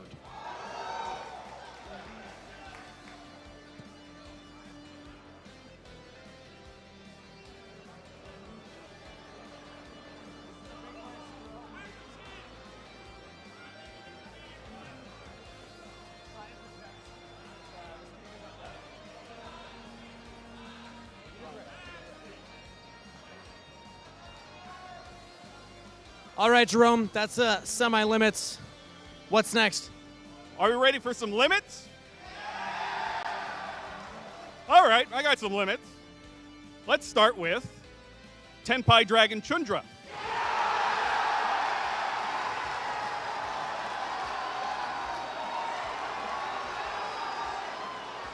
Apologies to our runner-up. Next up is Phantom of Yubel.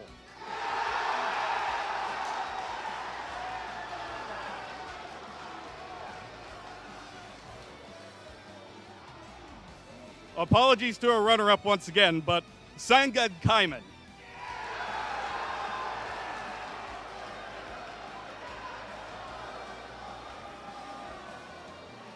And finally, one card is also going from Forbidden to Limited. It is Zodiac Barrage.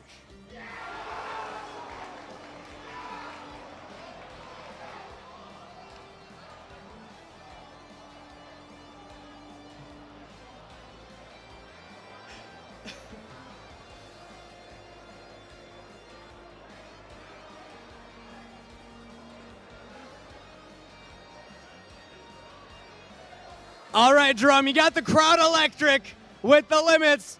I think there's one thing left. Let's not keep the people waiting. There is, and I got them right here. The cards that are now forbidden in the advanced format.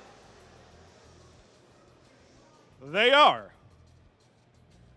Gimmick Puppet Nightmare,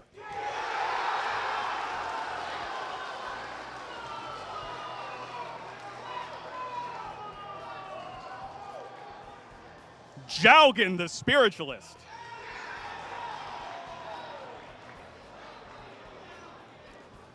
and finally, Original Sinful Spoil Snake Eye.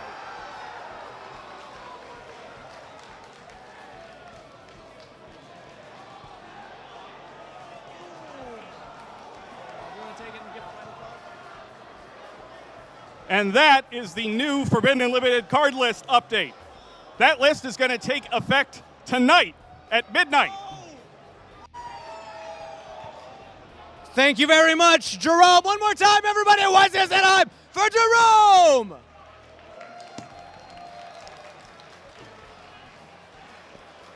Now let's throw it back on over to the casters to get their thoughts, because that was a big one. All right, thank you, Kangas. That was an epic moment to hear about that update from the Forbidden and Limited list with those live reactions. It looks like everyone had a good time. It's probably going to take some time for the players to digest what happened and everything, but exciting moment. I know. The fact that we got to watch that live, it's just a once-in-a-lifetime opportunity. Yeah, definitely was.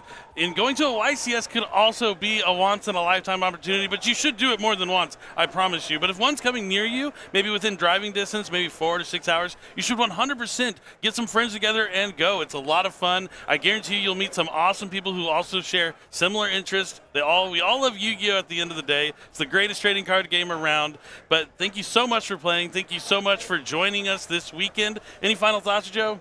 Can't wait for Orlando. Can't wait for YCS Orlando. That's right. It's going to be epic. That's going to be next year, early, I think February 1st and 2nd will be our next live-streamed YCS in Orlando. I hope you all have a wonderful evening, a wonderful rest of the year, and we're going to go ahead and send it over to Kangas to close out the show. Thank you for joining us.